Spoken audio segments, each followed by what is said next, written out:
The Modern World System 2. Mercantilism and the Consolidation of the European World Economy, 1600–1750. Immanuel Wallerstein. Prologue to the 2011 edition. This volume starts with the question of how to describe what was going on in Europe during the 17th century. The great debate of the 1950s and 1960s about the crisis of the 17th century laid a great deal of emphasis on the feudal character of its processes. Most authors interpreted this to mean that there was a refeudalization of Europe. Volume 2 is an attempt to refute these characterizations and to insist once again that the European world economy had become definitively capitalist during the long 16th century. In many ways, Volume 2 is the crucial volume of the whole set in that it makes the case for a certain vision and definition of capitalism as a historical system. Many readers have found this aspect of the work the hardest part to accept.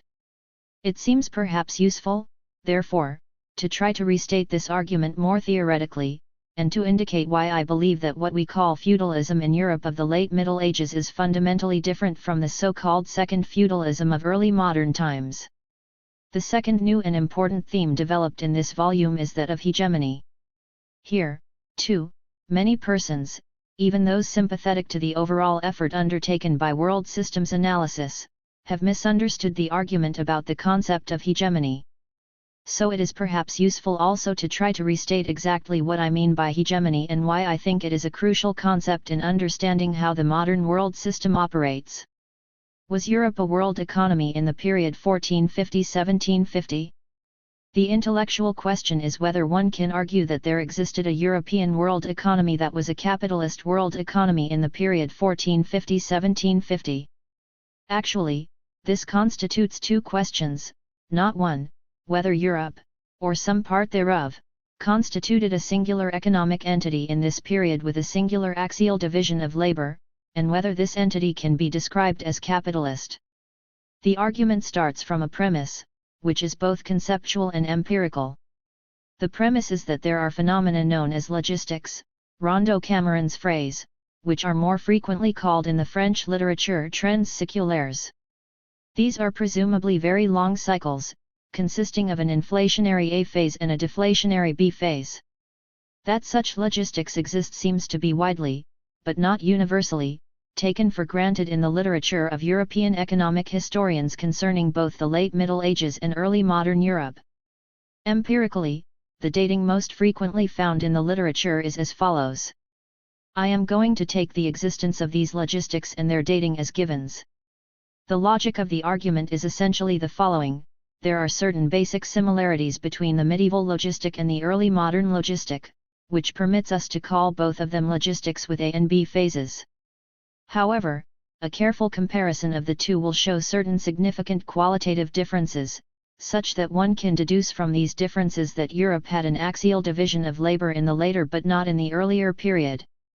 The basic pattern of a logistic involves, minimally, a triple expansion and contraction of population, economic activity, and prices.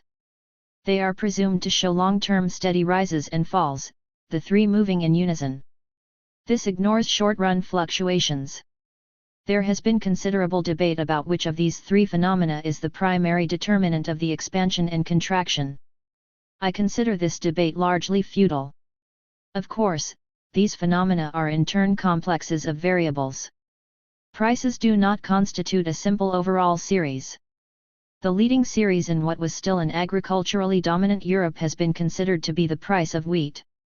It is, however, not only that wheat prices rose and fell in absolute terms. They rose and fell comparatively to other grain prices. And cereal prices as a group rose and fell comparatively to prices for pastoral products and prices for industrial products. There were also those prices we call rents and wages.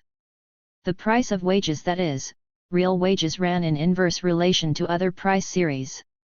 The concept of economic activity is also composed of many variables, such as the quantity of commercial transactions, total production, land area in use, yield ratio, and monetary stock.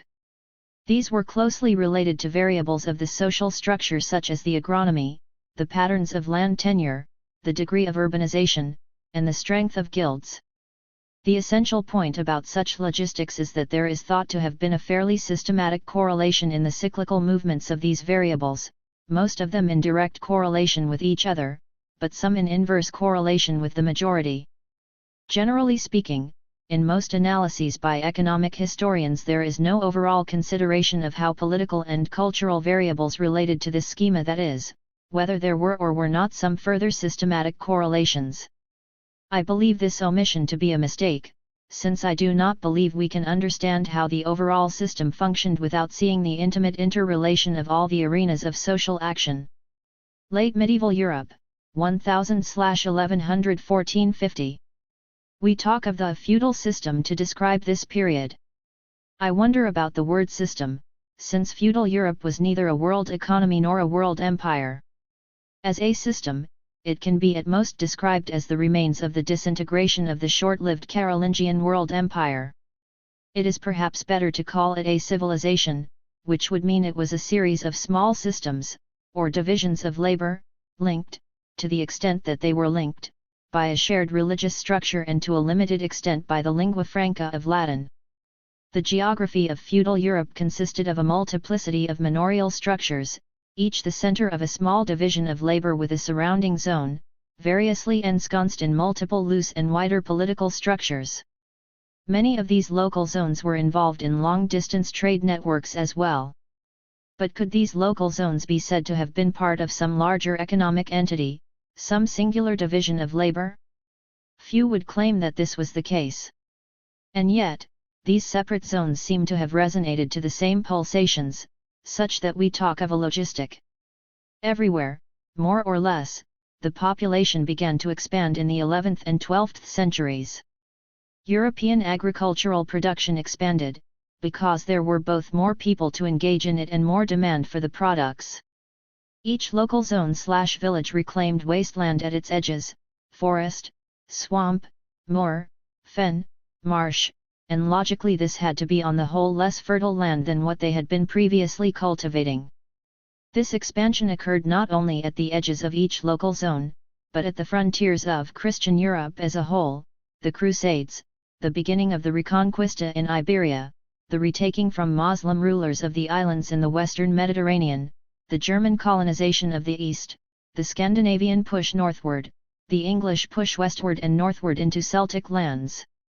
Because cereals were in high demand and therefore profitable, not only was wasteland reclaimed, but there was a shift from pasturage to arable cultivation, and from poorer grains to the richer ones, primarily wheat, secondarily rye. It became worthwhile to invest in soil nutrients and improved technology, and yields rose, despite the decline in the median quality of the soils cultivated. Given the overall expansion and inflation, those systems of tenure that involved money rent to a landlord were seen by the landlord as less desirable. Fixed rents lagged behind inflation. Ergo, landlords sought to reduce the length of tenures, or, even better, to turn money rents into labor rents, serfdom, thereby guaranteeing the supply of labor in an expanding market. The labor could always be profitably used. On the other hand, tiny units of production might also show positive returns, and more persons entered the market as cereals producers, multiplying the number of economic actors and deconcentrating production. Indeed, one of the motives of instituting serfdom was precisely to contain this deconcentration. The general expansion of the economy involved also, and correlatively, the expansion of the industrial sector, principally textiles and metalware, and its concentration in urban areas, which reduced the transactions costs. The urban location made possible the emergence of a reasonably strong guild structure. Overall, there was increased specialization of economic activity and expanded local divisions of labor. Although the local division of labor could make a place for some long-distance luxury trade, there does not seem to have been much middle-distance division of labor.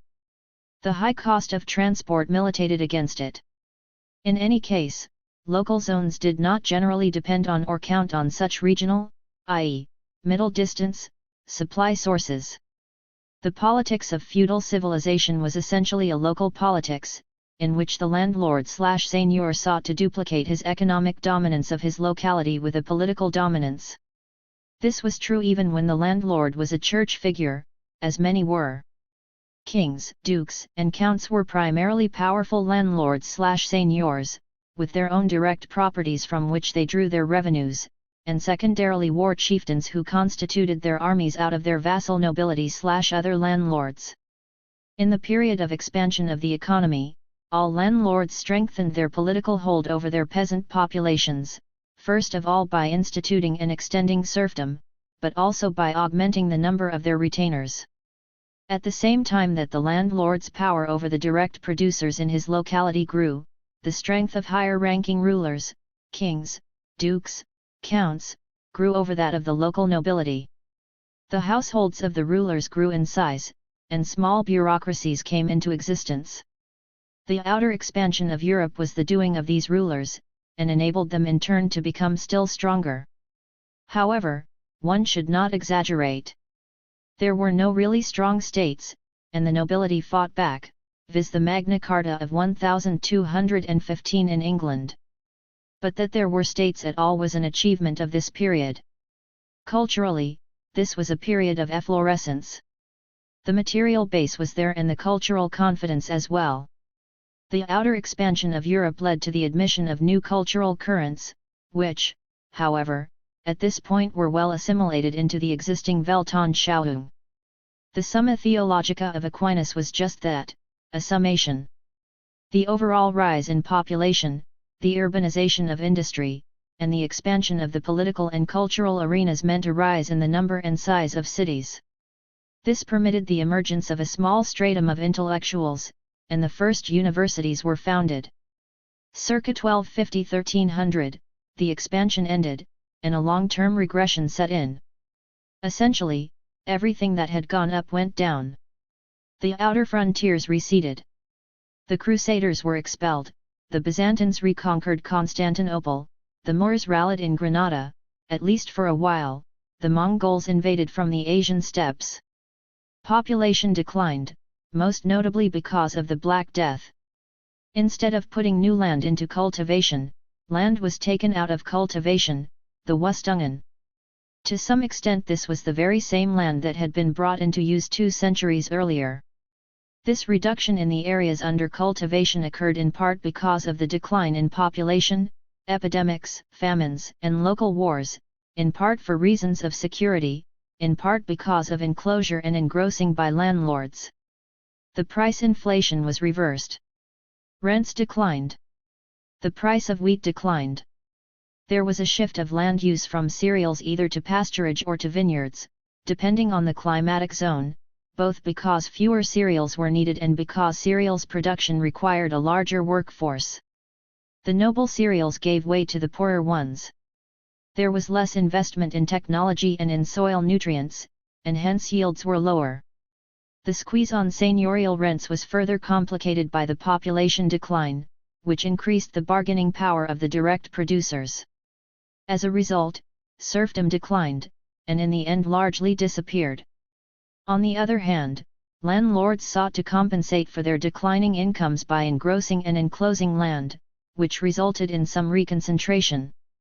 The combination resulted in economically weakened landlords with too small a workforce, and a strengthened layer of coloc farmers with multi-sibling, multi-generational holdings. Capital moved away from investment in land. The market for industrial goods of course declined as well. Real wages rose. In the search to reduce costs of production, industries tended to move to rural zones, primarily to reduce labor costs, a consideration that now took priority over keeping transactions costs low, especially since the number of transactions was declining. Politically, the outcome was a decline in the local authority of the landlord/seigneur over the direct producers of the locality. The rulers lost in the same fashion. The states began to come apart, the rulers losing their hold over the landlords/nobility. As a result of the crisis of seigneurial revenues, there was considerably increased violence internal to Europe, as opposed to violence at the outer edges. There were many revolts of the peasantry, who were taking advantage of the decline in political authority. Rulers and nobles fought with each other more extensively and more intensively in a search for increased revenues. This mutual bloodletting of the upper strata weakened them still further vis-a-vis the direct producers. Culturally, this was an era of questioning of authority, of iconoclasm, and of turmoil. The central authority of the papacy weakened. Many new Christian religious movements, egalitarian in emphasis and quasi-heretical, spread. The cultural center was not holding.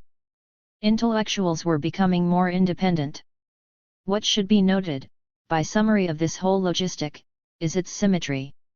The economic variables went up and then went down. The social structures changed first in one direction, then in the reverse direction.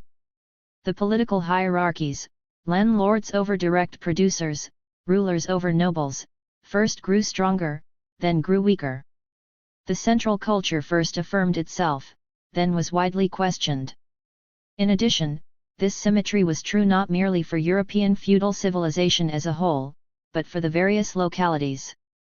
On the whole, there was not too much variation on these themes in different parts of Europe. It was as if each local zone reproduced the general pattern. Feudal Europe seemed to be a model of what Durkheim described as mechanical solidarity. Early modern Europe, 1450–1750. What changed essentially in the logistic of early modern Europe is that the pattern lost a great deal of its symmetry, both the symmetry between the A and B phases, and the geographical symmetry. There was again an expansion followed by a contraction, but the pattern of each phase was more complicated. There was once again a correlation with political and cultural developments, but the pattern here, too, was more complicated. To say that the pattern was more complicated is not to say that a pattern cannot be discerned. But to make sense of it, we have to intrude spatial patternings, or the core periphery antinomy. Furthermore, there was a difference in the nature of the B phase. Whereas in the medieval logistic the B phase was marked by a regression in population, economic activity, and prices, in the early modern period the B phase, as measured Europe-wide, was not a regression but a stagnation or a slowdown in the rate of expansion. This can be seen quite clearly in the population figures. The big upward thrust of 1450–1600 became the flatter curve of 1600–1750. There was no equivalent to the Black Death. Furthermore, there was geographic variation. There was no significant slowdown of population growth in northwestern Europe, but there was a downturn in Central Europe, primarily the result of the 30 Years' War, and a flattening of the curve in Eastern and Southern Europe. There was once again expansion in land use, not only internally to Europe, but at its outer frontiers. The A period was the period of the great explorations and the incorporation of part of the Americas into the production map of Europe. The B period, by contrast, marked a slowdown of further incorporations, but not a retrocession. If we look at the land use patterns, it is true that once again in the A phase there was a shift toward arable production, and in the B phase a shift away. But in detail, what happened in early modern times looked quite different from what had happened in the late Middle Ages. In the shift of land use, northwestern Europe moved toward a pattern of complementary arable/pastoral production, up and down husbandry and Koppelwirtschaft in the A phase, and the even more intensive convertible husbandry of the B phase. Europe-wide, this was compensated for by maintaining specializations in either arable production or stock raising in the peripheral zones, combined with extensive export by them for the use of urban centers of northwestern Europe. Hence, this involved the creation of larger units of production everywhere, the reconstitution of great estates in northwestern Europe via more extensive enclosures or the reinvention of feudal rights, and the constitution of Gutswirtschaften and plantations in peripheral zones. On the one hand, European commodity price gaps were reduced considerably. Whereas in late medieval times there were at least 3 distinct price zones, the gap between them went down from 6:1 to 2:1 between 1500 and 1800. But, on the other hand, there was more commercial activity between the different parts of Europe, and these depended on significant differentials in the price of labor. Thus, while price gaps declined, welfare gaps began to increase. As in the Middle Ages, the A period was one of increased specialization and the B period of reduced specialization, but the unit within which this could be measured had changed. In the late Middle Ages, we are talking of specialization within relatively small geographical zones. In early modern Europe, we are talking of specialization within a very large geographical area. Similar things were happening in industry. The A period was one of urbanized industry, and the B period one of more ruralized locations, viz. What has been described as proto-industrialization.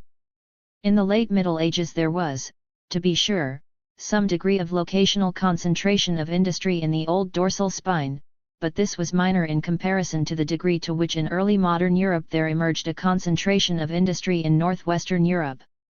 Furthermore, when there was some despecialization in the early modern B period via the re-emergence of ruralized industries in peripheral zones, this was primarily in the lowest value textiles. The more profitable, higher value textiles remained largely in core zones. The geographically uneven pattern was to be found once again in the modes of labor control. Whereas in the late medieval logistic the A period essentially meant the institution of serfdom and the B period its dismantling, more or less everywhere, in the early modern logistic we get very clear geographic variations. The core zone, with more specialized agriculture, did not move back to serfdom, but rather toward a triadic model of landlord, fermier, and subtenant direct producer. This became even more accentuated in the B period, with the disappearance of the yeoman farmer. Most agricultural production was placed for sale on the market. In the periphery, large-scale units with coerced cash crop labor emerged: serfs on Gutswirtschaften in Eastern Europe, slaves and, for a while, indentured laborers on plantations in the extended Caribbean, successive models of coercion for labor of indigenous peoples in American mines. A significant part of this production was for the market sold to the core zones in the A period, sold to regional markets in the B period when the core zone markets were closed to them. These areas also produced for their own needs. When the profitability of the large estates of the peripheral zones declined in the B period, the owners compensated by increased exploitation of the labor force. It should be noted that there was probably a steadily increasing pressure on the workforce with the establishment of the capitalist world economy, shifting from the medieval norm of sunup to noon to the early modern pattern of full-day work, which was de facto further extended in peripheral zones in the B period. Furthermore, when the specialization moved from the level of intralocal zones to intra-European, it was possible to have more than two zones. In fact, a third zone appeared, the semi-peripheral zone, with its own distinctive patterns: the prevalence of sharecropping, the role as intermediary location in the trading patterns of the world economy, a combination of core and peripheral economic activities, state structures, and wage levels, over the long run, in between the patterns of core and peripheral regions. There was one last major difference in the economic landscape of the early modern logistic from that of the medieval logistic. Braudle's upper story of monopolizing multi-sector enterprises, cutting across political boundaries, emerged during the early modern period as key economic actors, becoming the key locus of the accumulation of capital. The politics of a capitalist world economy were quite different from the politics of a feudal civilization. The states became the key unit of political organization, rather than the local unit with a manor at its center. The states began to take their modern form. The first problem was the creation of significant bureaucracies, both civil and military, such that the rulers were no longer primarily dependent for their revenues on their personal land holdings, but instead had a taxation base.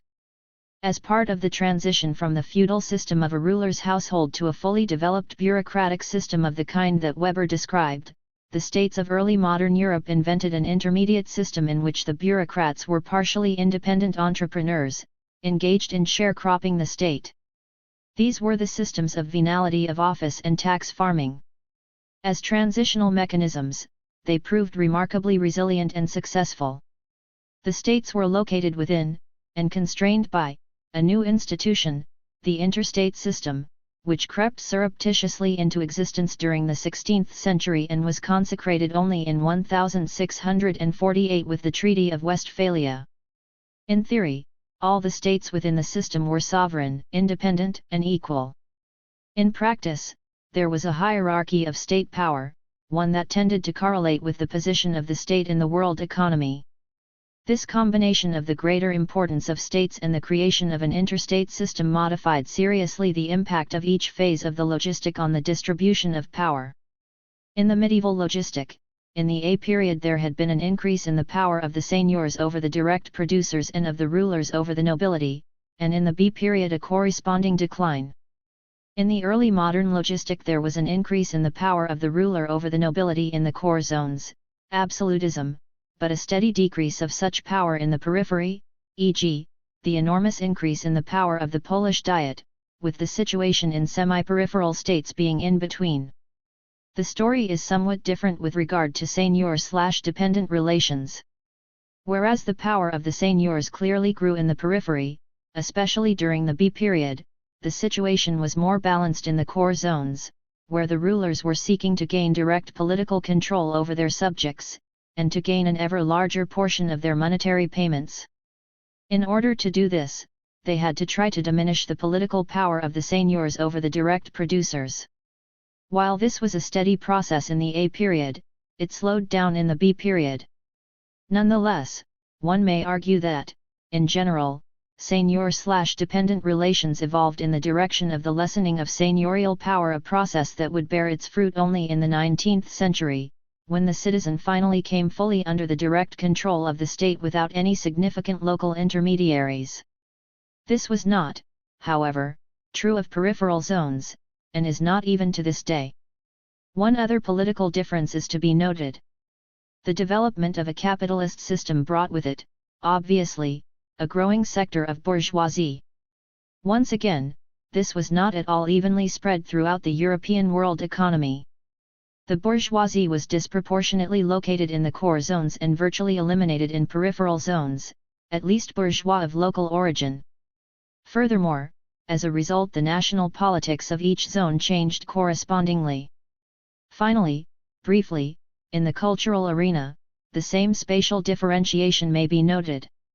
Whereas feudal Europe was up to a point culturally homogeneous, at least in terms of the dominant cultural entity, the Church, early modern Europe developed a major religious schism, which over the period comes to correlate highly, albeit imperfectly, with the basic economic schism.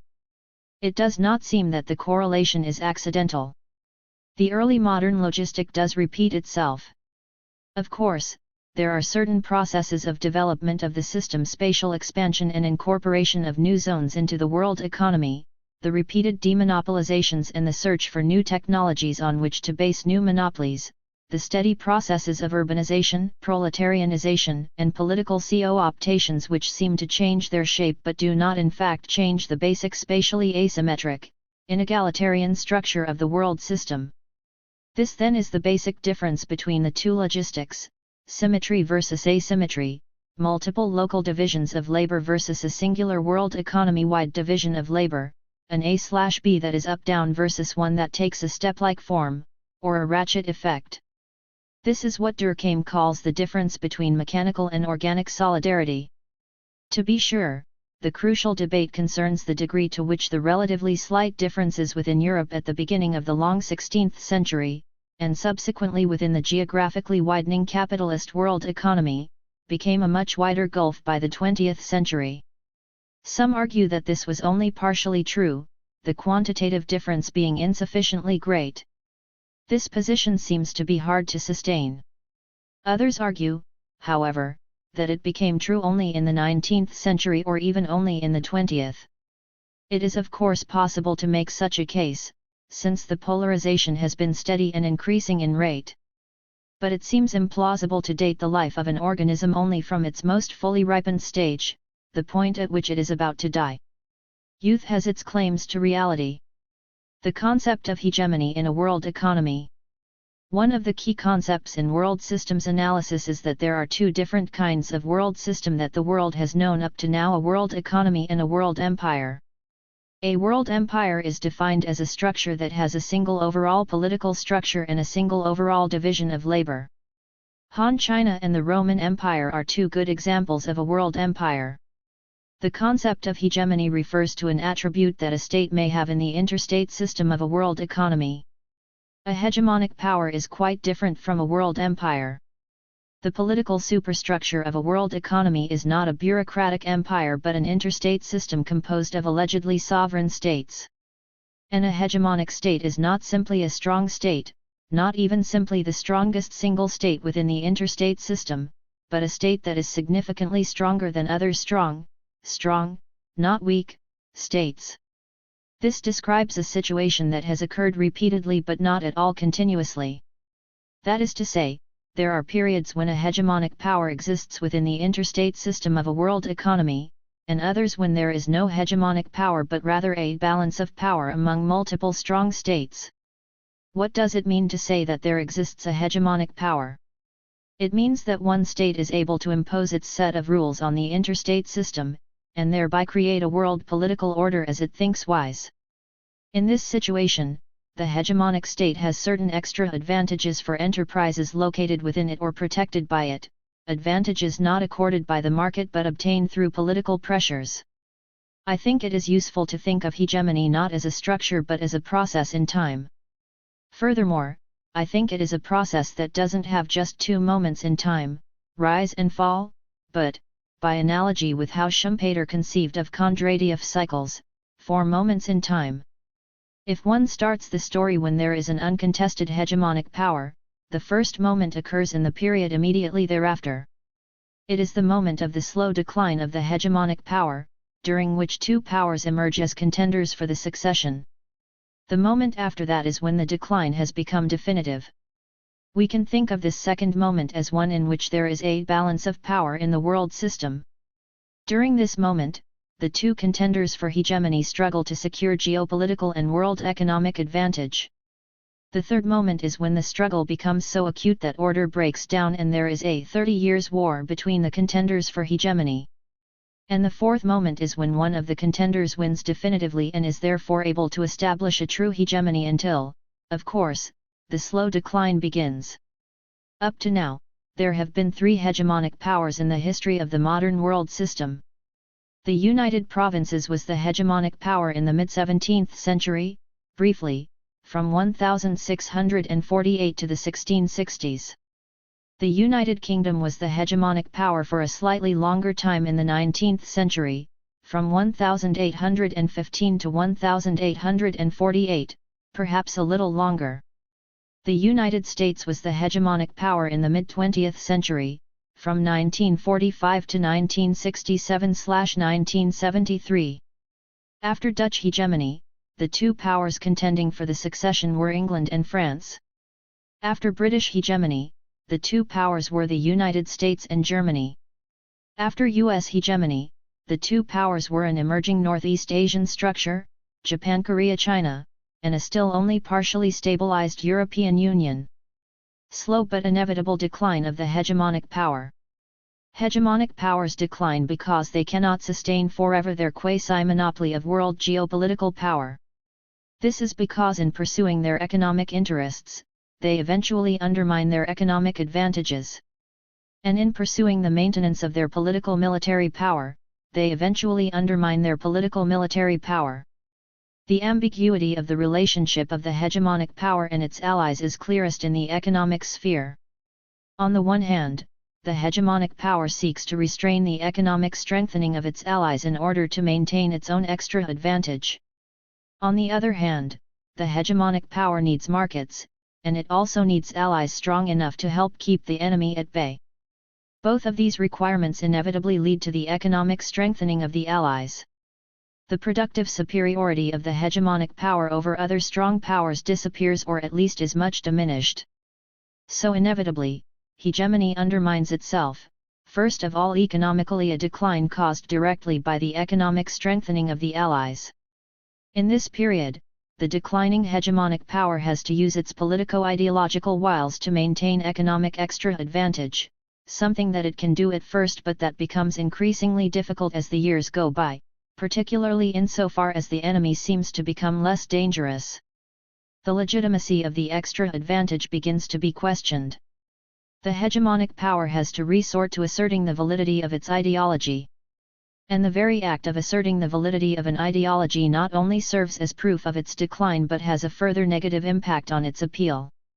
Furthermore, as part of its efforts to maintain the world order it has established, the hegemonic power begins to invest much in military structures. It finds that, from time to time, it needs actually to use its military forces. Using the military is costly and diverts finance from economic investments.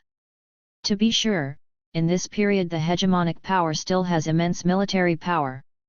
But in the period of real hegemony it seldom needed to use the military power, because everyone assumed it was there and was overwhelming. In the period of decline, it begins to need to use it, and even if it wins the military struggles, the very use of the military power undermines its long-range effectiveness. It means that others are daring to challenge the hegemonic power militarily. And one dare leads to another. The balance of power. There seem to be some patterns in what happens as the two contenders for hegemonic succession grow stronger and more assertive. In each case up to now, one contender has been primarily land-based and the other primarily sea-based, or today, sea/air-based. And in the two first hegemonic cycles, the land-based power sought to gain dominance by transforming the world economy into a world empire. Napoleon tried to conquer all of Europe, and Hitler tried to conquer the world. In response, the sea-based power sought to become not an imperial but a hegemonic power. To do this, the sea-based powers constructed grand alliances, and first of all an alliance with the erstwhile hegemonic power England with the United Provinces, the United States with Great Britain. By analogy, we might expect that the putative Northeast Asian structure will seek an alliance with the United States. In the past two cases, the erstwhile hegemonic power became the junior partner of the rising sea, or sea/air, power. In the beginning, the rising sea-based power has tended not to have a significant land army, which would be constructed only at a later stage. The absence of an army at this early stage had one clear advantage: it saved a great deal of money that was invested instead in the economic infrastructure of the country, enabling it to win the crucial struggle to be the most competitive power in the sphere of production for the world market. In the previous two instances, productive advantage led to commercial advantage, which in turn led to financial advantage. It was the point at which the rising power had all three advantages that corresponded to the moment of true hegemony. This sequence in the Dutch case is discussed in this volume. It was also true, as described for the Dutch and as would again be the case for the British, that decline repeated the same order: the declining hegemonic power first losing productive advantage, then commercial advantage, and guarding financial advantage the longest. The process of decline is not disastrous for the erstwhile hegemonic power. It remains for a long time the strongest country, with all the prestige that has accrued to it as the hegemonic power. It remains normally an extremely rich country, even if it is comparatively less rich than before.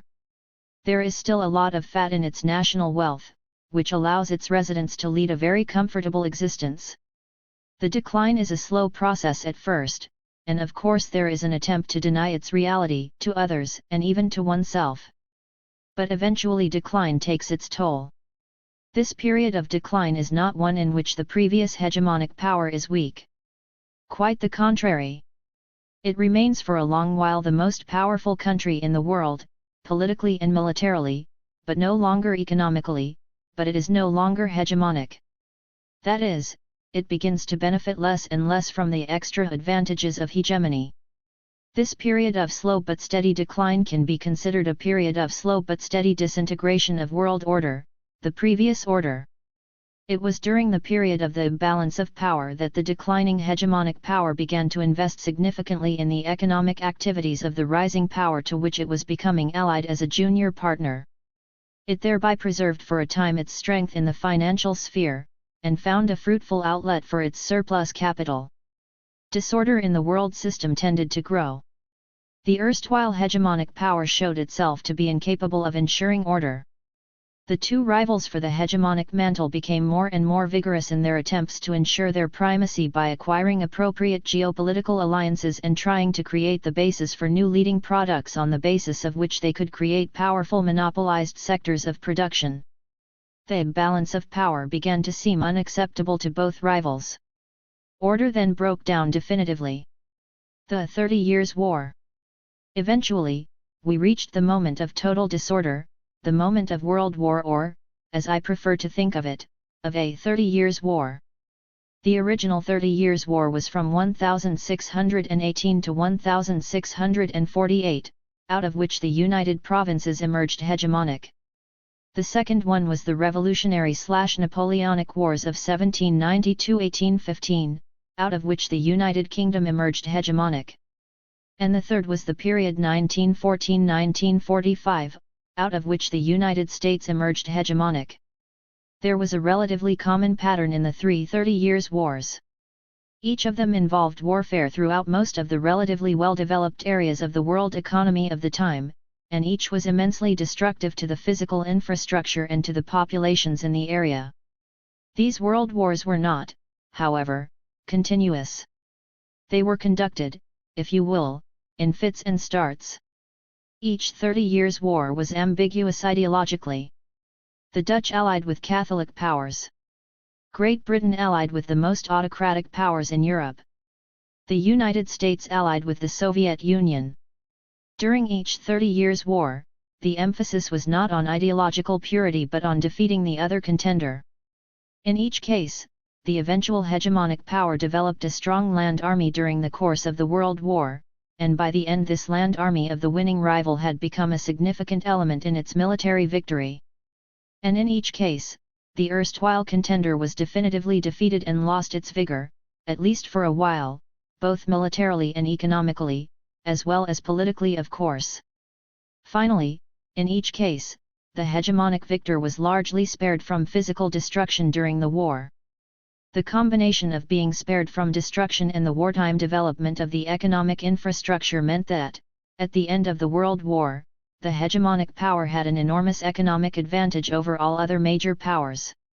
It could produce the most profitable products of the era more efficiently than all others, not only the producers in peripheral zones but producers in other erstwhile or future core zones. True hegemony. The end of the World War signaled the beginning of real hegemony, the last stage in the cycle, or the first. Weary of war, weary of the breakdown of order, weary of political uncertainty, the world welcomed, or seemed to welcome, the leadership of the now hegemonic power. The hegemonic power offered a vision of the world. The Dutch offered religious tolerance, cuius regio, eius religio, respect for national sovereignty, Westphalia, and mare liberum. The British offered the vision of the liberal state in Europe based on a constitutional parliamentary order, political incorporation of the dangerous classes, the gold standard, and the end of slavery. The United States offered multi-party elections, human rights, moderate, decolonization, and the free movement of capital. These visions were ideology, not necessarily practice. As Sir George Downing said in 1663 about the Dutch vision, it is mare liberum in the British seas, but mare clausum on the coast of Africa and the East Indies one, that is where the Dutch held the advantage. Hegemonic powers have never allowed ideology to interfere with the pursuit of their interests. Nonetheless, these visions were the basis on which the hegemonic power claimed legitimacy for its hegemonic position, and this vision no doubt played a major role in its ability to maintain world order. In the period of true hegemony, it was essential for the hegemonic power to construct both an enemy to its world vision and a network of alliances. It was less that the alliances were constructed in order to combat the enemy than that the enemy was constructed in order to control the allies.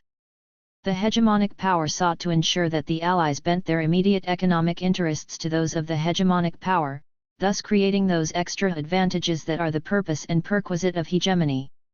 The Dutch forged a Protestant alliance with England against the French. The British in the period after 1815 forged the Entente Cordiale with France against the authoritarian trio of Russia, Austria, and Prussia. And the United States created NATO, and the U.S. Japan Defense Treaty, against the Soviet Union and the Communist bloc. In each case, the Allies were economically hampered by the alliance, at least until the period of decline of hegemonic power, and to some extent even then. The leadership that the hegemonic power offered was not only politico-economic but cultural as well, and not only in the arts but, more important, in the structures of knowledge. This was true of the Dutch, who provided for a long time the locus where intellectuals could congregate when forced into exile from their own countries. How the British and then the Americans forged a certain version of the structures of knowledge is something to which Volume 4 devotes much space. This control of the cultural sphere is, along with control of the financial sphere, the last redoubt of hegemonic advantage. But it, too, passes in the course of time. Hegemony is a critical mechanism in the functioning of the modern world system. The cycles of hegemony are crucial markers in the cyclical rhythms of the capitalist world economy. In a sense, it is the rise and fall of the hegemonic powers that prevented the transformation of the world economy into a world empire, something that had happened regularly before the creation of the modern world system. The mechanism of hegemony allowed the modern world system to become the first world economy in the history of humankind to survive, flourish, and expand to encompass the entire globe. Without it, capitalism as a historical system would not have been able to survive, and thereby to transform the world. Introduction. Crisis of the 17th century. I went to see the square where the merchants assemble about the affairs of their trade from noon till 1:30. This square, which is longer than it is broad, is surrounded by a large open gallery or corridor, supported by stone pillars, which serves as shelter in case of rain. This place is called the Exchange, and here are to be seen merchants of all nations, the diversity of whose clothes and language is no less pleasing than the beauty of the place. Above all, nothing is more interesting than to witness the hurrying of those who are called brokers, who are the men employed by the great merchants to traffic for the bills of exchange, or to transact their other affairs. To see them scurrying from one part to another all over this square, anyone would think that they were mad.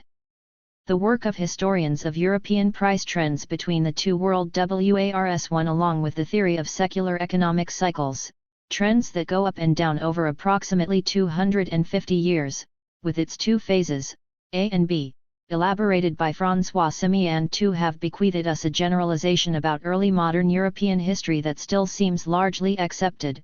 There was expansion in the 16th century, phase A, and contraction, depression, or crisis in the 17th, phase B. The dates that demark these phases, the nature of the changes that occurred, even if we limit the discussion to economic matters, the regional variations, and above all, the consequences and causes of the flows are matters of much debate, but the generalization remains. In 1953, Roland Mausnier wrote a large tome on these two centuries, which has since seen 4 revised editions, and he opened the part on the 17th century, defined as the period between 1598 and 1715, in a dramatically tremulant tone. The 17th century is the epoch of a crisis that affected man in his entirety, in all his activities, economic, social, political, religious, scientific, artistic, and in all his being, at the deepest level of his vital powers, his feelings, and his will. The crisis may be said to be continuous, but with violent ups and downs. 3. A year after this was written, E. J. Hobsbawm published an article in Past and Present that launched an important scholarly debate. The thesis was that the European economy passed through a general crisis during the 17th century, the last phase of the general transition from a feudal to a capitalist economy. 4. The same theme is found in the major surveys of European agriculture by Wilhelm Abel and B. H. Schleicher van Bath. For Abel, the dominant tendency of prices in Europe, during the second half of the 17th and the first half of the 18th centuries, was downward. 5. To be sure, Schleicher van Bath hesitates at using the word crisis, asserting that the period between 1650 and 1750 was more truly an unusually prolonged depression. 6. But is that so much less?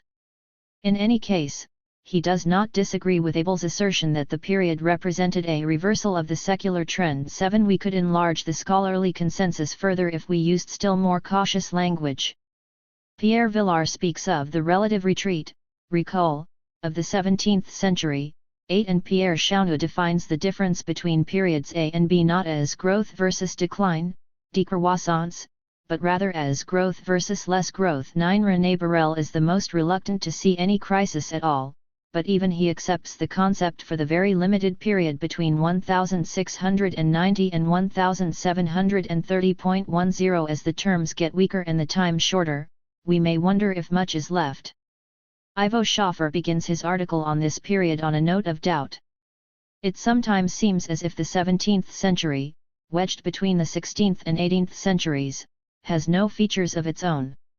With Renaissance and Reformation on the one side, Enlightenment and Revolution on the other, for the century in between we are left with but vague terms like transition and change. 11.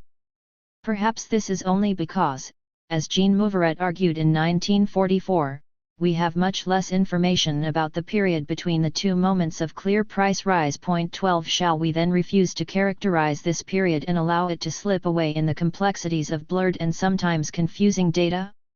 Or shall we say, with Schaffer, it may be traditionalism, against our better judgment, but we simply have to give the 17th century a place of its own. Our imagination needs it. 13.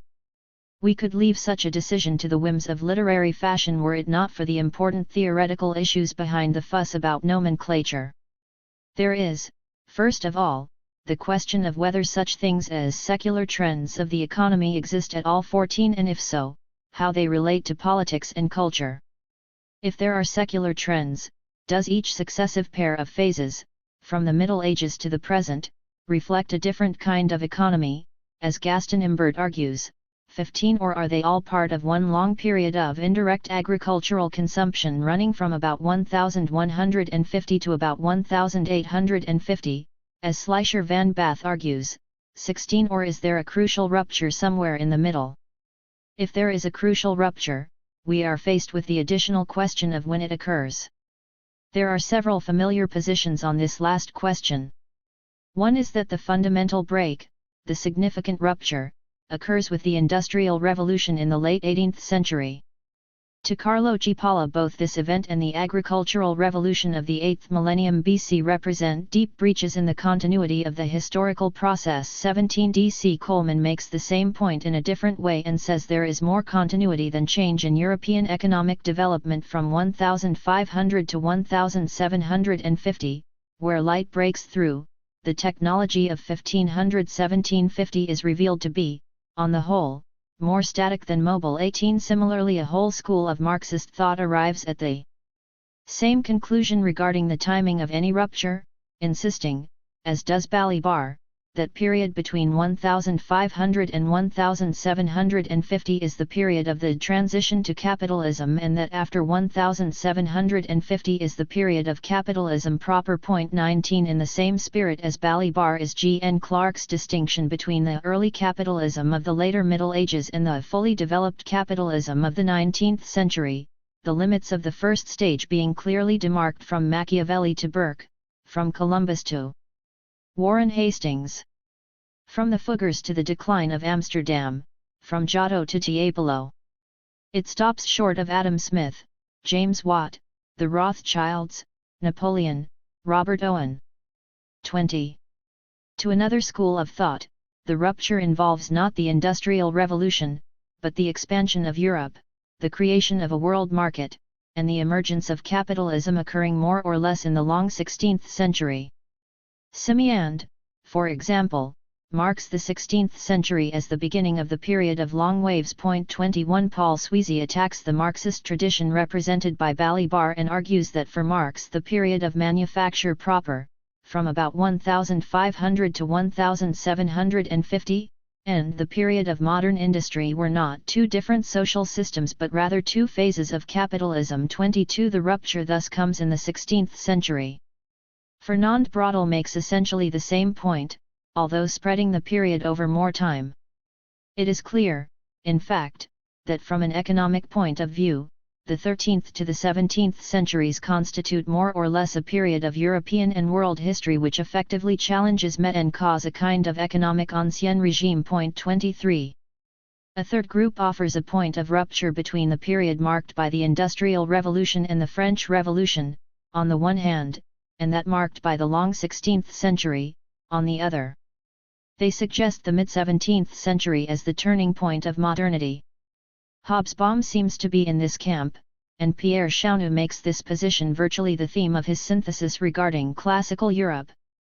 In the introduction to his book, he specifically rejects the points of view of scholars who fail to see that the intellectual origins of the French Revolution are to be found in Spinoza, and who forget that the quantitative and spatial expansion of the 16th century was not a truly profound change but merely the end result of a revolution begun in the 12th century. For Chaunou, the most important qualitative changes occurred in the 17th century, the first among them being the mathematization of the world 24 as proof that one can find Marxists on every side of every question. One advocate of this third possible rupture point is academician E. M. Zhukov of the USSR, who asserted to assembled world historians in Stockholm in 1960. The conventional and terminal boundary of the medieval era, in the opinion of Soviet historical science, is the middle of the 17th century. This is because feudalism began outliving itself economically by that time and was already a handicap to the development of productive forces. 25.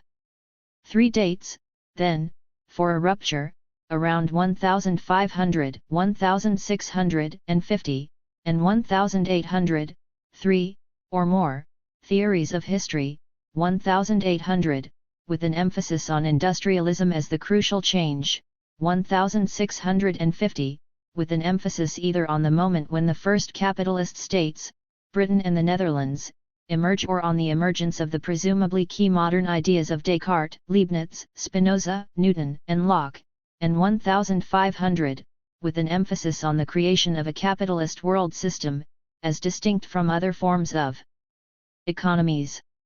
It follows that the answer one gives to the query, crisis of the 17th century, is a function of one's presuppositions about the modern world.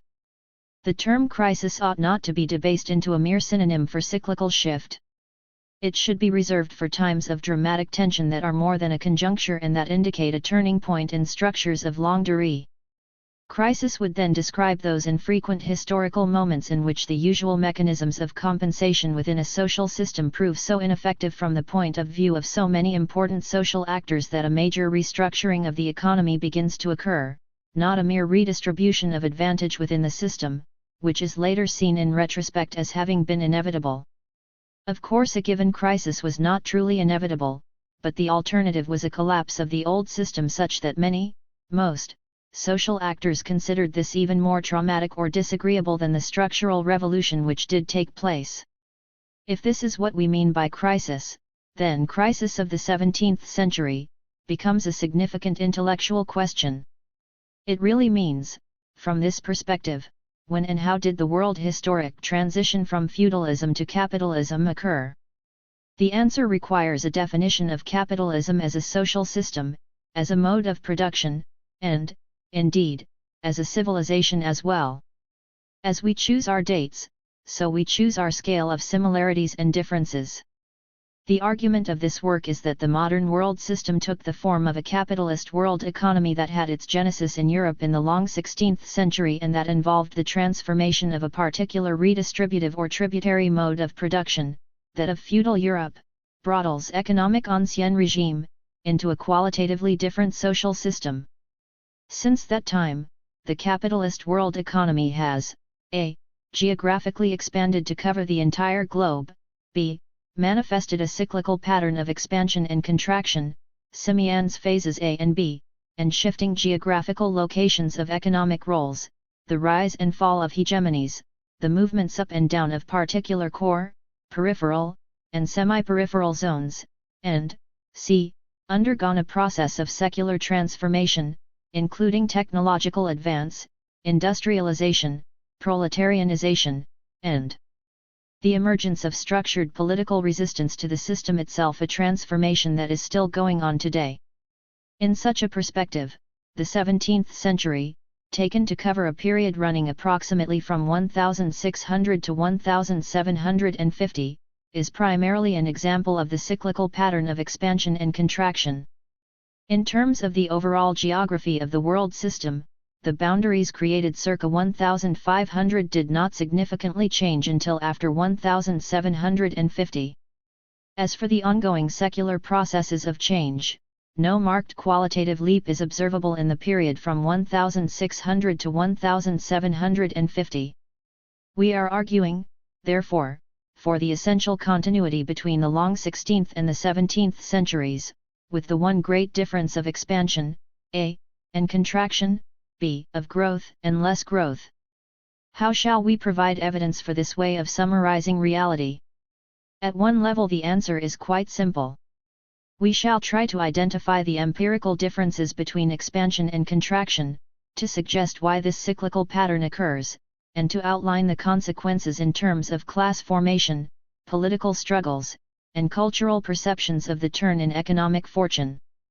From this empirical description, we shall try to specify more clearly the theory of capitalist development as part of a larger theory of socio-historical change. We are arguing that although the boundaries of the world economy remained largely the same in the period from 1500 to 1750, there was a difference between the periods of 1450, or 1500, to 1650 and 1600 to 1750. The overlap in dates is deliberate, regarding allocation of resources, economic roles and wealth and poverty and location of wage employment and industrial enterprise. To demonstrate this assertion is not easy. A convincing proof requires the construction of several entirely new series of economic indicators, which would be intrinsically difficult and extrinsically perhaps impossible. We might want a series of successive synchrony maps at intervals of 25 years that would show the volume, value, and direction of trade in both luxuries and essentials, and cumulative maps for 1500-1650 and 1600-1750. Presumably, if our guesses are correct, such maps should show that European trade involving primarily essentials rather than luxuries was carried on within boundaries that lay between Eastern Europe, on the one side, and Russia and the Turkish Balkans on the other, and between the Christian and the Muslim Mediterraneans, and these boundaries would include the Americas but exclude Africa and Asia. Above all, the maps should show no significant differences of pattern between the period of 1500 to 1650 and that of 1600 to 1750 with regard to external boundaries, except for the inclusion of the Caribbean, as we shall see. On the other hand, we should find certain significant changes with regard to economic, political, and cultural patterns within the boundaries of the European world economy between the two periods. The location and concentration of industries should be different, or at least in the process of changing, as should the terms of trade between industry and agriculture, the percentages of wage employment in the various zones, and the real wages of wage earners. Different state machineries should be getting stronger and weaker, and the rates of increase in agricultural, industrial, and demographic production should shift. The areas that were core, semi-peripheral, and peripheral should change somewhat, and most importantly, the relative degree of world surplus appropriated by each of the regions should shift. Even before specifying the anticipated directions of change, given our theory of capitalist development, it should be clear to the reader that quantitative data of the kind required are scarce at best, partial, and sporadic. Particularly lacking are overall data on the world economy that would permit testing relational statements. If one dreams of making firm statements regarding variables of the social structure, the situation is even worse.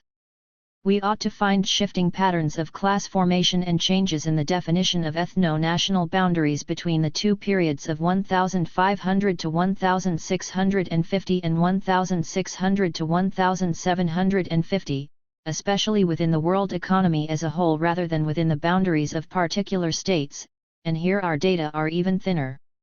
At this point, all we can do is analyze scattered data, sketch out what seems more and less solid, review explanatory models that encompass the data, suggest a theoretical view, and arrive at some notion of our empirical lacunae and theoretical conundrums. It is in this spirit that we look at what the historical literature has meant by the crisis, the relative retreat, or the lesser growth of the 17th century. 1. The B phase. For Schleicher van Bath, the fundamental distinguishing characteristic of the periods of agricultural expansion and contraction in Europe since the Carolingian era is the rise and fall in the price of cereals, vis-a-vis other merchandise and wages. It was a question of favorable or unfavorable terms of trade for cereals. He sees a contraction, meaning unfavorable terms of trade, for cereals in the period from 1600, or 1650, to 1750.1. It is important to underline this definition of contraction, because the relative decline of the price of wheat in Schleicher van Bath's belief, is far more important than its absolute decline. 2 Side by side with a shift in the terms of trade, avoiding, for the moment, all suggestion of causal sequence, is what K. Glaman calls a turning point around 1650 in the Great East-West grain trade, apparently occurring because Southern and Western Europe seemed to have become more self-sufficient in grain. 3 This self-sufficiency is attributed to an increased production of foodstuffs in Western Europe during the second half of the 17th century, coinciding with a general stagnation of population, resulting presumably in oversupply. However, Glaman also notes that at this same time Europe was glutted with pepper. 5. But how can oversupply be suggested when the problem of the times was presumably too little food? Schaffer speaks of permanent, sometimes latent, structural phenomena existing in Europe from the disasters of the 14th century until far into the 18th century, primarily the continuous tension between food production and food distribution on the one hand and the population's food requirements on the other. The result was a situation where malnutrition was endemic, hunger often epidemic. 6 Domenico Sella sees the well-being of the early modern period as dependent on whether food supplies kept pace with population. 7 Yet others speak of production rising faster than population. Clearly we have an anomaly that can only be resolved with a clearer notion of the sequence of events. Let us see first what other events occurred. Certain agronomic shifts are reported for the 17th century. The process of land reclamation was at least slowed down, probably stopped, possibly reversed. Unlike the 16th and 18th centuries, which invented land, in Chaunu's felicitous image, the 17th century, especially after 1650, was a time of consolidation, but a consolidation without merit. 8 In addition to the cessation of expansion of land area, the average yield ratio of cereals fell throughout Europe in the period between 1600 and 1699, to a greater degree for barley and oats than for wheat and rye, and fell more sharply in Central, Northern, and Eastern Europe than in Western Europe. 9 De Maddalena calls this fall of yield ratios a remarkable phenomenon. 10 Another major agronomic shift was in the choice of crops to be cultivated. First, a shift in the use of land for cereals to its use for pasturage in the cooler areas and for wine in the warmer areas. 11 Second, a shift from the cultivation of cereals to increased production of forage crops, vegetables that require intensive labor, and commercial crops, flax, hemp, hops, rapeseed, madder, and pastels. 12 And third, a shift from high-priced cereals, rye and wheat, to low-priced ones, barley, oats, and buckwheat. 13 And a reduction in the purchase of fertilizer, both humus and marl, for the production of cereals. 14. Alongside the purely agronomic changes, a number of shifts in the social organization of agricultural production occurred. De Maddalena speaks of a general degradation of the peasant class. 15 During the 17th century, during which the landowners, adducing urgens et improvisae necessitas, proceeded to confiscate farms formerly owned by peasants. 16 He notes also the expropriation, it might better be termed usurpation, of a third of the communal property, hence the term triage, which affected the peasants by reducing the area in which they had rights for pasturage and wood gathering. 17 Schleicher van Bath agrees that the rural population suffered for the most part more than the urban population, but he distinguishes between the small farmers and the cottagers on the one hand and the laborers and house servants on the other, the former pair having had it relatively worse than the two wage-earning categories. 18 Mouveret finds a very obvious explanation for this. For every cultivator owner/tenant, laboureur, who complains of his small profit because of the price of wheat, how many laborers, manoeuvriers, or artisans rejoice at the lower price they have to pay on those few occasions when they must purchase it. 19. In general, Schleicher van Bath argues that the unfavorable financial position of the peasant owners and tenants, fermiers propriétaires, went along with a reduction in tenancies, fermages, and especially in the number of small tenant farmers, petits fermiers. 20. The two reductions were paralleled by the fact that in general the size of the agricultural unit, exploitation agricole, became larger. 21. Nonetheless, despite larger units and more costly labor, there was less improvement in agricultural equipment in the 17th century than in the 16th, although there were more innovations in the tools used in dairy farming, such as the improvement in the churn. 22. Industry, like agriculture, is said to have lost its force of acceleration in the 17th century, although somewhat later. 23. It is not clear what this meant in terms of total European production. Sella argues that the fluctuations were relatively small because when population expanded in the 16th century, real wages declined, and thus things were basically unchanged. When there was a rise in per capita incomes after 1650, however, the increased individual demand may have been offset globally in part by sagging population figures. 24. The uncertainty of such an analysis is stated bluntly by Hobsbawm: what happened to production? We simply do not know. 25. What we do seem to know is that there was a shift in the location of industry. For Schleicher van Bath, it is well known that during periods of agricultural contraction and of the Middle Ages and of the 17th century, rural industry appears on the scene, especially the textile industry. 26. This occurred, it is argued, because of the cheapness and attractiveness to industry of underemployed rural labor. Since such industry was based on a low ratio of fixed capital, at least until the mid-18th century, Romano argues that consequently, it was extremely easy to liquidate a business, taking out one's capital. 27. This may have been true of the textile industry, but the argument is difficult to apply to the other two of the three major industries of the time, according to Romano's own list: mineral extraction and shipbuilding. 28. This shift of textile production to the rural areas was combined with the installation of the only significant new industries: brewing, distilling, and paste manufacture, which were all based on the transformation of cereals. 29. Apparently, the counterpart of declining cereal prices were rising real wages.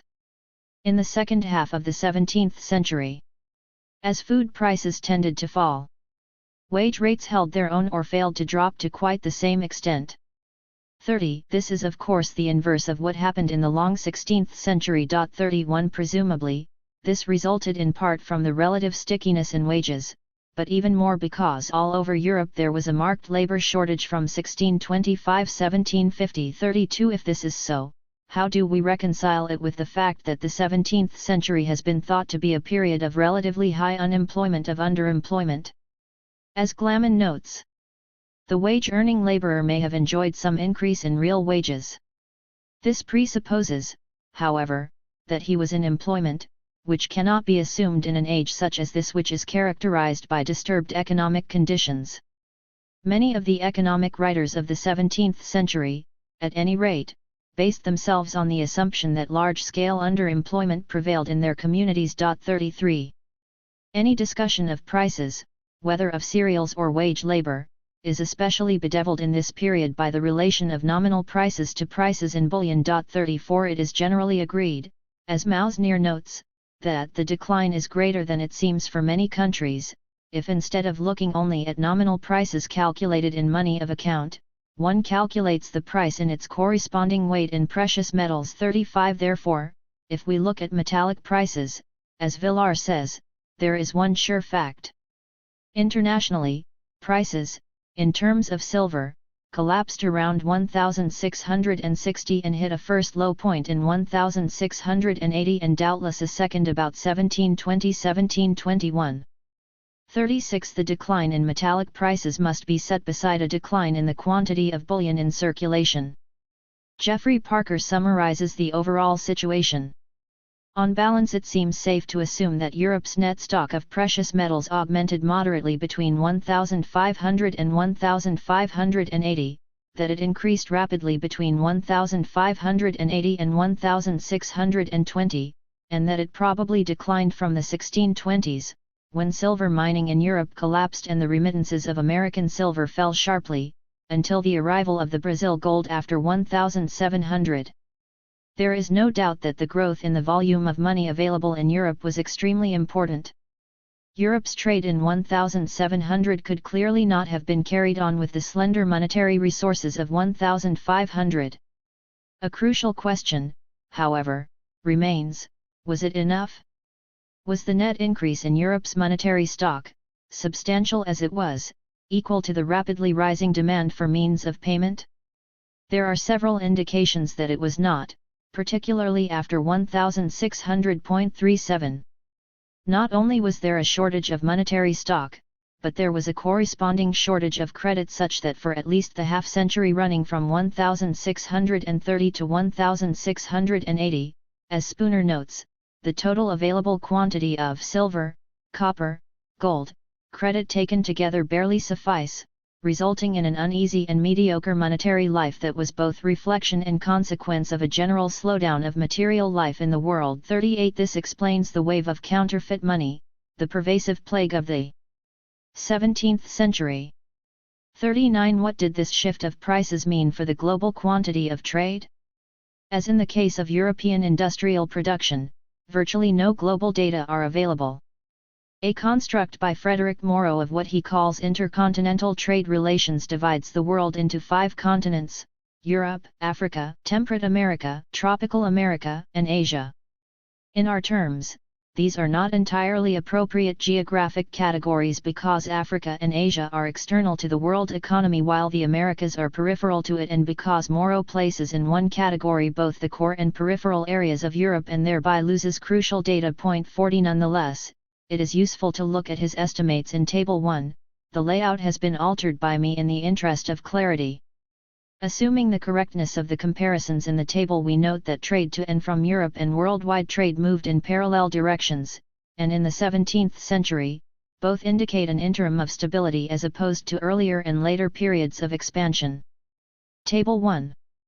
Comparison of the extent of intercontinental trade to and from 5 areas and worldwide in relation to the previous century. Turning to the one remaining significant variable, population, we find that estimates of demographers tend to vary within narrow limits. The 17th century was characterized by Reinhardt and Armengod as stagnation, if not slight decline, recall, but not a catastrophic crisis of the kind that occurred in the 14th century. 41. And Father Roger Moles says that despite the terrible crises which racked it, the 17th seems also to have experienced a slight gain in population. 42. Slight decline, slight gain, in short, a leveling off.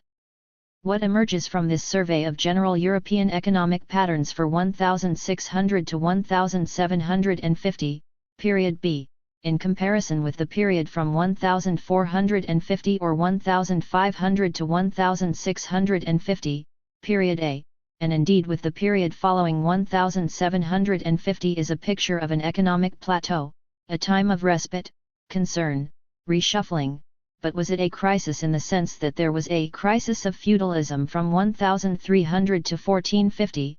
43. It seems not, for although its chief symptoms were the same, the 1650-1750 depression was of a far milder sort than the serious economic decline of the late Middle Ages. 44. If this is true, this is precisely what must be explained, and the explanation we offer is that the contraction between 1600 and 1750, unlike that between 1300 and 1450, was not a crisis because the hump had already been passed, the corner turned, and the crisis of feudalism essentially resolved. The contraction of the 17th century was one that occurred within a functioning, ongoing capitalist world economy. It was the first of many worldwide contractions or depressions that this system would experience, but the system was already sufficiently ensconced in the interests of politically dominant strata within the world economy, and the energies of these strata turned grosso modo and collectively not to undoing the system, but instead to discovering the means by which they could make it work to their profit, even, or perhaps especially, in a period of economic contraction. The capitalist strata were in the 17th century a mixed bag, hardly yet a coherent class formation and certainly not yet constituting a class that was totally conscious of itself and certain of its right to rule, to reign as well as to gain, but they were very capable of making a profit against great odds.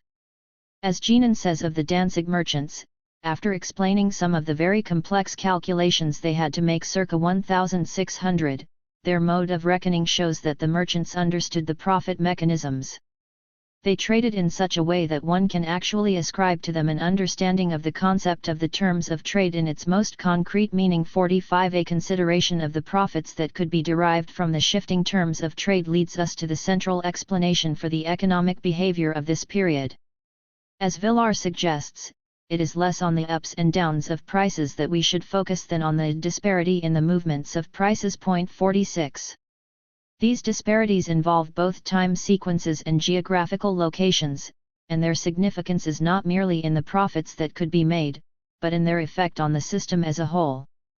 Topolsky says that the contraction was not a general economic crisis in the sense of a stagnation, lull, or recession caused by a weakening of economic activity. It was rather a period marked by an increasing disequilibrium. 47. Within the system as a whole. Increasing disequilibrium is not something to be placed in contrast to contraction. In a period of contraction, disequilibrium is in fact one of the key mechanisms of capitalism, one of the factors permitting concentration and increased accumulation of capital. Villars' explanation is a good one. In every general conjuncture, different countries react differently, whence the inequalities of development which, in the end, make history. 48. Let us turn to what Sella calls the dramatic shifts in the geographical distribution of economic activity. 49. But not in the conventional mode of scholarly despair whereby we must avoid generalizations. 50. Rather let us bear in mind Fernand Braudel's adjunction to precision, for there is no single conjuncture, we must visualize a series of overlapping histories, developing simultaneously. 51. The main geographical distinctions are a matter of general agreement, albeit there is much scholarly nitpicking about details. Hobsbawm's discussion of general crisis notes the relative immunity of the states which had undergone bourgeois revolution, 52, by which he means the United Provinces and England.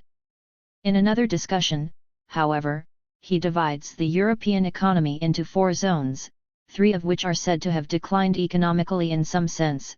There is no attempt to rank them vis-a-vis each other. The zones are the old developed economies of the Middle Ages, Mediterranean and Southwest German, the overseas colonies, the Baltic hinterland, and the new developed areas. In this 4th zone, which has a more complex economic situation, we find not only Holland and England, but France as well. 53. Romano's geography is more stratified. In England and the Low Countries the crisis had essentially liberating effects.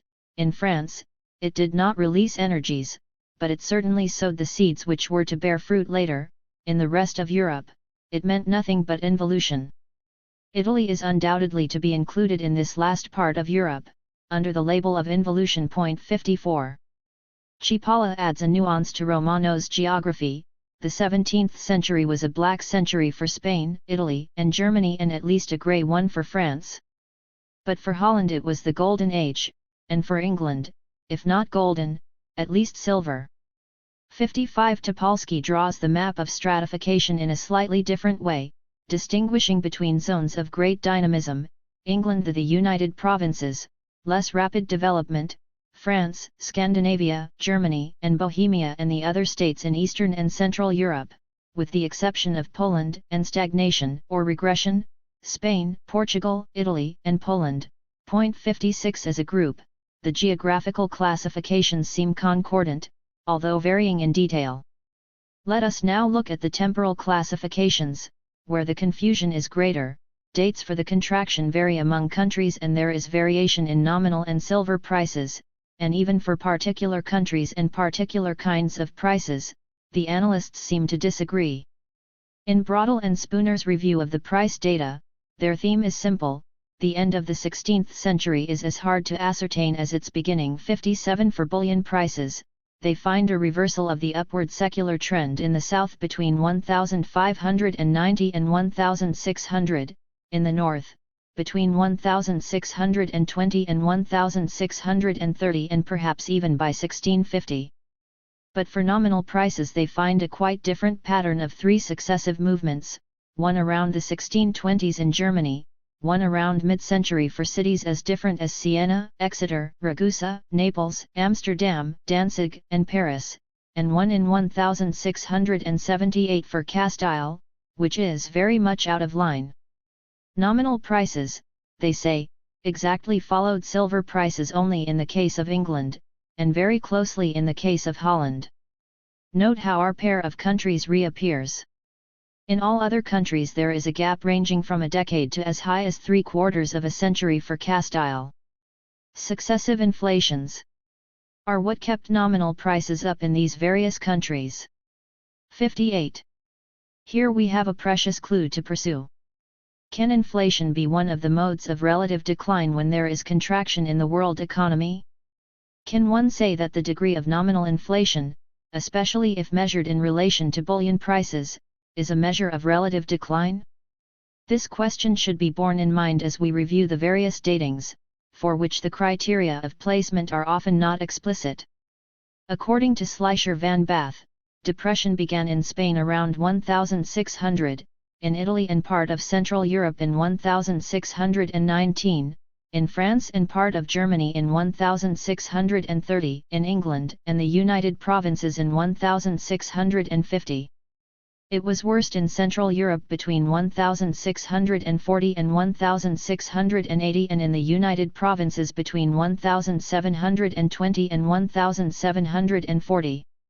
It ended in England and France in 1730, in Germany in 1750, and in the United Provinces in 1755.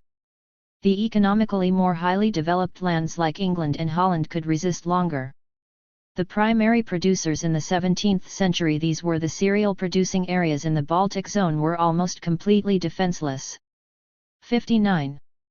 Villar, using silver prices, finds two main patterns, one in Spain and Portugal, whose decline started earlier, between 1600 and 1610, and also ended earlier, between 1680 and 1690, and one in Northern Europe, which started between 1650 and 1660 and went on until between 1730 and 1735.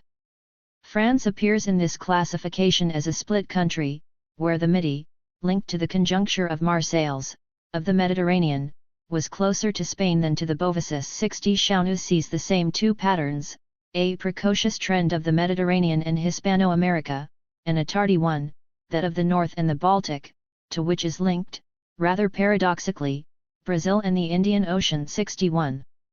Abel, however, comes up with a somewhat different grouping on the basis of 25-year averages of silver prices for cereal, which he summarizes as, in general, a downward trend during the second half of the 17th and the first half of the 18th centuries. 62. This, he says, holds true for England, the Spanish Netherlands, France, Northern Italy, the United Provinces, Denmark and Poland, but not for Germany and Austria, whose price curves are upward from the last quarter of the 17th century. 63. In fact, a close look at Abel's chart shows a far more complex picture, in which two facts stand out.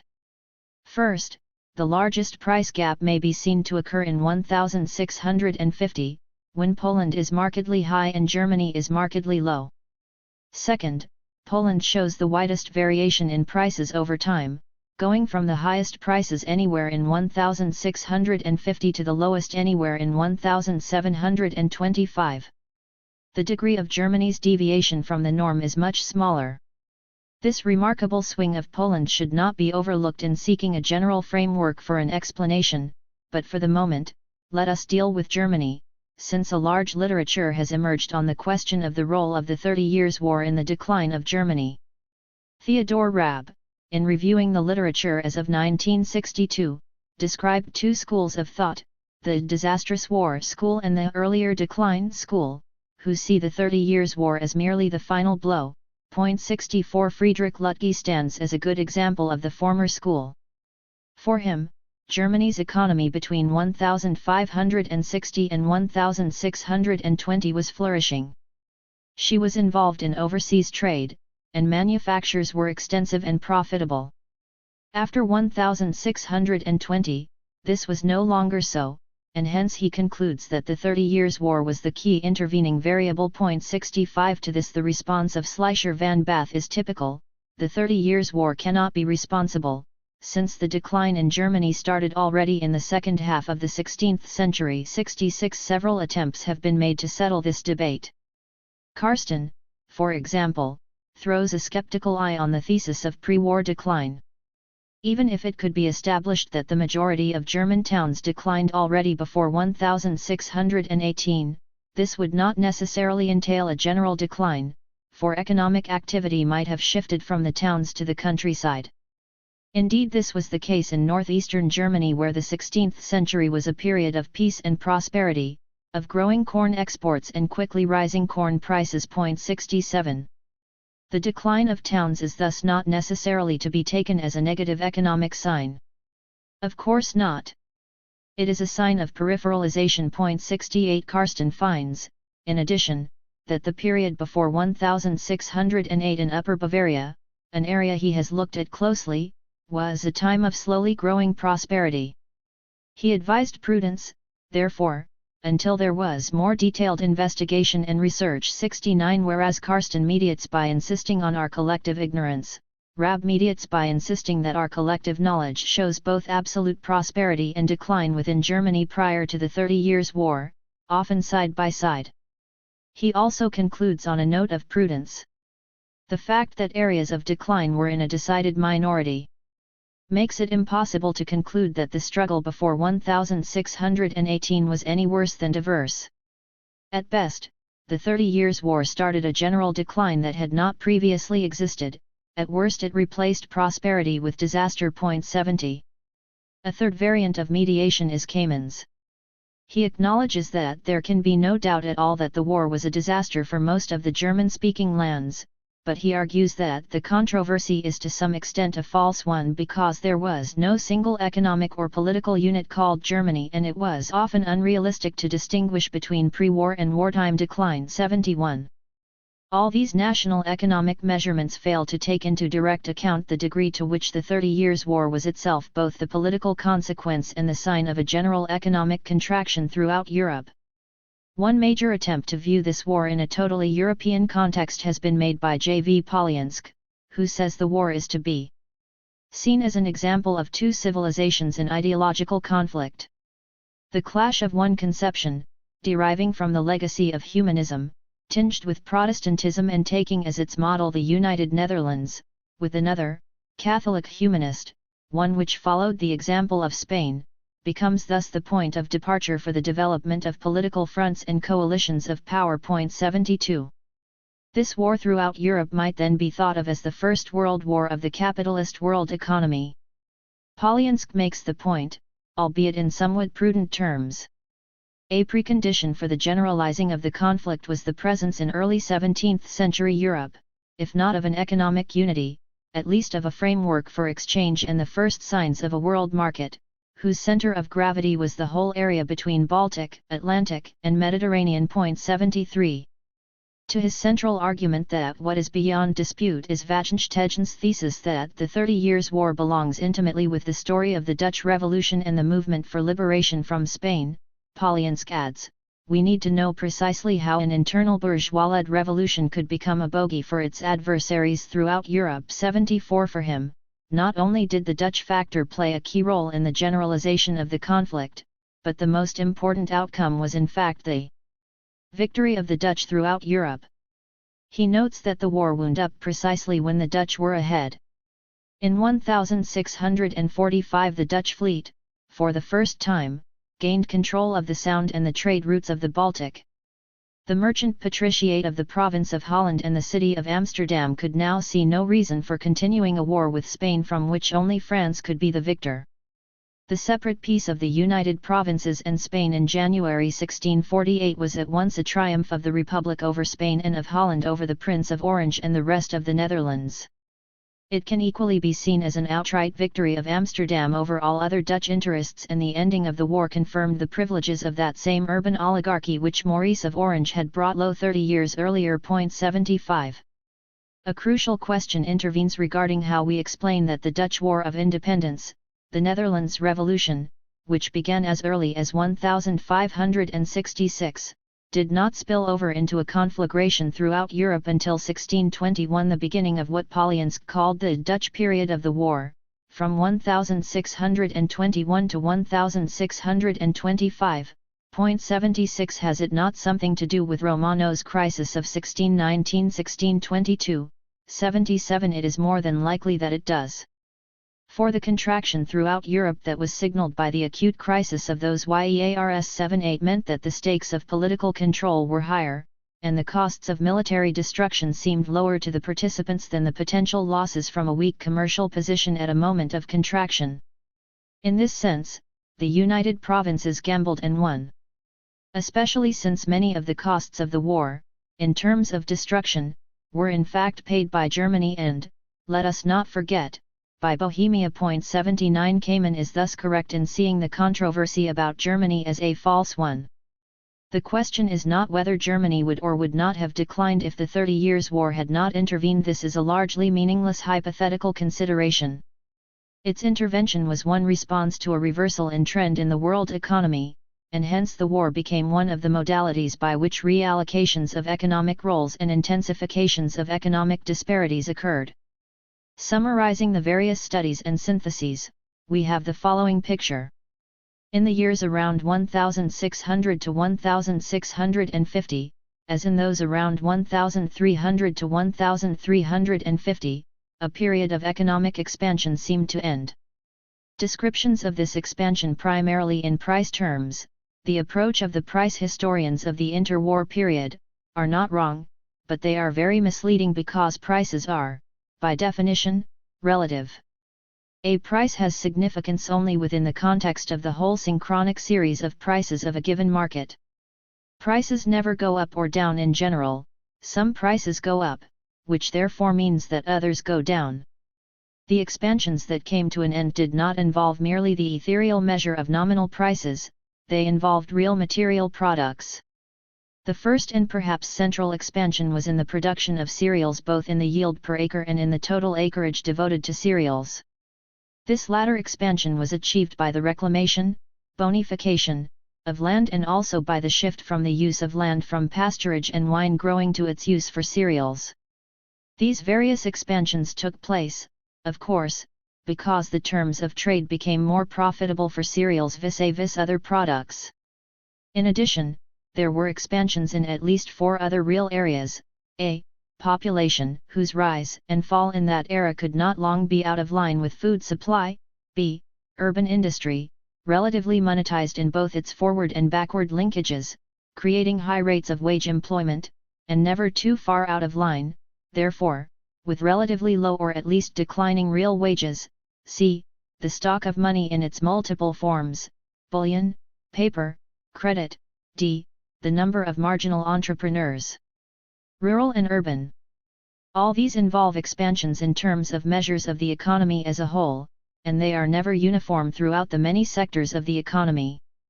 Measuring them within the boundaries of political units rather than within the boundaries of global economic markets will therefore give only a partial picture in which economic meaning is incomprehensible, and political consequences are thus inexplicable unless one takes into account the larger whole. In about 1300–1350 and 1600–1650 these expansions came to an end for largely similar reasons. What differed greatly, however, were the systemic responses to the end of expansion. In quantitative terms, we can see the difference quite easily. The period from 1300 to 1450 involved a fall in the various measures, roughly comparable to the previous rise, whereas the period from 1600 to 1750 represented a stabilization in the measures. The curve for 1450 to 1750 looks like a step rather than like the mountain peak of the curve for 1150 to 1450. This is only the outer shell of the difference in structure, however. The recession of 1300 to 1450 led to the crisis of a social structure, that of European feudalism, whereas that of 1600 to 1750 led to a period of solidifying and organizing. In Schoffer's phrase, 80 it marked what Schaunu called the end of easy growth and the beginning of fertile difficulties. 81 Solidification and fertile difficulties regarding what? The capitalist world economy as a system is the only plausible answer. Let us note some of the systemically constructive features of the contraction between 1600 and 1750. In the first place, and overemphasizing this fact is difficult, this period saw a strengthening of the state structures, at least in the core states and in the rising semi-peripheral ones, as a way of coping with the contraction. The comparable contraction between 1300 and 1450, on the other hand, led precisely to acute internecine warfare among the landed nobility, a virtual Götterdämmerung of feudal Europe. Not that wars and destruction were unknown in the 17th century, quite the contrary, but they did not have the same character of massive bleeding of the ruling strata. The modes of warfare had changed, the use of mercenaries was widespread, and above all, the struggles of the 17th century were interstate rather than interbaronial and thus could serve to the accretion of someone's economic strength. As Eliot put it in his discussion of the so-called crisis, the 16th and 17th centuries did indeed see significant changes in the texture of European life, but these changes occurred within the resilient framework of the aristocratic monarchical state. 82 Resilience is precisely what keeps contractions from becoming crises. In the second place, there was constant economic activity somewhere, activity that from close-up seemed to be the sign of prosperity. I pass over the most obvious instances: Holland's Golden Age, the German upturn from the late 17th century, the steady improvement in English agronomy, and in short, throughout this somber and difficult 17th century, the accumulation of an infinity of minor improvements. 83 Such less frequently observed phenomena include the fact that land reclamation never really ceased, as Romano reminds us. Land reclamation, boni fiche? It still went on in the 17th century. It was simply not paid for with money, but rather by means of corvées, service, abusive exactions, suppressie, etc. It is in this sense that it can well be said that agricultural production, unlike other kinds, hardly diminished in the 17th century. 84. It should not surprise us that there seemed to many entrepreneurs in the 17th century an absence of safe and productive outlets for investment. 85. This is, after all, one of the meanings of contraction. When Schaunu describes the 17th century as one in which profit retreats but victorious rent triumphs, 86, he is thus misleading us. He is, in fact, describing the shift toward agricultural investment in the core countries of the capitalist world economy. Hobsbawm finds a paradox in the history of capitalism. We are therefore faced with the paradox that capitalism can only develop in an economy which is already substantially capitalist, for in any which is not, the capitalist forces will tend to adapt themselves to the prevailing economy and society, and will therefore not be sufficiently revolutionary. 87. But is it really a paradox that a predominantly industrial capitalist world economy can only emerge out of a capitalist world economy already in existence, which is exactly what happened? The way in which the capitalist world economy persisted and stabilized in the period between 1600 and 1750 it was unable to do between 1300 and 1450, precisely because the expansion between 1150 and 1300 had not yet broken the binds of the feudal structure of Europe, and for this reason the 17th century could prepare the way for the spurt of the so-called Industrial Revolution economically, politically, intellectually, and socially. 88. We must not overlook the revolution of Maurice, for example, which had no counterpart in the late Middle Ages, the steady rise of an ascetic sexual morality from the 16th to the 18th centuries and all that it imposed on family structures to make them adapt to a capitalist world. Schaunu, as usual, is a bit swept away with his idealist imagery, but he is not really off the mark in his argument. The 17th century is, in terms of Maurice, the great, perhaps the only revolutionary century, with respect to traditional civilization, the iconoclastic century par excellence. It thus achieved, paradoxically, one of the preconditions for the Malthusian Revolution. 89. Again we ask, wherein is the paradox? Indeed, we can raise the question of whether the Industrial Revolution was not already going on in the 17th century. Charles Wilson is daring enough to suggest this. Was there an absolute difference between the economic development of the later, so-called, Industrial Revolution and that of 17th century Holland? Most historians would probably say yes, there was. But can we be so sure? Dutch shipbuilding was itself, in contemporary terms, a basic industry, as transport engineering was to be in the 19th century. 90. Let us not forget that the period from 1600 to 1750 continued and furthered one crucial process of the world economy, the steady breakdown, as the survey by Brodel and Spooner demonstrates, of price differentials in the three basic price zones of Europe. The unmistakable closing of the gap between maximum and minimum prices from the early 18th century shows how far prices throughout Europe had begun to converge. By overexploiting price differentials, merchant capitalism contributed to a process of leveling out, to the creation of channels of communication, and in turn to a diversion of interests looking elsewhere for more favorable conditions. 91. That is the point. There was a capitalist process going on from the 16th to the 18th century that made possible the industrial spurt, and the leveling of prices was an essential element in this. One crucial difference remains, it seems to me, between the period from 1450 to 1750, when a capitalist world economy was created and alternative historical possibilities progressively eliminated, and the period from 1150 to 1450, when, it might be argued, a similar attempt was made but failed because the political coherence of the feudal economy had not yet fallen apart through its internal contradictions. This crucial difference is to be found in the pattern of distribution of income within the overall economy. Wilhelm Abel's major point in his book on mass poverty in pre-industrial Germany was that Friedrich Engels's argument in Conditions of the Working Class in England in 1844 that conditions of the workers deteriorated with industrialization was totally wrong. According to Abel, who cites the work of Bruno Hildebrand, poverty was greatest in Germany precisely in those regions where there was no industry. 92. In fact, says Abel, mass poverty predated industrialism, going back to the 16th century. The severest decline in real wages occurred in the 16th century. Subsequently, real wages rose in Germany soon after the 30 Years' War and elsewhere in the beginning of the 18th century. Nonetheless, these wages were not much higher than those of the second half of the 16th century, and very much lower than the wages of the 15th century. The Age of Pauperism, 1791–1850, completes this series with a renewed decline, but least of all in early industrializing England. 93. The point of Abel's book was to argue that the Industrial Revolution meant a rise in the standard of living for the working classes.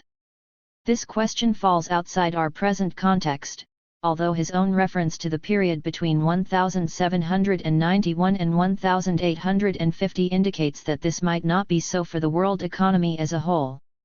What is pertinent to our present discussion is his argument that there was an overall decline in the income of the lower strata in the period from 1450 to 1800. This argument finds confirmation in other writings. Mink Hinton, taking the period between 1500 and 1750, hazarded a few generalizations about the structure of demand in Europe. It was better to be rich in 1750 than in 1500, he says, and the gulf between rich and poor widened. 94. Brodel and Spooner came up with similar conclusions by looking at the price data.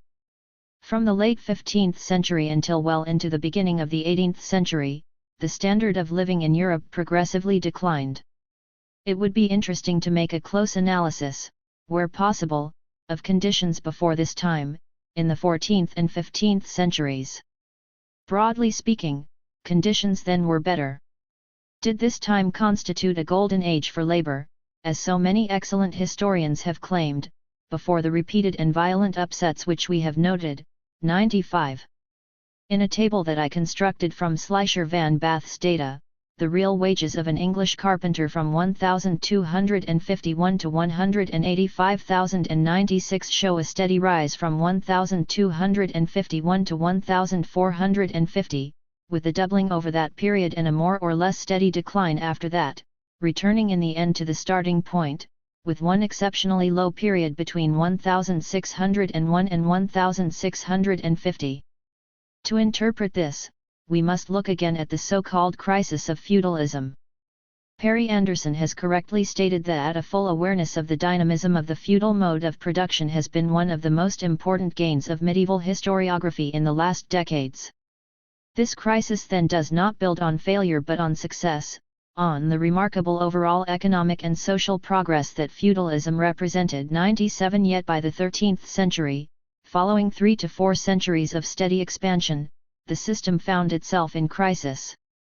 I have previously explained 98 why I believe this resulted from a conjuncture of a cyclical economic regression, climatological changes, and secular exacerbations of the basic contradictions of a feudal structure.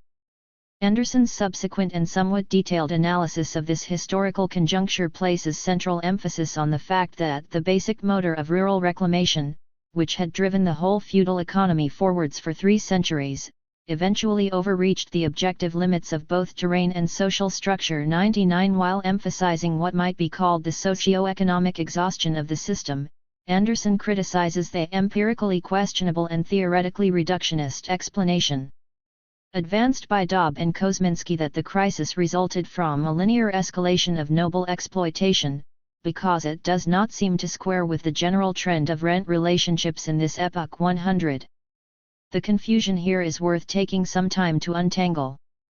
Some empirical evidence for the hypothesis of linear escalation is in fact to be found in Anderson's own book, where he noted, for example, that the average size of peasant holdings in medieval Europe dropped from perhaps some 100 acres in the 9th century to 20 or 30 acres in the 13th century. 101 He also noted that the stratum of smaller nobles and ministerial intermediaries between magnates and the peasantry tended to rise steadily in social and economic importance throughout the whole medieval period.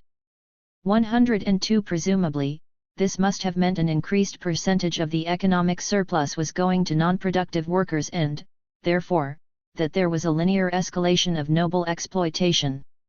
In this case it would be the combination of the steady socio-economic exhaustion and the increased exploitation, did not the former lead to the latter partly as a way of equilibrating the individual incomes of members of the upper strata, that brought on, along with reinforcement, as I noted, from other factors, the famous crisis of seigneurial revenues resulting from the widening scissors in the relationship between urban and agricultural prices. 103. One of the consequences of this scissors was the general change in rent relationships that occurs precisely in the period of economic downturn. Anderson says, far from the general crisis of the feudal mode of production worsening the conditions of the direct producers in the countryside, it thus ended by ameliorating it and emancipating them. It proved, in fact, the turning point in the dissolution of serfdom in the West. 104. The impression here is of economic scissors followed by seigneurial reaction followed by relatively successful peasant resistance that ended in the dissolution of serfdom. The domain tilled by servile labor was an anachronism in France, England, Western Germany, Northern Italy, and most of Spain by 1450. 105 I see the sequence somewhat differently. The socio-economic crisis weakened the nobility such that the peasants steadily increased their share of the surplus from 1,250 to 1,450 or 1,500. This was true throughout Europe, West and East. 106 It was the increase in the standard of living of the lower strata moving in the direction of relative equalization of incomes, rather than the prior condition of exhaustion, that for the upper strata represented the real crisis and the dilemma they had to face. There was no way out of it without drastic social change. This way, as I have previously argued, was the creation of a capitalist world system, a new form of surplus appropriation. 107 The replacement of the feudal mode by the capitalist mode was what constituted the seigneurial reaction. It was a great socio-political effort by the ruling strata to retain their collective privileges, even if they had to accept a fundamental reorganization of the economy and all the resulting threats to familiar modes of stratification. There would be some families, it was clear, who would lose out by such a shift, but many would not. 108 Additionally, and most importantly, the principle of stratification was not merely preserved, it was to be reinforced as well. Does not the discovery that the standard of living of the European lower strata went down from 1,500 to at least 1,800 despite the fact that this period included both expansion, phase A, and contraction, phase B? Demonstrate how successful was the strategy, if such it could be called, of economic transformation? It should be noted that the empirical argument for income decline is made not by a critic of capitalism, but by an Abel correcting Engels. Abel's mistaken belief that this decline was arrested after 1800 indicates only that he failed, for whatever reasons, to make his post-1800 calculations within the correct unit of analysis, that is, for the capitalist world economy as a whole, the outer boundaries of which had expanded precisely at that point. We now return to our interpretation of the contraction between 1600 and 1750. To analyze the period from 1450 to 1750 as one long transition from feudalism to capitalism risks reifying the concept of transition, for we thus steadily reduce the periods of pure feudalism and pure capitalism and sooner or later arrive at zero, being left with nothing but transition. Fair enough, all is transition, but whenever we expand a partitive into a universal attribute, we merely displace the issue terminologically. We still want to know when and how and why major alterations in social structures occurred. The ideological descriptions that systems convey about themselves are never true.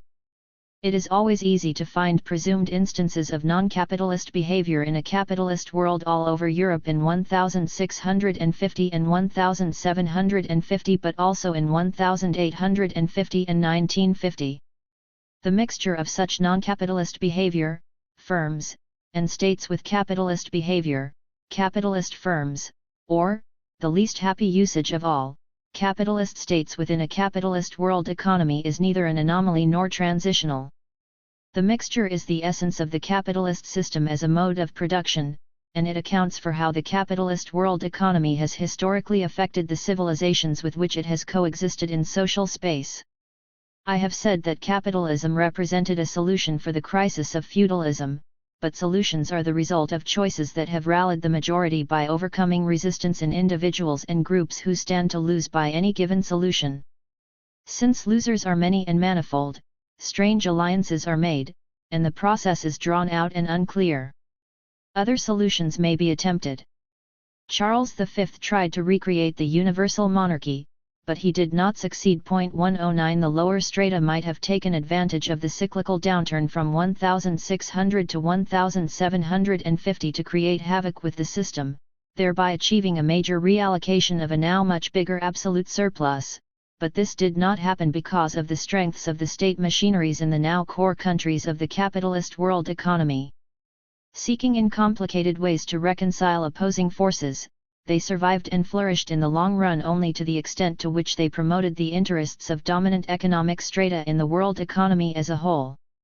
For Anderson, absolutism was essentially a redeployed and recharged apparatus of feudal domination, designed to clamp the peasant masses back into their traditional social position despite and against the gains they had won by the widespread commutation of dues. 110. I could accept Anderson's entire statement if the adjective feudal were dropped. To me, the redeployment precisely involved substituting capitalist domination for feudal domination, whatever the outer shell of public terminology. Even Anderson himself admits that there is an apparent paradox of absolutism. He states that while absolutism was protecting aristocratic property and privileges, it could simultaneously ensure the basic interests of the nascent mercantile and manufacturing classes. To explain this paradox, Anderson invokes the fact that in the period before machine industry, thus, before about 1800, merchant and machine capital did not need a mass market and could therefore avoid a radical rupture with the feudal agrarian order. 111 This is true, however, within the capitalist world economy taken as a whole. It remains true in the 20th century. That is, the need of the mass market still encompasses less than the entire world population. From the foregoing, we can understand why not all absolute monarchies were strong states and not all strong states were absolute monarchies. The key element is how strong the state was and not how absolute the form of government was. Of course we must explain the form, and we will then notice that in the 17th century the strongest states were those which dominated economically. The United Provinces were in first place, England was second, and France was only in third place. The English Revolution strengthened the English state, while the assertion by Louis XIV, "L'état c'est moi," was a sign of the relative weakness of the state. The 17th century contraction was not a crisis in the system. Quite the contrary, it was a period of its consolidation. Schaffer catches the spirit of this when he suggests there was a positive side to the decline in the import of silver from Hispanic America in the late 16th century. The result, he suggests, is that in the 17th century in general the price average remained at the same level, and this was a stabilizing factor for economy, which had been ravaged by an all too extravagant inflation. 112. The long 16th century had not merely been an inflationary era. It had been a structurally revolutionary one, not the least of which was the willingness of large groups of people to adopt new and radical ideas. The ideas of humanism and the Reformation had a heady quality to them that risked getting out of hand. The 17th century represented a period of calming down and cooling off. Classicism, like absolutism, was not a description of reality, but a program of returning the political and cultural initiatives to the upper strata, the better to digest the fundamental social change that was represented by the genesis of a capitalist world economy. William Bousma characterizes the essential intellectual thrust of the 17th century as the recovery everywhere of the systematizing mentality, which rested on a positive estimate of man's intellect very different from the view that underlay the secularizing movement, and which insisted on relating all aspects of human experience to a central core of universal and therefore abstract truth. 113. Politically and culturally, the 17th century represented a search for stability in form and structure that was concomitant with the moment of slowdown in the rate of development of the world economy. Without such a period, the next qualitative leap forward would not have been possible. This makes the 17th century not a crisis but a needed change of pace, not a disaster but an essential element in furthering the interests of those who benefited most from a capitalist system. 114 Because the period from 1600 to 1750 was so important in the consolidation of the European world economy, it is worthwhile to make a careful analysis of why this was so. We will then be able to understand what mechanisms the capitalist strata used to cope in recurrent periods of contraction in the world economy. 2. Dutch hegemony in the world economy. In the North, a phenomenon like Rubens was unthinkable. Peter Gyl 1. The core of the European world economy was by 1600 firmly located in northwest Europe, that is, in Holland and Zeeland, in London, the home counties, and East Anglia, and in northern and western France. 2 The political units in which these core areas were located were rather different in size, form, and politics, and they underwent significant changes in the following century and a half, but economically these zones were more alike than different. As observed in the previous chapter, 1600 to 1750 was a period of consolidation in which there was a slowdown in the rate of the development of the world economy. This was true overall, but the hallmark of a capitalist economic system is that the overall central tendency is the composite of strikingly different trends of the component sectors. With slowdown and consolidation, difficult economic decisions are forced, and hence political and cultural convolutions are fostered. Nowhere was this truer than in the core countries of the 17th century, among whose entrepreneurial strata there was acute competition for survival in a situation where some had to be eliminated to leave enough profit for the others. History books call the period from 1600 to 1750 the age of mercantilism. I have no intention of reviewing the multiple meanings given to this term or the definitions that constitute its essence. 3 The debate about mercantilism largely concerns the truth value of arguments put forward by theorists of the 17th century. Obviously, their themes in some ways reflected reality and in some ways were designed to act on reality. This is true of all theories. But in the present context we are interested in the actual practices of the states of the time, whatever the ideological justification. These practices are not unique to the time but were utilized by some states at almost every moment of the history of the capitalist world economy, although the ideological justifications have varied. In the vast welter of explanations of mercantilism in the 17th century, two aspects of this concept are agreed upon by virtually everyone. Mercantilism involved state policies of economic nationalism and revolved around a concern with the circulation of commodities, whether in terms of the movement of bullion or in the creation of balances of trade, bilateral or multilateral. What the facts were regarding the true relation of profit and power is what the debate is about among men of the time and among analysts of today. To argue that economic nationalism is the state policy of the weaker against the stronger and of competitors against each other is merely to accept an orthodoxy. What will perhaps be somewhat different in this book is the assertion that success in mercantilist competition was primarily a function of productive efficiency and that the middle-run objective of all mercantilist state policies was the increase of overall efficiency in the sphere of production. The story must start with the United Provinces because for at least part of the 17th century this sand and mud dump left over from the Ice Age for with a jerry-built and seemingly ineffectual state machinery was the hegemonic power of the capitalist world economy. The United Provinces, or should we say Holland, was the first such hegemonic power after the collapse of the attempt on the part of Charles V to convert the world economy into a world empire. Hegemony is a rare condition. To date only Holland, Great Britain, and the United States have been hegemonic powers in the capitalist world economy, and each held the position for a relatively brief period, Holland least plausibly because it was least of all the military giant of its era. Hegemony involves more than core status.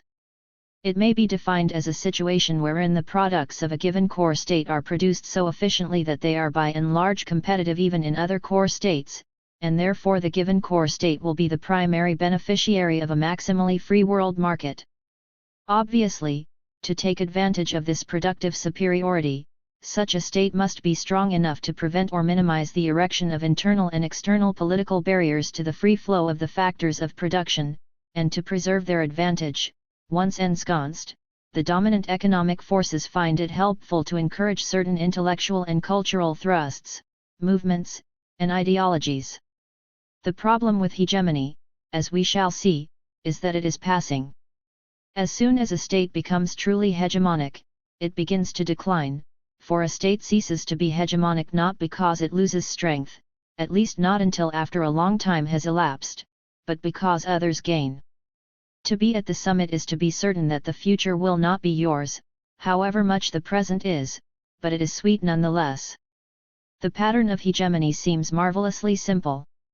Marked superiority in agro-industrial productive efficiency leads to dominance of the spheres of commercial distribution of world trade, with correlative profits accruing both from being the entrepot of much of world trade and from controlling the invisibles transport, communications, and insurance.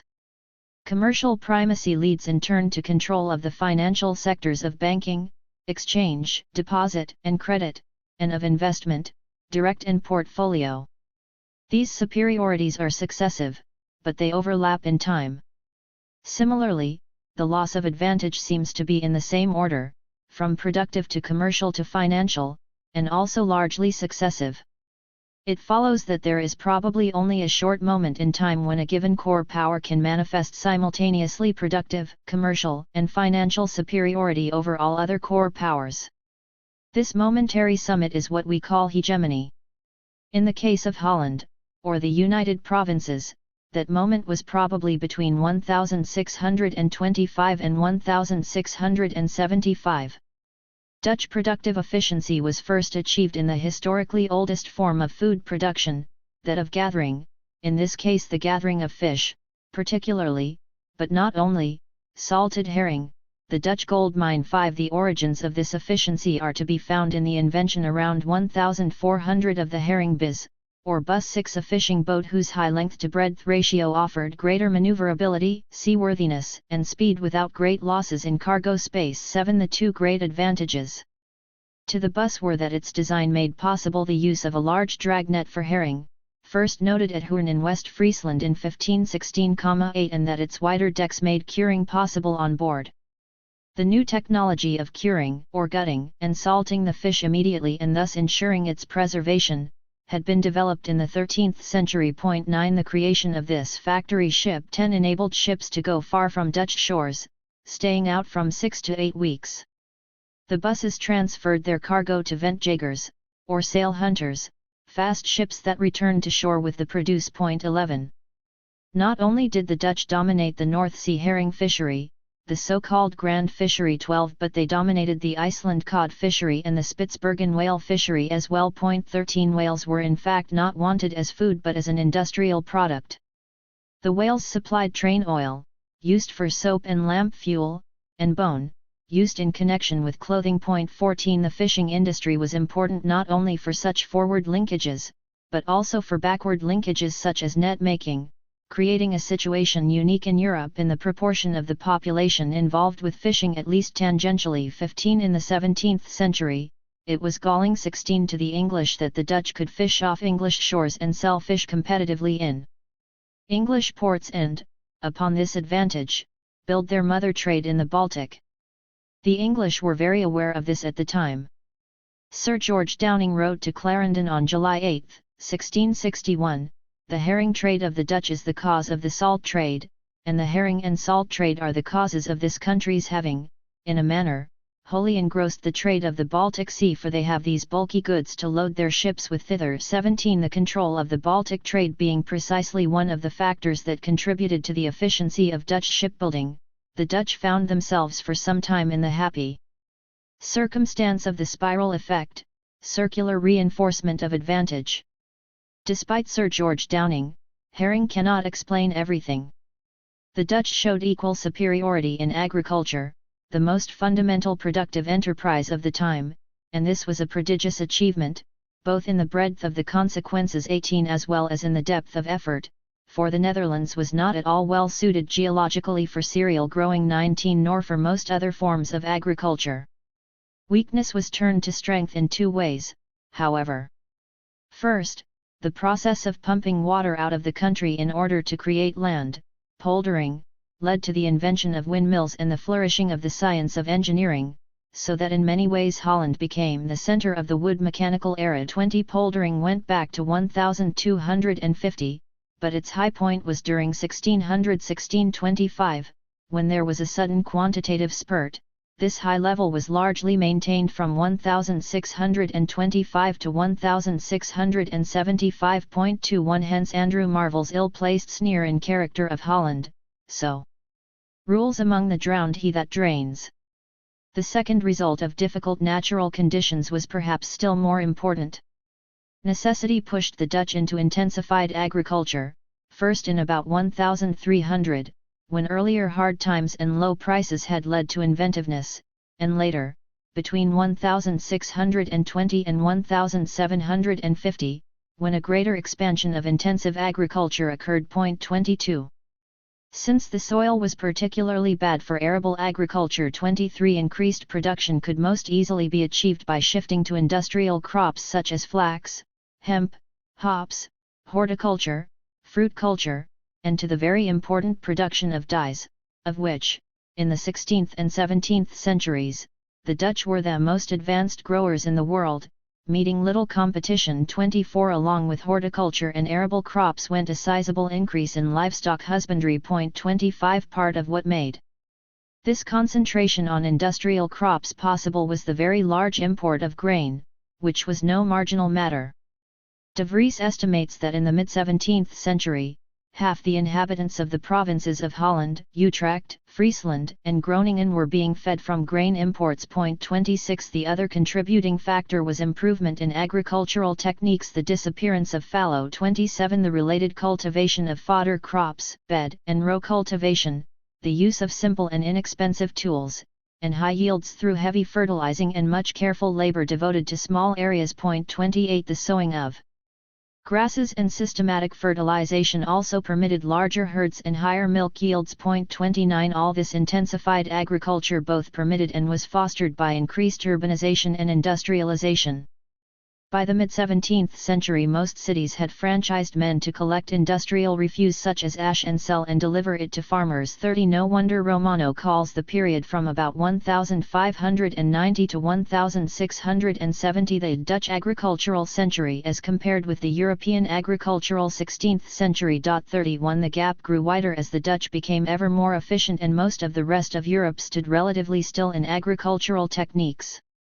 The United Provinces not only was the leading agricultural producer of this time, it was also, and at the same time, the leading producer of industrial products.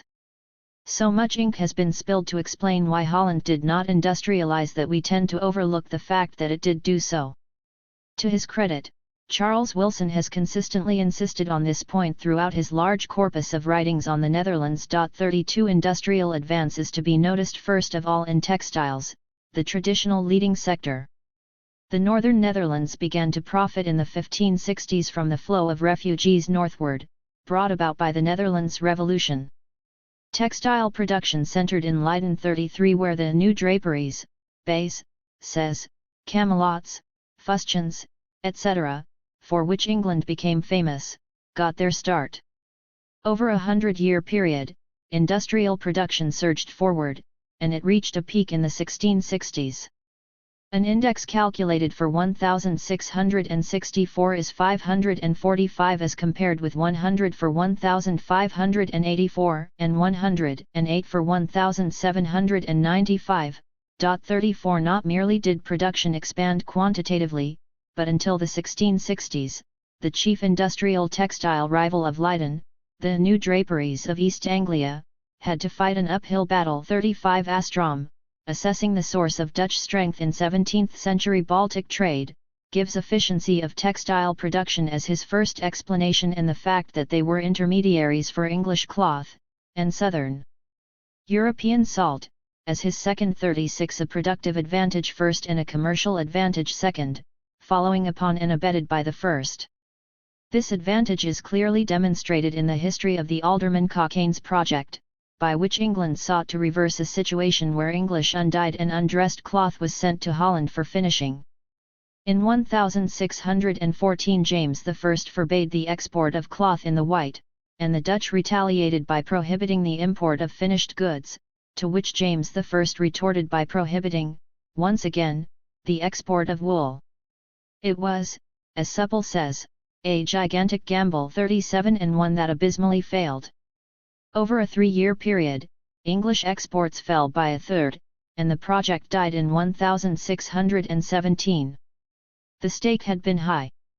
Wilson has calculated that 47% of the value added was in the process of dying, and this was done in Holland. 38 The reason England could not have won this gamble leaps into view, for we have already noted the enormous advantage Holland enjoyed at this time in the production of dyes and hence the cost of dyeing.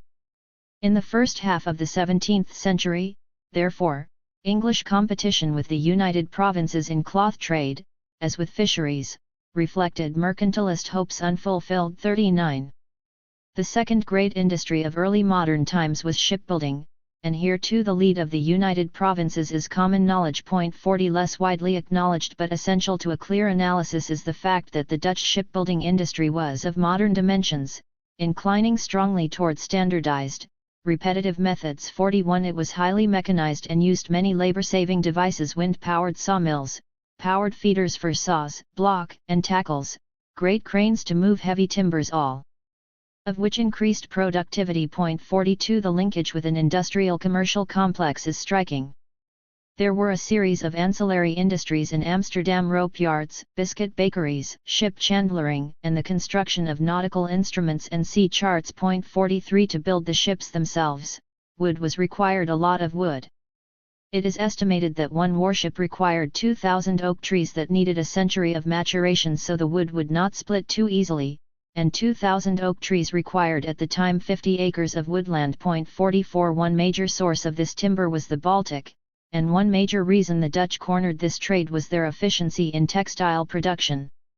The consequence, of course, was efficiency in shipbuilding, which, as we shall see, was largely the reason the Dutch could dominate world commerce. Furthermore, since other Dutch industries in addition to shipbuilding were wholly dependent on supplies brought by water, the ships must be seen as a genuine factor of production. 45 Hence, shipbuilding was production of the means of production. Textiles and shipbuilding were not the only industries of significance. Holland was a leading center of sugar refining, at least until 1660.46. There was a powerful boom in distilleries beginning shortly after 1600 and lasting through the century. Other industries were a paper industry, sawmills, book production, a brick and lime industry, expanding about 1500 and still reasonably prosperous in the 18th century, crockery, tobacco and pipe-making factories, very large tanneries directed toward export, especially in the 17th century, breweries, reaching their height at the turn of the 17th century, oil and soap production, whose greatest prosperity was in the middle of the 17th century, of course a chemical industry, whose primary function was to provide dyestuffs. 47 And one must not omit the munitions industry. Spurred by the 80 Years' War and the 30 Years' War, the import of war materials was encouraged by the government, and the industry steadily expanded. A large export trade existed by the end of the 16th century. As of 1600, the structure of production had shifted from artisanal guilds to manufacture and the putting out system. 48. It is not that in the 100 years between 1575 and 1675, the United Provinces excelled in every industrial field or had no effective competition, but if it is to be asserted, as it is by North and Thomas, that the Netherlands was the first country to achieve self-sustained growth, 49, it is primarily because no other country showed such a coherent, cohesive, and integrated agro-industrial production complex, and this despite the economic complications of fighting an 80-year war of independence. 50 There were no more careful observers of the Dutch scene in the 17th century than the English. In 1673, Sir William Temple, the English ambassador, published his observations upon the United Provinces, in which he said, "I conceive the true origin and ground of trade to be great multitudes of people crowded into small compass of land, whereby all things necessary to life are rendered dear, and all men who have possessions are induced to parsimony, but those who have none are forced to industry and labor. Bodies that are vigorous fall to labor, such as are not supply that defect by some sort of invention and ingenuity. These customs arise first from necessity and grow in time to be habitual in a country." 51. Sir William wished that as much might have been said of the English. Confirmation of this vitality can be found in the figures of population movement and urbanization. It is well known that there was a major migration, especially of artisans and burgesses, from the southern to the northern Netherlands, above all from Antwerp 52 to Amsterdam and Leiden 53 in the late 16th century. In 1622, 60% of the population of the United Provinces were townsfolk, and of these, 3/4 were in towns with over 10,000 people. 54 The population of Amsterdam quadrupled from 50,000 in 1600 to 200,000 in 1650, 55, and it served as a veritable melting pot, turning Flemings, Walloons, Germans, Portuguese and German Jews, and French Huguenots into true Dutchmen. 56 Most writers concentrate on the merchant and artisanal strata who migrated. It is at least as important to observe the growth, especially but not only in Leiden, of a mass of urban proletarians who were living in slums, many of the workers employed being female and child labor. As Jeanin says so aptly, the tensions and the conflicts have a modern resonance. 57 Of course they do, because we are in the presence of industrial capitalism. In summary, it can be said that in the late 16th century, the northern Netherlands was set firmly on the path of a productive efficiency that enabled the United Provinces to flower in about 1600 into the principal, though of course not the only, production center of the European world economy. In the agricultural sector it specialized in products that required high skills and made high profits. 58 And in the industrial sector, Holland took a commanding lead in textiles and shipbuilding, the two major industries of the era, and played a major, sometimes dominant, role in other industries as well. It is on the basis of this productive efficiency that the United Provinces was able to build its commercial network and establish itself as the packhouse of the world. 59 It is to this somewhat more familiar story that we now turn. Dutch shipping dominated the world carrying trade in the 17th century. It grew tenfold from 1,500 to 1,700. As of 1670, the Dutch owned 3 times the tonnage of the English, and more than the tonnage of England, France, Portugal, Spain, and the Germanies combined. The percentage of Dutch-built ships was even greater. Dutch shipping reached its heyday, in fact, only in the second half of the 17th century, the Dutch having used the occasion of the English Civil War to establish undisputed ascendancy in the world's carrying trade. While Dutch ships carried all Dutch textiles, English ships, despite monopolies and chartered companies, had to share with Dutch ships the carrying of English textiles, indeed had the lesser share. 60 As late as 1728, Daniel Defoe was still referring to the Dutch as the carriers of the world, the middle persons in trade, the factors and brokers of Europe. 61 What is so impressive about the Dutch in the 17th century is that they spread everywhere. 62 To the East Indies, the Mediterranean, Africa, and the Caribbean, while still holding on to the Baltic, Eastland, trade, they expanded their share of the trade of Northwest Europe and seized the river trade inland to the continent. The story of the East Indies trade is of course the story of the Verenigd Oost-Indisch Company, VOC.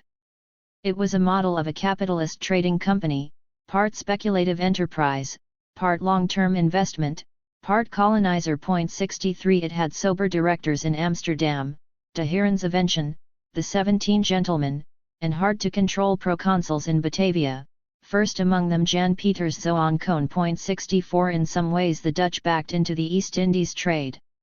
When Antwerp fell to the Spanish in 1585, the European spice market was transferred to Amsterdam. But since Spain had annexed Portugal in 1580 and Lisbon was the European port of entry for spices, the Dutch sought to bypass the Spanish. 65 Thus Cornelis de Houtman was sent on his mission to the Indies in 1592, the first trading fleets sailed in 1598, and by 1602 the States General had chartered the VOC, in part to contain ruinous competition among the Dutch, in part to provide a stable outlet for the smaller investor, in part to create an economic and political weapon against Spain, and in part simply to get more spices than were available then in Europe. 66. It was, in fact, a good moment to get into the seaborne spice trade. The most important blockages of the overland trade across the Levant occurred not, as is often said, between 1450 and 1500, but rather between 1590 and 1630. 67 The opportunity was therefore great, and the Dutch seized it. The principal shipping lanes of the Indian Ocean shifted from the northern half, the Red Sea and the Persian Gulf, to the southern half, the Cape route. The Dutch were able to exploit this opportunity because they had the technology with which to do so. As Perry puts it, the square sail triumphed over the lateen, the trade wind over the monsoon. 68 But as soon as the Dutch were into this trade, they encountered the basic problem of trade with an external arena. Because it was a trade in luxuries, profits were high and competition keen, but because it was a trade in luxuries and not necessities, the market was inherently small, and glutting the market was a serious possibility. Scylla and Charybdis. 69 There were only two ways to handle the dilemma. Either one transformed the nature of the trade by incorporating the Indies as a peripheral zone of the capitalist world economy, or one had to resort to administered trade in the traditional fashion of the long-distance commerce between world empires. Which path to follow was in fact the subject of the ongoing debate between Koon and de Heren's Invention. Koon, the partisan of a strong manner in Asia, 70 pushed for the first option, his superiors in Amsterdam for the second. Koon said that the peripheralization of the East Indies would require a policy of colonization in two senses, establishing political control in order to constrain relatively strong Asian potentates and reorganize the system of production, and exporting a white settler class, both to help with supervising cash crop production and to provide a secure initial market for European exports other than bullion. He said that such a policy was incompatible with administered trade, and required the operation of a market principle. The terminology in which this was discussed is often referred to, somewhat misleadingly, as free trade versus monopoly. 71 But in fact Cohn was not opposed to the VOC monopolizing in the market, and indeed with a judicious assist from time to time of brute force, nor were the Herrensinvention unaware of the limits of their ability to restrict access to their administered trade over such great distances. 72 It was a matter of what made most sense to capitalist entrepreneurs in the short run, the profits of exploitation or the profits of speculation. In the short run, those who were in favor of speculation prevailed, 73 But in the long run, as we have previously argued, 74 The profits of productive exploitation are the only solid base on which to stay ahead in the capitalist world economy. The core powers, not only the Netherlands, but also Britain and France, launched in the 18th century the peripheralization of the Indian Ocean arena, which really took root after 1750.75. Were the policies of the VOC in the 17th century short-sighted? 76 As Mass-Elman asserts? I do not think so, because one has to look at the alternatives. Were there greater exploitative profits to be had elsewhere, especially in an era of relative overall stagnation of the world economy? The answer is surely yes. In the Eastland trade, in Northwest Europe itself, in the Americas, all nearer at hand. Why bother with the East Indies at all? One wonders whether the overall century-long negative balance of the VOC did not mask a gigantic process of internal transfer of income and concentration of capital within the United Provinces, from small investors to big. 77 If so, the VOC could be said to have functioned as a kind of stock exchange, very useful for those with superior access to information, such as the Herrensinvention themselves, but then its history, at least until the turn of the 18th century, belongs more properly to the financial side of the story than to the commercial and distributional side. Nonetheless, the story of the VOC illustrates well how dominance in one area is linked to dominance in the other. The East Indian trade may have been the most dramatic and even spectacular branch of Dutch commercial expansion in the 17th century, but it is not the most important, nor does it account for Dutch hegemony. At the time Dutch traders appeared in the Indian Ocean, they first began to ply the Mediterranean. The turning point seems to have been shortly after the Dutch-Spanish truce of 1609.782. Areas of trade ought to be distinguished, however. There was first of all the trade with the Christian Mediterranean in general and northern Italy in particular, where it was a matter of supplying grain, chronically needed but now even scarcer due to bad Italian harvests, epidemics, and political cut-offs from the Levant, while simultaneously, northern Italian industry was undercut by the export of cloth to this formerly textile exporting area, and Venetian shipping was displaced. 79 In the late 16th and early 17th centuries, along with the Dutch, English, French, and Hanseates all competed for the Mediterranean trade, but the Dutch came to carry the largest share, primarily because of their superiority in technical matters of ship design and commercial organization, 80 which gave them the double advantage of being able to carry grain, and other products, from northern Europe to the Mediterranean and to secure the grain in the first place in the Eastland trade. After obtaining the larger part of the trade with northern Italy, the Dutch stayed to seize a great part of a second area of commerce, that of the rich trades, also, accompanying their commerce by acts of violence as efficient as they were ruthless. 81 One followed upon the other, for the commerce in rich trades in the Mediterranean was not new. Essentially, the Dutch were taking over the traditional Venetian role in the trade with the Levant. In this era, the Levant was ready to import more real goods, as distinct from bullion as luxury goods, from northwestern Europe than was the East Indies, but they probably exported more luxury items over the period 1600–1750 than did the Indian Ocean area, where, as the period progressed, there was an increased export of tea, coffee, calicos, and other items that eventually became staples rather than luxuries. Was the Levant still then part of the external arena? It is hard to say. The transition to peripheral status was beginning, though perhaps it would await the late 18th century to be fully realized. The Atlantic trade to both the Western Hemisphere and to West Africa, which was its appendix, moves us still closer into the heart of the Dutch commercial network. Much has been made of the difference between the two great Dutch companies, the VOC and the much later and less successful West India Company. 82 For one thing, their social basis of support was different. The VOC, the East India Company, was controlled by Amsterdam merchants who were remonstrants and partisans of peace. 83 But the West India Company was largely the fruit of the efforts of their opponents, the party of Orangists, Calvinists, Zeelanders, and southern Netherlander migrants resettled in the north who were Gomarian, colonizing, and warlike. 84 When it was founded, on June 3, 1621, a few weeks after the truce ended, Amsterdam capital entered the company too, and the idea of a missionary colonizing corporation became transformed into a privateering institution. 85 The struggle between different interests took place inside the West India Company, largely between the economically weaker Zeelanders, with their reliance on the company's monopoly in privateering, and the Amsterdam merchants, who were willing to take a cut off the privateering of any Dutch entrepreneur. 86 The West India Company was thus a belligerent mixture of trade and religion, and consequently,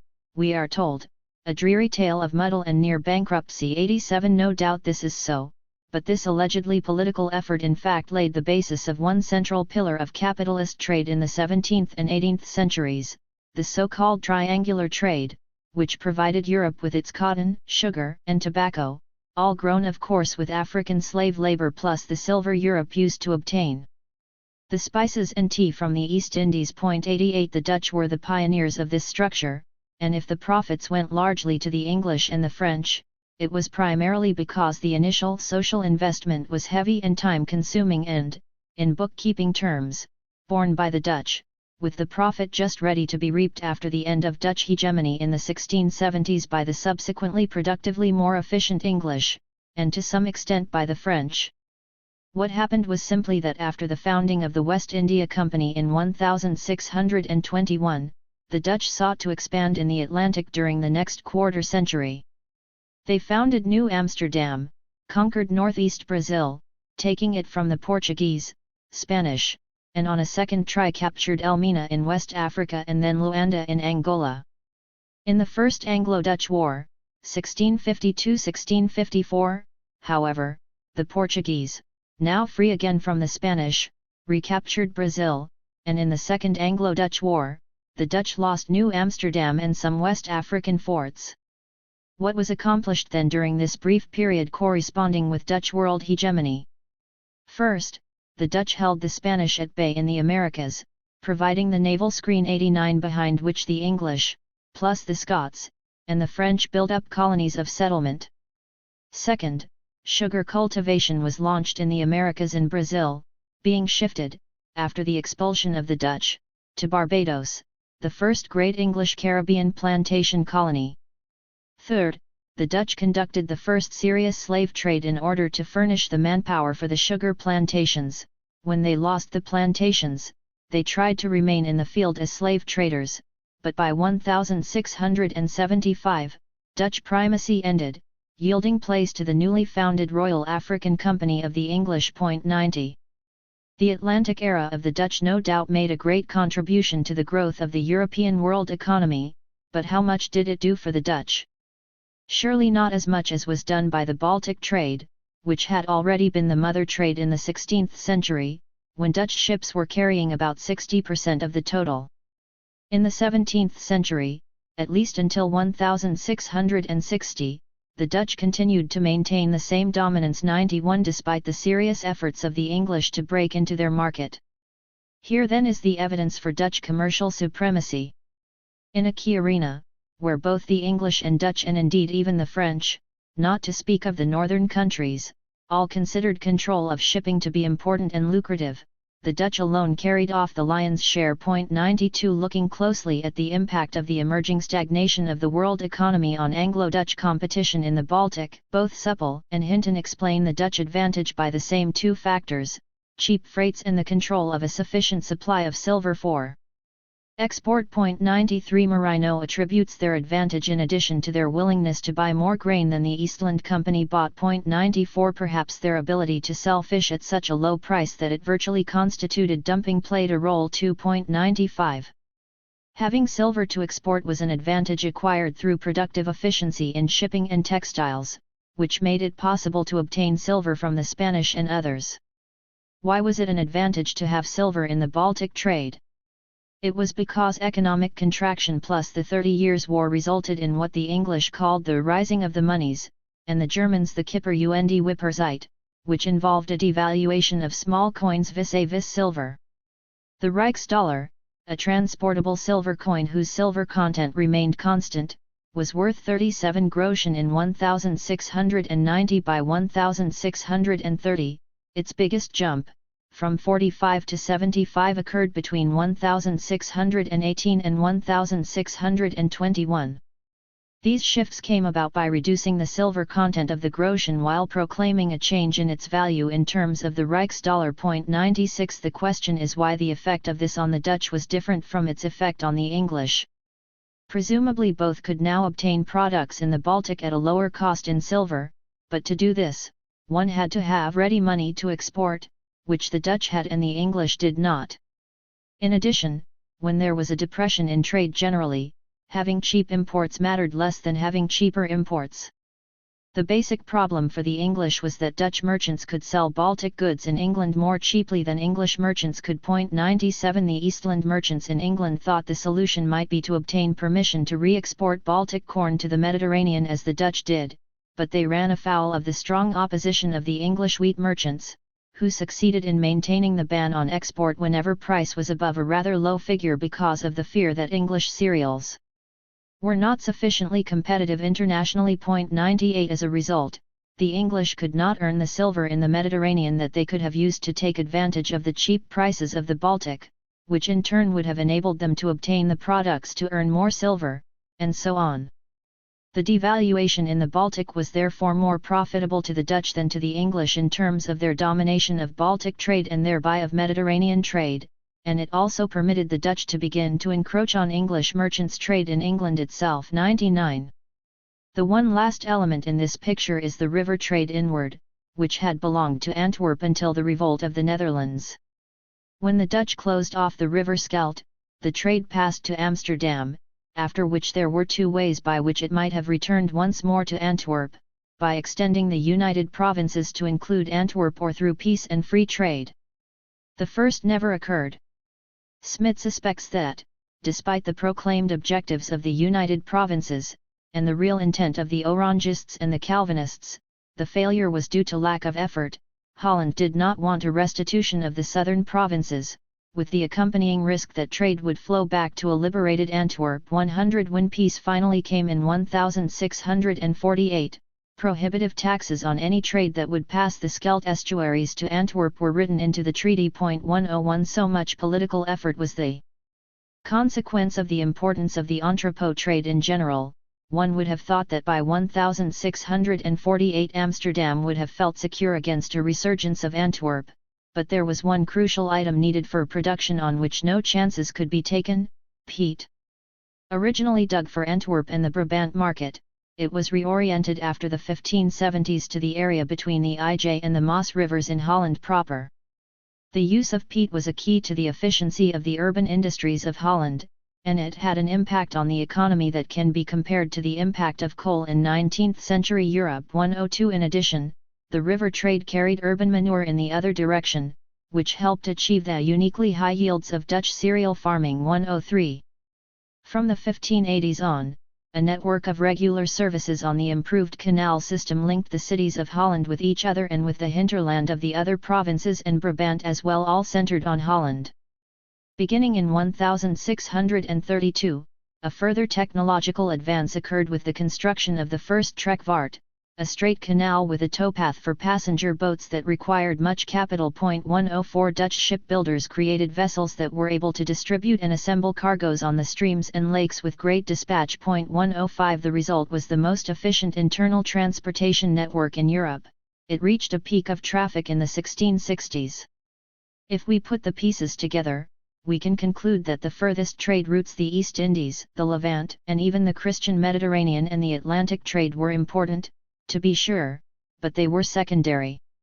The key to Dutch commercial hegemony in the European world economy from the 1620s, perhaps already from the 1590s, to the 1660s remained the ancient trade between Northern and Western Europe. 106 And the reason the Dutch could achieve commercial supremacy had to do with their prior agro-industrial efficiency. This was transposed into commercial efficiency mainly through freight rates, insurance costs, and general overhead. Why were Dutch freight rates so cheap? The biggest factor was the low cost of ship construction. Perry lists 6 cost advantages: skill of Dutch shipwrights, economy in the use of materials, labor-saving devices, large-scale standardized production, large-scale purchasing of materials, cheap transportation of construction materials in Dutch ships. The result was an overall cost of production, as late as the mid-17th century, that was 40–50% cheaper than in England, their nearest competitor. 107 Of these advantages, the first 3 may be seen as the technological advance of the Dutch, and the second 3 as the cumulative advantage of being ahead on the first 3. In addition to being constructed more economically, Dutch ships were constructed in such a way as to require a smaller crew, normally 18 hands instead of the 26–30 used on ships of other countries. 108 This enabled the Dutch to feed their crews well, probably better than other shippers. 109 They thereby presumably obtained higher productivity for a lower overall wage outlay. The higher productivity was to be seen in port as well as at sea.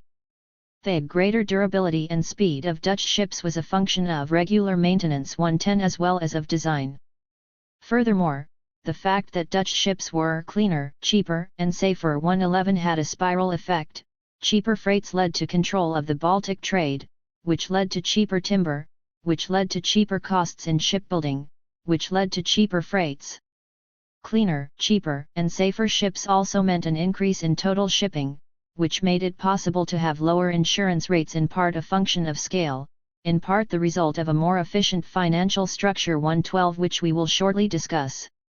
Lower insurance costs are also cumulative, they lead to lower freight rates, which leading to increases in scale and in transactions skills, which lead to lower insurance costs.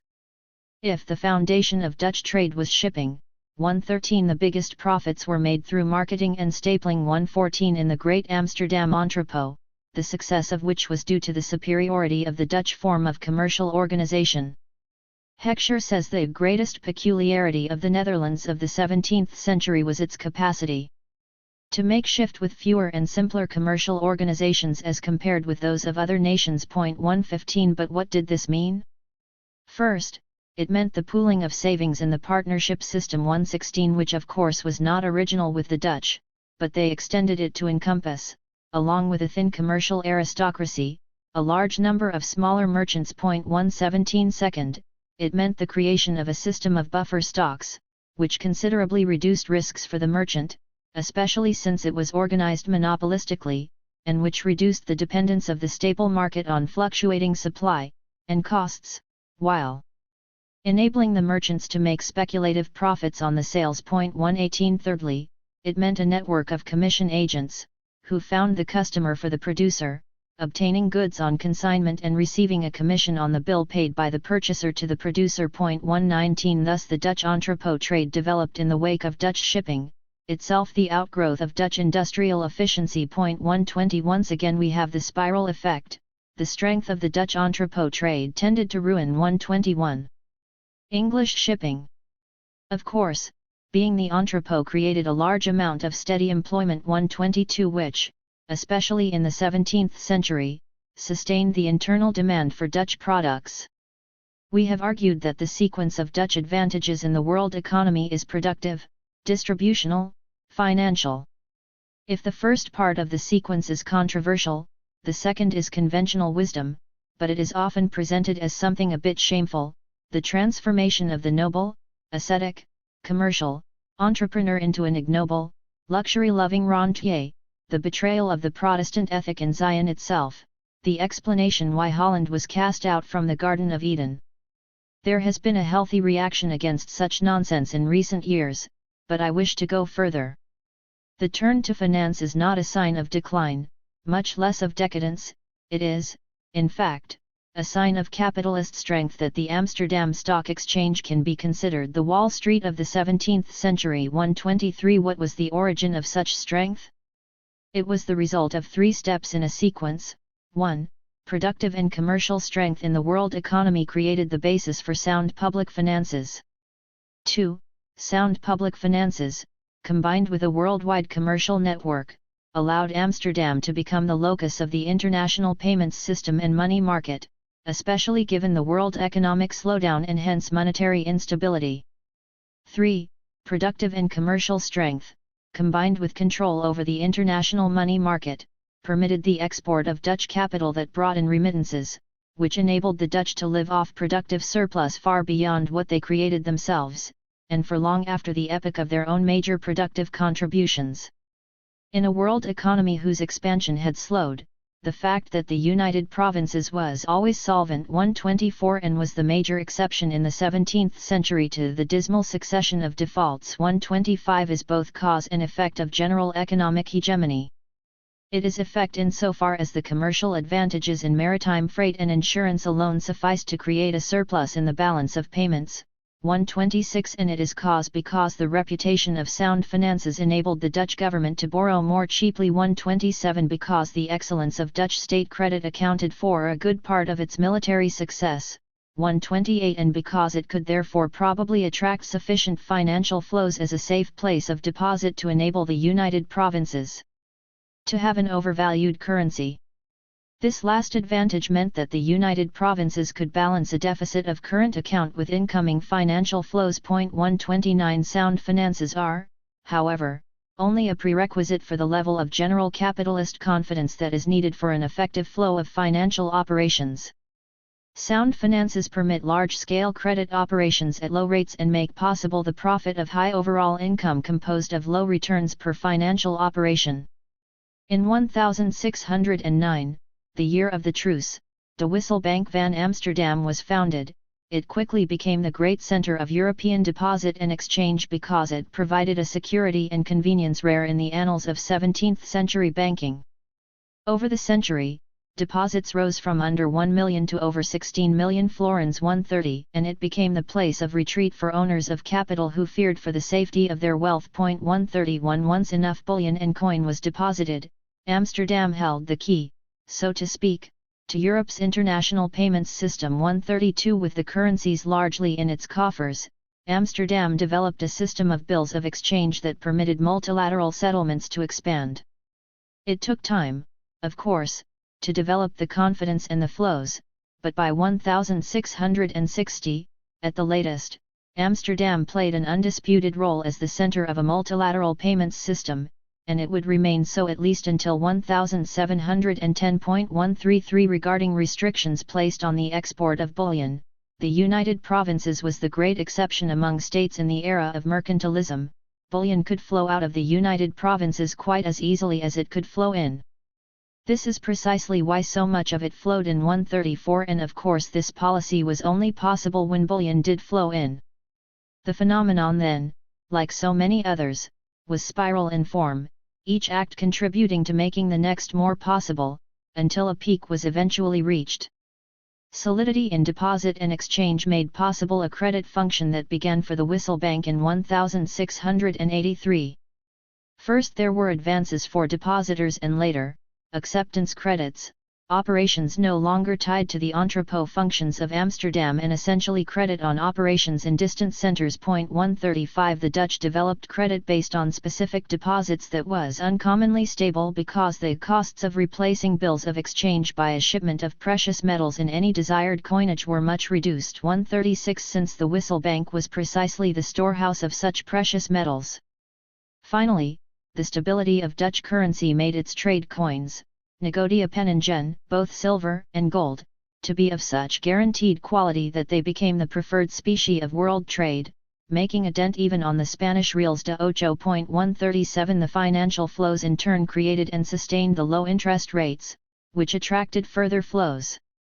The rate in Holland declined by more than half over the course of the 17th century, forcing rates down in England, France, and even Sweden, but these latter never came down low enough to compete effectively. 138 Low interest rates, in turn, lead us to the subject of investments, the other source of financial profit. Being both the chief money market of Europe and the chief commercial entrepot, Amsterdam was able to lower significantly the search, negotiation, and enforcement costs of lending capital, and thereby to encourage investment in general. 139 Being the most technologically advanced society of the time, the United Provinces could also export its technologies, another facet in assuring inward financial flows. 140 The expansion of investment at home and abroad was profitable to Dutch capitalists and aided the balance of payments of the state, but did it aid the overall economy of the state? There has been a curious debate in recent years, with mercantilist overtones, suggesting that the decline of the Dutch was due in some way to the placing of investments outside the United Provinces, especially in England. This is to neglect the fact that the concern of the investor is to maximize profits, not to support the state. 141 We shall talk of this again in discussing the rise of English finance. For the moment, let us content ourselves with Van Dillen's reminder that the creation of capital was of great importance to the political and economic position of the Republic. One need only think of the acquisition of allies by means of subsidies. 142 A form of state investment that reinforced that of private parties. Indeed, we cannot complete this story of Dutch hegemony without looking directly at the role of the state. The United Provinces seemed to be the great exception to the predominance of mercantilist ideology in the 17th century. From this fact, many persons draw the curious inference that the Dutch state was weak. It seems to me that exactly the inverse was true. In the 17th century, the Dutch state was the only state in Europe with enough internal and external strength such that its need for mercantilist policies was minimal. Let us review, briefly, the nature of the ideology and practices and then look at these internal and external strengths of the United Provinces. At earlier points in history, Amsterdam had of course pursued a vigorously protectionist line. 143 which at the level of the towns did not disappear entirely even in the 17th century. 144 Furthermore, there were many who raised objections to the lack of protectionism at the level of the Federation.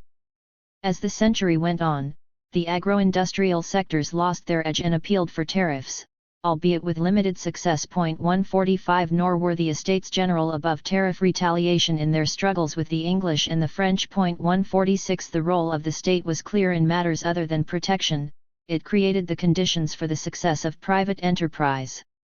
As soon as there was an autonomous government in the Netherlands, the fisheries came in for the government's most earnest solicitude. 147 In order to control quality, William of Orange in 1575 called together the representatives of the 5 fishing ports and by a series of statutes from 1580 to 1582 created a collegiate organization to control the herring industry. 148 Even more important was the creation of the Dutch East India Company, which was to an important degree a response to the anarchy of the free world market in colonial goods and to the dumping that ensued. Stolz argued that their key importance was the intervention of the state in trade and economies and that the creation of the two companies could almost be called nationalization avant la lettre, a mode of seeking to unite a previously international trade under one national monopoly. 149 The Dutch state defended the interests of its entrepreneurs and worried little about ideological consistency in doing so. The ideology of Dutch hegemony was mare liberum, most cogently expressed by Grotius in his book published in 1609, The Year of the Truce. However, as Sir George Downing bitterly wrote to Lord Clarendon on November 20, 1663, it is mare liberum in the British seas but mare clausum on the coast of Africa and in the East Indies. 150 There is nothing surprising in all this. 151 The United Provinces were dominant, and liberalism suits dominant economies well. 152 But whenever liberalism conflicts with the possibility of continued dominance, it has a way of not lasting. This is why the liberal decentralized structure of the Dutch state can be taken as an indicator of strength rather than of weakness. It is not that decentralized structures are always a sign of strength. In a peripheral zone such as Poland, the rise of the local diets and the kinglets was the measure of peripheralization. In the hegemonic power, however, Such a structure is the sign of strength relative to other core powers, who precisely need to increase their administrative centralization in order to try to overcome the economic advantage of the hegemonic power. What was the structure of the United Provinces? The details changed from the time of the Union of Utrecht in 1579 to the time of downfall of the decentralized state with the creation of the Batavian Republic in 1795, but the reality of each successive variation was not too different. Already in 1576, 7 states, or provinces, Gelderland, Holland, Zeeland, Utrecht, Friesland, Overijssel, and Groningen had agreed to send delegates to an Estates General. Each state had 1 vote therein, and decisions had to be unanimous. There was in addition a rather weak executive organ called the Council of State. The fleet, the key military institution, was under the daily direction of 5 separate admiralty colleges. The most important state, Holland, itself had a cumbersome governmental structure. Its central legislature, the States of Holland, were composed of 18 representatives of the various towns and 1 representative of the nobility as a whole. There was no monarch in the United Provinces. The nearest equivalent was the stadholder, a provincial official.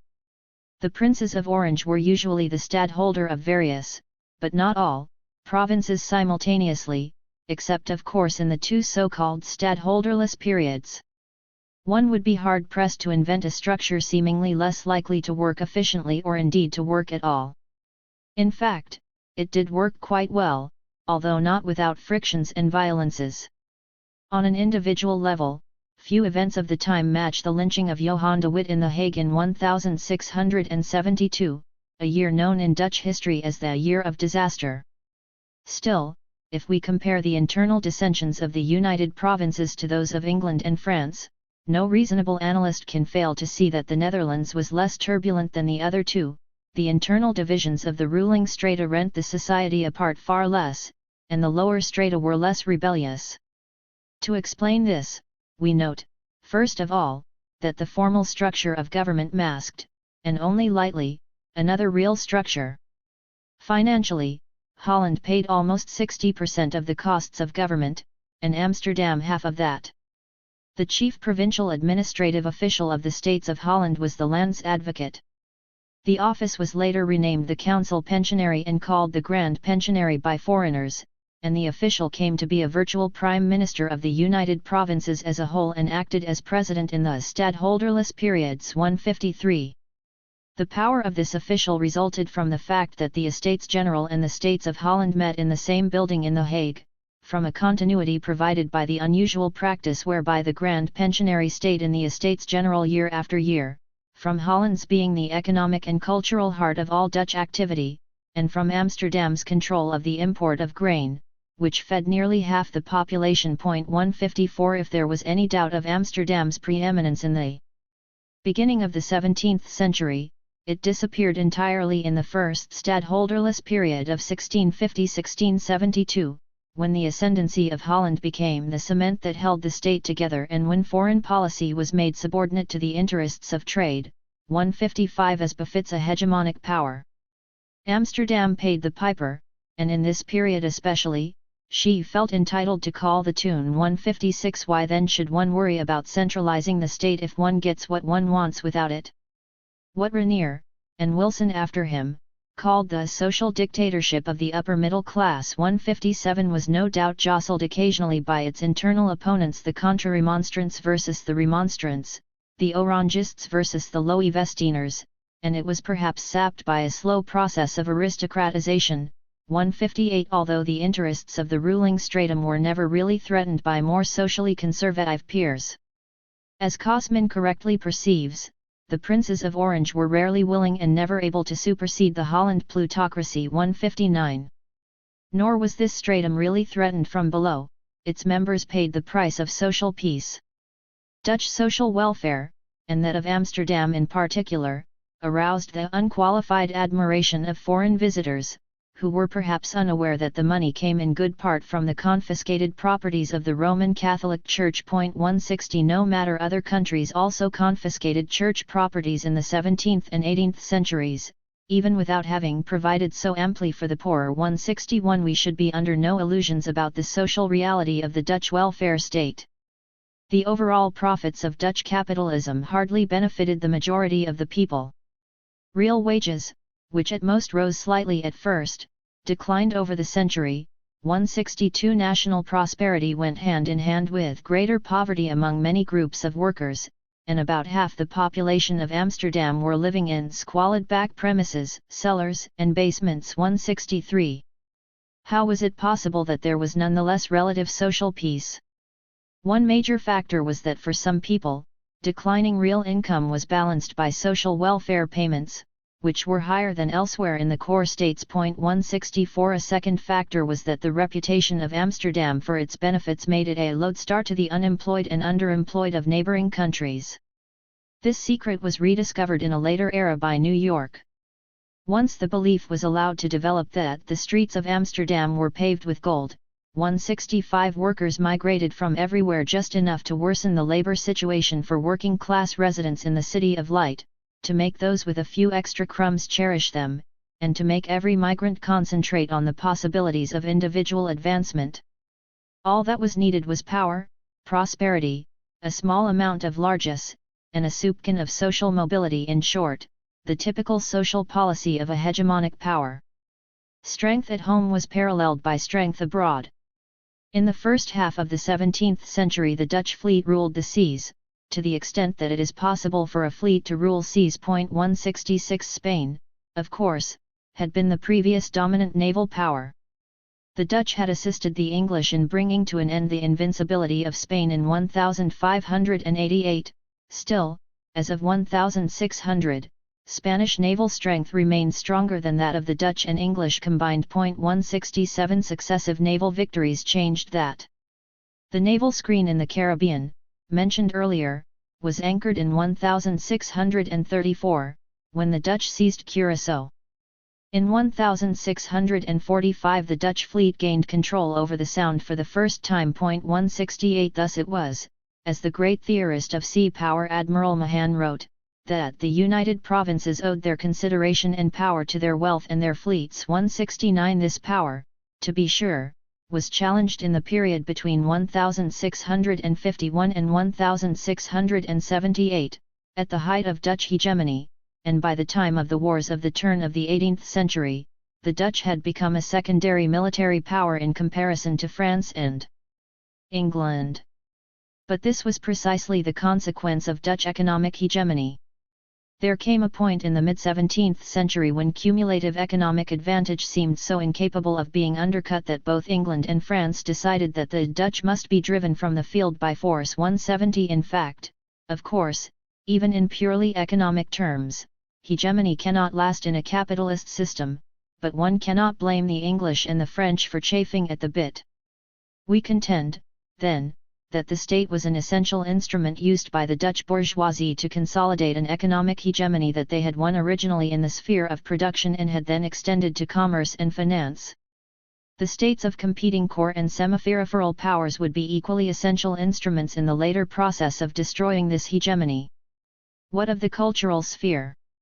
Was there no place for ideas, values, science, art, religion, language, passion, and color? Of course there was. For cultures are the ways in which people clothe their politico-economic interests and drives in order to express them, hide them, extend them in space and time, and preserve their memory. Our cultures are our lives, our most inner selves but also our most outer selves, our personal and collective individualities. How could there not be a cultural expression of hegemony? Such expression would not be in all cases cultural dominance. Core powers often dominate peripheral areas, imposing a sense of inferiority on people regarding their own culture. It is, however, unlikely that a hegemonic power would be able to do the same with other core powers. At most, in the latter case, the culture of a hegemonic power can serve as a model. 171 Especially a technological model, but cultures are precisely arenas where resistance to hegemony occurs, where appeals are made to the historical values of established civilizations against the temporary superiorities of the market. This is true today and was no less true in the 17th century. On the other hand, hegemonic powers do tend to shine culturally, and their critics often proceed from sour grapes. First of all, they have the material need and material means to be productive scientifically, and such productivity carries over into the arts. Second, the politics of liberalism is nourishing to a cultural explosion, and all the more so because the resulting open-door policies often lead to the arrival of cultural personalities from elsewhere. Third, wealth breeds luxury, which feeds on cultural artifacts even as it undermines the material base of the wealth itself. Obviously, applied science was of central concern to Holland.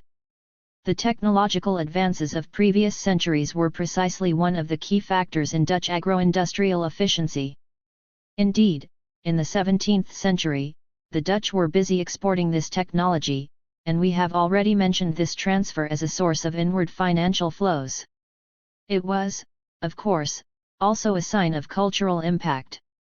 All over the European world, in England, France, Italy, Denmark, Prussia, Poland, there were Hollandries, villages of Dutch migrants working on dikes and drainages. 172 As they exported their agricultural skills, the Dutch invested much energy in improving their shipping technology, seeking to reduce costs, especially by improving the techniques of navigation. 173. In describing how English sovereigns encouraged Dutch skilled artisans to migrate to England between 1669 and 1750, Clark says one reason the Dutch came was that they faced the heavy competition of peers at home, which compared unfavorably to the easier opportunities of a backward country like England. For it was the case in the 17th century that however obscure the employment, if it demanded ingenuity, we are not surprised if we find a Dutchman in it. 174 Nor are we surprised, if we think about it, that there were special bonds with Scotland. 175 Commercial ties were reinforced by religious affinities, with the result that generations of Scotsmen went to the Netherlands for their university education. This is another link in the chain that explains the Scottish Enlightenment of the late 18th century, itself a crucial factor in the British industrial surge forward. Scientific advance is not dependent on intellectual liberty, but that is surely one mode of nourishing it, and it is a mode congenial to hegemonic powers. A curious paradox, however, is that intellectual liberalism always has its dangerous side, and most especially internally. Its logic may not respect political compromises among factions of the ruling strata, its slogans may encourage rebellion by the lower strata. So it is the way of hegemonic powers to encourage a culture of liberty but to constrain it, to indicate its limits, particularly internally, by erecting untouchable ideological flagstones in order to garner the political and economic advantages for the prevailing dominant interests without reaping the whirlwind. Let us look at what this meant for the United Provinces. On the one hand, Holland was a haven for philosophers. 176 including Descartes, Spinoza, and Locke, the three great luminaries of 17th century thought. Descartes found a tranquility and certainty in Holland that had escaped him in France. Spinoza was driven by excommunication from the Jodenbriestraat, the quarters of the Sephardic Jews, to the friendlier districts of Dutch burghers. Locke sought refuge from the wrath of James II until the happier era when a Dutchman sat on the English throne. Of course, there were many more persecuted intellectuals, such as Comenius, Jurieu, and Bell, who blessed the existence of Amsterdam and Rotterdam. 177 It was a land of exile for French Huguenots to be sure, but the Dutch were liberal and welcomed both Huguenots and Jansenists, Puritans, Royalists, and Whigs, and even Polish Socinians.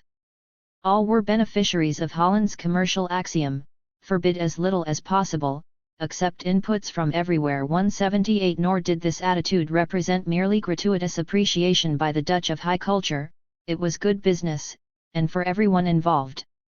On the one hand, Holland attracted intellectuals by its large salaries and good working conditions. 179 The brain drain being no recent invention. 180 On the other hand, the freedom of the multiple national oppositions of the European world economy to print whatever they wanted in Holland. 181 meant that the regents realized the economic advantages to be derived from the sale of books and pamphlets. 182 Thus the providential alternative medium of expression. 183 Of the ones was the commercial. Profit of the others. There was another side to this coin, however. In 1592, just when the transition of the United Provinces to the status of world power began, the first Arminian controversy broke out. In the high days of Protestant theology, when all was grace and all was salvation, Jacobus Arminius was to grasp the most nettlesome branch of the Calvinist logic, the paralogic 184 or psychologic of predestination, the doctrine of positive reprobation.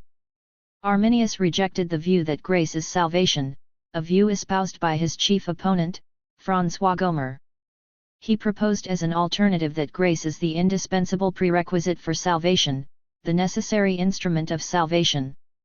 This may seem, to the jaundiced eyes of 20th-century persons, a picayune distinction, but it led to the greatest theological debate of 17th-century Holland, and probably of Christian Europe. 185 Despite the strong support the Arminians seemed to have had at first in political and economic circles in Holland, it was a debate they lost in the short run when, at the Synod of Dordrecht in 1619, the Contra-Remonstrants, Gomerians, carried the day against the Remonstrants, Arminians, and had the latter excluded from the state. Of course, the Arminians didn't really lose in the long run. The whole story is there. What was at issue? According to the Dutch historian G. J. Renier, the Arminian formulation meant that an individual could withstand grace or lose it, and thus a fragment of human freedom and dignity was preserved by the Remonstrants. They were the true children of humanism. Perhaps, but who supported humanism? 186 The Arminians were clearly a social minority, but a powerful one because their political base was the product of social links to the merchant patricians. 187 On the other side were the orthodox puritanical prédicants recruited from modest homes and backed by the petty bourgeoisie in the consistories and excited crowds in the towns, with the support of Prince Maurice and the Orangist camp. 188 The Gomerians accused the Arminians of being soft on Catholicism, and this perhaps brought the Arminians some tacit Catholic support, but Catholics were oppressed, and being in the lowest strata of society, 189 could offer little in the way of political strength. This locating of social groups in the two camps is crude but not inaccurate. What does it tell us about the meaning of the debate? First, we must see why the debate turned against the Arminians.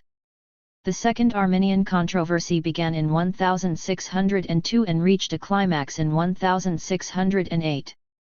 The second debate caused much more fuss than the first one, although both the main protagonists and the theological issues were identical. What had changed was the political situation. What was to become the Truce of 1609 was then under discussion between the camp of continued war and the camp of truce. The first included the Orangists, who wished to strengthen further the Heerostadtholder and achieve glory, the Protestant proselytizers, who still hoped to incorporate the southern Netherlands and extirpate Catholicism, some merchants, who drew their profits from privateering, and segments of the popular strata, attracted by opportunity and xenophobia. The camp of truce was led by the Lands Advocate of Holland, Johan van Oldenbarnevelt, who spoke for all those who saw the possibilities of hegemony.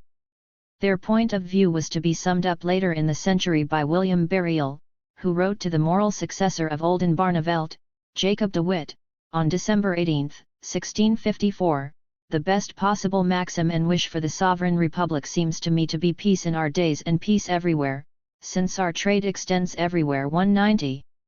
On October 30, 1608, when the political debate about the truce was at its intense peak, 191 Arminius delivered his declaration of sentiments. The two debates became inextricably intertwined. Oldenbarnevelt got his truce, but Gomerus was to get his Synod of Dordrecht. Was one the price of the other? It is surely true, as Boxer suggests, that the regent class was able to keep Calvinist zealots from sacrificing gain to godliness. Since their attitude to religious tolerance was essentially utilitarian and self-interested, 192 a few Arminians thrown to the wolves in a timely way might not seem an unreasonable price if not to Oldenbarnevelt, who was executed in 1619, the same year as the Synod of Dordrecht, at least to others of his class. 193 This particular dramatic plot is a familiar scenario of the modern world system. Cultural tolerance had its limits, particularly its internal limits. It could not be permitted to sow subversion. It could not even be permitted to create a fundamental split among the ruling strata. Descartes and Locke were welcomed, but Grotius was imprisoned for life. A ban was placed on the principal works of Spinoza, who was in internal exile, although he was allowed to live and write, and when he died, his funeral was accompanied by 6 carriages and a large number of well-to-do people. 194 Not merely liberalism but liberality. In 1618 a Venetian remarked that Amsterdam was the mirror image of the early days of Venice. 195 By 1672 a lifetime had passed.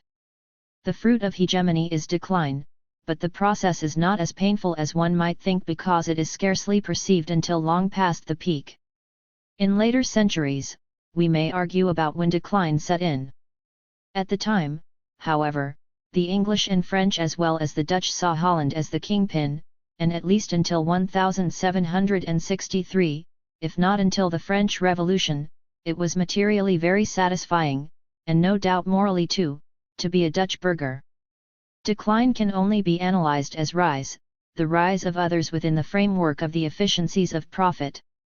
To pursue further our discussion of the limits of hegemony, we must thus turn from this hitherto Hollandocentric presentation to a systematic discussion of the parallel developments and interrelations between the United Provinces, England, and France.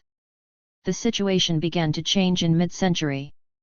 The 30 Years' War ended, the 80 Years' War ended. The United Provinces at last began to feel the pinch of economic contraction, which the other states had been feeling for from 30 to 50 years. The English Civil War was over, not yet liquidated, but over. The century-long period of acute internal strife in France had just about ended. The battles between reformers and counter-reformers, between the Puritan and the proto-liberal, or tolerant, versions of Christianity, were publicly contained and largely privatized. The states breathed again, and public administration could begin to be the central concern of rulers. 196. In a sense, we move from an era where the cleavages were primarily intrastate, the turning inward of European wars and politics after Cato Cambrensis, to an era when the cleavages were once again primarily interstate. This latter period runs from 1651, the time of the start of the First Anglo-Dutch War, to 1763 and the close of the 7 Years' War. In a sense, the distinction between intrastate and interstate cleavages is both arbitrary and fuzzy, but nonetheless, it may be useful in underlining the dominant tone of an epoch.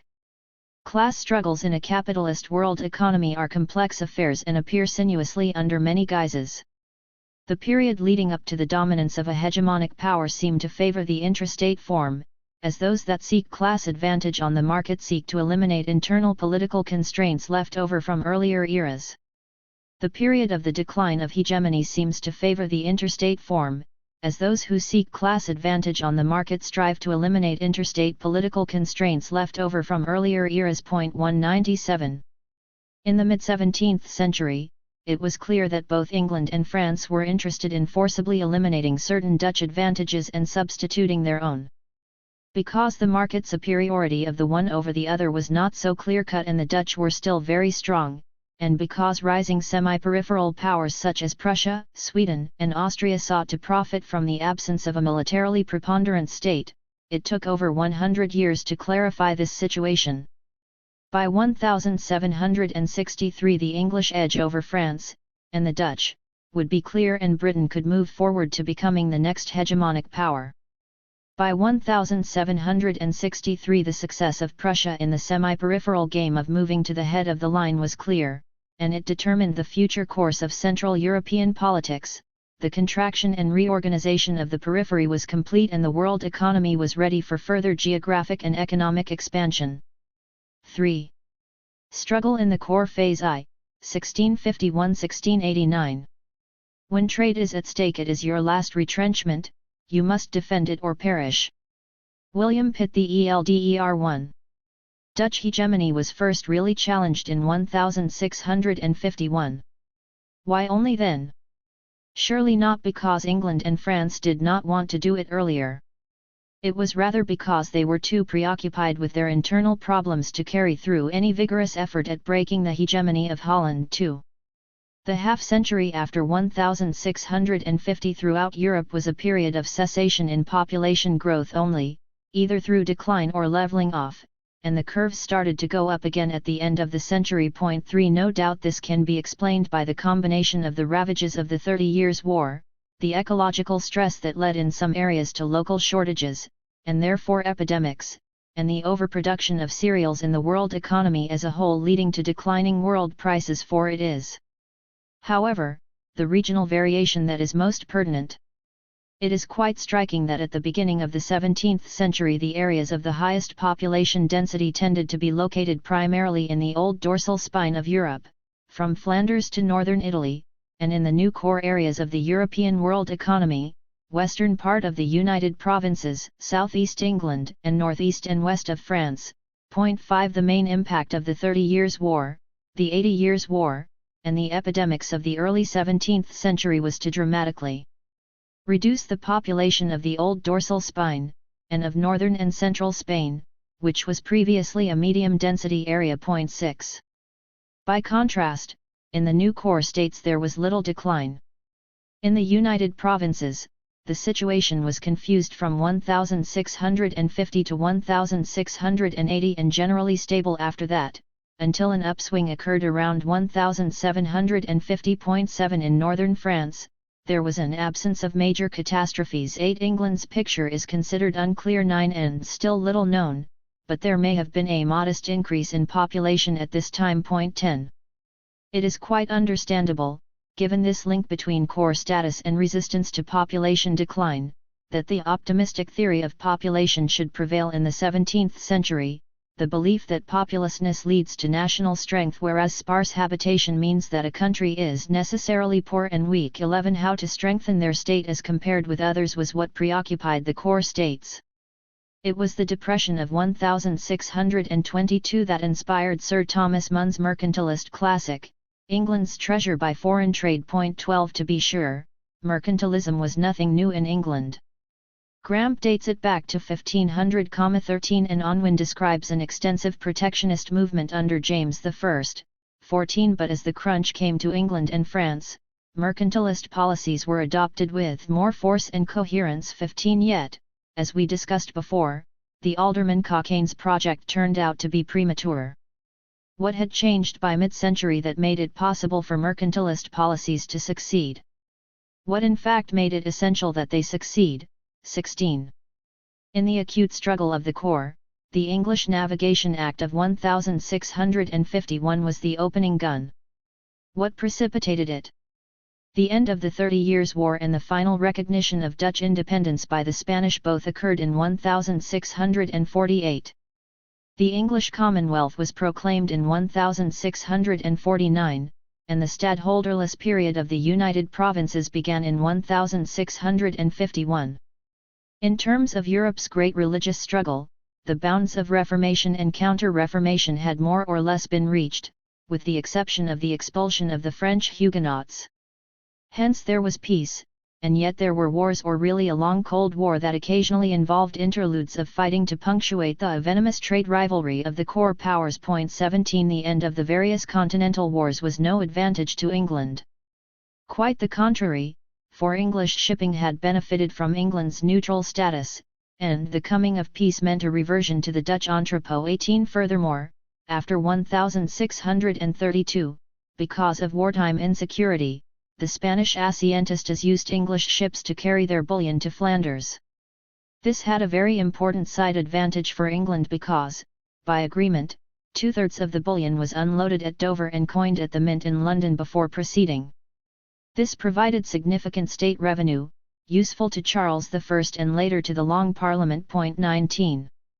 On the Dutch side, the war's end was followed by the redemption treaty between the Dutch and the Danish in 1650, allowing the Dutch to farm the sound tolls on their own ships for a fixed annual sum, which saved money and, no less important, time. 20 On April 7, 1652, Jan van Riebeeck established the first Dutch outpost on the Cape of Good Hope, which dominated the route to the East Indies. In general, Dutch prosperity was reaching a new peak, and by contrast, the English position had never been worse. 21 corn prices had reached their peak for the century in 1649. The French were prohibiting English imports. The merchants were paying the costs of civil war, at home, via taxation, and abroad, because of the absence of a diplomatic corps and the coastal preoccupations of the navy. It was under these circumstances that the arch-Protestant regime of the Commonwealth was to break the historic, closely interwoven pattern of Protestantism and patriotism. 22 Indeed, Lichtheim sees Cromwell as having made the decisive break in the history of British overseas expansion. He secularized foreign policy, as he nationalized the Puritans. 23 Since the Dutch were in fact hegemonic, there were only two possible ways of enhancing English commerce: state assistance to English merchants or state constraint on foreign merchants. In 1621 the English, fearing to antagonize the Dutch by adopting the latter policy, opted for the former, in the form of regulated companies. 24 This served the companies well, but did not serve the English bourgeoisie as a whole. Over the objections of the regulated companies. 25 But in the line of the forward march of economic forces as a whole, 26 The English moved directly against the Dutch by putting restrictions on imports in 1651. The Navigation Act of 1651 decreed that goods entering England had to be shipped either in English ships or in ships of the country of production, defined as being the country of first port. This was designed precisely to cripple the carrying and entrepot trade of the Dutch. 27 Must we then choose between Adam Smith's interpretation that the act was a result of the interested council of merchants and Schmaller's that it was an aspect of state building? 28 Not at all, since what was of interest at this point to merchants, some merchants, and manufacturers was precisely the strengthening of the state in ways that could help them engross not merely the Baltic trade but also the about to expand and ultimately more important transatlantic trade. 29 It is difficult to see how a military test of strength could have been avoided. The provocation to the Dutch was too great, even if the English thought they were being defensive. In early 1651, the Dutch rejected a proffered treaty, and relations with England rapidly deteriorated. 30 Once a war started in 1652, it rapidly turned against the Dutch, largely because their navy was in surprisingly bad shape. 31 One war in a sense led to another. The jingoists in England were waiting for another smack against the Dutch. 32 Their chance would come years later, and this time as quite open aggression. If Cromwell wished to defend himself against the Dutch, Charles too wished to make himself their master. 33 But by the time of Charles II, the Dutch fleet had improved, having learned its lesson, and English morale was low, because of administrative incompetence and the plague in London, hence there was stalemate and peace. In some ways, the Treaty of Breda in 1667 was a Dutch victory, or at least a compromise. The Dutch exchanged the expensive liability of New Amsterdam for Suriname, and for Pulo Run in the East Indies. 34 The English agreed that goods from the natural hinterland of the United Provinces, such as the German linens treated and/or stapled in Holland, would be considered Dutch. Since they were the bulk of Dutch exports to England, this vitiated some of the point of the Navigation Acts. 35 Nonetheless, Breda is seen by Wilson as a real turning point in Anglo-Dutch relations and by Carter as the downturn of the Dutch Republic's prosperity. 36 Obviously, something must have been going on below the political surface, and it must have been more than the mere advantage the English obtained by acquiring New Amsterdam and thereby plugging a major Dutch smuggling hole in English mercantilist restrictions. 37 Was it not that English hatred of the Dutch had in fact been coordinate with a reluctant admiration for Dutch economic skill? 38 And a desire to emulate them? 39 And that important changes in the agro-industrial efficiencies of England were taking place that could render the setback of Breda essentially unimportant and turn the Dutch into England's junior partner? No doubt France's entry into the rounds of warfare was the consequence of, and also facilitated, this shift. The French invasion of the Spanish Netherlands in 1667 was a crucial event, 40 hastening the Treaty of Breda and promptly leading to the Triple Alliance of England, the United Provinces, and Sweden, the fourth significant military power in Europe at that point. Louis XIV was forced to backtrack, and the Dutch boasted with some justification in 1668 of being the arbiter of Europe and of having subdued 5 kings. No wonder Louis would have a Dutch obsession. 41. In 1672 matters came to a head. The Dutch found themselves in separate wars with the English and the French. The Third Anglo-Dutch, naval, war was relatively inconclusive, although the English won their way on the symbolic salute issue. 42. The French land campaign, by contrast, seemed to be spectacularly successful, at least at first. In the year of disaster, 1672, all of Holland was nearly conquered by the French. In the consequent political turmoil, Johan de Witt was murdered and the regime of the Dutch Republic was terminated. Yet the near victory turned to failure. Hence the other Dutch appellation for 1672, the year of the miracle. Far from the French taking over the Dutch trading system, the Treaty of Nijmegen that finally terminated the long and ultimately inconclusive war in 1678 and required that the French revoke the tariff of 1664.43. The real significance of 1672 is that from 1651 to then, both the English and the French saw the Dutch as the great rival. They now turned primarily on each other, and the Dutch suddenly became a secondary factor despite continuing Dutch economic strength. 44. In a sense, what was happening was that the cost of warfare was steadily rising.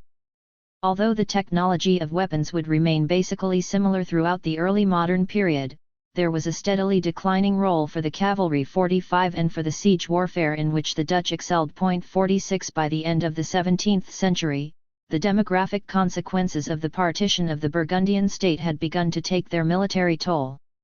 The United Provinces, despite its wealth, was too small to carry indefinitely the insupportable burden of military and naval defence they had to bear. 47. The English navy surpassed that of the Dutch in the end largely because England commanded larger resources. 48. France did too, of course, but they used their resources on land and not at sea, and in the long run they got less return for their military investment. 49. The growing English and French military strength had its roots in important shifts in the economic base.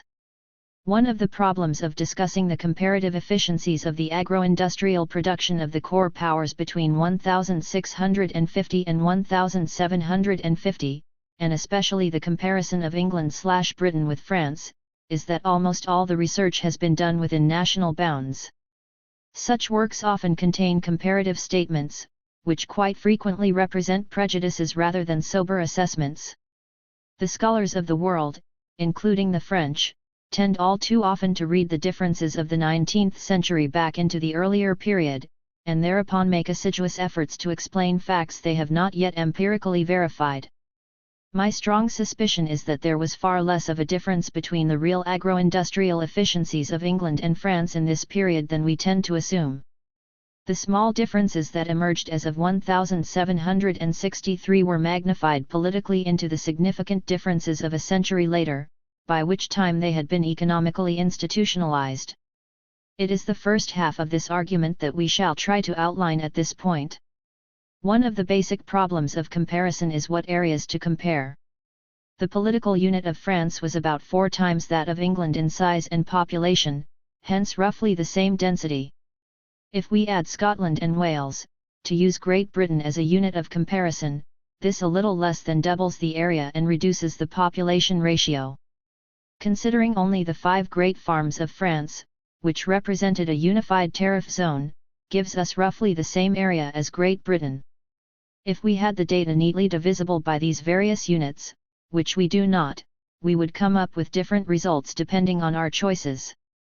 The outer political boundaries are quite meaningful for assessing military possibilities and indicating areas within which government policy could affect economic life, even though, in each of the 3 core powers, the central government was constrained, in varying ways, by the nature of its constitutional structure, not to speak of its internal politics.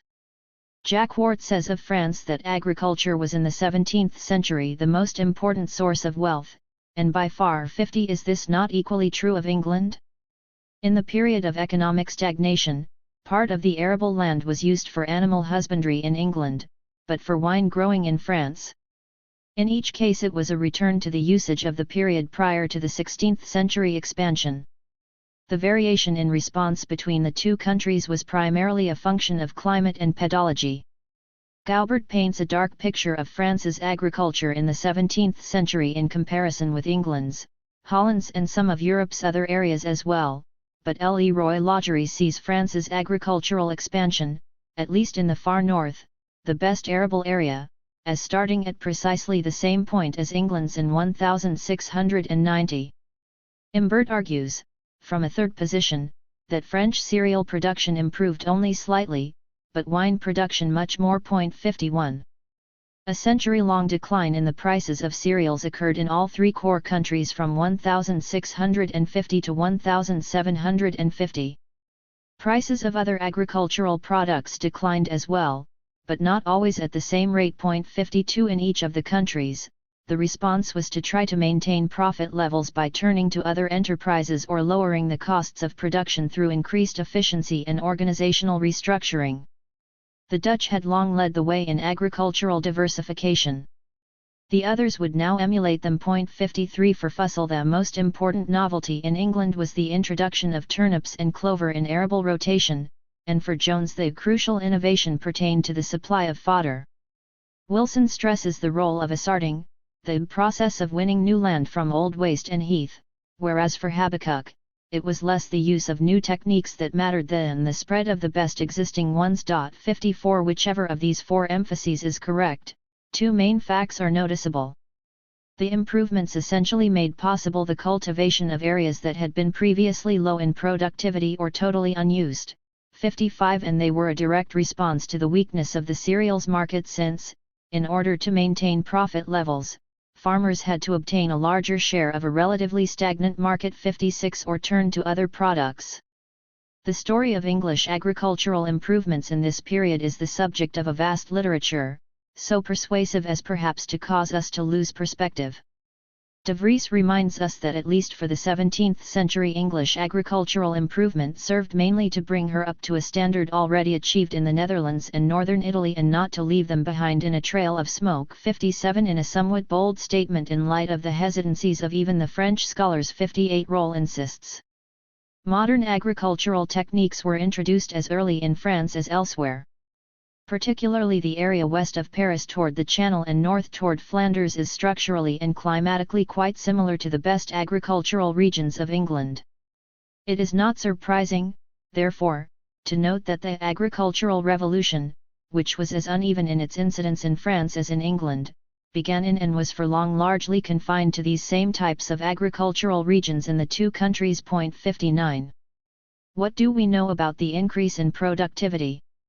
Schleicher van Bath puts England, the Netherlands, and France all in his Phase C, average yield ratio on grains being 6.37.0, dating the period for the first two at between 1500 and 1699 and that for France as between 1500 and 1820, the same starting date but a different terminal one.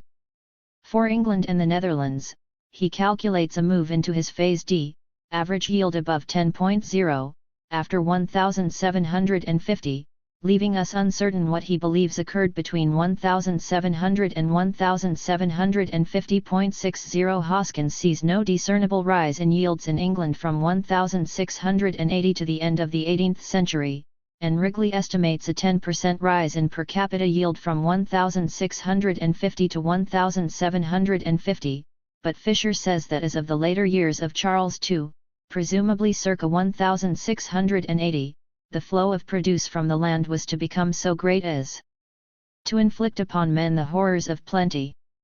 61. As for Scotland, commercialization of agriculture, arable and pastoral, was one of the most striking characteristics in the 17th century. 62. In France, cereal productivity remained stable from the 15th century to 1840 when measured by yield ratio or production per hectare. 63. But not in terms of the workday or work year, both of which grew longer. 64. If we look at cereals production in isolation, we miss part of the point. for the crux of agricultural improvement was the combination of animal and arable husbandry. 65 This was what the new grasses hay, lucerne, clover permitted. This was what the English learned from the Dutch. 66 This was what permitted the substitution of labor power for space and allowed for high productivity pastoralism without nomadism. 67 While this was going on in England, a similar flourishing of wine production was going on in France. In the 17th century, Chauny remarks somewhat austerely, the Occident began to catch up with the Orient on the road of artificial paradises. 68.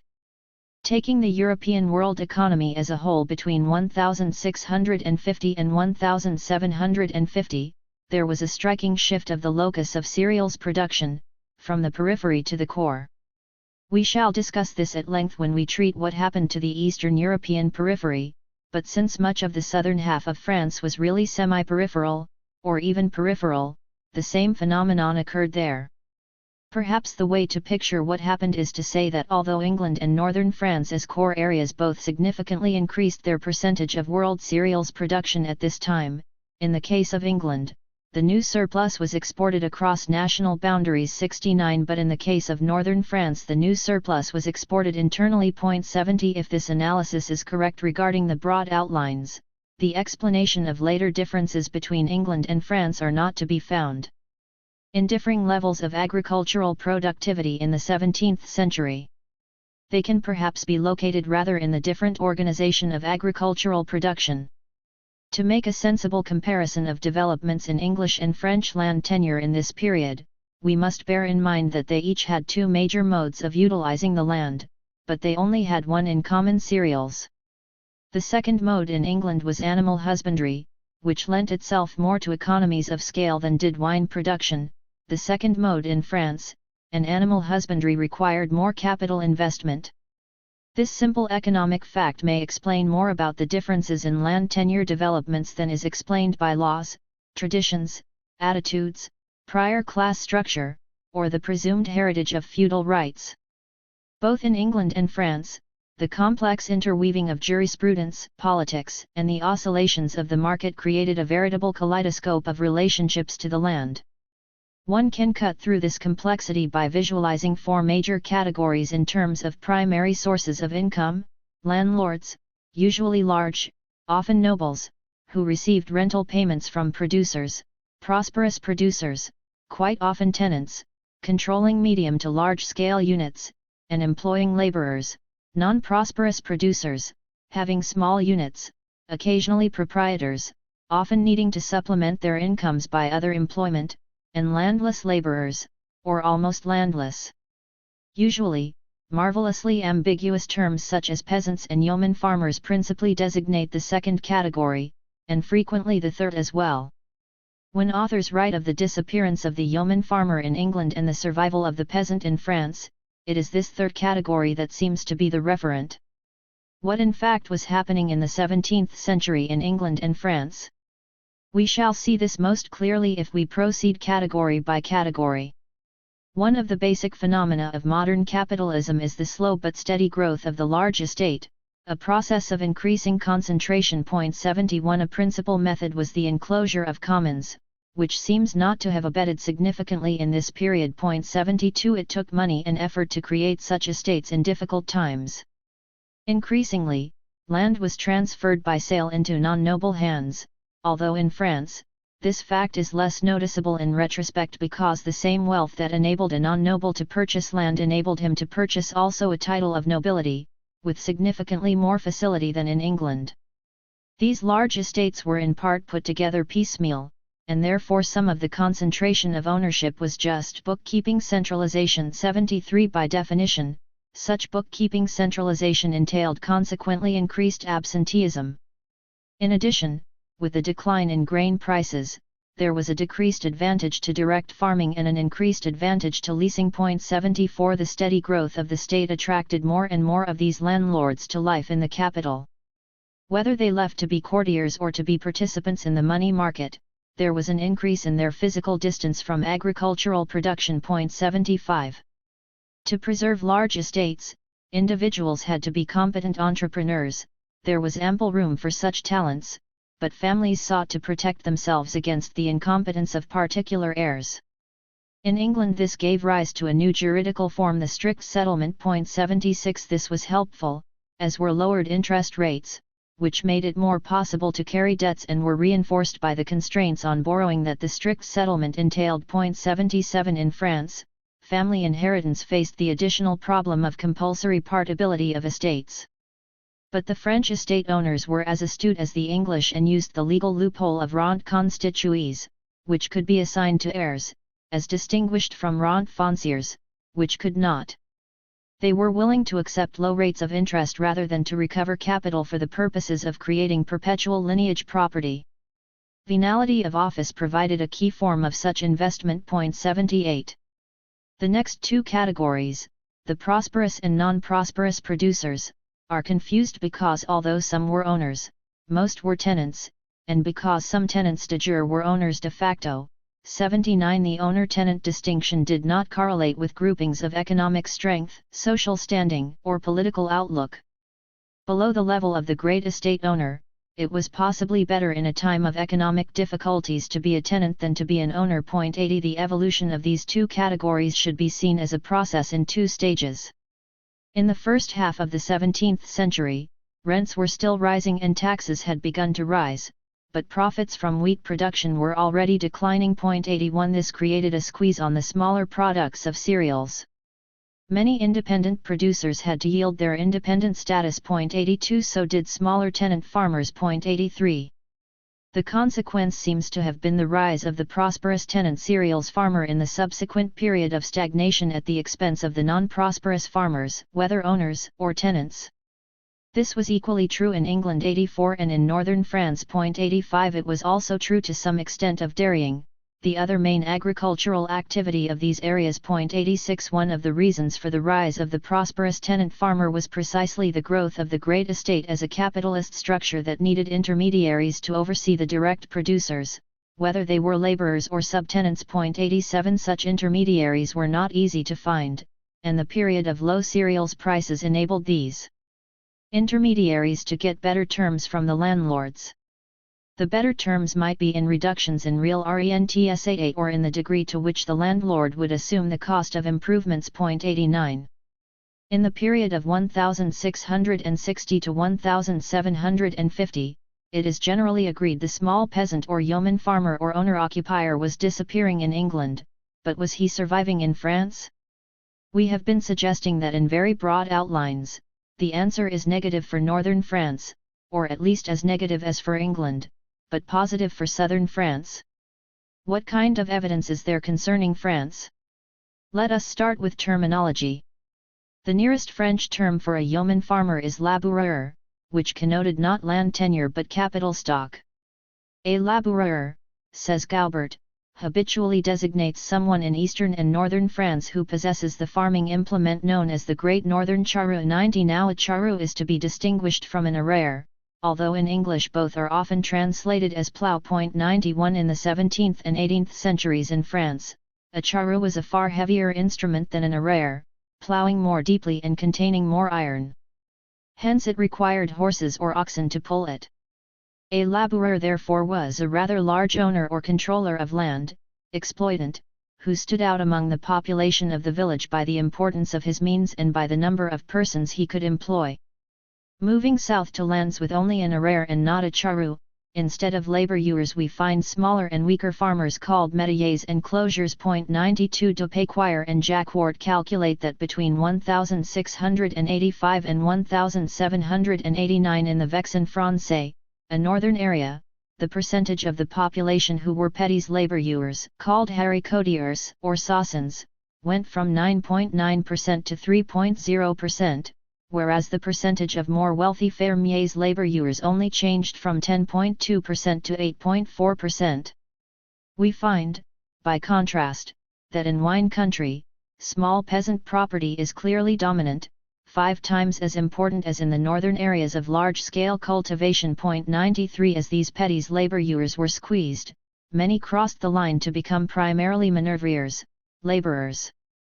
Leroy Lagerie suggests, and I agree, that we should not overdo this distinction even for the 16th century, since the real line was between both these groups taken together and the gros fermier, the large tenant farmers. 94 This is true for England, too.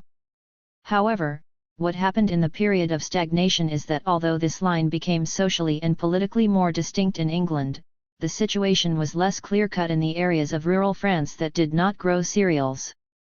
What, then, of the argument that Brenner puts forth, and he is not alone, that it was the predominance of petty proprietorship in France in the early modern period which ensured long-term agricultural backwardness.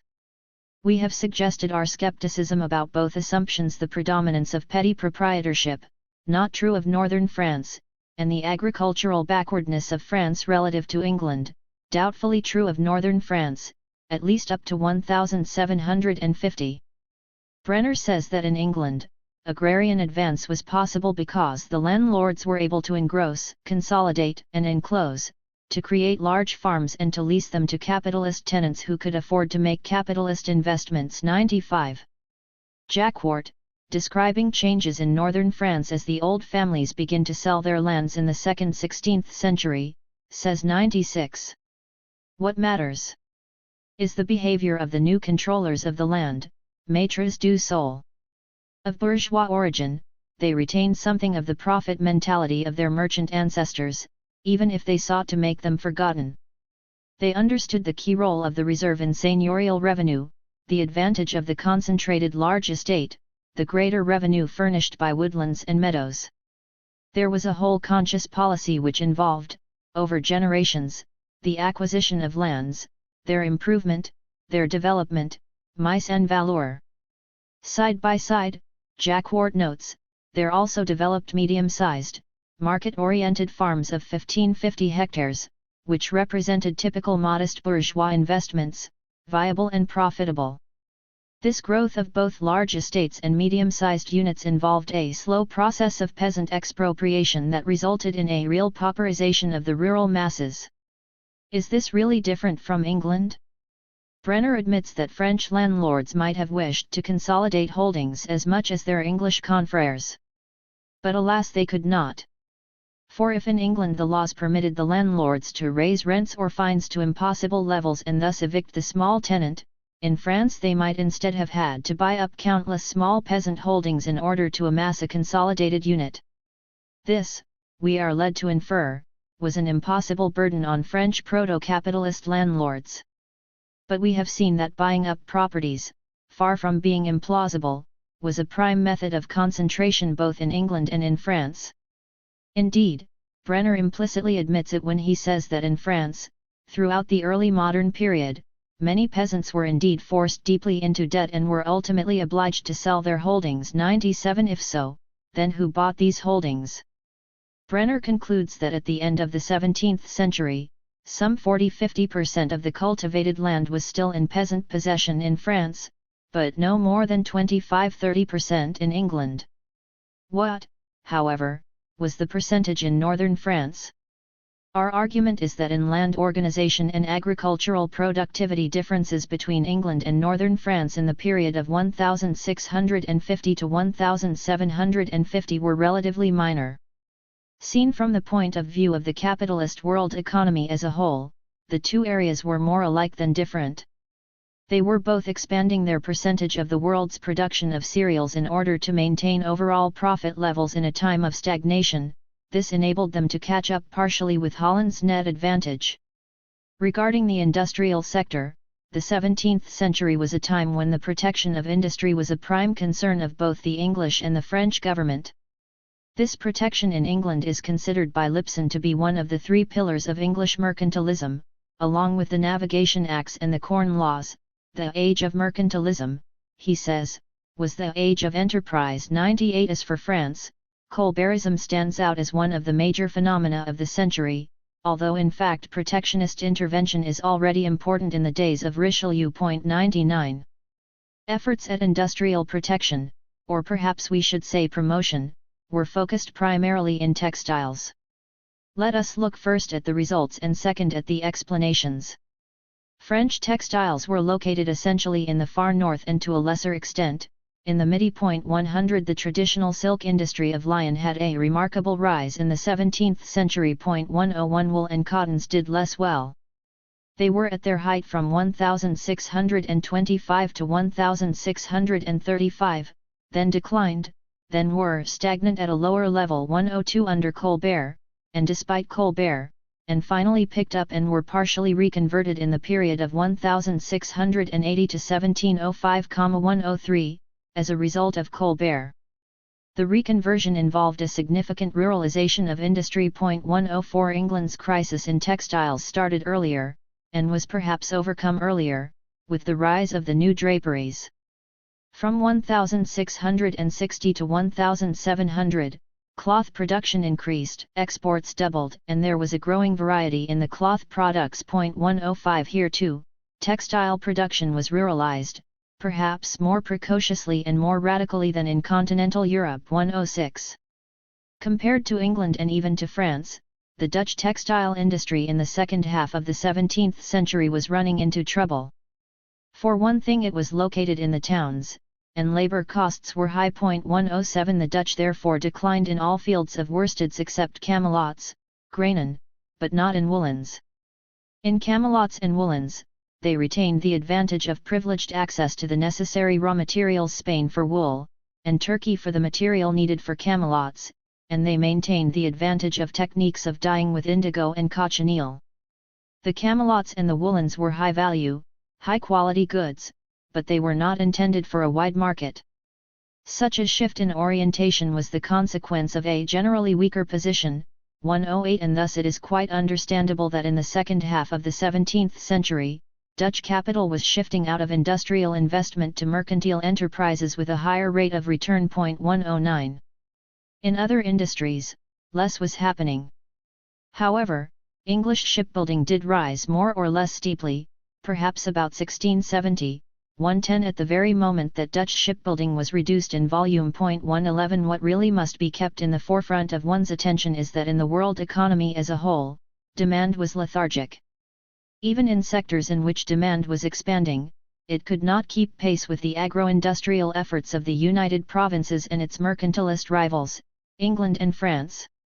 The major concern of England and France was to find employment for its workers, that of the United Provinces was to keep it. 112 So long as the mercantilist could create such employment, says Pears, he was indifferent to the productivity of the labor employed. 113 This struggle of core powers to export unemployment to each other is a recurrent phenomenon of the capitalist world economy in its moments of stagnation. What made it even more acute in the period of 1660 to 1763 is that England and France both faced, in addition, a chronic problem of poverty affecting 1/4 to 1/2 their population, including not only the paupers proper, but the large, and growing, number of part-time workers. Wilson says of England that there was an army of workers partly or wholly dependent on a great but unstable manufacturing export industry. 114 The same was true of France, with perhaps a lesser emphasis on the export. The question, then, was what would maximize the desired employment. Here the controversy was acute about the role of wages. On the one hand, it is said, and was said at the time, that a disadvantage of the Dutch was high wages, which were unique in resisting the massive erosion of purchasing power experienced elsewhere. 115 This may be attributed to the urban location of industry and hence to the syndical strength of the workers, which led to the social welfare policies of the government. One explanation of high taxes. High wages and high taxes presumably were making Dutch products relatively less competitive, and this explains the relative decline. However, English and French wages may in fact have been rising. There is some suggestion of this for France, both in agriculture and industry. 116 On the other hand, to know what was really happening, we would have to know more about labor productivity and the percentage of wages that were paid in money. Hill says that in the 17th century English laziness was a byword with foreigners. 117 Presumably the chief comparison was with the Dutch. Lipson tells us that in these harder times, artisans were often obliged either to take part of their wages in kind at an overvalued rate or to have wages deferred in the form of a promissory note, which the worker then sought to transform into cash by selling it at discount. 118. The last is particularly interesting since this would mean that rising wages, although a real cost to the employer, benefited not the worker but some petty banker. We come thus to the contradictory needs of the mercantilist core powers fighting the hegemonic core power in a time of contraction. On the one hand, they had to try to be cost competitive. On the other hand, they had to locate demand for their products. The pressure to be cost competitive put pressure on the workers regarding labor discipline. Furness describes the rise of this concept in England in the context of ideas about the duty to labor, said to be a correlate of the right to employment. 119. Thompson speaks of the image of clockwork that spread during the 17th century until, with Newton, it engrossed the universe. 120. Neff notes that in this same period Scottish coal miners and salters were reduced to slavery as a result of early industrialism. 121. We are so used to associating the rise of free wage labor with the rise of capitalism, especially in the core, that the word slavery startles, even amazes. The same thing happened in the royal manufactories of France, where the workers were virtually imprisoned in their workplaces, yet they received relatively high wages. Let us put this side by side with the debate on high wages. The majority of mercantilists, like most capitalist entrepreneurs, were in favor of low wages as a way of improving competitive costs, but the most sophisticated mercantilists were not. In 1668, Josiah Child in his new discourse on trade explained Dutch advantage in the following way: whenever wages are high, universally throughout the whole world, it is an infallible evidence of the riches of that country, and wherever wages for labor run low it is proof of the poverty of that place. 122. Thus Josiah Child anticipated by 300 years the argument of Argyri Immanuel. 123. Although to be sure Child did not persuade everyone, his views reflected structural pressures. Labor discipline and increased wages are complementary in a time of world economic stagnation, and the two thrusts combined increase employment regardless of true unit productivity, that is, labor discipline, even including near slavery, as a way to increase output. Was this not the real motivation in the Scottish coal mines and the Gobelins in Paris, plus increased wages to attract skilled workers, the Gobelins again, and also to expand the internal market and thereby expand demand? A system in which increased wages transfer income to the petty banker instead of to the worker might have done as much, perhaps more, to increase demand as a system in which the workers were truly well paid. However, too much of an increase in labor costs too early, regardless of who benefited, would have jeopardized competition with the Dutch, so a balance had to be reached. We can now evaluate the success of efforts in the second half of the 17th century to promote agriculture and industry in England and France. The classic comparison of liberal historiography is that made between Whig England as it moved toward privately controlled mass industries of the future and bureaucratic Colbertist France as it fell into a luxury industry rut. As a consequence, it is argued, England was moving towards liberalism, parliamentary controls, and progress, whereas France was reinforcing aristocracy, feudalism, and waste. In short, the ancien régime. As in so many other arguments concerning this period, the modern locus class siccus of these prejudices is Heckscher.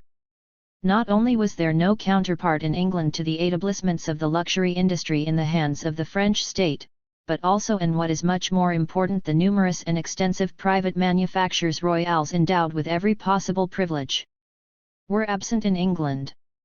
This difference is vital. Thus, if the technical changes had consisted, as those of the previous period did, mainly in improved manual dexterity, cultivated taste, and artistic plasticity, in other words, if it had belonged to that technical sphere in which production was determined by the royal family, the court, the aristocracy, and other wealthy producers, France would then have had every prospect of becoming the leading industrial country north of the Alps. But things turned out differently. Industrialism or capitalism meant mass production for mass consumption, and here the luxury industries were entirely subordinate. The leadership was thus transferred to England. 124. The first question to ask about Heckscher's explanation is whether the facts are correct. Pierre Léon, for one, although agreeing that Colbert promoted some luxury industries, doubts its accuracy. The main thrust was, in fact, directed towards mass industries, woolen and linen textiles, Elbeuf, Sedan, Languedoc, steel, the basis of the armaments industry, Valenciennes, Cambrai, paper manufacturing. More than 400 endowments, foundations, including 300 in textiles, were created through his efforts. No doubt Colbert did not create an industrial base, which had already existed for centuries, but he did try to reinforce it and to concentrate it. There is no doubt that the royal manufactures first implanted the form of the factory of the future. 125. As for the stifling effect of Colbertism on capitalist enterprise, we must not forget that, like the venality of office and mercenary soldiers, Colbertism represented a step toward 19th-century forms, not a step away from it. Colbertism had originated with Richelieu, and John Neff argues that two of its positive effects must be appreciated. First, within the system, economic adventurers gained more freedom than they had been ordinarily allowed before the time of Richelieu.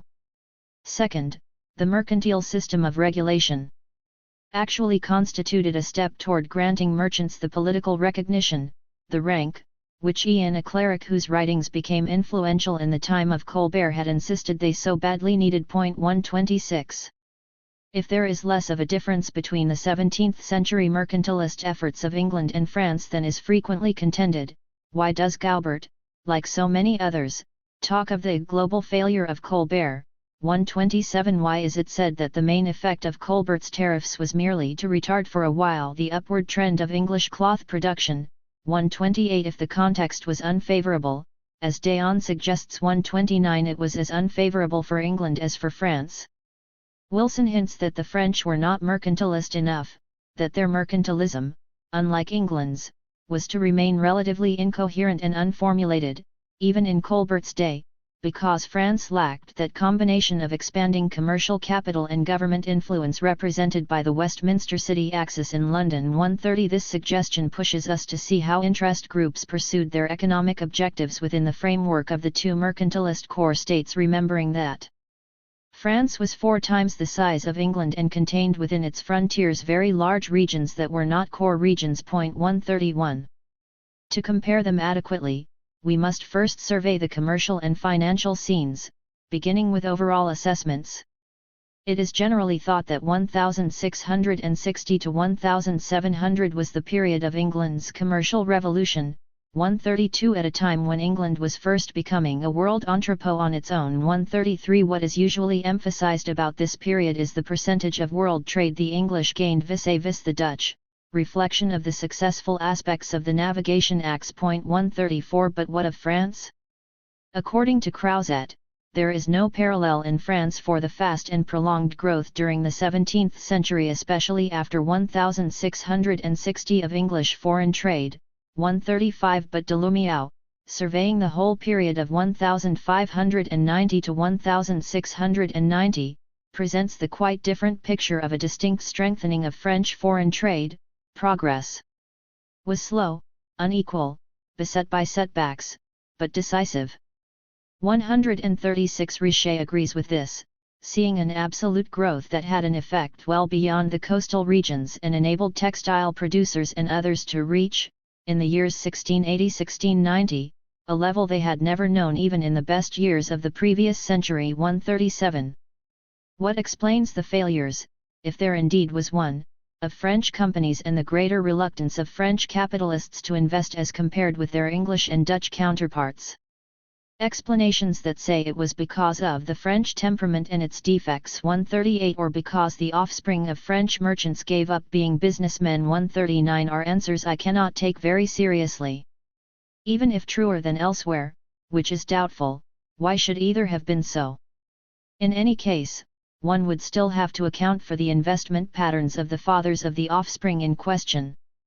Perhaps a closer look at world trade by sector will clarify matters for us.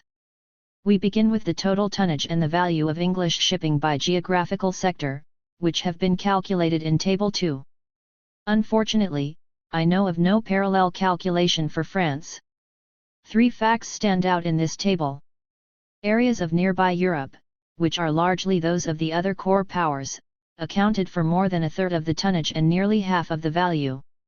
Baltic trade accounted for another good third of the tonnage but for very little of the value, which was good for the shippers, but not too important for the traders. The East Indies accounted for very little shipping and very little total value, but the value per ton for this area is by far the highest, whereas the Baltic trade is by far the lowest, and high value per ton means a high profit ratio per ship.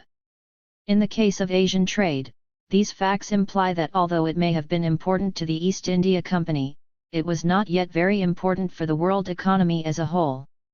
This perhaps explains the ability of the East India Company to resist attacks on its violations of mercantilist logic through its unfavorable balance of trade. 140 The damage such trade really caused was limited. The counterpart, of course, was that the English government was expected by the East India Company to fend for itself in Asia. 141. Table 2. English foreign shipping in 1700A. Imports were on the rise. 861,000 pieces of calico in the year 1700, of which 2/3 were re-exported, compared to 240,000 in the year 1600, 142. But the export market for European goods in Asia was still so limited that any attempt to overstock the goods led to a drastic shortage in demand and fall in the prices. 143 At a time when demand was the chief collective concern of the mercantilist powers, East Indian trade offered no solution.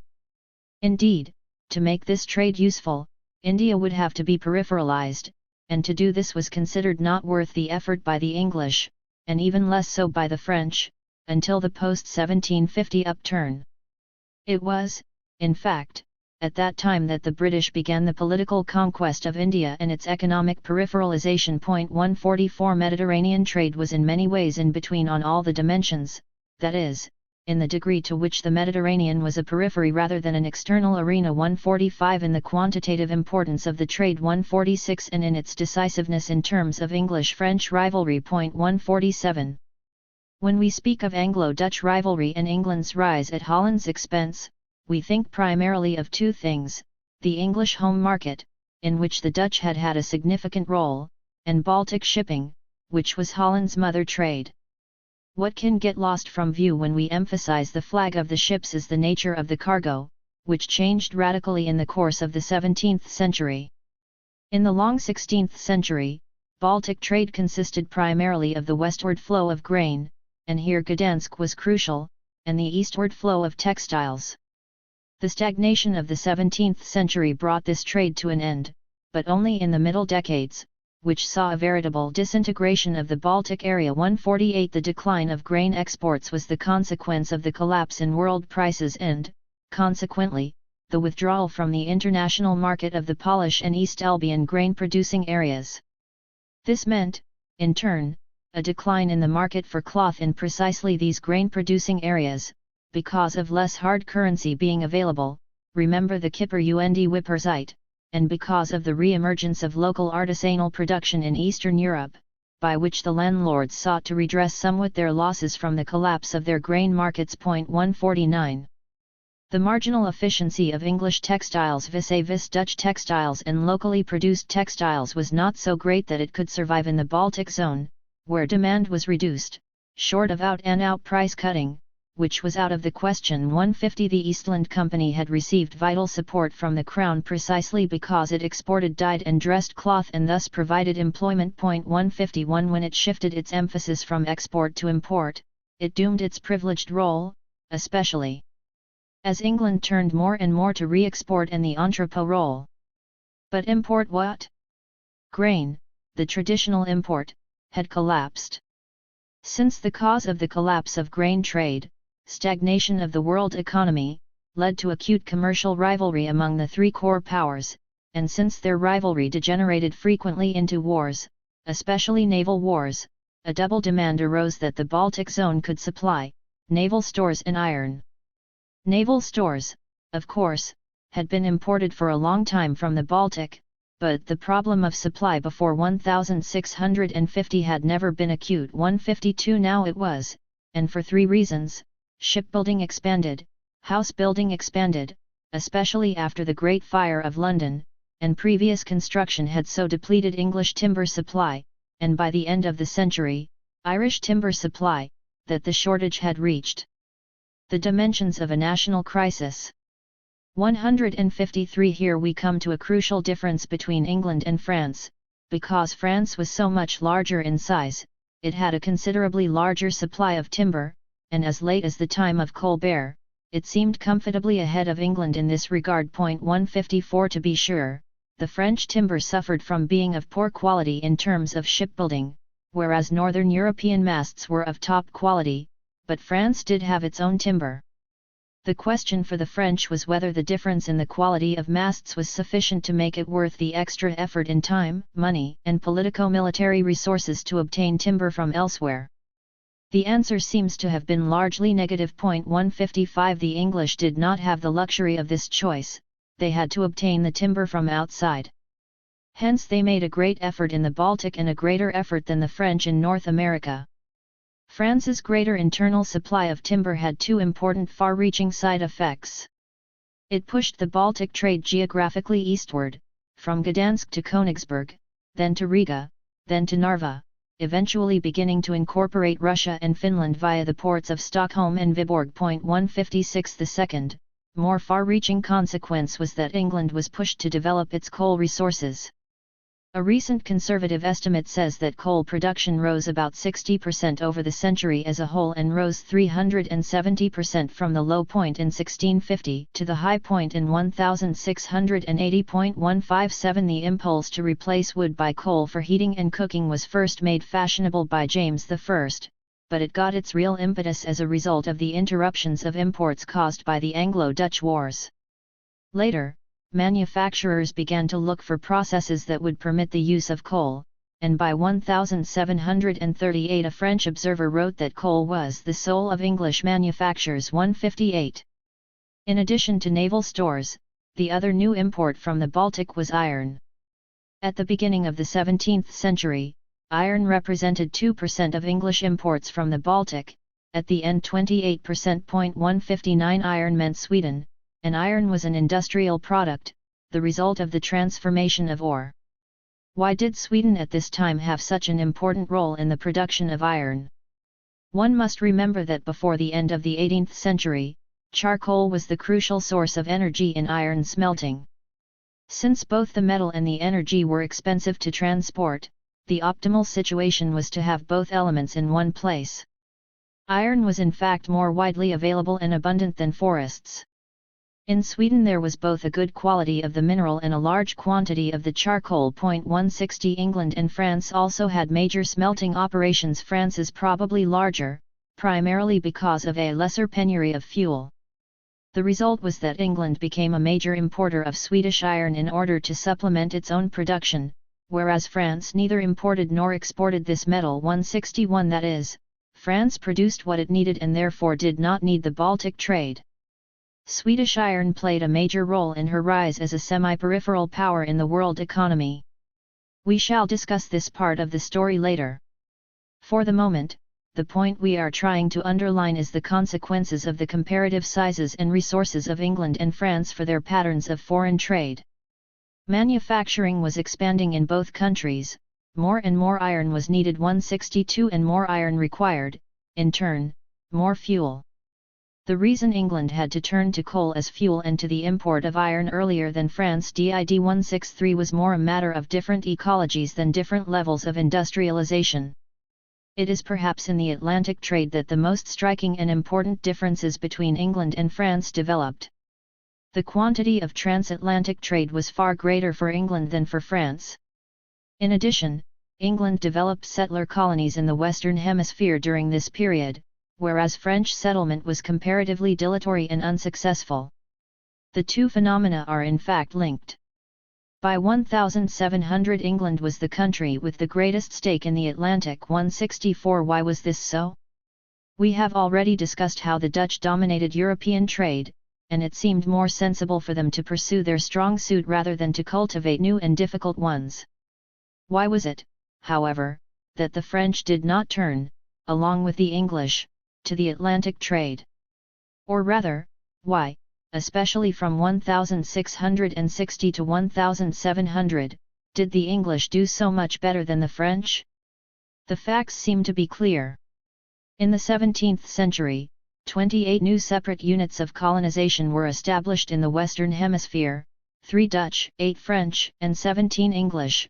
As of 1700, the English had 350,000-400,000 subjects, including slaves, as against 70,000 for the French, and in the flourishing Caribbean colonies there were twice as many Englishmen as Frenchmen. 165 French Canada and Louisiana could not begin to match British settlements in North America in terms of size of population or production output.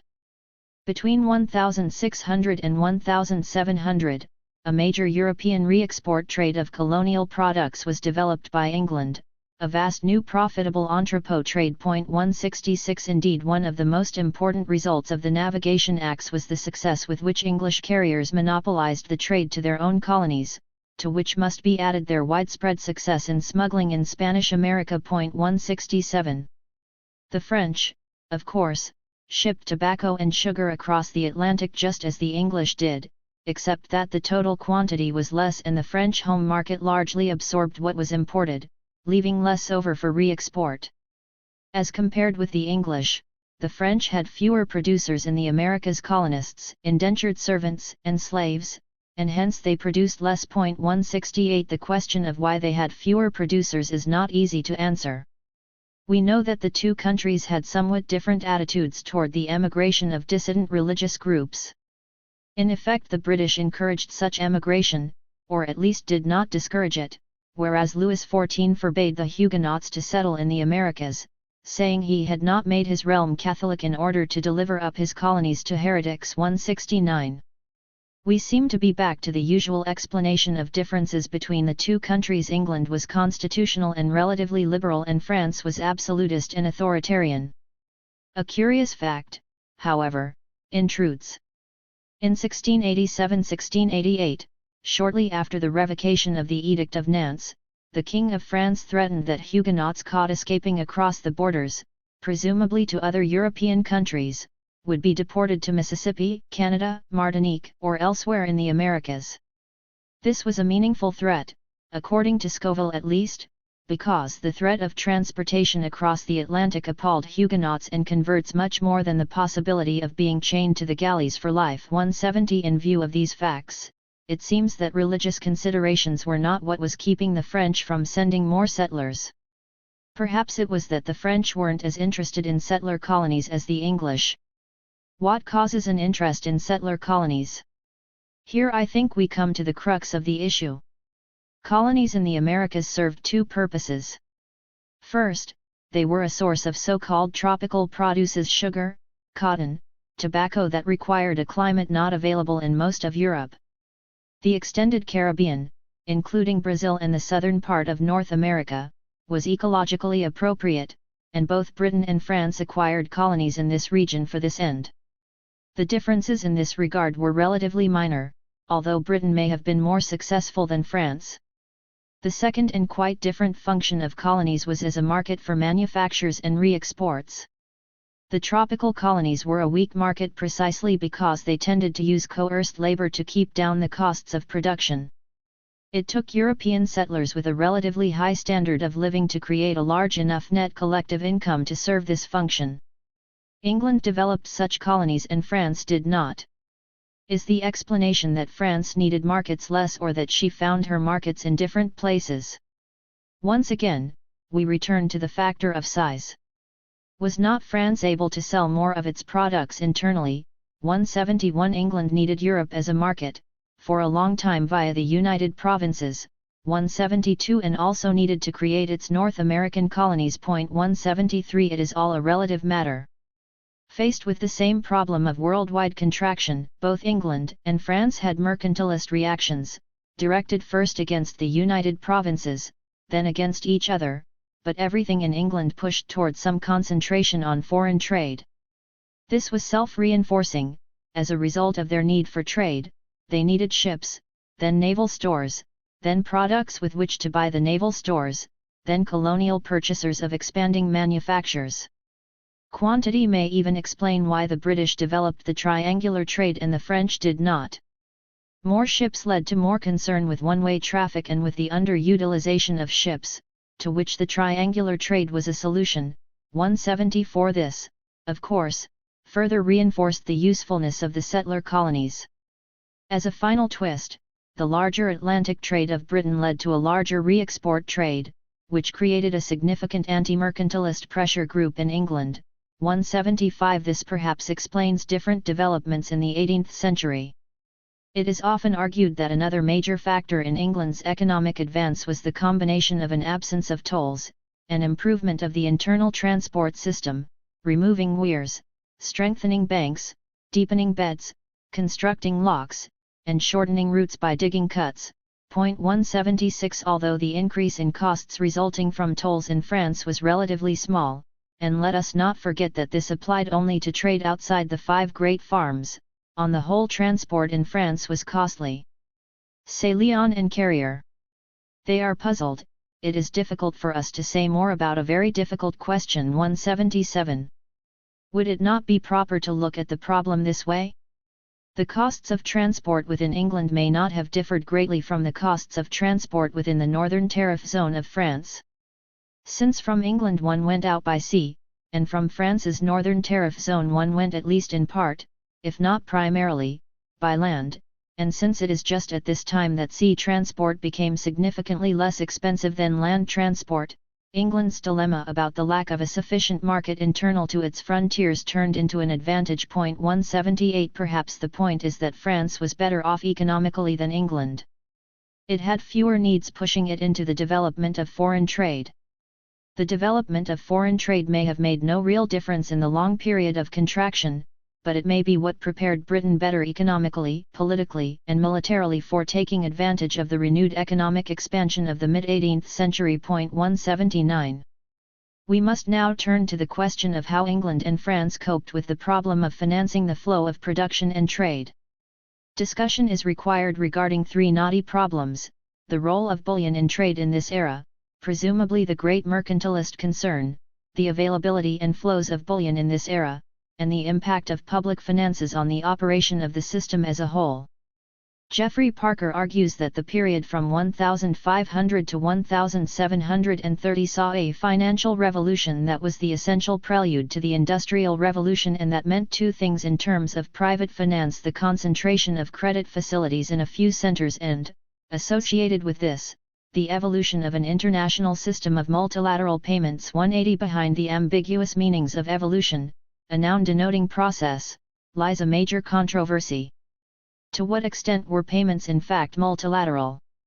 Or perhaps more accurately, when did the multilaterality of payments become sufficiently prevalent such that traders, and governments as well, counted on it in their calculations? The debate was formulated in a well-known exchange that started because Charles Wilson was unhappy with Eli Heckscher's dismissal of mercantilist logic, as indeed he had every right to be. Wilson argues that since the shift from a bilateral to a multilateral system of payments occurred only in the 18th century, the mercantilists' concern in the 17th century with the availability of coin had been irrational. 181. Heckscher replies that multilateral trade and arbitrage existed already in the Middle Ages, perhaps even before then, and that the means by which this multilateral trade was effected is a subordinate question. 182. The flow of bullion was only one means of achieving multilateral settlement. There was also the flow of bills of exchange, without the universal use of which multilateral trade could not go on. Wilson's response is as follows: of course there had been some multilateral trade and some use of bills of exchange, but it was on the link of bullion or specie that the volume of trade depended, notably in the Baltic, and, without bullion, trade would have been restricted by a relapse into more or less bilateral conditions. 183. Commenting on this debate, Jacob Price accuses both sides of imprecise historicity and of seeing the whole mercantilist period as static. Bills of exchange, he said, had originated in the Middle Ages not simply for reasons of security or simplicity of payment, but in part to compensate for the relative scarcity of currency. He argues that from the mid-16th century to 1660, the world silver supply boomed, allowing trade to expand, but that after 1660, the silver supply contracted, which led to both the increased use of bills of exchange and to the expansion of commodity flows in order to balance the trade. 184 Price thus offers to split the difference, awarding the first half of the 17th century to Wilson and the second half to Heckscher. For Price, the difference is explained by the quantity of bullion available. Sperling seconds Price, agreeing that 1660 is the crucial moment of the shift, after which there existed an Amsterdam-London International Clearing Centre that expanded to meet the needs of a growing system of world trade. 185 and thereby made possible the Industrial Revolution. Into this controversy Rudolf Blitz adds the useful reminder that bullion is a commodity as well as a currency.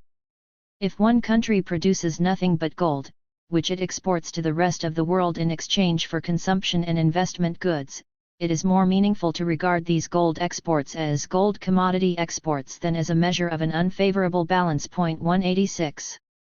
This statement is entirely correct, and therefore the question of why bullion flowed in some channels more than in others in the 17th century is as important as where it flowed. Reviewing the different trading zones, we note that the original Wilson-Heckscher debate centered around the Baltic trade, Wilson arguing that the Baltic was the drain down which disappeared much of American silver which Spain mortgaged to Amsterdam for Dutch exports. 187 On closer look, however, it was not true that Baltic trade as a whole required silver export. Hinton sees three English trades as requiring silver export circa 1660: East India, Turkey, and Norway, a requirement not necessarily true of the Eastland trade. 188 Commenting precisely on Wilson's statements about the Baltic, Astrom argues that silver coin was exported to Norway and Russia but not at all, or much less so, to the areas of high trade turnover, the East Country and Sweden proper. 189 Furthermore, Sperling insists that there is abundant evidence for the use of bills of exchange in the Baltic, and both Herck and Glaman suggest that the Baltic trade deficit may have been compensated for by a reverse trade balance on the overland east-west trade. 190 Where, then, did bullion flow? It seems to have flowed to Norway and Russia and perhaps to Turkey and, most importantly, to East India and to one other place, to Holland. East India and Holland, a curious pair. These two bullion flows were quite different in form and purpose. Dales argues that Wilson is right, but not about the Baltic. He says Wilson's arguments hold true primarily about trade between Europe and the Orient. 191 Chaudhuri's work seems to leave little doubt that there was a persistent outflow of bullion from England to India between 1600 and 1750. But what did this mean? About the early 17th century, Chaudhuri says, since the company had become local traders in the markets of Asia, it may be argued that the export of treasure was half in the nature of export of capital, which when invested in the company's Asiatic factories produced a high profit from which at least part of the purchases for Europe could be made. 192. However, the subsequent import presumed that some goods, primarily spices, would be purchased cheap in Asia and sold dear in Europe. In currency terms, Chaudhuri finds the root cause for the drain of precious metal in a marked and wide disparity in the value of gold and silver in terms of commodities in the two continents. 193 But why this disparity? When Chaudhuri comes to discuss the period from 1660 to 1720, 194, he suggests that the East India trade was also becoming multilateral in character. Nonetheless, the data he presents show no significant decline of bullion export, indeed, quite the contrary. In general, he says, treasure continued to be 70–90% of the total annual export value, which suggests that the basic economic factors underlying the trade between Europe and the Indies did not fundamentally change in the 17th and early 18th centuries. As for Holland, figures indicate that from 1672 to 1695, she received 70–90% of all the bullion and coin exported from England. 195 And that from 1699 to 1719 she still received England's largest movements of treasure. 196. An additional detail to be noted is that bullion means both silver and gold, and these clearly did not move indiscriminately. There were gold-silver ratios, and they varied, but are there any patterns to observe? Herbert Luthi suggests a very important one in which both gold and silver arrived from outside Europe proper, at least for the most part.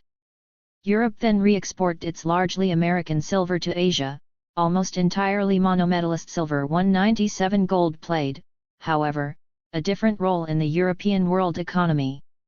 It arrived in Europe to remain there, serving primarily as a mass of maneuver for large-scale commercial clearance and payments by states among European countries 198. Let us now return to the distinction between trade within the capitalist world economy and trade between any particular world system and its external arena.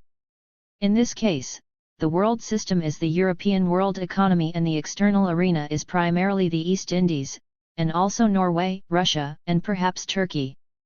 To facilitate exchanges for trade within the system, currency is required, in the case of the European world economy, silver and copper on a daily basis, backed by gold. Obviously, paper, bills of exchange, also serves this purpose. We would expect such exchanges to be basically multilateral and to be conducted primarily by paper with occasional settlements by gold transfers in the international financial center, which in the 17th century was Amsterdam. In an exchange between two economic arenas, each external to the other, currency is not used. Exchange is relatively bilateral and is conducted in commodities that are inversely valued. In this case, the silver of Europe was exchanged first for the spices, and later for the calicos of the East Indies.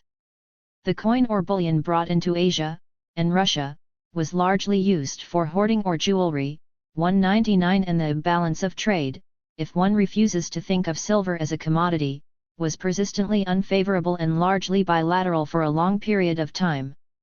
These two facts are precisely evidence that the East Indies remained external to the European world economy.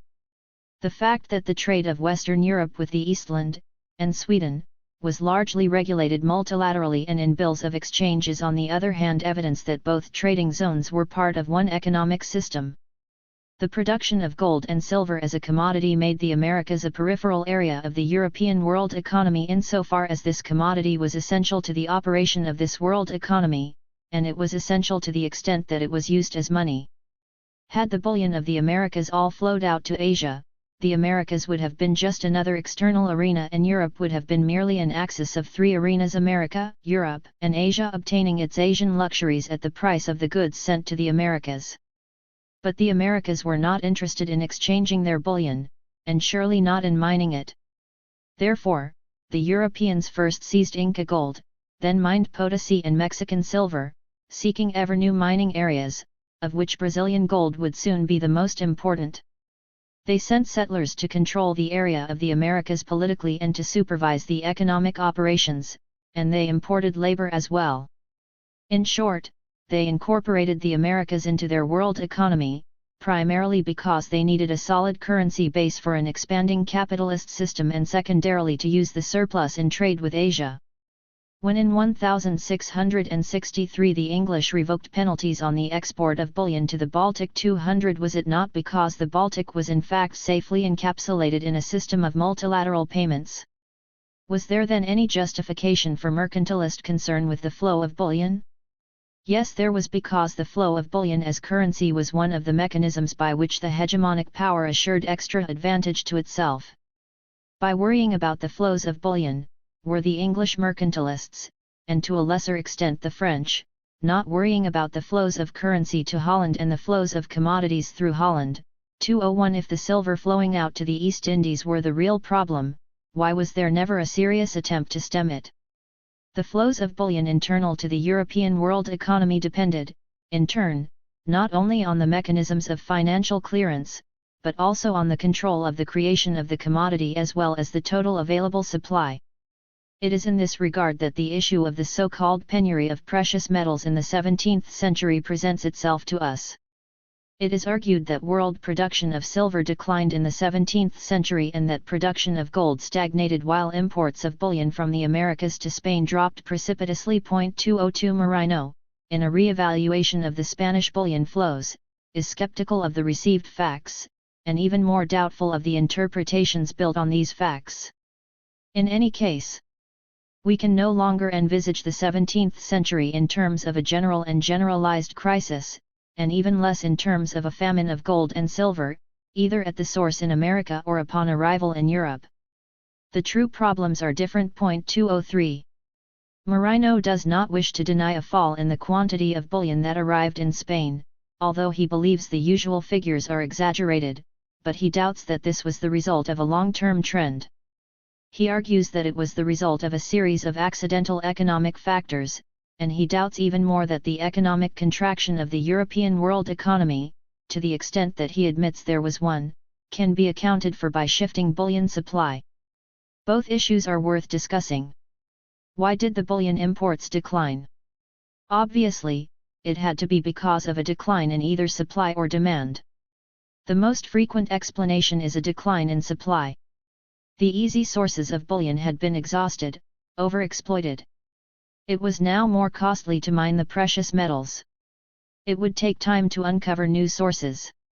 One argument is that 16th century expansion had used up this key resource at a certain level of technology, and that there was, consequently, a shortage capital and hence a depression. To this, Moreno responds that around 1620, when the arrivals of gold and silver started to become scarce, it was men in conjunction with the elements, who created this trend. 204. To him it was a case of men perhaps following upon the elements, and not vice versa. Bullion, like any other commodity, has its price, and a general price inflation, the major financial characteristic of the 16th century, often means a lowering of the price of bullion. But bullion as money is only one element in a real exchange. 205. Bullion import at the time slowed down. It was the Drake effect, says Moreno, the modern version of the Sword of Damocles. 206. If the privateers intercepted relatively few convoys, they had nonetheless, as Moreno says, a more subtle, more efficacious, more pernicious impact. They caused delays, which ultimately caused bankruptcies.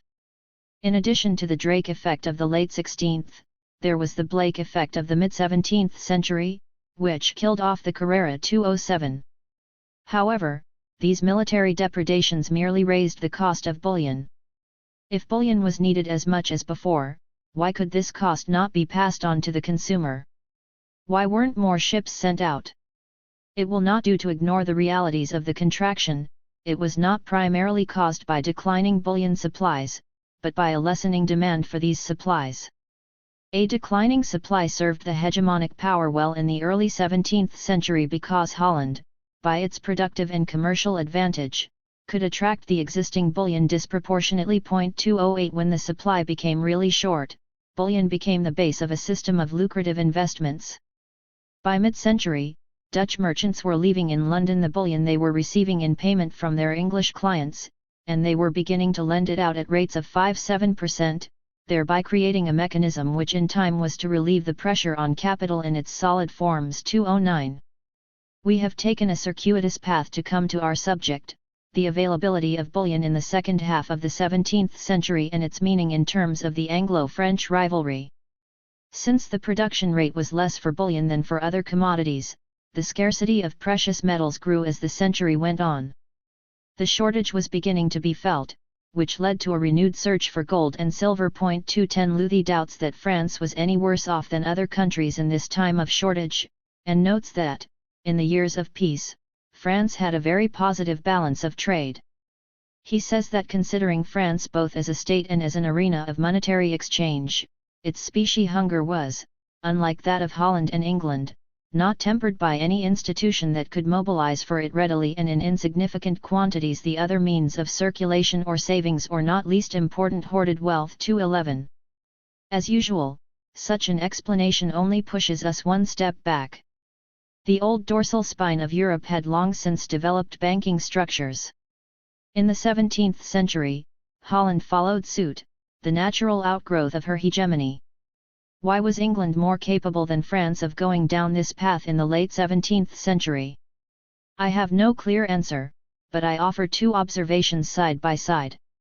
First, within the European world economy, the social usage of the three currency metals was, indeed still is, more or less as follows: gold for international clearance and affairs of state, also for hoarding, silver for large-scale internal commerce, and copper for household and petty commercial needs. Since, as we have already explained, French production was largely sold on a French market and English, and Dutch, production were sold more in export markets, the two rivals moved toward de facto monometallism, silver for France and gold for England. 212.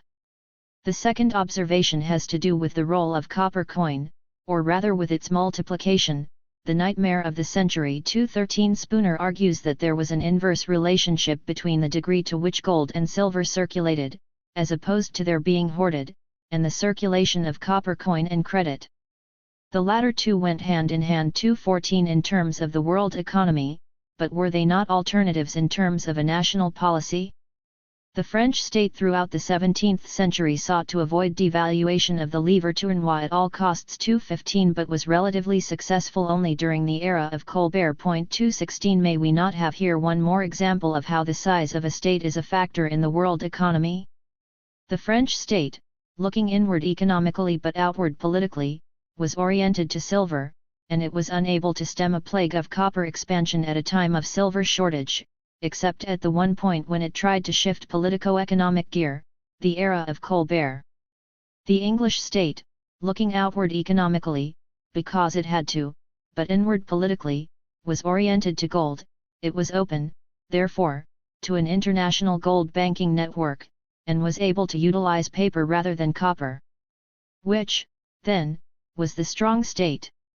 The question is not normally in doubt. Was not Louis XIV the absolute monarch incarnate? And did not France's dilemmas result because state and aristocracy jointly stifled bourgeois enterprise? I see the situation quite differently, however.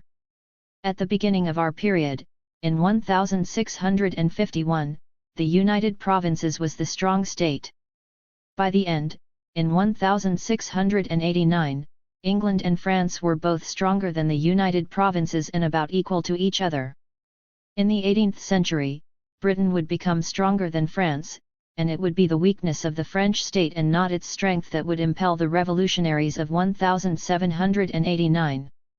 To be sure, this argument revolves around what one means by the strength of a state.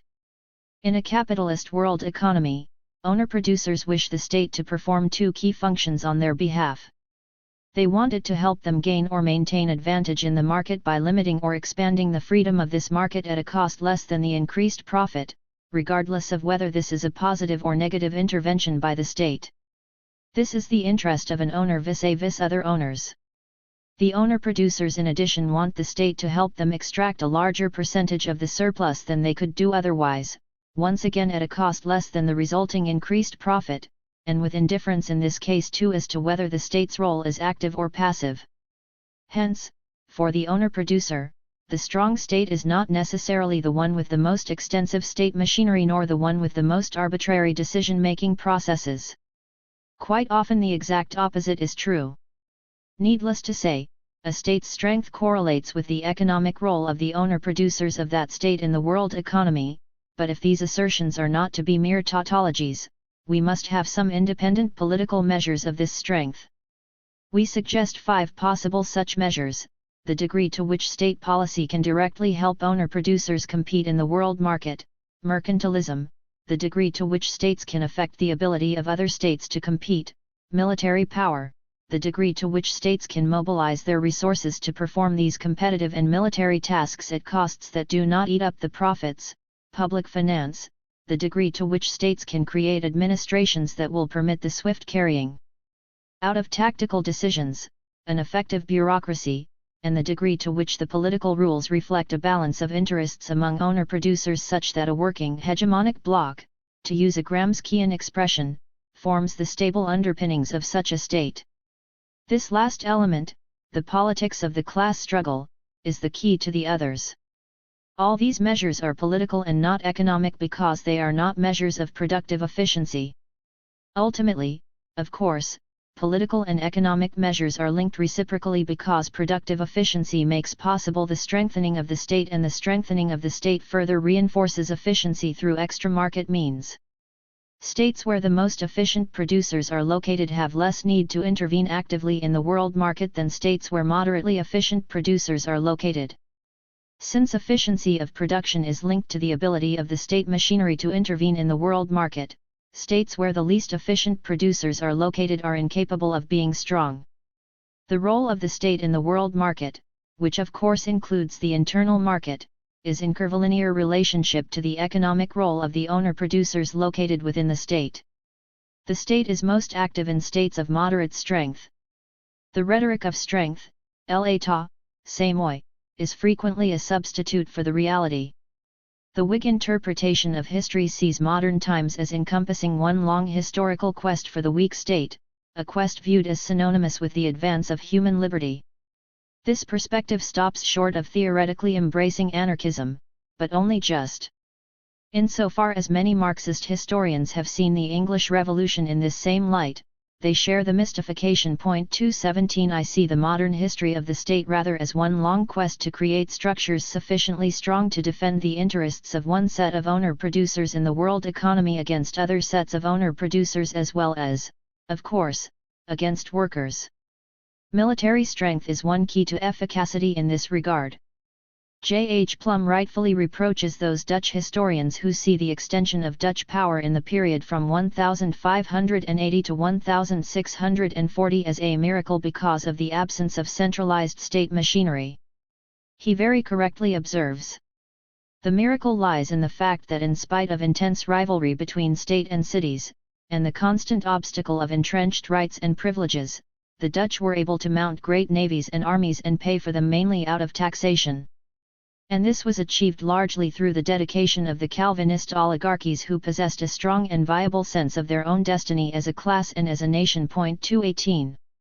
It was a miracle only if one regards absolutism as the optimal road to a strong state rather than a pies aller. A self-aware and self-confident bourgeois class can agree to the necessary collective adjustments that elsewhere require a strong king to impose, with none of the dangers of the latter format whereby the strong king might delude himself into the possibility of recreating the universal monarchy in the capitalist world economy. It was precisely of this sin, that of imitating Charles V, that Burckhardt accused Louis XIV, and later Napoleon. 219 It was a folly that derived from weakness. We have already discussed how and why the three core powers turned upon each other as a result of the economic difficulties of the 17th century and how, once England and France turned their energies to reinforcing their military structures, England confounded the United Provinces at sea and France confounded her on land. The Dutch suffered from two problems. They were defending an advantage rather than seeking one, which meant that for at least a good part of the regent class, the costs of military preparation often seemed more horrendous than the potential losses from lack of preparation. 220 This is the perpetual dilemma of the wealthy vis-a-vis insurance policies, and in military affairs, one has to run even to remain in place. Worse yet, this particular period was one of significant upgrading in the size of military units. 221 This created a major problem of provisioning these enlarged armies since the numerical growth of the armies far exceeded progress in the means of production. 222 It became much more demanding for the United Provinces to compete with England and France at a moment when Dutch wool was perhaps sliding. Quite aside from previously discussed considerations of what pushed France toward a continental, land, perspective and the English and the Dutch towards a maritime one, the purely demographic advantage of France tended to confirm such a military orientation, particularly since the absolute size of armies was growing throughout Europe. This purely military consideration also explains the inevitability of the Anglo-Dutch reconciliation at the expense of the French. 223 The shock of 1672 is what seems to have led to a Dutch perception that France was the primary enemy. 224 And the accession of William III to the English throne in 1688 finally reconciled the merchants of Amsterdam to the junior partnership with England. 225 The seeming military strength of France notwithstanding, Tappy talks of France's having reached its apogee in 167-9226 and Bourd, reproaching Louis XIV for fixating on a southern continental axis rather than attending to a northern maritime one, speaks of the failure of Louis XIV that resulted therefrom. 227 It is then to non-military factors that we must turn the question of mercantilism and its vagaries if we are to explain the ultimate 228 military defeat of the French. Mausnier says that from the time of Henry IV to that of Louis XIV, Colbertism was a permanent feature of French policy, the objective of which was above all, political. 229 What can this possibly mean? Presumably, the strengthening of a state is seen by Mausnier as an end in itself, an objective that a sovereign can in fact pursue. No doubt he can, as an aberration, but will he in fact succeed? The French kings clearly did not. In fact, the states in Restoration England and Colbertian France both sought consciously and actively to support their producing classes against foreign competitors, to build up their merchant marine, to work out a viable sharing of the total national product between the state and the owner-producers. Leon and Carrier note the increase in the number of large ships under Colbert but say we should not credit him alone since it in fact resulted from the importance of the wars. 230 Delumiau notes the general improvement of the economic situation under Colbert but says that it is less to his credit than due to the political stabilization resulting from the defeat of the Fronde. 231 In short, these authors are suggesting that the deliberate policy of a small group was not the key factor, that we should turn to underlying pressures. I agree, but then we could apply the same analysis to England, which also had the spur of wars to stimulate shipbuilding and which also experienced a calming of political violence after 1660. Wilson suggests a difference between England and France in the form of a metaphor. Between English mercantilism and Colbertism and its derivatives, there was all the difference between a tailor-made suit and a ready-made. 232 Let us look at this metaphor as it might apply to the system of public finance and to administration in general. The institutionalization of war. 233 In the 17th century meant a greatly increased scale of public expenditure for the core powers. It was eventually too much for the Dutch Republic. But what about for England and France?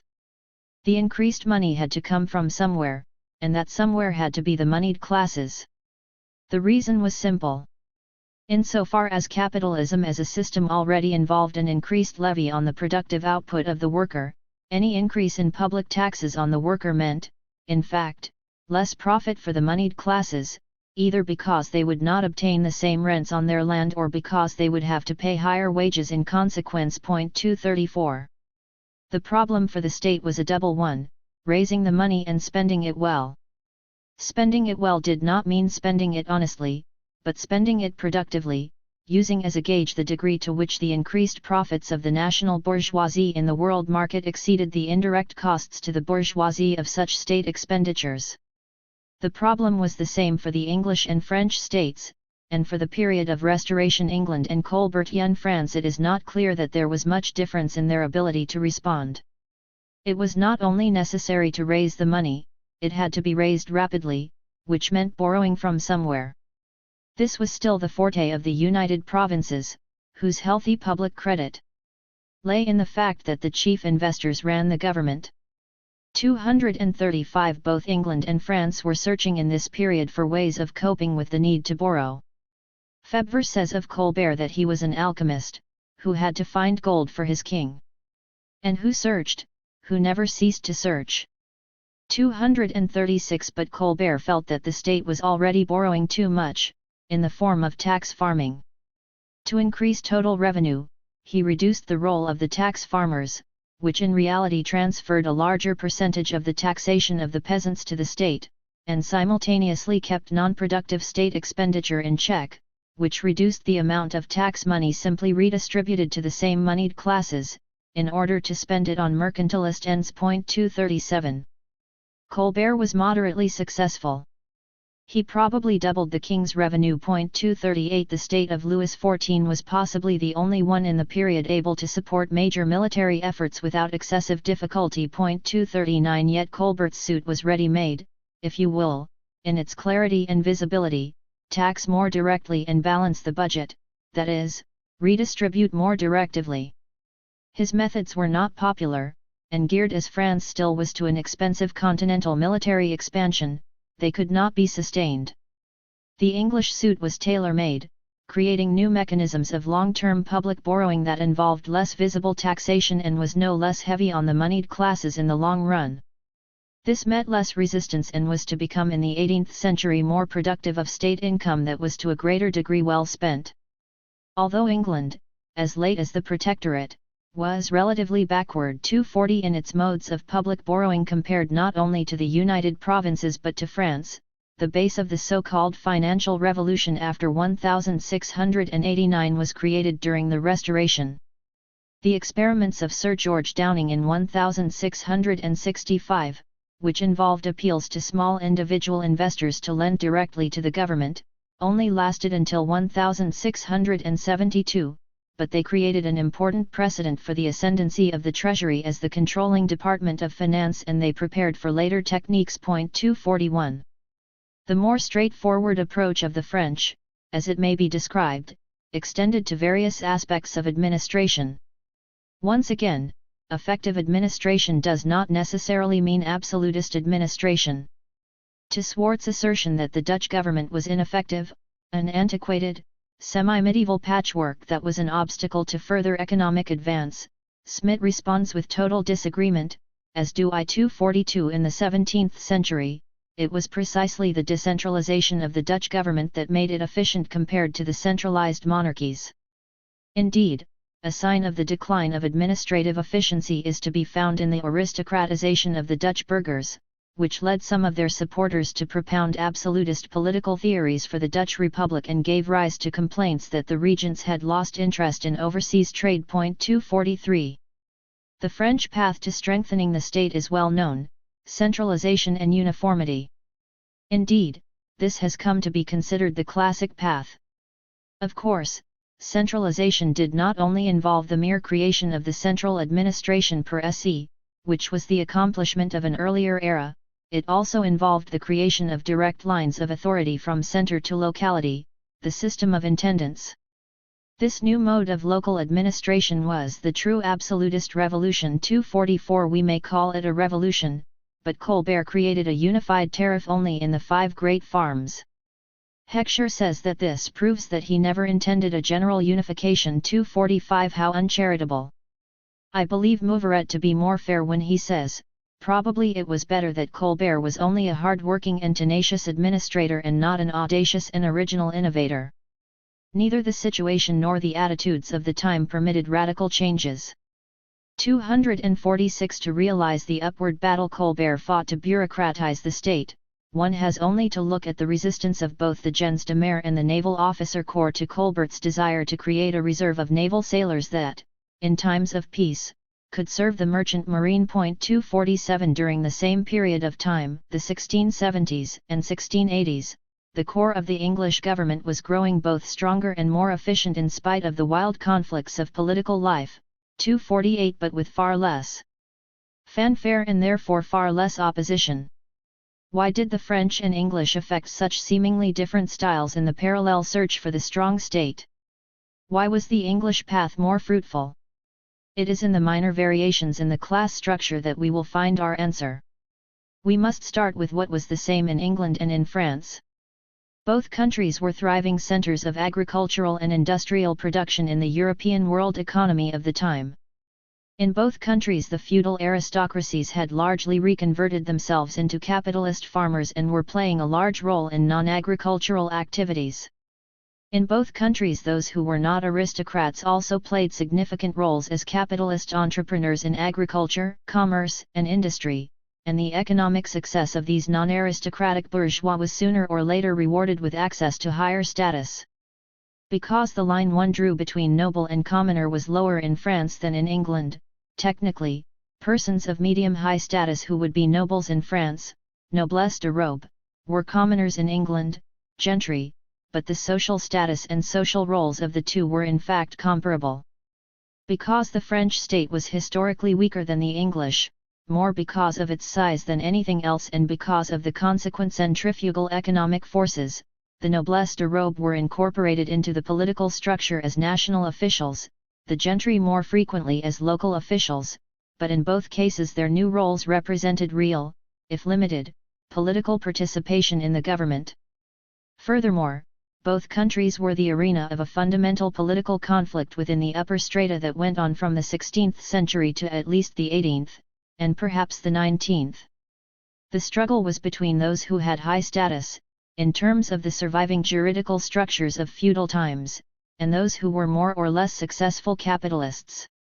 The key to the struggle is the fact that at any moment in time, the majority of the members of each group demonstrated both traditional status and high achievement in the economy, and they could therefore opt to think of themselves either as aristocrats or as capitalists, depending on their immediate interests.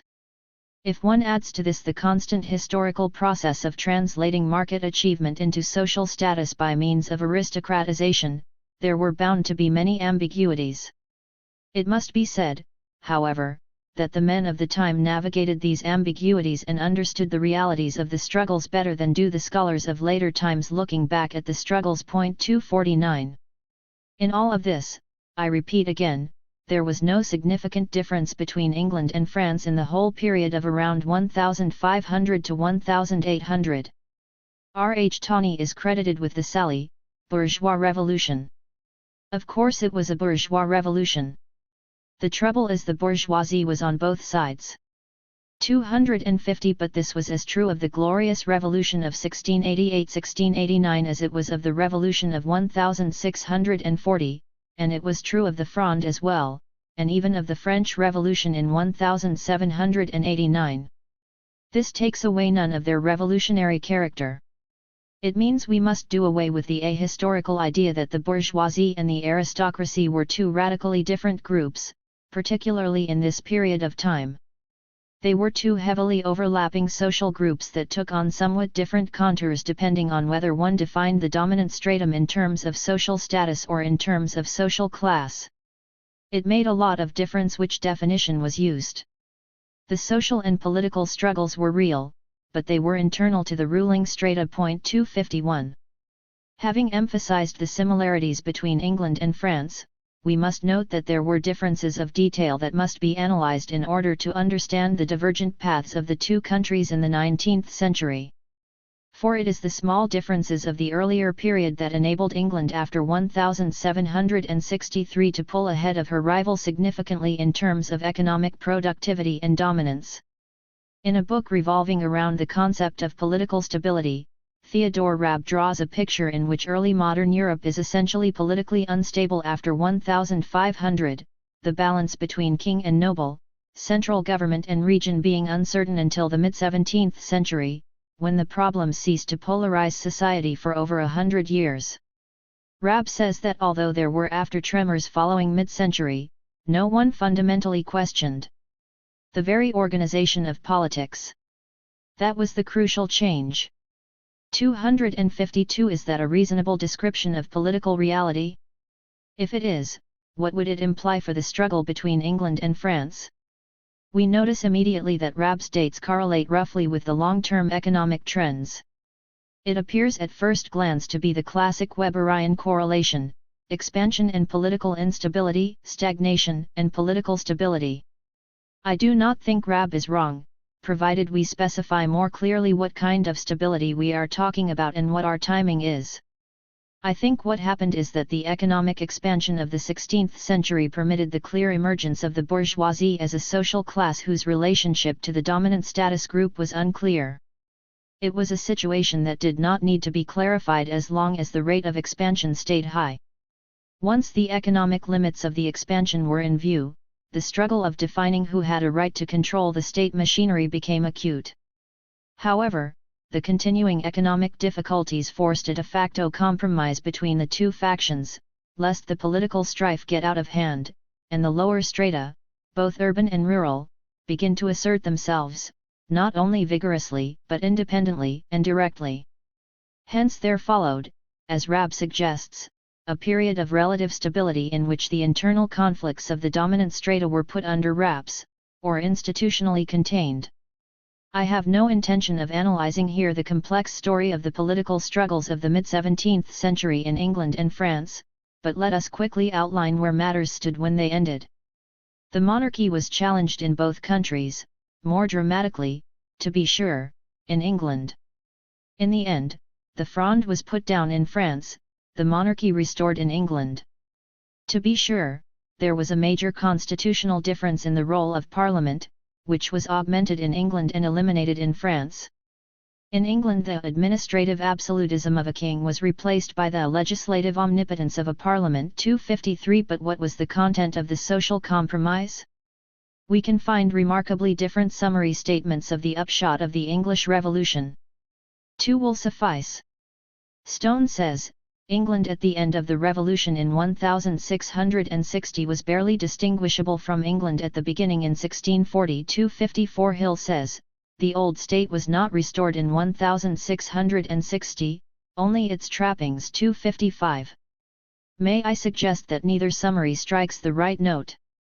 There was a real difference between 1660 and 1640, but I believe, contrary to most arguments, that it was the social difference and not the political difference that mattered. The open social warfare came to an end. The bourgeoisie as a social class gained its droit de cite, but the leading position in this class were in fact securely in the hands of the old families. The basis of the social compromise was the working out of a policy of economic nationalism that could serve former cavaliers and Roundheads alike. Nothing is more typical of this quest than the government committees and boards of the trading companies of the Restoration, where princes and tradesmen sat side by side in conspiracy that was expected to be mutually advantageous. 256. Nothing proves better that this solution was a compromise than the murky complexities in which the issue of restoration of confiscated lands was shrouded. It was a hot potato that Charles II tossed to Parliament and that Parliament tossed to a committee, and finally, the issue was largely resolved by private arrangements. 257. Lawrence Stone suggests that pre-industrial England's reputation as an unusually mobile society is largely an illusion. 258. Except possibly for the period from 1540 to 1640. Is not the Compromise of 1660 an agreement to halt, to stabilize the unsettling mobilities of the 16th century, to freeze matters more or less where they were? 259. Was not the great social change in England in 1660 the agreement among the dominant strata that there was to be no more internal social change, that the English state, whether king or parliament, it mattered little, was to concentrate on promoting economic development at the expense of the rest of the world economy? 260. And did not the glorious revolution of 1688-1689 confirm this? 261. For a whole host of minor reasons, did not some groups in the 1680s threaten to reopen the questions that the Restoration had resolved? These groups were squelched. If the Marxist Whigs looked to the English Revolution as the moment of great triumph over feudalism, the Glorious Revolution was always the preferred moment of the liberal Whigs. As Trevelyan says, 262, the keynote of the Revolution settlement was personal freedom under the law, both in religion and in politics.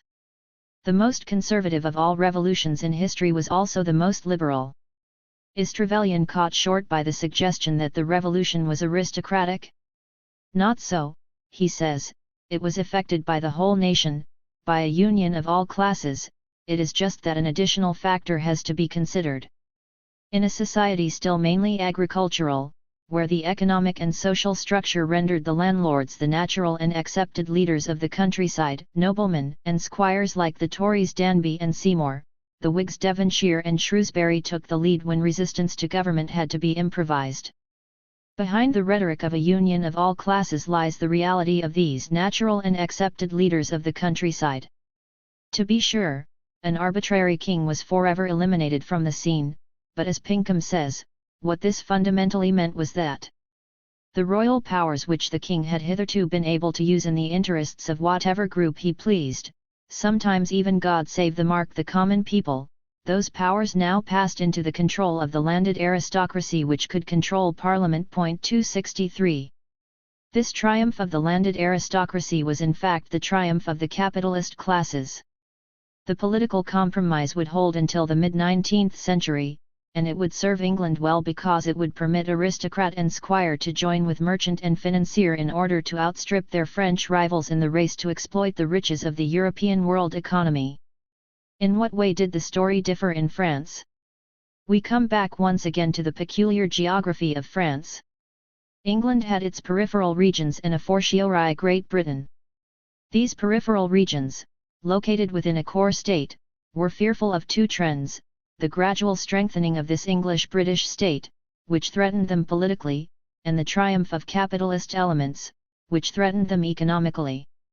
In Great Britain these two threats were coordinate, and it is no surprise that peripheral areas tended to be more hostile to the English Revolution 264 or that the revolutionary decades completed the unification of England 265. The situation in France was quite different, as we have discussed previously. 266 There, the forces of centralization and the forces of capitalist enterprise were not as geographically coordinated as in England, and the forces of the centre found themselves facing resistance, not necessarily coordinated, both from economically peripheral and from economically central but politically peripheral zones. This made the internal strife of the dominant strata much more drawn out, going from the religious wars to the Fronde, and far more politically unclear.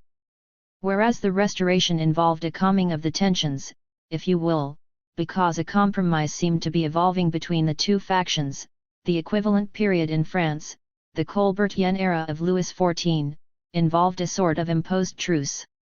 The truce depended on the political strength of the monarchy to contain forces still playing for high stakes, or let us say more ready and able to play dangerous games than their equivalents in England.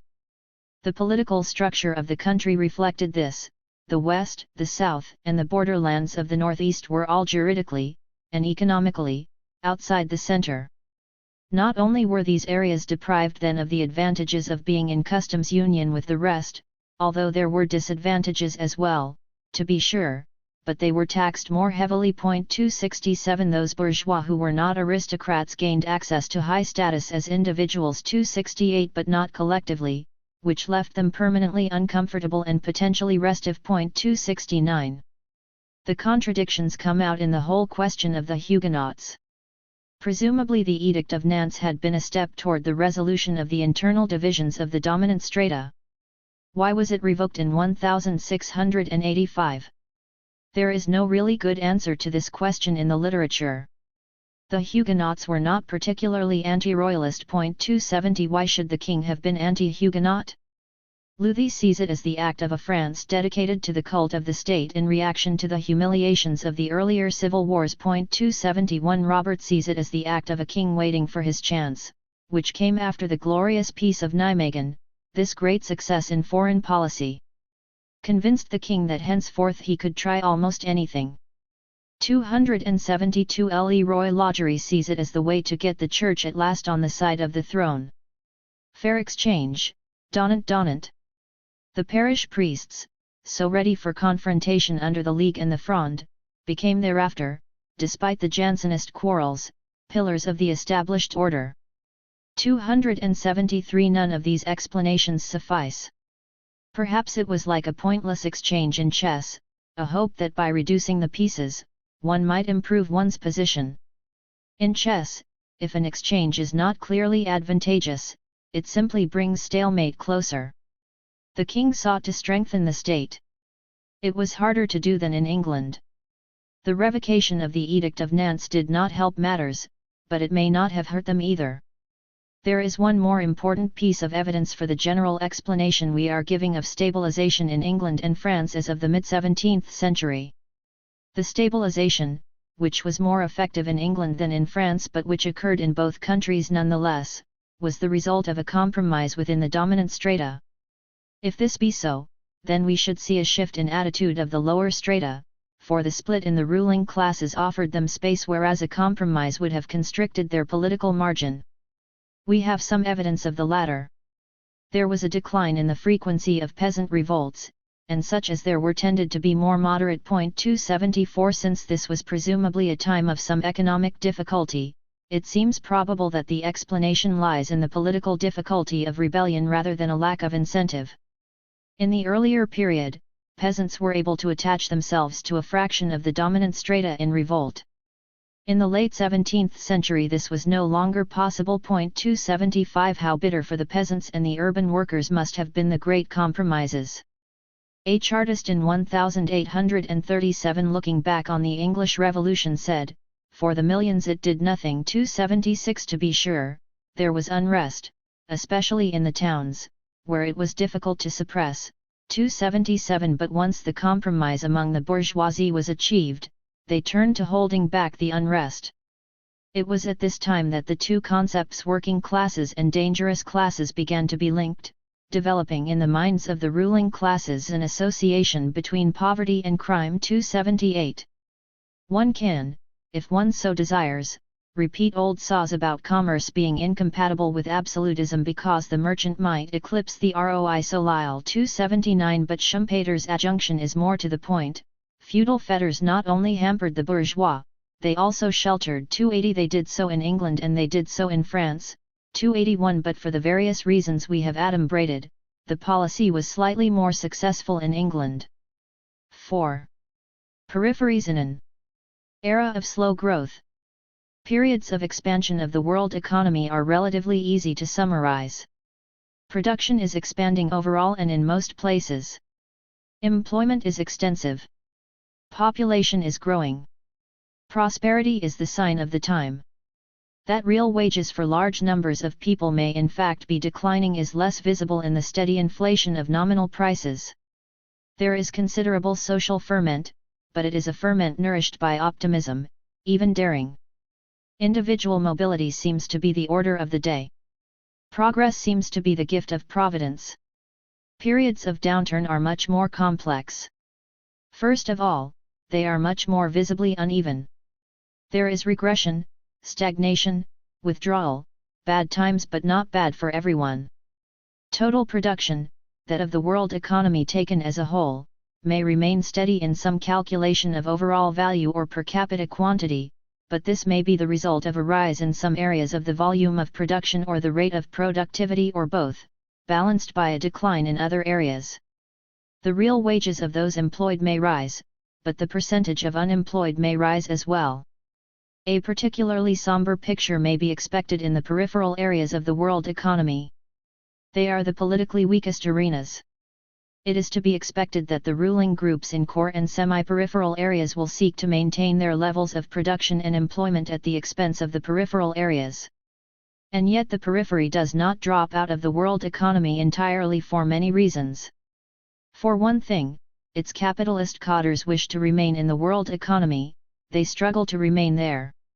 For a second, the cadres in the core must be concerned with the eventual cyclical upturn of the world economy as a whole, for which they will need the physical areas and energies represented by the land and population of the peripheries.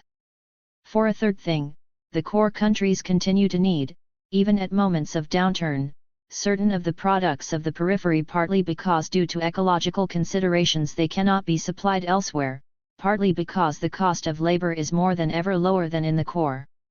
What needs to be underlined most of all is that a downturn is a slowdown of activity, not a stoppage. It represents, in economic terms, a set of obstacles in the search for profit that, if you will, weeds out the capitalist sheep from the goats. The strong not only survive, they frequently thrive. For the peripheries, therefore, a downturn in the world economy occasions both involution and evolution, both a seeming decline in the monetarization of economic activity and the emergence of new enterprises, both abandonment and restructuring or relocation, both a decline in their specialized role in the world economy and a deepening of it. To evaluate this apparent paradox, we must start at the beginning. What causes a secular reversal of trends in the world economy? A capitalist system involves the market mechanism. The market is not free, far from it, since the market is affected by political adjustments and cultural slownesses and preferences. If, however, there is no market response whatsoever, it is difficult to talk of a capitalist system. The market responds, as we know, to variations in supply and demand. To be sure, these are not some mystical forces that meet in unpredictable ways in the agora. Supply and demand are reciprocally and institutionally determined, but if there is too great a disparity over too long a time, the market is bound to take notice of it. An era of expansion tends to create, over time, more supply than demand for the very simple reason that supply is determined by the individual entrepreneur, for whom, in an era of expansion, increased production shows good prospects of profit, and demand is collectively determined, via the political machinery that has arranged the distribution of income. Sooner or later, given the existing worldwide distribution, there comes to be insufficient worldwide demand for the constantly expanding production. Two things can eliminate the disparity: the expansion of production can be reversed, stopped, or at the very least slowed down, and the distribution of income can be rearranged such that there is increased global demand, permitting eventually a new expansion. Both things do in fact occur, and in that order. Production stagnates, and then later there is a political redistribution of income. This is the social profile of an era of downturn, but specifications must be added immediately. Production stagnates more in the old peripheries than elsewhere, and the political redistribution of income occurs more in core and semi-peripheral areas, or at least in some of them, than in the peripheries.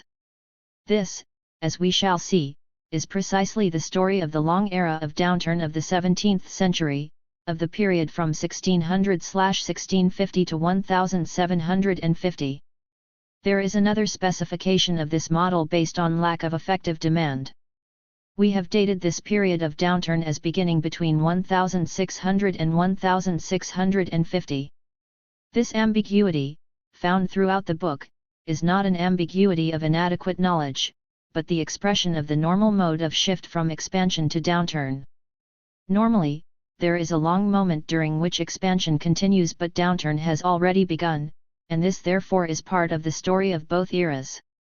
We have already discussed that this particular reversal of secular trends seems to have been composed of three successive commercial shock waves, one in the 1590s, one in the 1620s, and one in the 1650s. This is the same period when the European world economy was affected with monetary instability, the rising of the monies in the Baltic, the inflation of copper coin in Spain, the sudden decline in the production of precious metals in the Americas.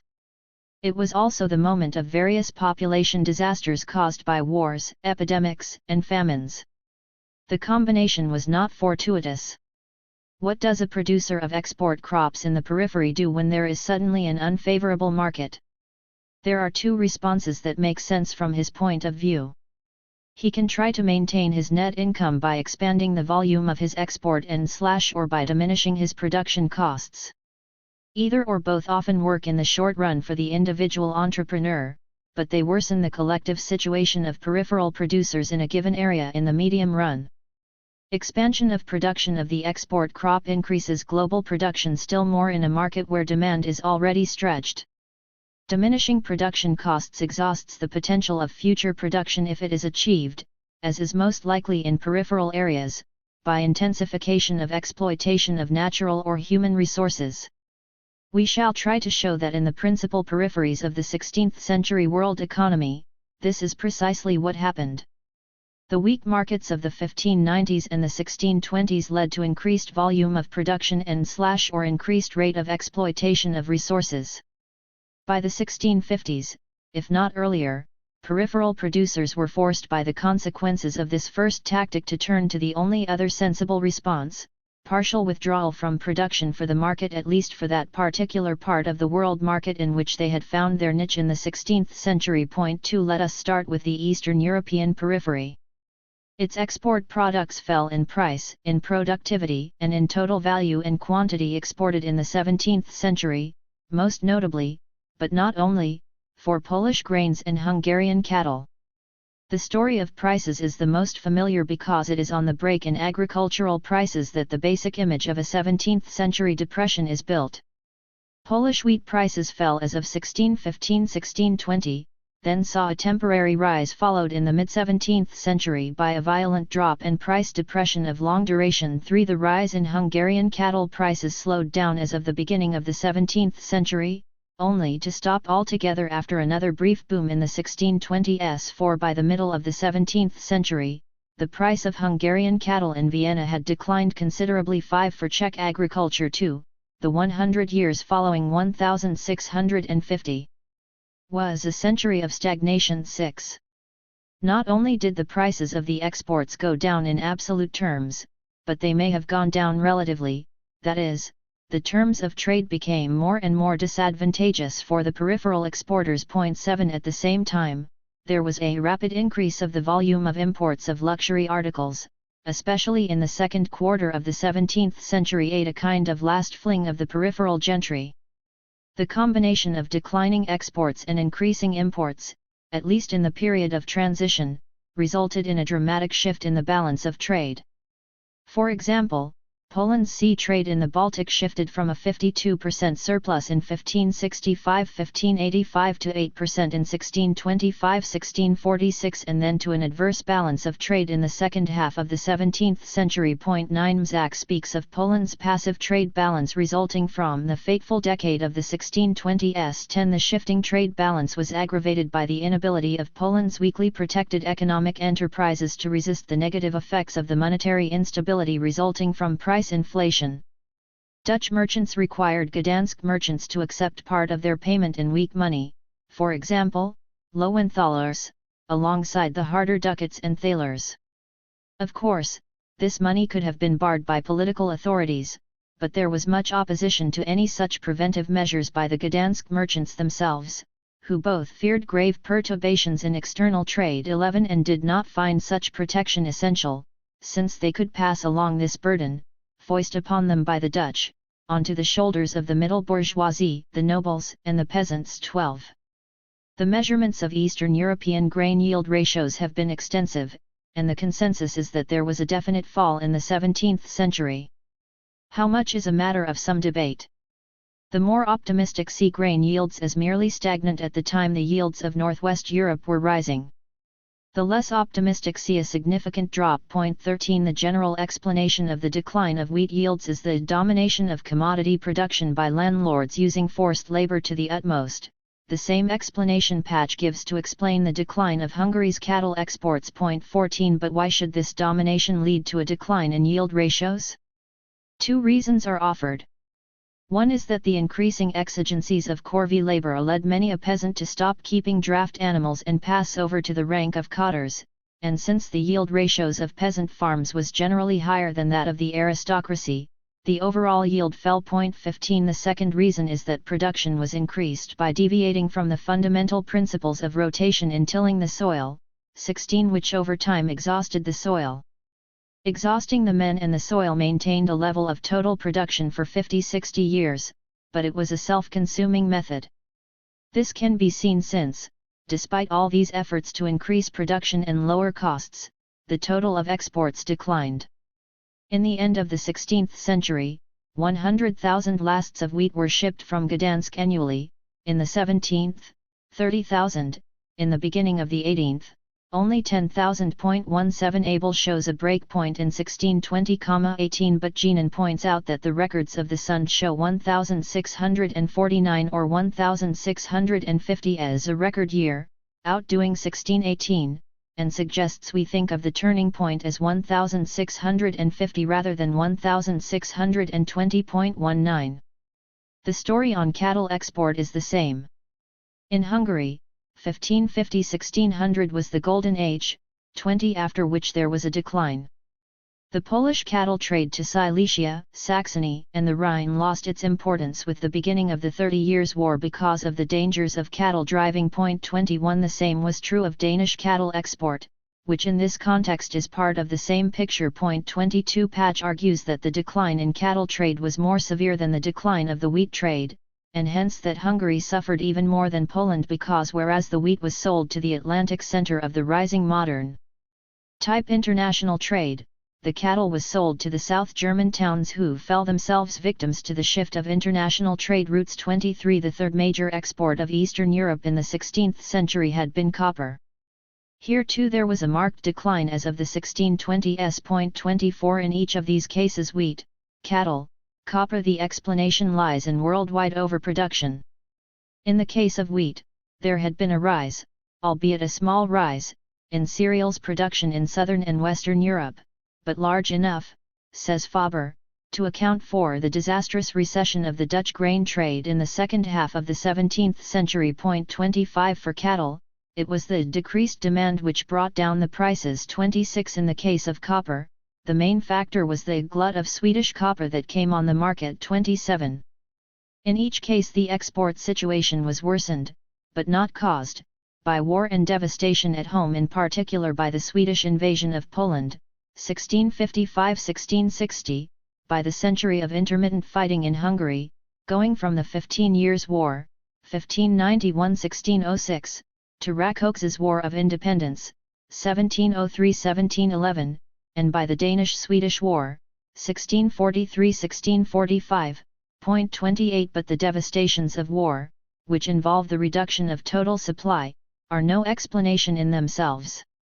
As Immanuel reminds us, the 16th century knew, throughout Europe, wars that were no less devastating, but in that era they served only to stimulate production, to create favorable conjunctures, etc., and consequently to raise prices. 29. What then had changed from the 16th century? The European world economy had moved from a situation of less total supply than demand to the reverse. In the former, destruction tended to make the demand more acute. In the latter, destruction tended to offer a good excuse to reduce overall production. How was such an overall reduction distributed? This is the key issue, as it determined, or rather restructured, the social relations of the peripheral zones. We have already seen that in Eastern Europe, coerced cash crop labor, the so-called second serfdom, had spread in the 16th century as a mechanism of labor control of the expanding capitalist domains. What we must now explain is why the demands on the serfs grew even more intensive in the receding export markets of the 17th century. We must begin with the fact that in the 16th century, cash crops were produced both on the seigneurial domain and on the peasant's plot at approximately the same level of efficiency. 30. Nonetheless, the 17th century is marked by a considerable concentration of land throughout Eastern Europe, that is, more of the total cultivated area and more of the crops produced for the market were in the hands of seigneurs and less were in the hands of peasants. This is reported for Poland 31, Czechia 32 and Livonia. 33. Indeed, for Poland, Mzak specifically contrasts the 17th and 18th century with the 16th, noting that the small group of prosperous yeoman peasants completely disappeared as a direct victim of the avarice of the landowners. 34. Let us be clear on what happened. The expansion of total cultivated land area, a phenomenon of the 16th century in response to a favorable world market, ceased, even was partially reversed, but within the land area under cultivation, an increasing share was held by the direct reserve of the seigneurs. That is to say, the challenge to expand market production had been met in two ways in Eastern Europe in the 16th century, by the farming of the large domains of the magnates with coerced labor and also by some development of farming by rich peasants. By the early 17th century, however, the fight ended with the victory of the Gutsherr trend relying on the use of forced serf labor. 35. The advantages of the large domain over the peasant farm, indeed over the medium-sized domain, were several. Unpredictability of crops favored larger units because they had a kind of internal insurance against bad harvests by the variety of areas they controlled. 36. In addition to this advantage on the supply side of the equation, there was an advantage on the demand side. At that end, their direct access to the market, the fact that they could transport their goods to the port themselves without an intermediary, was a considerable economic privilege, which Kula believes was partially responsible for the process of land concentration. 37. That these advantages became all the greater as times grew harder is made clear in the remarkable table, see Table 4.1, in which Kula calculates the terms of trade, the purchasing power of the products they sold in relation to those they bought, for three different social groups in Poland over time. While one shouldn't overinterpret such shaky data. 38. The use of two different index dates, 1550 and 1600, makes possible some tentative suggestions. The period of maximal expansion, 1550–1600, was good for the magnates but also good for the peasants, for both, it seems, at the expense of the nobles. As soon as bad times set in, the peasants felt the brunt of it. Both the nobles and the magnates did well. While starting from a 1600 index, it is clear that the nobles did relatively better than the magnates for a while, but only for a while. It is also clear, using the 1550 index, that in absolute terms the magnates were always way ahead of the nobles. Table 3. Changes in terms of trade for social groups in Polanda. Why should this be so? May I suggest a very simple mechanism? When times are hard, there are two ways to maximize sales for a producer: reduce costs and eliminate competitors. The magnates, and the nobles, sought to reduce costs by increasing corvée labor, as opposed to wage labor. 39 This not only reduced average cost but increased total production, a second means of compensating for losses growing out of reduced market prices. 40, and to make sure the increased production on the seigneur's land found a market, the seigneur bought out the peasants and even the nobles. 41 Many of whom were ready to sell because of de facto bankruptcy. Even if the seigneurs didn't put the new land into production, they at least kept it from producing goods in competition with their old land. This very plausible process of investing in land, even if it was not intended that it immediately bring in money from export crops, was no doubt abetted by the financial crisis of the early 17th century, which pushed the magnates into a psychologically understandable race to hoard goods as insurance against the insecurity of the money market. 42 Goods, including land, seemed safer as stored value than did coins if their storage was to extend over a longer time period. What happened on these lands that were acquired to put them out of competition? They no doubt represented a shift toward subsistence production, 43 involution if you will, but not a negation of the capitalist mode of production. They represented precisely an intelligent adjustment to market conditions, a way for the capitalist entrepreneurs, the magnates and the nobles, to optimize profits, or minimize losses, in a weak market, a global reduction of inventory and an overall stagnation in production.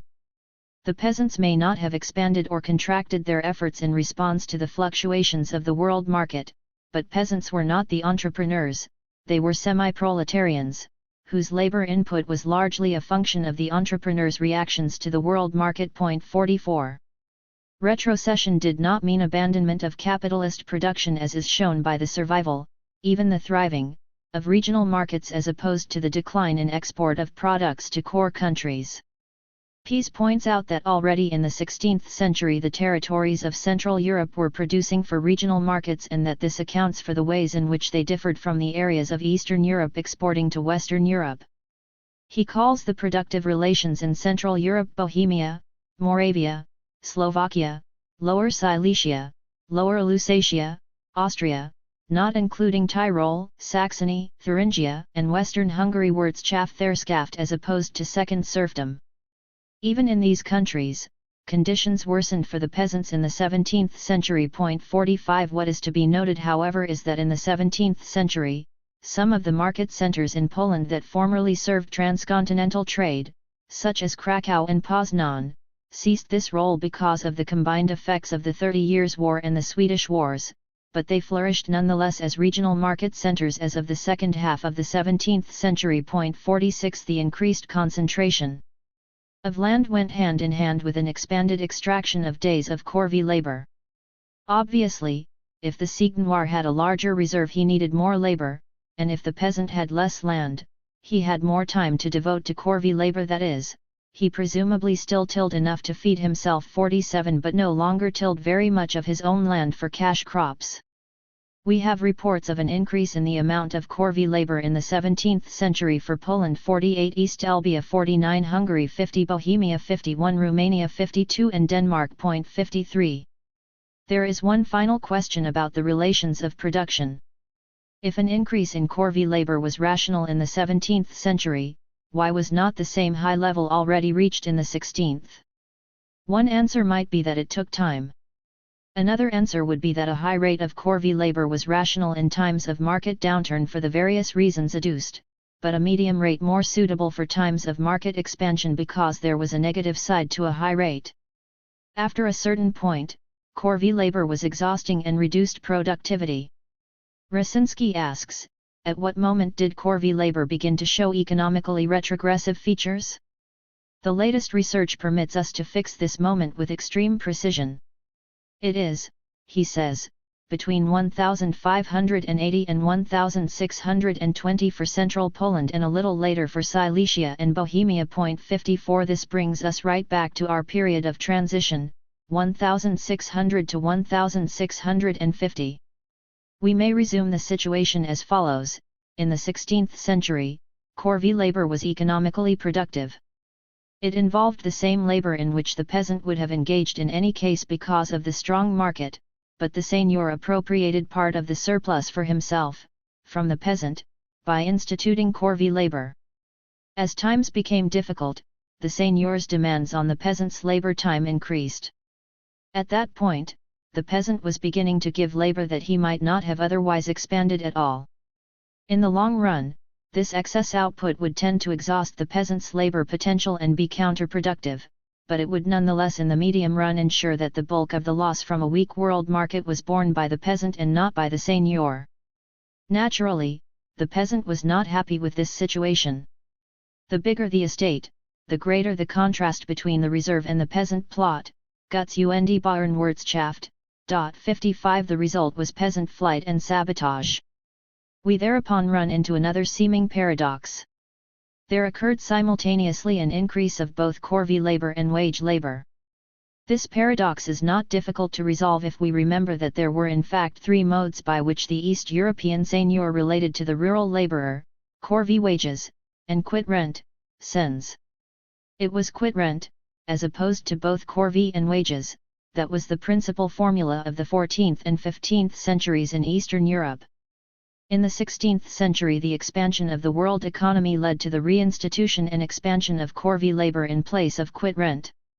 In fact, in those areas closest to export ports, for example, West Prussia, North Great Poland and Qj, the peasants had been better able to resist the institution of corvée labor in the 16th century and to keep more of the market profit for themselves by retaining the quit rent system. 56 This was presumably because their nearness to ports made it relatively easy for them to dispose of their produce at competitive costs.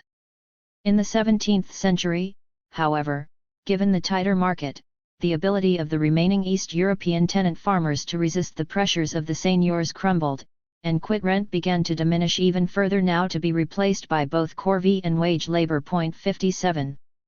From the rural laborer's point of view, wage labor was not necessarily preferable to a system of corvée labor.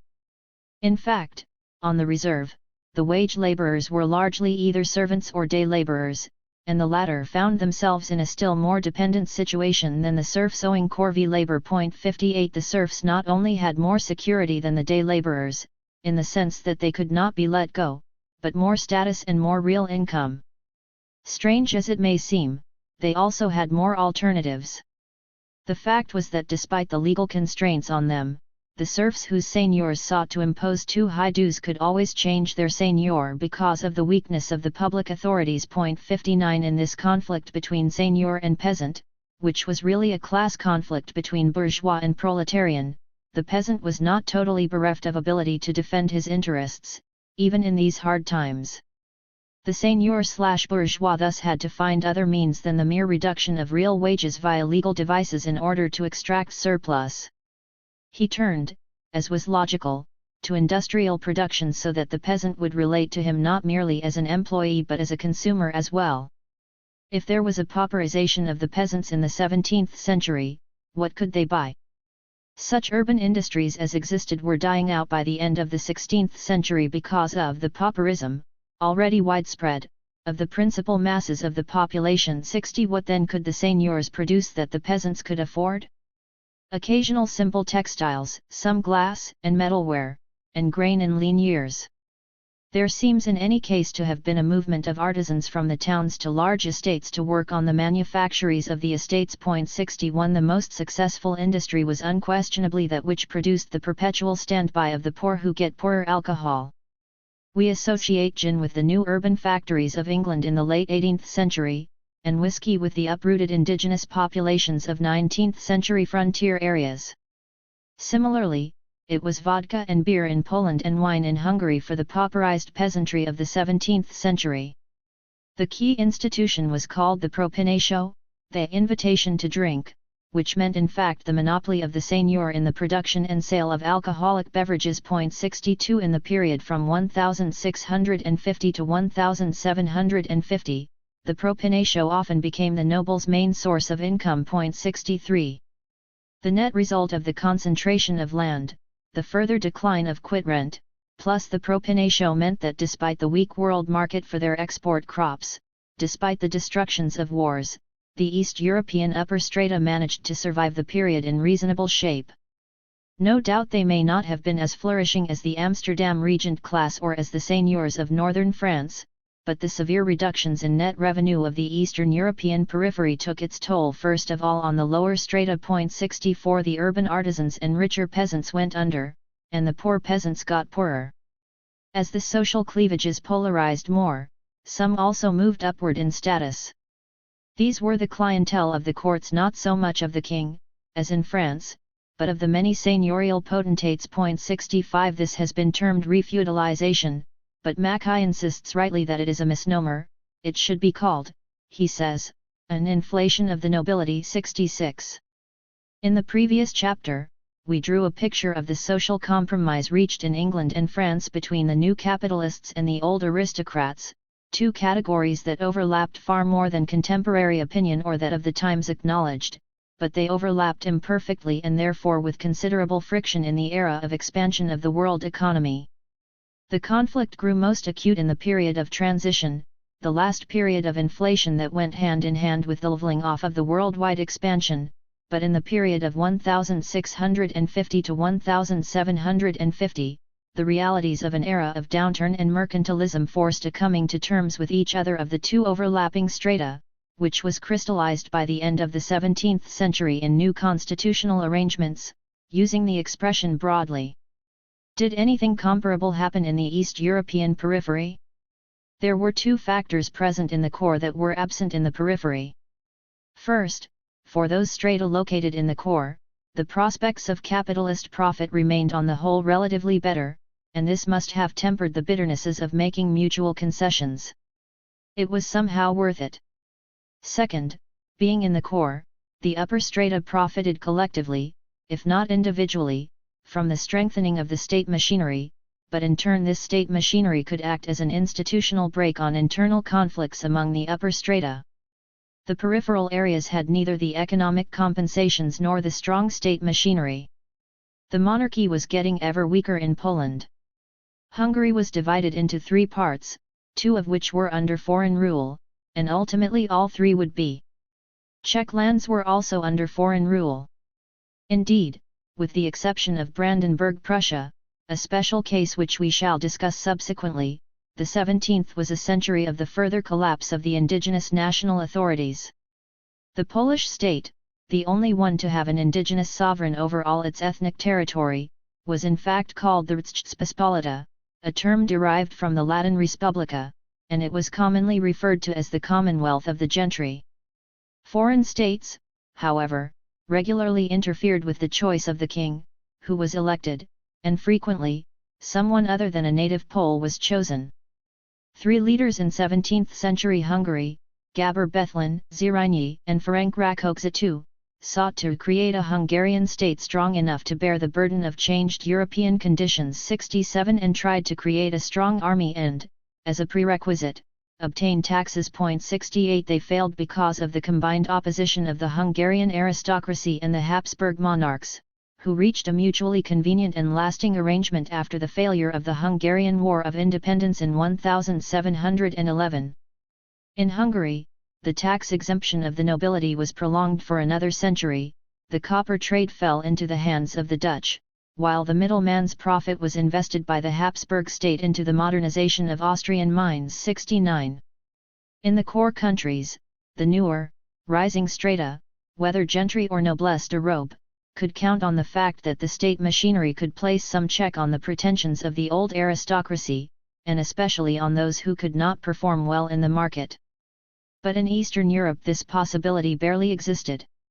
These strata sought to substitute for the strong state the Commonwealth of the Gentry, that is the imposition by legal and moral pressures of equality within the upper 5–10% of the population, although the social and economic inequality and conflict within this upper group was in fact quite marked 70 and was accentuated by the economic difficulties of the time. 71 In Poland, the efforts of the middle gentry to obtain justice in the tribunals against abuses of the magnates or legislative redress were nonetheless in vain. The magnates bribed the courts and broke up the Sejm and the local diets whenever they got out of hand. 72 In Hungary, the gentry tried a war and lost. In Poland, they reshaped the Sarmatian myth originally intended simply to argue that the ethnically diverse populations of the Polish-Lithuanian realms descended from a common Proto-Slavonic ancestor, the Sarmatians, into one that accounted for the origins of a conquering nobility, founders of the ruling class. 73 In that way, the gentry, and only they, were identified with the Polish nation, excluding other social classes, allegedly of different origin, from the national community. 74 Defenders of the Christian faith and xenophobic, the gentry pushed this doctrine zealously and in extreme ways. 75 And were no doubt guilty of megalomania. 76 And morbid mythomania. 77 But if one has no possibility of a glorious revolution, one has to make do with Sarmatism, even if it implies cultural stagnation and an atrophy of creative intellectual activity. 78 While the period of world economic downturn led the core countries along the path of nationalism, mercantilism, and constitutional compromise within the upper strata, with the consequence of a lowered ability of the lower strata to rebel, the weakness of the East European states meant that they could neither seek the advantages of a mercantilist tactic nor guarantee any compromise within the upper strata. This led the peripheral areas in the direction of sharpening class conflicts. 79 Increased regionalism and decreased national consciousness. 80 The search for internal scapegoats. 81 An acute restiveness of the peasantry. 82 Mutatis mutandis, we shall see that the same thing was true of the old peripheral areas of southern Europe and the Americas.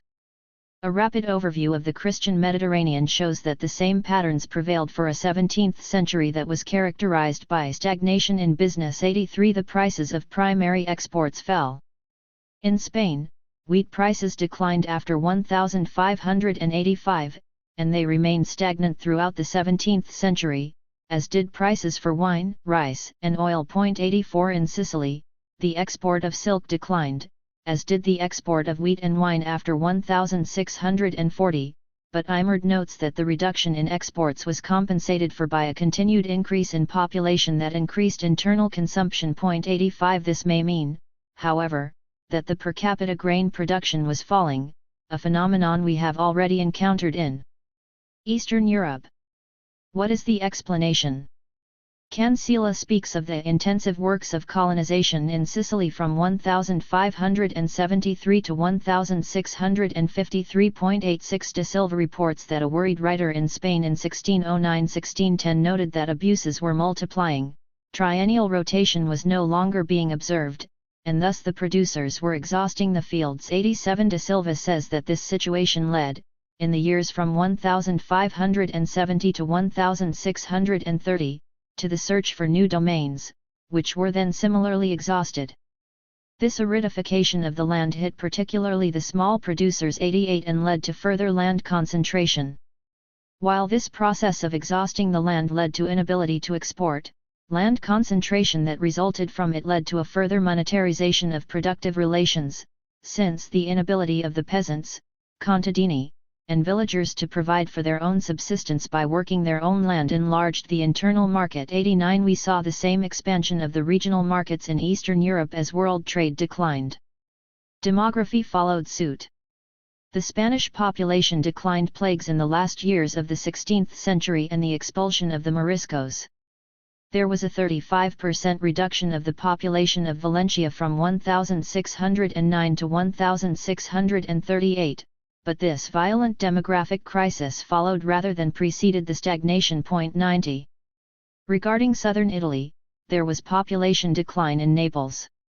Sicily, according to Imard, experienced only a slowing down of demographic expansion, rather than a decline, but he adds that the figures for Sicily hide a clear regional differentiation.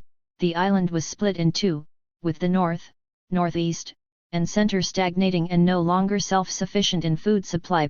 91 One wonders if there wasn't, in addition, some hidden demographic decline.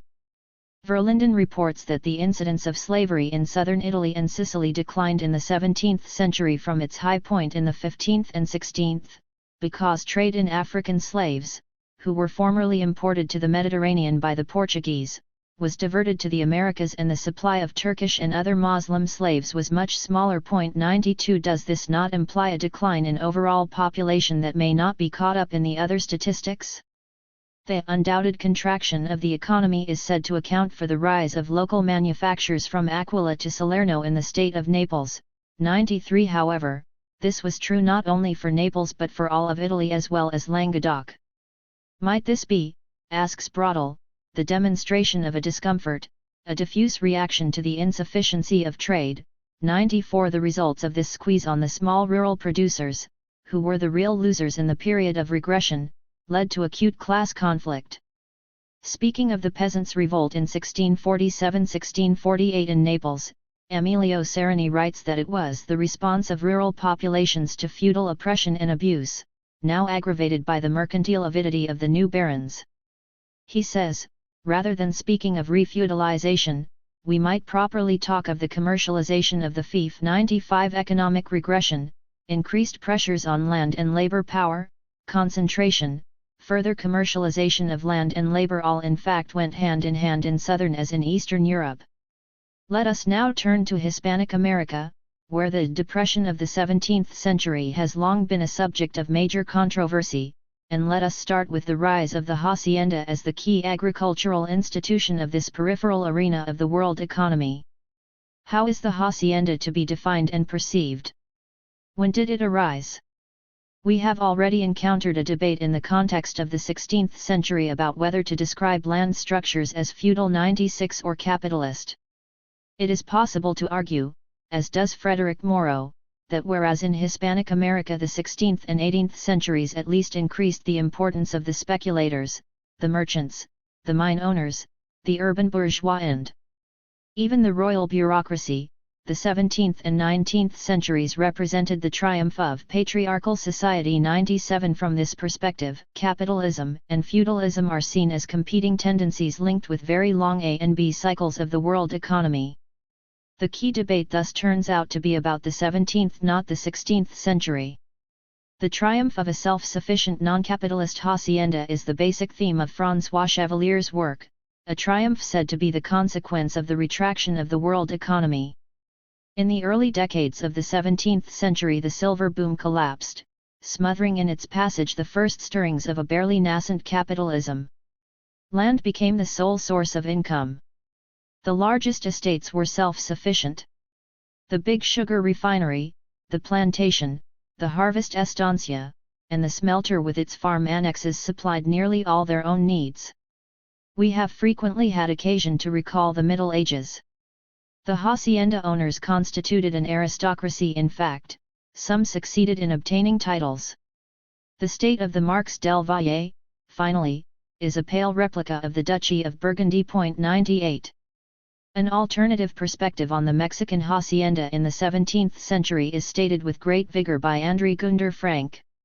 The growth of the latifundium in 17th century Mexico was not a depression-induced retrenchment of the economy into what has come to be called a feudal hacienda, but on the contrary the hacienda grew and flourished at this time, as at all other times and places in Latin America, because events elsewhere in the national and indeed in the world economy rendered latifundium production highly profitable. 99. It would aid our ability to assess these contrary perspectives if we analyzed some of these historical processes in closer detail. The first issue is the timing of the downturn. Lynch says the peak of Mexican silver production was in the 1590s, and that after this, the boom was over 100. However, for the Indies trade in general, he accepts Chaunou's view that a mere reversal of major trend occurred between 1593 and 1622 and that the Great Depression occurred between 1623 and 1650. 101 MacLeod, in turn, speaking of Central America, calls the period between around 1576 and 1635 a half-century of transition and dates the depression as occurring somewhere between 1635 and 1720.102 Baird dates the profound crisis for Mexican agriculture between 1630 and 1680.103. Finally, Malaif, speaking of Spanish America in general and Chile in particular, says that the true crisis begins after 1650, adding that the fall of Cartagena, in the year 1595, was the first warning of the cruel and destructive struggle that would last 2 centuries. 104. As usual, scholarly quibbles about dating reflect the complexity of a reality in which downturns seem to begin before upward cycles end. It seems fairly clear that there was a period of cyclical overlap, or transition, in Hispanic America beginning perhaps as early as the 1570s but more plausibly in the 1590s and ending somewhere between 1630 and 1650. What we should expect to find in such a period is a crisis in profits in the leading sectors and resultant efforts by large-scale proprietors and investors to recoup losses by short-run actions, which in fact make the long-run situation worse. This is what occurred. Silver, the major export of Hispanic America in the 16th century, reached a plateau between 1590 and 1630, and after that the figures show a sharp and sudden decline. The official trade statistics here may be misleading because there was a growing clandestine trade, nevertheless the descriptive evidence from the mining areas seems to indicate that there was indeed a real fall in production. 105. Why should this have occurred? One argument is that it was caused by a labor shortage. However, despite the decline in overall population and the slightly higher costs of labor, the mine owners seemed to get the labor they needed. In Mexico they resorted to wage labor, and in Potosi they simply drew the forced labor from farther distances. The point is that production declined even when labor was available, as Davis argues.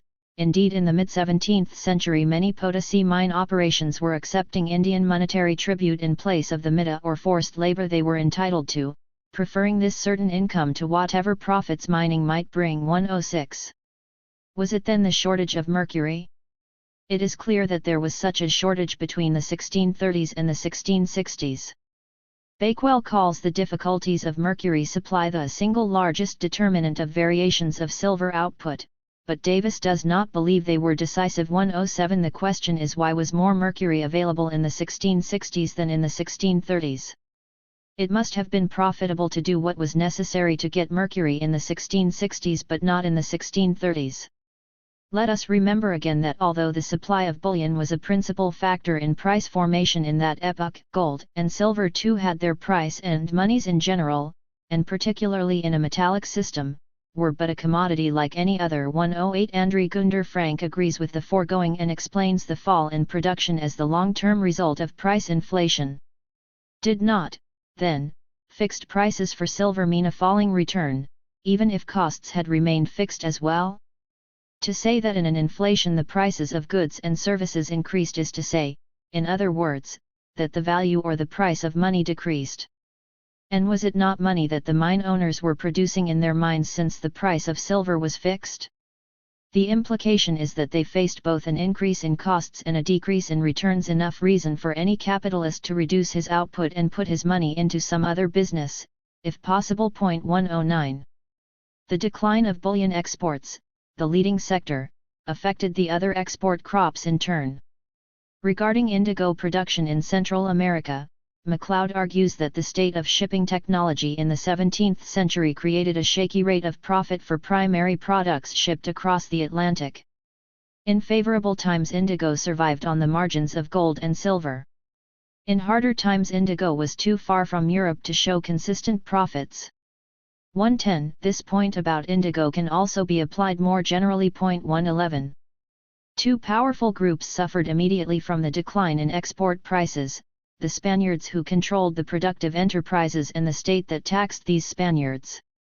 The rate of taxation had already climbed remarkably in the second half of the 16th century, 112, but the onset of economic difficulties in Spain and its empire coincided with a period of great military activity, the revolt of the Netherlands followed by the 30 Years' War. Faced with the growing gap between diminished revenues and increased expenditures, the Spanish state resorted to unbridled coinage of vellon in the beginning of the 17th century 113, and when that was not enough it tried to squeeze the last drops from the empire. 114 Thus in Mexico and in Peru the Spanish state both increased taxes and sought to enforce taxation more efficaciously. 115 This was in fact self-defeating. When in 1620 Philip III confiscated 1/8 of the bullion shipped privately, offering in its stead vellon or juros, he most assuredly directly deprived merchants of their capital, but more importantly, they consequently became reluctant to ship back their bullion at all, no doubt another factor in reducing silver production. As a result, the crown's income from the averia, the ad valorem tax that paid for the cost of escorts, went down. To maintain the fleets, the crown had to raise the averia rate still higher, which was, as Lynch says, a further incitement to fraud and turned the crown into a parasite living on the American trade and colonies. The crown also compensated by granting more Mercedes to Spaniards. It was a spiral. Plunder and parasitism made fraud and contraband a way of life. 116 And the latter two, as we shall see, advanced still further the semi-peripheralization of Spain.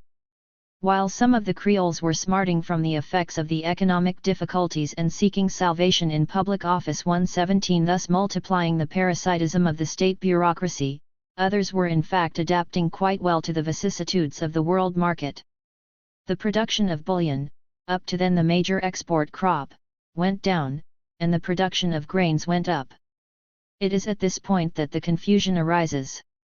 Since American grain, unlike East European grain, did not serve as a peripheral export to core regions, it is often assumed that such production was non-capitalist. Besant says that it was quite the contrary. The production of wheat on a large scale was without doubt production for the market and using capital. He reminds us that although wheat was not consumed by peons who ate tortillas, there was nonetheless an appreciable market, the white population of the cities. 118 Furthermore, this production required much capital in the form of mills, animals, and food for the workforce. It may be argued that this is true for wheat but not for maize. Here too, however, commercialization was central. The workers, Indians, mulattoes, Negroes, mestizos, as well as the mules and horses that moved the machines, the entire workforce employed in the mines depended on corn, maize.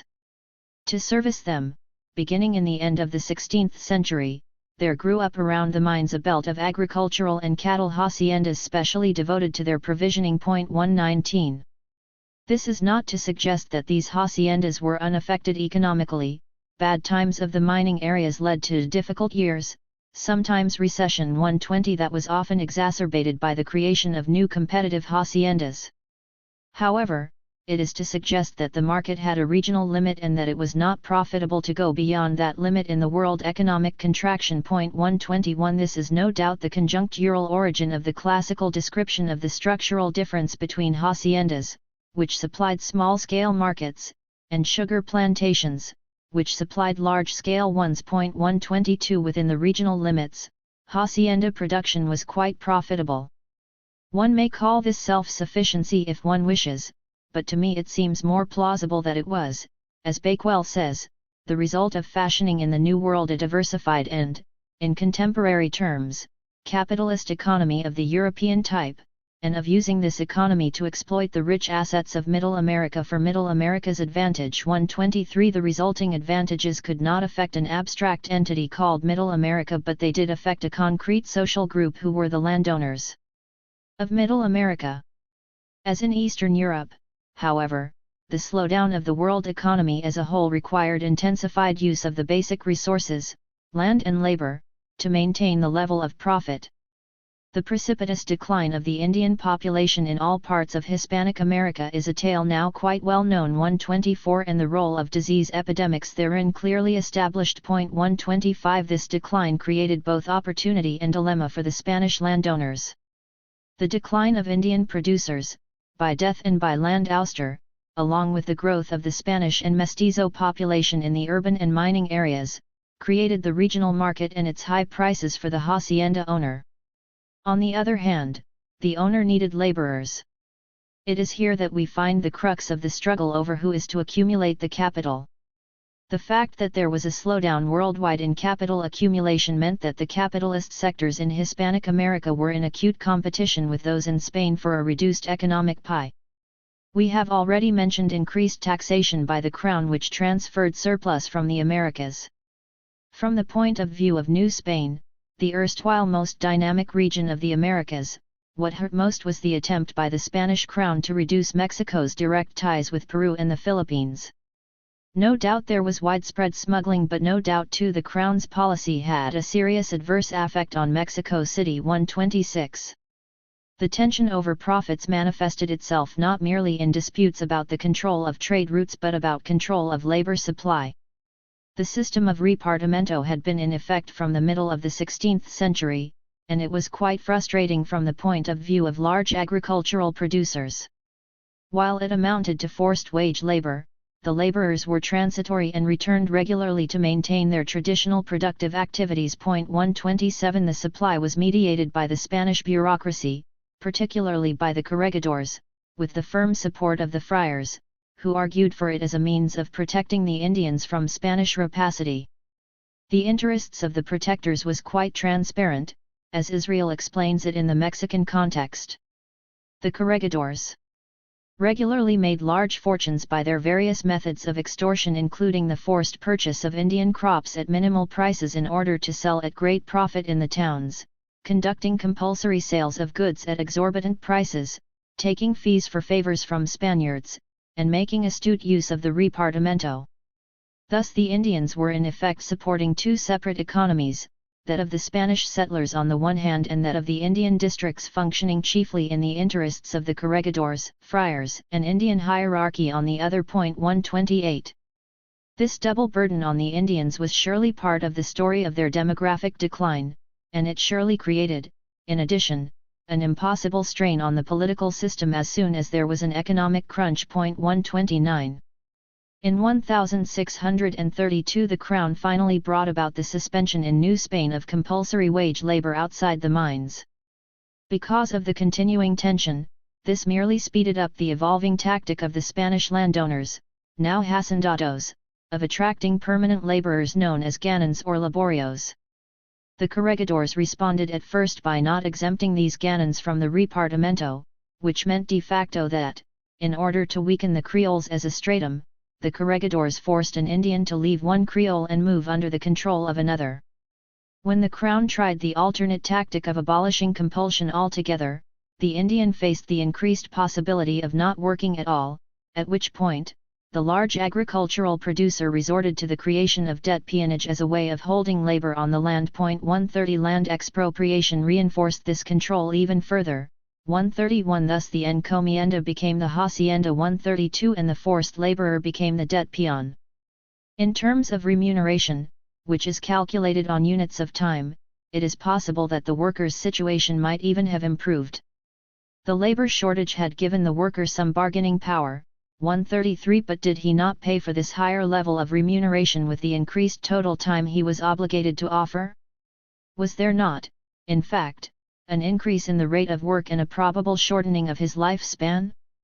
Were they not here, as in Eastern Europe, eating up the capital of the labor force itself to maintain the level of production? The sequence was probably this: the high prices and short supply of agricultural goods at the end of the 16th century led to land appropriation and production speed up. Chevalier, for example, speaks of the degree to which cattlemen were willing to sacrifice many animals even at the risk of depleting their herds. 134 The mine owners, the townsmen, the bureaucrats, in short, those who constituted the regional market for agricultural goods, tried to control the level of profit of the producers by using mechanisms of price control, such as the alhóndiga, a municipal granary with fixed prices from which, however, Indian produce was exempt. 135 The smaller Spanish agricultural producers tended to go under because of the squeeze, as did the mestizo producers, many of whom were reduced to a miserable peasant existence. 136 Conversely, the larger ones became still larger, expanding at the very moment of price decline. The logic of such seeming perversity is caught by Mourner.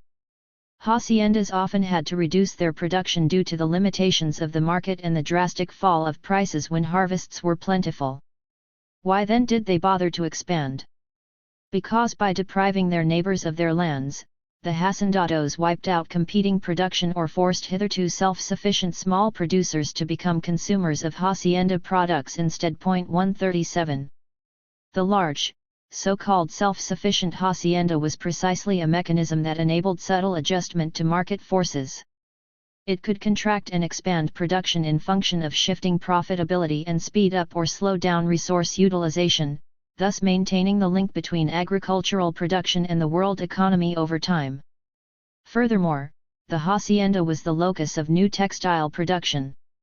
Its emergence is analogous to what in later centuries would be known as import substitution, the notorious consequence of worldwide contractions.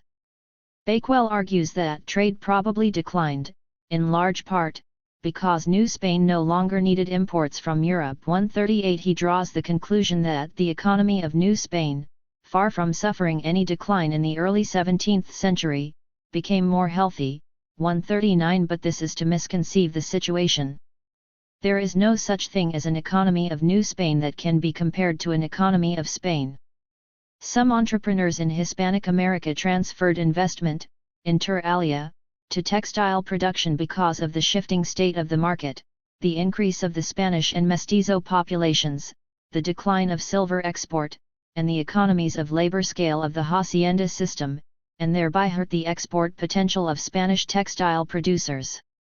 Worldwide contraction did not imply a decline of capitalist economic activity. Indeed, it probably signaled the increased strength of locally based bourgeois enterprise. 140. Furthermore, as with Europe, the point is not that there was any decline in overall textile production but that this production was moving to the rural areas, the haciendas and Indian villages, and that fine clothes were being produced for the most part in obrajes. 141. Nor were textiles the only growing industry. The iron and bronze industries expanded at the beginning of the 17th century to provide for the building of large churches, with Renaissance grading on doors and windows, verges y reges. 142. When the chief export crops of Hispanic America, particularly silver, suffered a decline on the world market, the producers in these old peripheral areas turned their attention to other ways of making profit. They focused their productive activities on growing regional markets, which, from the point of view of transatlantic trade, represented a relative withdrawal, but it can scarcely be described as the rise of autarky. Meanwhile, within core countries, the high level of demand created expanding markets for the export of sugar, and to a lesser extent of tobacco. To some extent, this meant involving new peripheral areas in the world economy: the Caribbean islands and their extension, and the southern mainland colonies of British North America. It is to this story that we must turn to complete the picture. Until the beginning of the 17th century, most Caribbean islands were not under European control. The Spanish had taken over primarily the large islands of Trinidad and the so-called Greater Antilles, Cuba, Jamaica, Hispaniola, Puerto Rico. They did some cattle raising and grew some food crops and a little tobacco and sugar, but their main concern was simply to control the trade routes to their areas of prime concern in the Americas. Suddenly, between 1604 and 1640, the English, French, and Dutch invaded the Caribbean and took over all the minor islands. From 1625 to 1654, the Dutch controlled part of Brazil. In 1655, the English seized Jamaica from the Spaniards.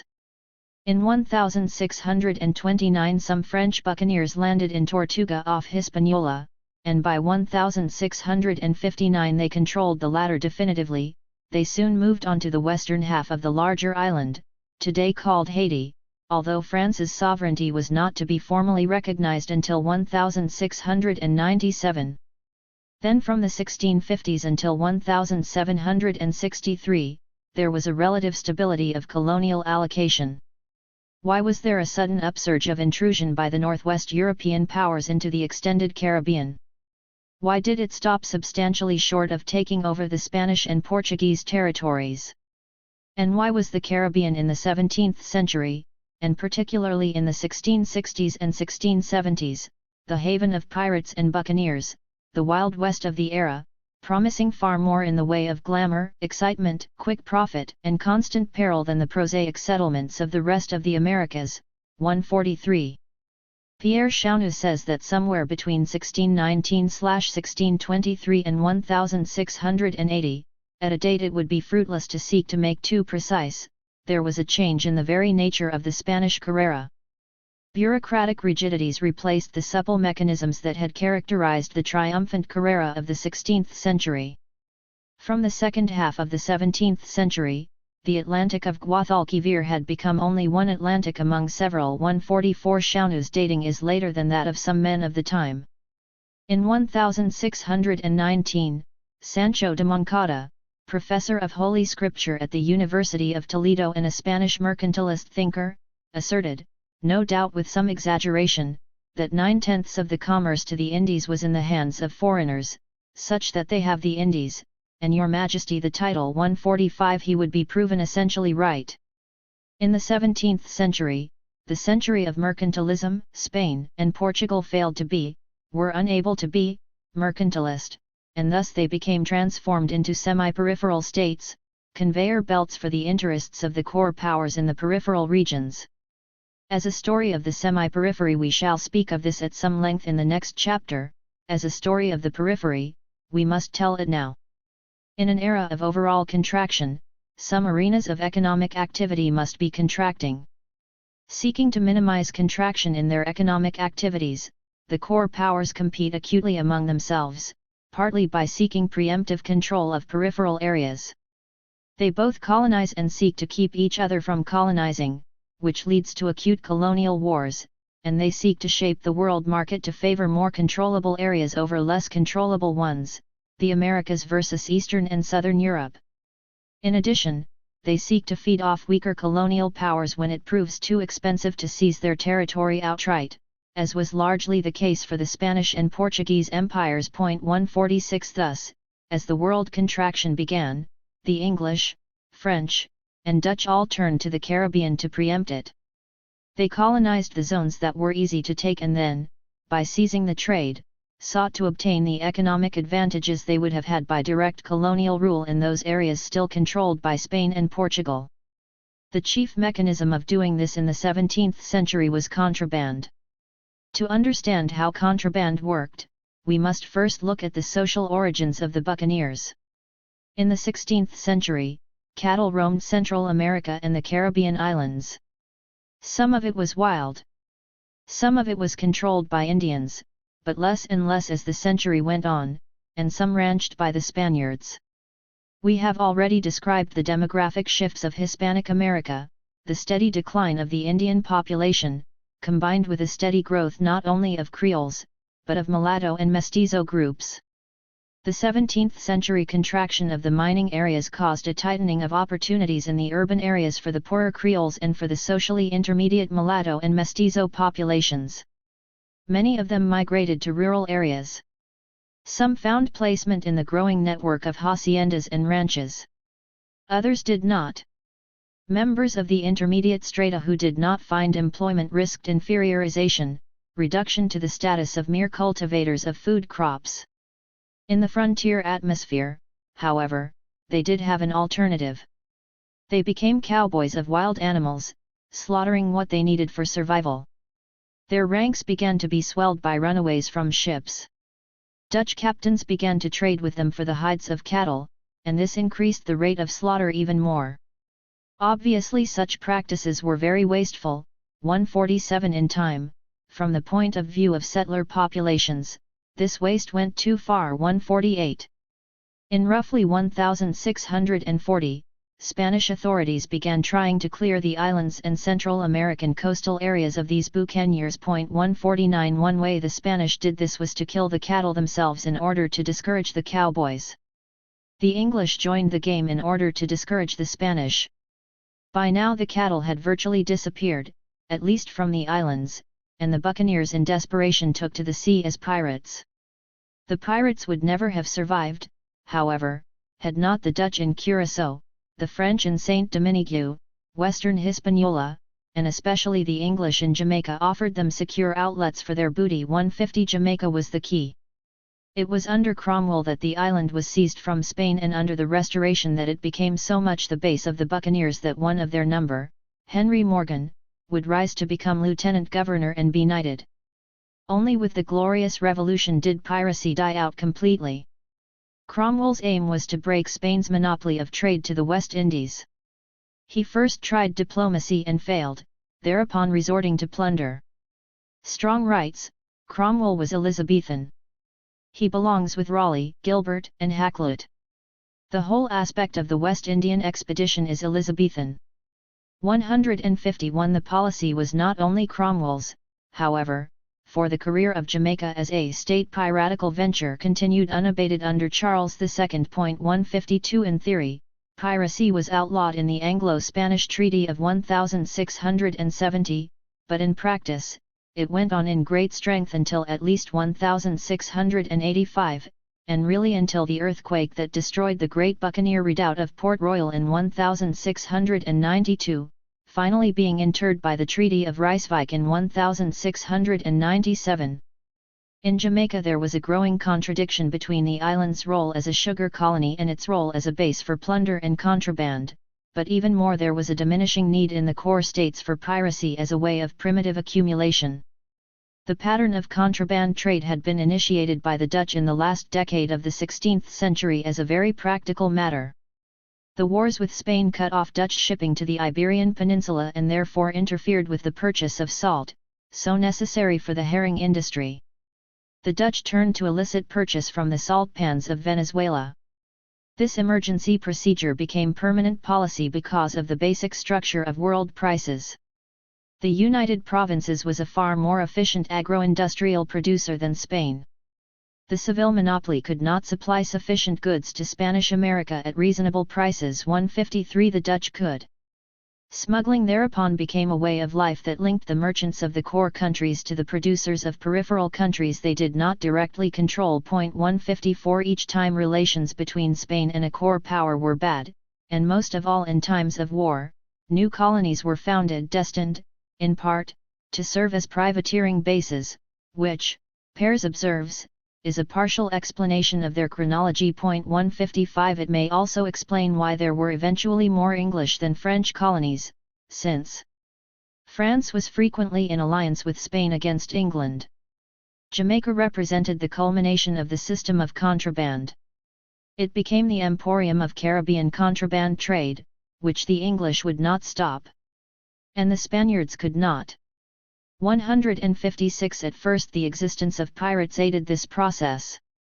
They were, after all, not true pirates since they pillaged only the Spanish and often did it with the authorization of their own government. 157. But sugar planting became more important on Jamaica, and when the Spanish in 1670 finally renounced their ancient claim to the exclusive right of settlement, the buccaneers came to be seen by the English as a nuisance, especially since their numbers were growing and their desperation increasing as poor whites were being forced off Jamaican land by expanding plantations. 158. Buccaneers were no longer needed.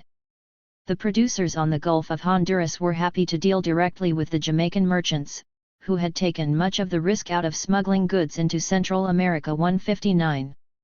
The buccaneers had plundered. 160. The English, and the French, were now ready to settle for illegitimate trade, since this involved the same transfer of surplus, but at the same time guaranteed continued production, which the plundering of the buccaneers did not. Once the bases of the buccaneers were closed down, it was possible for Spanish planters again to begin flourishing in the islands and along the coastlands. 161. It was also possible for the English and French to negotiate directly with the Spanish for a legitimate trade in slaves, the so-called asiento. 162. Contraband in Spanish America was only the smaller part of the picture. The bigger part was sugar, which had long been one of the basic products of peripheral countries. Sugar production had steadily moved westward because of a continuing process of soil exhaustion. 163. And it had reached Brazil, and to a lesser extent, Mexico, in the late 16th century. It was to move to the Caribbean islands in the 17th. Unlike wheat, cattle, and silver, sugar was not involved in the problem of oversupply in the world economy around 1600 that caused a basic contraction in peripheral exports to core areas. Sugar was more like wood, the continuing growth crop of the Baltic. Its eternal problem was ecological exhaustion and the necessity to find virgin zones to exploit, but the profits were consequently high. 164. For sugar, absolute demand grew as the 17th century proceeded because of the creation of new food tastes in the core countries. In the Middle Ages, Europe's desire for sweets had been satisfied largely by honey and must, unfermented grape juice, both naturally sweet. Now, new drinks had been discovered and new desserts invented that required the addition of sugar to make them palatable. 165 Sugar production had shifted in a big way from the Atlantic islands to Brazil in about 1580. 166 As the signs of secular downturn began to appear in Hispanic America, there seems to have been an upturn in Brazil. Chaunu explains that this tardy turning point occurred in Brazil around 1630–1650 rather in 1580 due to the fact that in the period from 1570 to 1620, Brazil, unlike Hispanic America, was still benefiting from the easy growth of youth. 167 This seems to me factitious. Is it not easier to explain this expansion by the previously discussed relationship between the fairly rapid rate of ecological exhaustion and world demand and conclude that as a product of the world economy, sugar was less subject to secular swings than were wheat and silver? The downturn of 1630–1650 that Chaunu sees would then be precisely the factor of reduced productivity intruding itself once again. 168. It is in any case the Dutch entrepreneurs who introduced sugar to Barbados at the very point when Dutch exports from Brazil were at their maximum and before the Pernambuco revolt of 1645 that was to lead to Dutch expulsion from Brazil. Why? Dunn offers two reasons for this. First, the craving of Europeans for sugar was presumably great enough to warrant expanding the supply by adding Barbados to Brazil. Second, the Dutch were able to profit from middleman services at a point when English overseas trade was distracted by the Civil War at home. 169 Perhaps, but perhaps also the Dutch were knowledgeable about the exhaustibility of sugar cane plantations. 170 The fact that the Dutch were seeking optimal conditions is clear in the very choice of Barbados over other islands. Generally speaking, Barbados had better climate and better soil than other Caribbean islands and a better physical location in terms of security from plunder. 171 In fact, such considerations would apply to all the early sugar islands, of which Barbados was only primus inter pares, as Sheridan points out. 172. Small islands were initially favored over large islands in the establishment of plantations. From the standpoint of transport and defense, the distance from northern Europe was less, islands to windward were more easily defended than those to leeward, and the high ratio of coastline to land area enabled most plantations to have direct access to seagoing vessels. And, Sheridan adds, there was more wind for windmills, a less enervating climate, and less possibility of slave insurrections and escape. When sugar production reached Jamaica, a very large island, it stopped the process of territorial expansion, at least for England, because Jamaica provided substantial acreage and the English sugar interests feared that any further cane fields would glut production and drive down prices. 173 In this sense, the absence of further expansion was an expression of newly acquired mercantilist strength. The same is true with the French attitude after their acquisition of Saint-Domingue. 174 Expansion at Spanish expense was no longer necessary because the sugar acreage under English and French rule was quite sufficient for another century. But mutual destruction of each other's property remained a major objective for England and France during the three Anglo-French wars in the Caribbean, 1666–1667, 1689–1697, and 1702–1713. If this mutual destruction died down after 1713, it was because world demand had by now expanded enough to accommodate the sugar industries of both countries, which were booming. The sugar planters had discovered El Dorado after all. 175. There is a sense in which tobacco was always the poor relative of sugar, an early starter and an early loser. It was an early starter because it was a beginner's crop. It came up within a year and required little special equipment. But it had certain great disadvantages, at least in the period we are discussing. Tobacco murdered the soil, 176 even more than sugar did. It had to move on every 25 years or so, and hence it was only really feasible to grow it on large islands or in areas with expanding hinterlands like Virginia and Maryland. 177 In addition, tobacco had a smaller world market and a smaller profit margin than sugar. It did not lend itself to bonanza agriculture, as did sugar, where fortunes could be made in a decade. 178 Like sugar, it had been thought to have therapeutic properties, but sugar became a staple instead of a drug somewhere in the early 17th century, and tobacco did not seem to do this until a century later, perhaps even 2 centuries.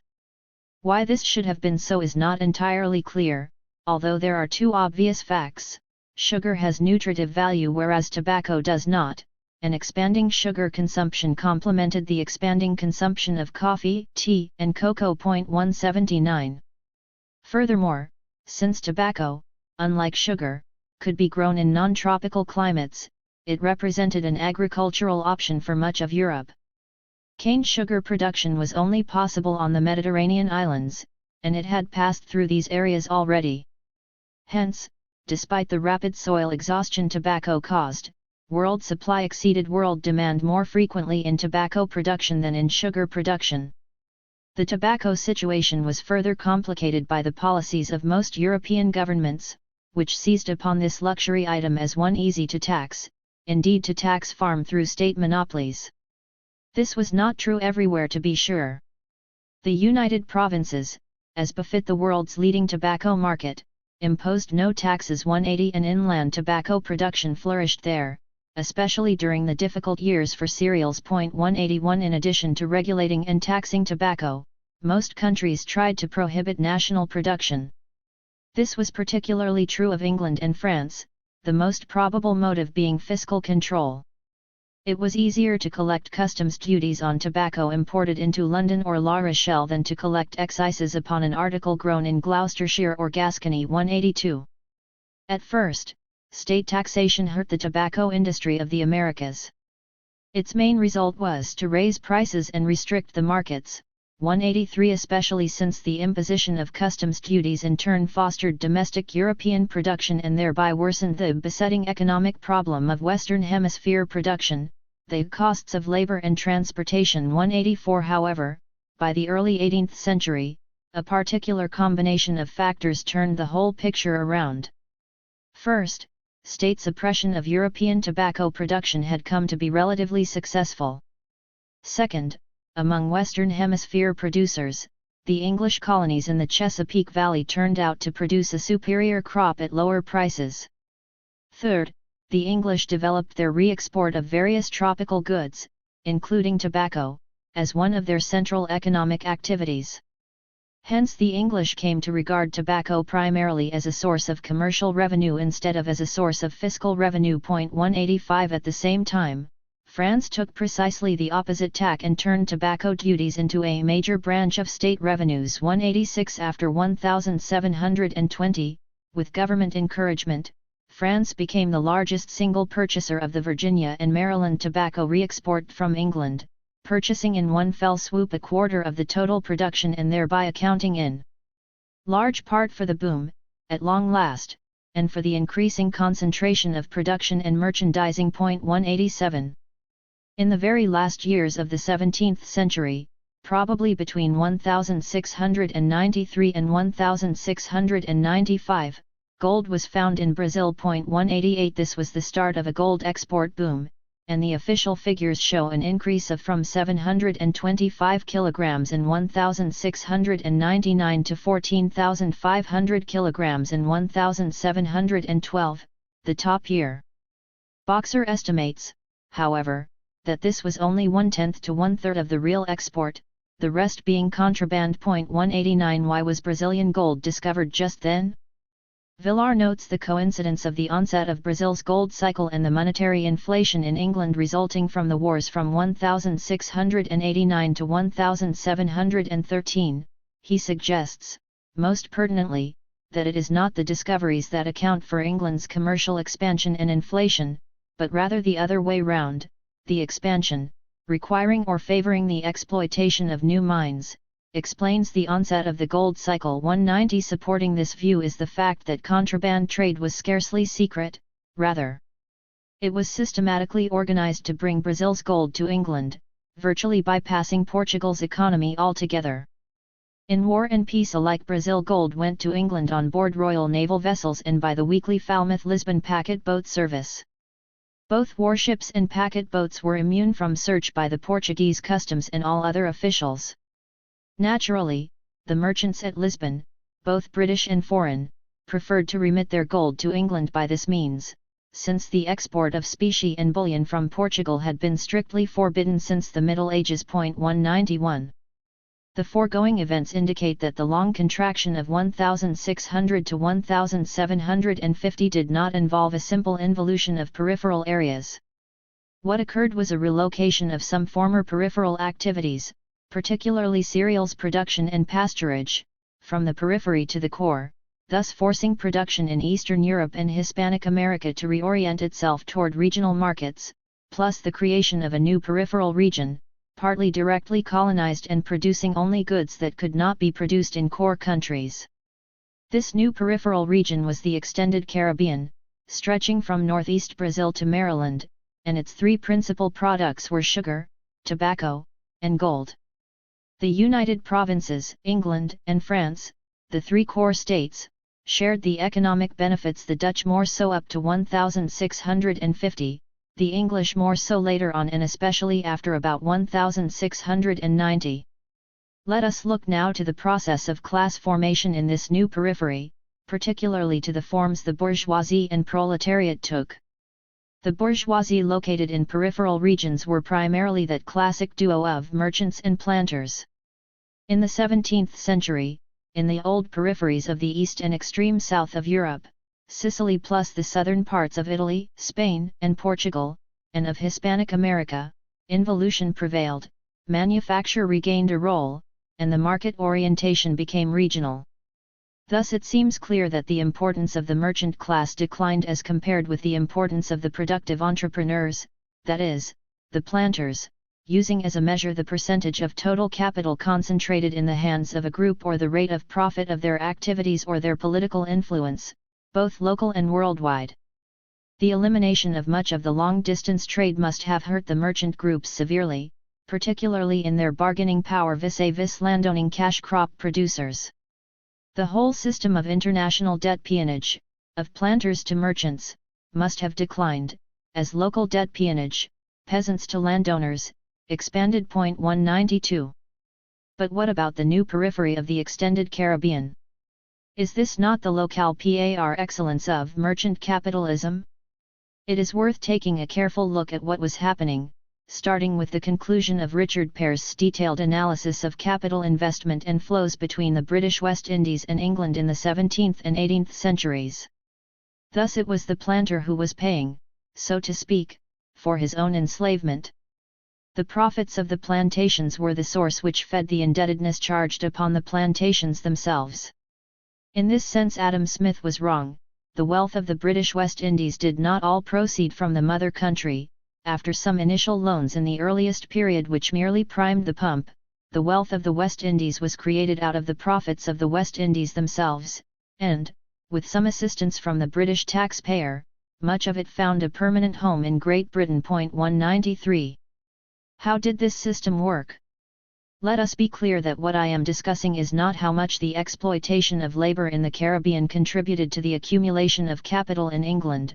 The question is how the internal conflicts among the bourgeois strata affected the ways in which the surplus value was distributed among them and eventually channeled from periphery to core. The sugar interest shifted to England from the end of the 17th through the 18th century. Dunn, however, has skipped a step. Dunn notes that although the Caribbean sugar planter was a large-scale entrepreneur and a combination farmer-manufacturer, 194 by the end of the 17th century absentee ownership was becoming a major problem. 195 in the beginning, the usual pattern was that planters with small land holdings and limited capital started in a region to which they had emigrated. They obtained needed investment capital from merchants in European port cities such as London and Dieppe. Instead of obtaining an unencumbered loan, a merchant entered into a partnership with a small planter, a mateship, or mateloage in French. The planter was given passage money for himself and his indentured servants, plus money for tools and initial provisions. The merchant thus placed his capital and received his returns in kind.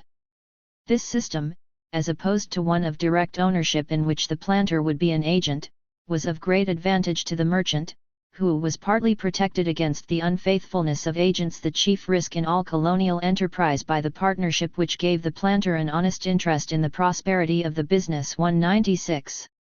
Once the plantations had been launched in given islands, however, a process of concentration occurred because of the greater resilience of larger-scale producers in the face of acute world competition. As the plantations grew in scale, the planter's importance vis-à-vis his merchant partner also grew. This can be seen in the conflict over the Navigation Acts. Mercantilist legislation protects manufacturers and merchant re-exporters. It is seldom useful to peripheral primary producers. In the mid-17th century, when British Caribbean sugar production was strong relative to that in other regions and English home consumption was relatively small, the small planters of the British West Indies tried their best to circumvent English merchants by selling to the continent via merchants in North America, the Dutch and French West Indies, and even Ireland and Scotland. By the 18th century the routing was reversed. Sugar production expanded in other areas, the English home market prices rose because of protection, and English demand increased because of a rising standard of living and population growth. It was the planters in non-English areas who then sought to pass their goods via merchants in the British West Indies. This weakened the position of English planters and strengthened that of London merchants. 197. We must thus distinguish three phases. In the first phase, the Caribbean planter was small and weak vis-à-vis a relatively large merchant. As a result of concentration, the planters grew stronger and bigger and achieved local political power in the islands. 198. Even more important, the commission system developed. Instead of the planter being the agent of the merchant now became the agent of the planter. The commission system worked to eliminate the small island-based merchants, as opposed to the large English factors. 199. This had the secondary advantage of reducing clandestine trade between the islands. By 1707 the West India interest was strong enough to create a forced market in Scotland and, by means of the notorious Molasses Act of 1732, in Ireland and British North America. 200 Through the direct relationship between planters in the Caribbean and merchants in England, the commission system eliminated the peripheral merchant middleman. It moved the location of the primary market for sugar from the Caribbean to Europe. Two factors created the conditions for the emergence of the commission system, which first appeared in connection with Barbados sugar production: the increasing strength of the planters through concentration and the pressure on them of falling prices since they needed a larger percentage of the profit to retain the same level of income. 201 The system spread to other islands, and by the 1690s, it was used in tobacco production as well. 202 It shifted the locus of entrepreneurial investment from merchant to planter. The planter sent his produce home to Europe to be sold on commission by the merchant as his factor, and this same factor bought, once more on commission, the plantation stores at the planter's order. 203 The commission system was not universal. It was used by English sugar planters but not by French planters. In the case of Virginia tobacco, the shift to this system was temporary, and in the 1730s planters reverted to the type of arrangements they had used earlier. We must answer three questions. Why did this system occur in English and not in French islands? Why did Virginia tobacco planters revert? How do we interpret the shift in terms of the locus of profit? Speaking to the question of why the system was used by the English and not the French, Pears first notes Davies's explanation that the commission system originated because large planters had to pay for their slaves. In London, factors could utilize bills of exchange to make these payments, being repaid through consignments in sugar. The commission system thus created credit for the large planter entrepreneur. Pears says, however, that since large French planters also needed credit for slaves and did not create a commission system, an additional factor was at work: the fact that owner absenteeism started earlier and was more extensive in the English islands than it was in the French islands. 204 But what does absenteeism signify? It came about because successful entrepreneurs were profiting from their good fortune, and it is evidence of the strength of their enterprise. Their role shifted from that of foreman to that of financial executive, and because of the scale of their accumulated capital, they could afford to specialize in the latter task, and incidentally to devote more personal time to consuming their profits. Absenteeism, and the resulting commission system, occurred in the English and not in the French islands, and more in connection with sugar than with tobacco, precisely because of the higher profitability of the English zones and of sugar. 205. The question of why Virginia tobacco planters reverted is thus partially answered. Tobacco planters could not as easily be absentee entrepreneurs because of the emergence of the French monopsonistic buyer. French market purchasers sought large-scale suppliers, and Scottish firms on the west coast of Scotland offered themselves in this role. Although their sailing distance to French ports was no greater, they had the advantage, over other British merchants' groups, of nearness to Virginia and lower labour costs, because of Glasgow's semi-peripheral status.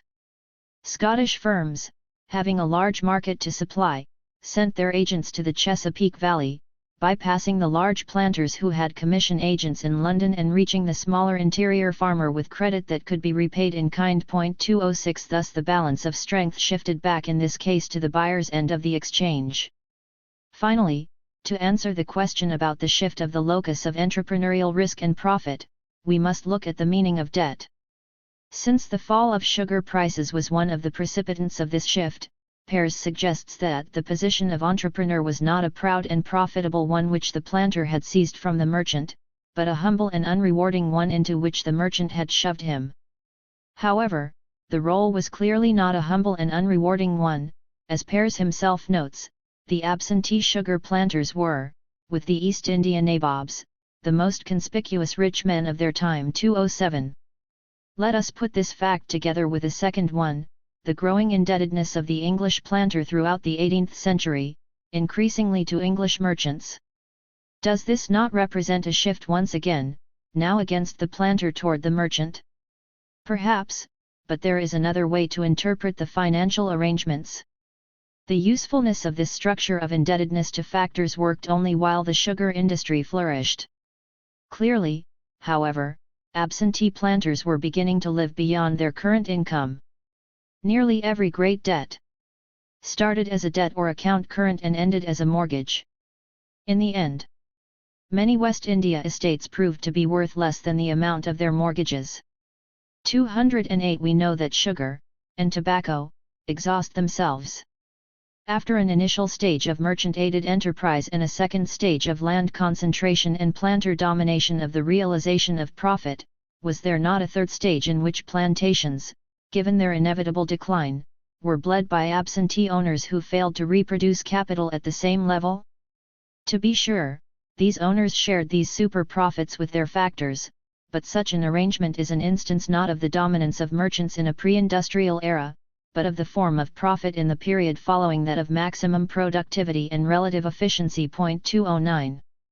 We must now turn to the other half of this equation, the supply of labor that created increased efficiency of production.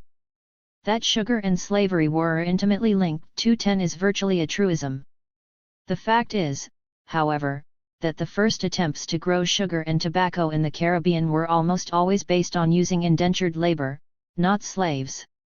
It was only toward the end of the 17th century that slaves became the characteristic labor force of the islands, and only in the early 18th century can this be said to have become the case for the southern mainland colonies of North America. 211 The degree of juridical difference between the two statuses is a matter of verbal justing between scholars who emphasize that indentured service was temporary slavery, such as Ralph Davis 212, and those who remind us that it was only temporary slavery, such as K. G. Davies. 213 The real issue is an economic one.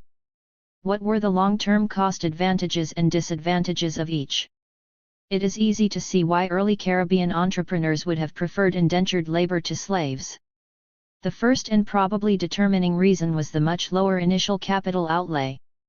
At the time, an indentured servant had to be advanced from about £5 to £10 for passage, whereas an African slave cost 20 to 25.214, even if the subsequent expenditure for food and clothing were less for a slave, and even if the outlay for the indentured laborer were amortized over a period of only 3 or 4 years, there was still the issue of initial capital liquidity. Of course, there had to be a supply available. Who in fact came to the Western Hemisphere as indentured laborers, engages. Generally speaking, these persons were quite young, most often adolescents, children of wage laborers or poorer middle strata. To the extent that they were not pressed into service, what attracted them to the rigors of uncertain climes and certain hard work was the possibility of upward social mobility via a grant of land following their service. It is sometimes suggested that they were more skilled than African slaves, but this is doubtful, considering their age and experience. Indeed, one could make a case for the opposite position. It would take several years to train a worker to be efficient, and just when indentured laborers had acquired some skill, 2:15 they would leave their employers. African slaves, on the other hand, would remain once they were trained. Is this not what is at issue when we say that the decision of Barbados to utilize slave labor is explained by the search for a more settled, more dependable workforce? 2:16. What was it that shifted the balance of factors from favoring the use of indentured labor? In the first place, good unappropriated land, on which the arrangement was based, gave OUT 217 because of the combination of land turnover, due to soil exhaustion, and increasing land concentration. Slavery thus came to sugar plantations earlier than to tobacco plantations and came to the West Indies rather than to southern mainland North America. 2:18 If an indentured laborer could not look forward to his reward, why would he suffer the brutal service on the plantation? When the decline in labor supply was matched by a simultaneous rise in demand, slavery was sure to be adopted. Even when it wasn't necessarily the cheapest or most efficient mode of operating sugar plantations. It was the only one available when white servants could no longer be attracted. 219 It is no accident then that the substitution of slaves is regularly associated with boom periods. 220 The reasons that slaves replaced European indentured servants as the labor force are relatively straightforward. But why Africans? Why not Indians as slaves? And why was the system of Indian, and mestizo, debt peonage not utilized in the extended Caribbean as it was in much of Hispanic America? In fact, Indians were used as slaves in the beginning, but it is widely reported that they died fast in captivity, 221 showing an inability to adapt to the living conditions of sugar mills. 222 They were also used at first as slaves in mines in Chile. 223 But they were replaced after 1589 by African slaves, which Melafe says was one of the fundamental factors that permitted the survival of the Spanish settlement in Chile. 224 In areas where African slaves were used instead of Indian labor, either the Indian peoples had been primarily hunters and gatherers, as in the Lesser Antilles, or the agriculture had not yet developed clear class structures, such as the Arawak, or Taino. In the Greater Antilles, it was such peoples who were inadapted to disciplined labor and who died out. 225 However, where redistributive modes of production had existed, the Indian populations stratified by class and lower strata were already producing a surplus that was appropriated hierarchically. They could therefore be pressed with relative success into continuing this in a modified form on behalf of European expropriators, especially if their previous overlords cooperated. Hence the repartimento, the mida, and the eventual evolution of debt peonage, especially in New Spain, Guatemala, and Peru. 226 If African slaves replaced Indian labor only where Indians could not be successfully pressed into one version or another of coerced labor, then it must be that slavery was a pies aller, and the only possible explanation is that it cost less to use coerced cash crop labor whether in agriculture, mining, or industry than to use slaves. 227 How is it that labor that received wages for only part of their work, such as coerced cash crop labor, cost less than labor that was only remunerated in kind? And not generously at that? If it were only the difference in initial outlay on the part of the employer, this might have been amortized over time, but it was also that the coerced cash crop workers and their cousins produced part of their wages in the form of food crops on land outside the control of the employer, which were thereupon deducted from the labor costs of the employer. The total of the recurrent cost of labor was higher if one used slave labor than if one used coerced cash crop labor. 228. Thus it was that in the extended Caribbean, the new periphery of the period from 1600 to 1750, the basic FORM 229 in which proletarian labor was organized was slavery rather than wage labor, tenantry, or coerced cash crop labor. Slavery, given the political conditions of the epoch, was economically optimal for the bourgeois producers who shaped, via the legal system as well as the market, the basic relations of production in the region. 5. Semi-peripheries at the crossroads. One constant element in a capitalist world economy is the hierarchical, and spatially distributed, division of labor. However, a second constant element is the shifting location of economic activity and consequently of particular geographic zones in the world system. From the point of view of state machineries, regular, but not continuous, alterations in the relative economic strength of localities, regions, and states can be viewed, and indeed most often are viewed, as a sort of upward or downward mobility of the state as an entity, a movement measured in relation to other states within the framework of the interstate system. In the 20th century, one talks of the development of states. In the 17th century, one talked of the wealth of the kingdom, but the people of the 17th century often saw more clearly than we do today that the measurement was ordinal and not cardinal, at least within the constraints of the modern world system. Alterations of status occur particularly in moments of overall downturn or stagnation, and for those in the middle of the hierarchical continuum, the semi-periphery, movement is primarily affected by state action. Semi-peripheral states are the ones that usually decline and ascend. This sounds voluntaristic, and to some degree it is. Intelligent state policies have much to do with what happens. But two caveats must immediately be added. First, state policies are not prime movers but intervening processes. Secondly, not every state machinery can utilize any given set of policies with the same expectation of happy result. Indeed, quite the contrary.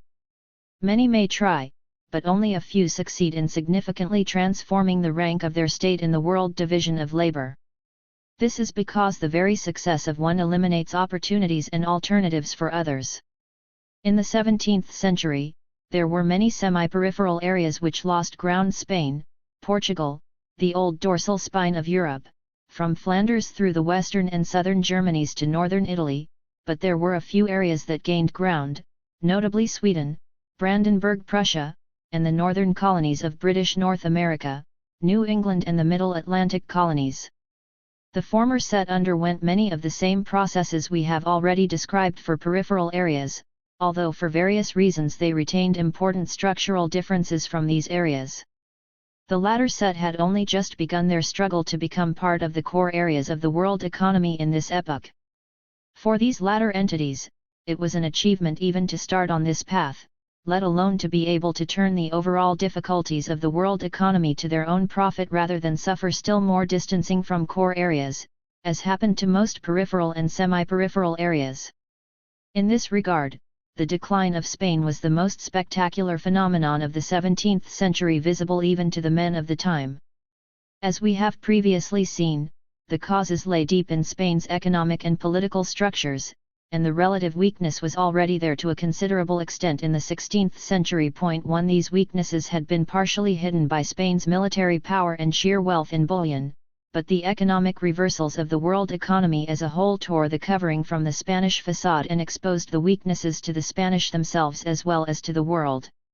If we wish a date, perhaps 1596, the time of the second bankruptcy of Philip II, will do as well as any.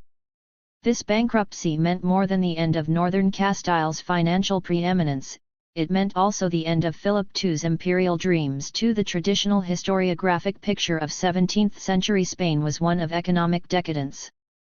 For Earl Hamilton, this picture was an exaggeration, but nonetheless, he adds, the 17th century represented one of the lowest ebbs in the economic annals of Spain. 3. What do we know of agricultural production in Spain during this period?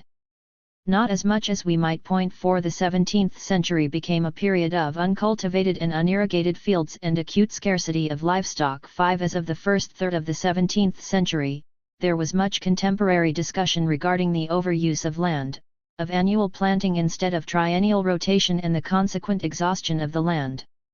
The coarser grains millet, sorghum, and barley as well as maize were substituted for wheat. 6. Which reminds us of developments in the peripheral areas.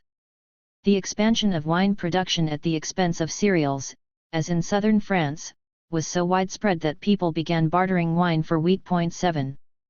Along with a shift in crops came a decline in the quantity of exports. In general, as an exporter of raw materials, Spain's performance in the 17th century was not impressive. 8. However, Spain in the 16th century had not been a peripheral country, restricted to the export of raw materials. It had been a center of manufactures, and the decline was even more striking in this sector. Spain declined most severely in the textile industry. Toledo, the center of Spanish silk and linen production, was virtually wiped out in the 20 years from 1600 to 1620.9. So were Segovia and Cuenca. It was not only the textile industry that declined but the metallurgical industries and shipbuilding as well. In all three of these growth industries of early modern Europe, Spain lost her export markets, and also lost a large part of her domestic and colonial markets. She lost them to the English, the French, and the Dutch. 10. Thus, in this era of stagnation, Spain suffered not only the agricultural involution of peripheral areas but also deindustrialization. The consequences were twofold. On the one hand, there was increased polarization and regional conflict within Spain. On the other hand, Spain had to spend her colonial patrimony to survive. Already in the 16th century, Spain had witnessed a widening gap between Castile and the other regions of Spain. Everything conspired to give Castile an overwhelming, and increasing, predominance. 11. The economic difficulties in general, plus the expenditures required by Spain's heavy involvement in the 30 Years' War, led to a steady increase in taxation. To be sure, Castile bore the burden as well as the rest of Spain, perhaps even more so, but as Jaime Vicens Vives notes, Castile had colossal compensations. Exploitation of the American continent, cultural and political primacy within the heart of Spain. 12. Probably the gap was growing wider still. In any case, Catalonia and Portugal, the two principal regions that had maintained relative economic parity with Castile up to the beginning of the 17th century, felt the breadth of new economic pressures on behalf of Castile. 13. Thus, when the government, in the person of Olivares, wanted more money, it was quite logical for the Catalans to fortify themselves, distrustfully, behind the solid ramparts of Ferdinand's autonomous legislation. 14. And not only the Catalans. There had been anti-fiscal risings in Oporto in 1628 and in Santarem in 1629 and the assault mutiny in Basque Country in 1632, the primary cause of which was new taxes, the last drop of water which caused the patience of the people, already exhausted from other forms of exploitation, to overflow. 15. What was particular to Catalonia was not that popular resentment burst suddenly and explosively to life. 16. But that this popular resentment combined with the disenchantment of the bourgeoisie, and the ambivalence of the governing classes of Catalonia. 17. These combined sources of discontent were what made the revolt of the Catalans so long and so threatening. 18. It was precisely at this moment of reorientation of the European world economy from an era of expansion and inflation to one of stagnation that Portugal became legally part of Spain in the Iberian Union, or what the Portuguese would later call the 60 Years' Captivity. A dynastic gap in succession plus a military defeat of the Portuguese by the Moroccans in 1578 at Alcázar el Kabir permitted the King of Spain to enter Portugal with his army and become the King of Portugal in 1580. Opposition had been weak because the union had some clear advantages to the Portuguese. One was the abolition of customs frontiers on the peninsula, giving Portugal duty-free access to Spanish wheat. 19 A second was that the Union gave the Portuguese bourgeoisie access to the Spanish Empire, which in 1580 had reached its zenith and strongly appealed to the Portuguese initiatives, accustomed as they were to different cultures and odd methods of trading, eager to expand their markets everywhere, well aware of the immense possibilities such ties offered them. 20 From the Spanish point of view, the Union had the economic advantage of allowing access to new financial networks at the moment of an increasingly greater financial squeeze on the Castilian state administration. Portuguese bankers were now able to enter the Castilian financial circuit officially after 1606 but unofficially before that. The Portuguese were favored by Oliveras, who was seeking to solve the financial problems of the monarchy. Portuguese bankers were linked to the Amsterdam exchange and may have been using Dutch funds. 21 They were in fact almost all Marranos, that is, Jewish conversos. 22 They were, furthermore, merchant bankers. 23 And for them access to Spain was access as well to Hispanic America, Buenos Aires, Rio de la Plata, Terra Firma, the Antilles. 24 In addition, the Portuguese could profit from their flourishing Brazilian sugar colony. 25 With the protection of the Spanish flotillas. 26 Thus, partly through the advantages of the Union, the Portuguese protected themselves against the first chill winds of the 17th century, but it could not last. On the one side, the Spanish began to react against this Portuguese advantage. 27 Which easily took the cover of anti-Jewish xenophobia. 28 On the other side, the Portuguese also came to be unhappy, since the Spanish were increasingly less able to offer them the protection they needed. The Dutch occupation of Brazil was attributed by the Portuguese in part to the continuing Dutch-Spanish conflict. 29 In any case, the Luso-Atlantic trade, which had in the period from 1600 to 1630 maintained itself far better than the Seville Atlantic trade, began to turn down. 30 These difficulties in Brazil were compounded by the loss of the West African maritime gold trade to the English and Dutch as of 1638. 31 The Portuguese rose up in 1640, at the same time as the Catalans but without the internal class divisions of the latter, which made it easier for the Portuguese bourgeoisie to accept the transition from the Spanish connection to independence. 32 Portugal reclaimed its independence and started down the road to the English connection. It lost its trade empire in Asia to the Dutch in the beginning of the 17th century, says Boxer, because the latter were vastly superior in actual and potential strength to the impoverished Kingdom of Portugal. 33 As we have seen, it had found some compensation in union with Spain. However, the squeeze of the downturn of the European world economy was eliminating even the compensation. For Braudel, the big question is, was not Portugal for Spain the companion of good times, economically speaking? 34 While Spain was thus tearing itself apart to little material profit, it was simultaneously suffering the beginning of the bleeding of the colonies. First of all, there was the Great Recession of American traffic with Spain, which dates from 1622 to 1680.35. Secondly, there was the development of contraband as a major facet of European-American exchanges, first by the Dutch 36 then by the English and French. 37 Gradually, through the 17th century, it came to be the case that the direct relations of the core states with Hispanic America supplied the largest part of the basic needs of the latter via the route of contraband. 38 Thus over the 17th century Spain came to be at best a rather passive conveyor belt between the core countries and Spain's colonies. Spain imported textiles and dried Newfoundland fish from core countries, consuming them at home and, when not bypassed entirely by the contraband trade, passing them on to the colonies. Spain paid partly in exports of raw materials from the peninsula, in dyes from the colonies and, above all, in American bullion, the essential attraction of the trade with Old Spain. 39 The constant wars with the United Provinces, France, Catalonia, Portugal in a time of financial squeeze led to successive inflationary coinages of vellon, especially acute after 1650.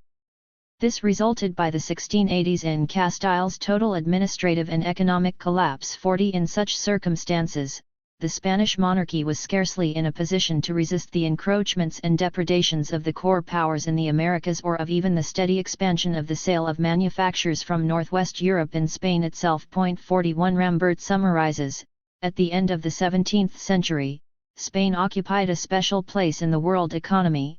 It was a vast and virtually unexploited market, upon which converged all the covetous European powers. Spain lived in a narrow dependence on the more advanced countries. 42.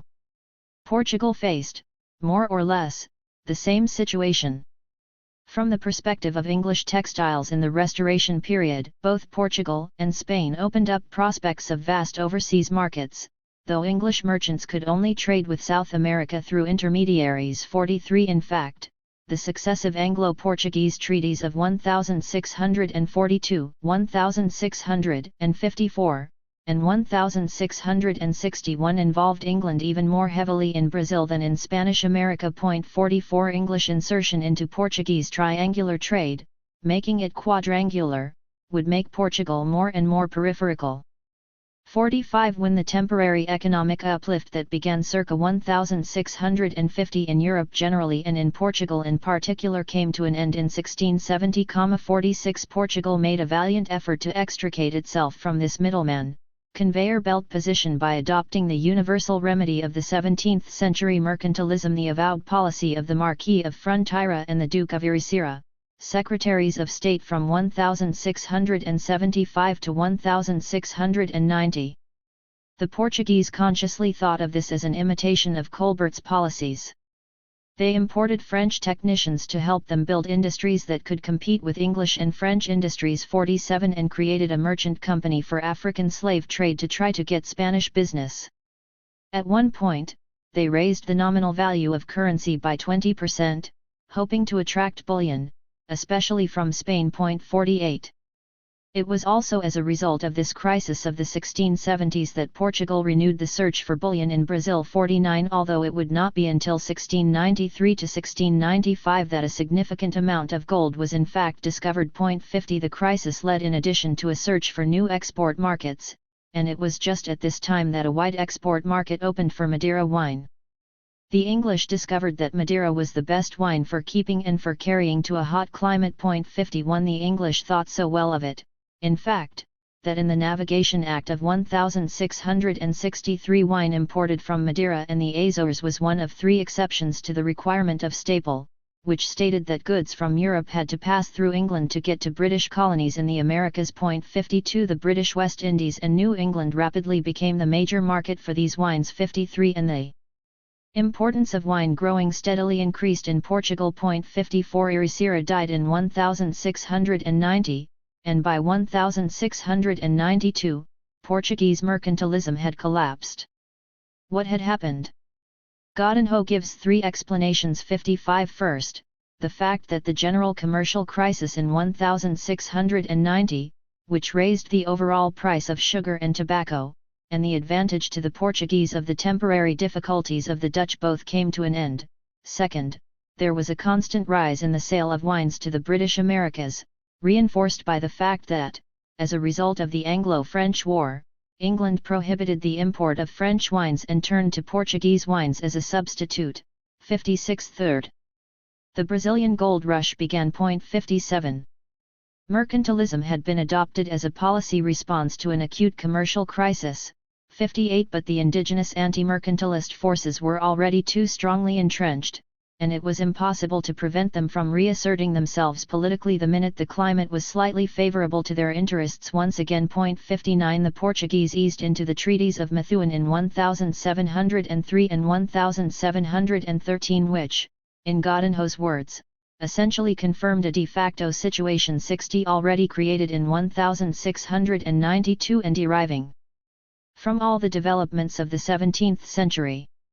The famous treaties, the model for Ricardo's theory of the blessings of the International Division of Labour, did not create English privileges, but recreated those enshrined in the treaties of 1642, 1654, and 1661. English cloth for Portuguese wine was to become the glorious symbol of Whig commercial policy. 62. If the period of mercantilism under Ericeira, 1675 to 1690, was the brief moment of resistance by the Portuguese to their increasingly subordinate role in the world economy in this epoch, the War of the Spanish Succession may be interpreted as a parallel, equally frustrated, attempt at resistance by the Spanish. The Spanish state had become so weak in the 17th century that, beginning with the Peace of Ryswyk in 1697, France, Austria, England, and the United Provinces dickered over the partition of the Spanish Empire.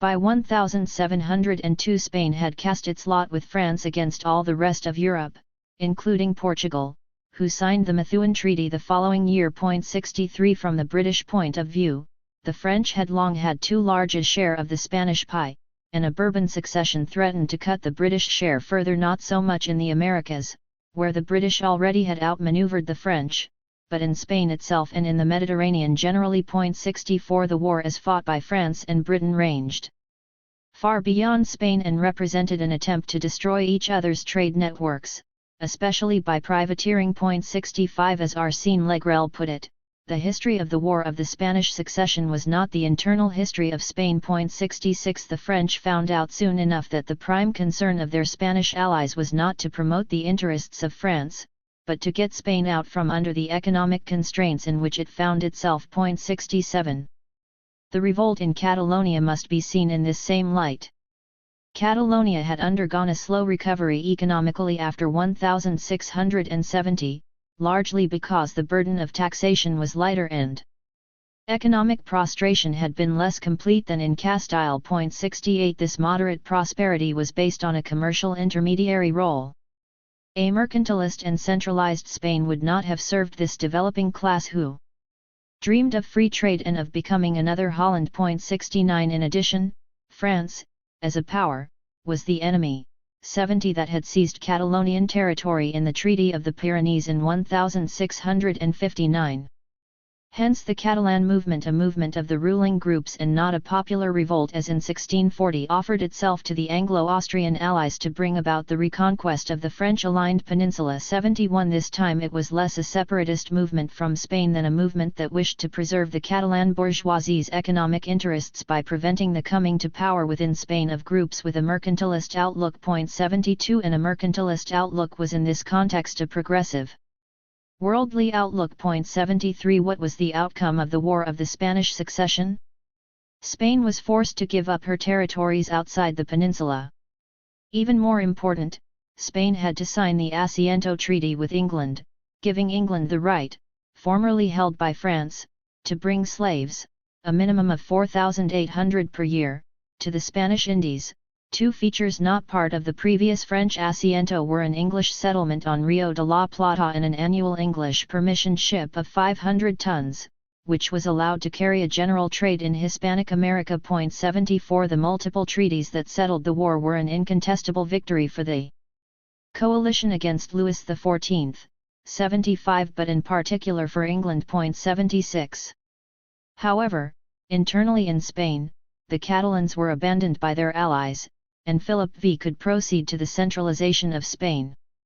Aragon and Catalonia lost their privileges and institutions with the Nueva Planta enunciated in 1716.77. The Furs of Valencia had already been revoked in 1707.78. Only Navarre and the Basque country, which had remained loyal to Philip V, conserved their fueros, and were henceforth known as the exempt provinces. 79 In the context of the overall interstate settlement and the Asiento Treaty, this centralization of Spain could not accomplish the objectives that were intended. 80 By the provisions of the Treaty of Utrecht, Spain was not permitted to alter duties to the disadvantage of Great Britain.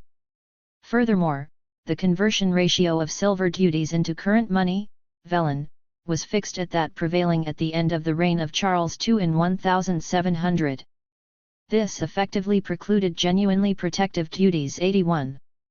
There is no doubt, as Romero de Solis emphasizes, that the triumph of the Bourbons in the War of the Spanish Succession was the triumph of the middle classes and of the lower nobility against the church and the seigneurial aristocracy. 82 Nor is there any doubt that Philip V would try within the limits permitted by the Treaty of Utrecht to end Spain's semi-peripheral role. 83 But is it true, as Kamen argues, that, shorn at Utrecht of the burden of Italy and the Netherlands, the country could devote itself to internal recuperation and external resurgence? 84 No doubt the Bourbons tried.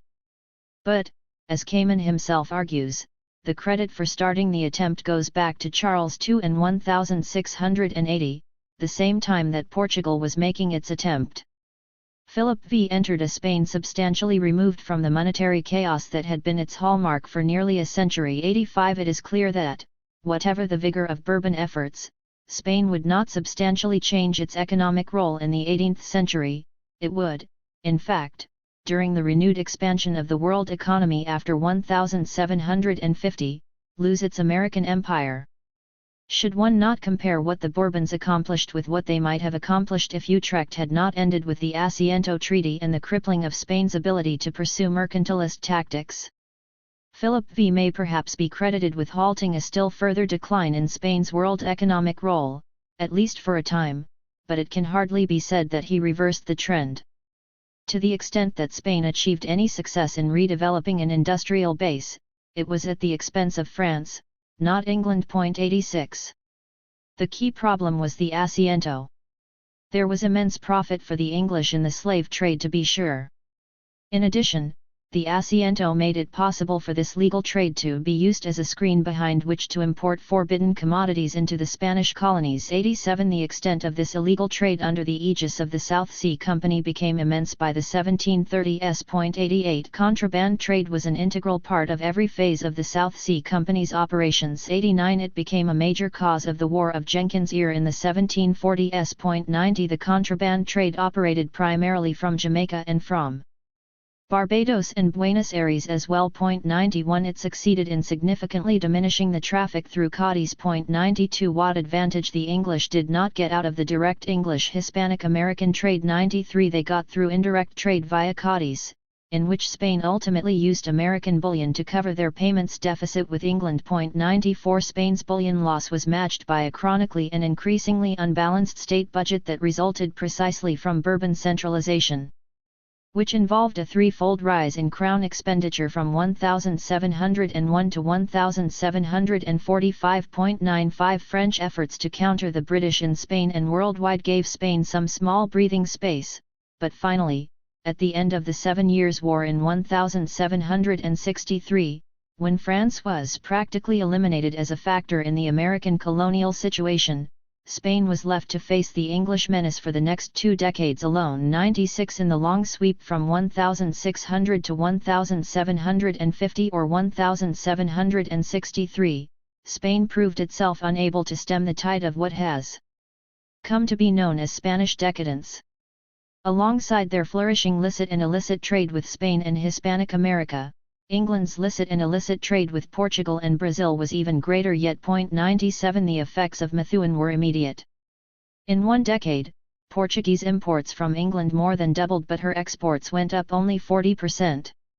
The treaty wiped out the infant textile industry. 98 This was paralleled by a 5-fold increase in Portuguese wine production from 1670 to 1710, which absorbed most of the available Portuguese capital, and even more important, an increasing amount of Portuguese labor. 99 The advantages to England of Portuguese wine over French wine was that, although it was more expensive, it did not have to be paid for in bullion, as in France, because of the quantity of English textile exports to Portugal. 100 It may have cost the English customer more, but the bourgeois interests located in England were better off.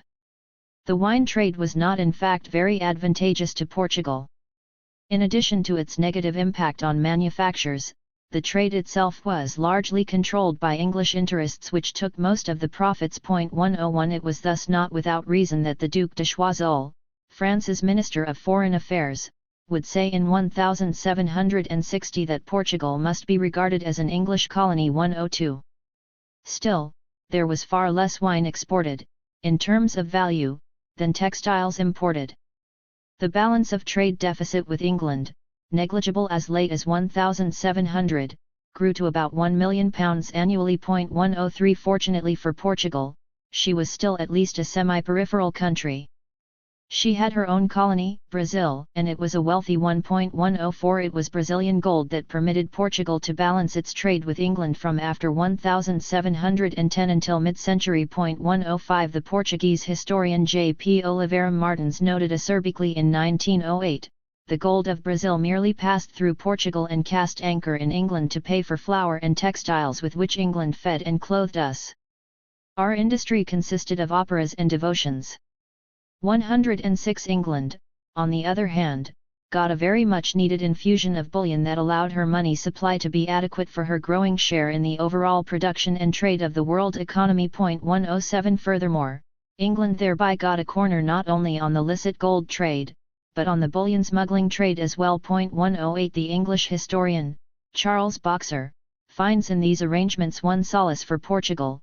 One benefit which Portugal did derive from her overseas possessions was that, by virtue of them, and the resources she derived from them, she was able to escape the fate of Scotland and of Catalonia. 109 From the vantage point of the 20th century, Portugal might have been better off to have been poorer, by Brazil, in the 17th and 18th centuries. The story of Scotland and Catalonia is complex, and their later development of industry is beyond the bounds of this discussion, but it may not have hurt these two countries that they did not have a Brazil that permitted the unequal exchange with England, profitable to certain Portuguese groups, to occur without political upheaval at home. It was the Brazilian direct producer who paid the price, but there was then less internal pressure within Portugal to seek structural changes. If the Iberian states, which in the 16th century were the glorious colonizers and controllers of bullion, were in the 17th century to decline so ignominiously into the role of mere conveyor belts of northwestern European manufactures, what of the areas that had been the great industrial centers in the 15th and 16th centuries? The dorsal spine of Europe, northern Italy, the southern and western Germanies, and the southern, Spanish, Netherlands also declined, and dramatically, but in a different way. Having no colonies and therefore no bullion sources or indeed tropical raw materials with which to buy imported goods, they had only their own industry and agriculture on which to survive, and their long-cultivated commercial and financial expertise. The key to their survival was the putting-out system, Verlag system. This system was basically defined by the following features. The actual producer worked in his domicile with his own equipment. He used his own tools. Either he was a master with a few apprentices, or he worked alone or in small family groups. He received the necessary raw materials for his transformational task from a merchant entrepreneur, Verlegger, who thereby received the right to purchase the transformed product at a fixed price and who took charge of transporting the product to a market. If the producer worked alone or in a small family group, he normally worked only part-time and combined this productive activity with some other economic role. Often the operation of the system resulted in the chronic indebtedness of the producer to the merchant entrepreneur, which resembled the debt bondage situation prevalent at the time in various kinds of agricultural production. The putting-out system was already known in the Middle Ages, but it first spread significantly in the 16th century, primarily at that time in urban industry. 110 This system has often been identified with the textile industry, but it was used in almost every kind of industrial production. 111 In the stagnation of the 17th century, the putting-out system spread even more than it had in the 16th, with one important modification. Everywhere in Europe the putting-out industries shifted location into the rural areas. The primary motive was to increase the profits of the merchant entrepreneur.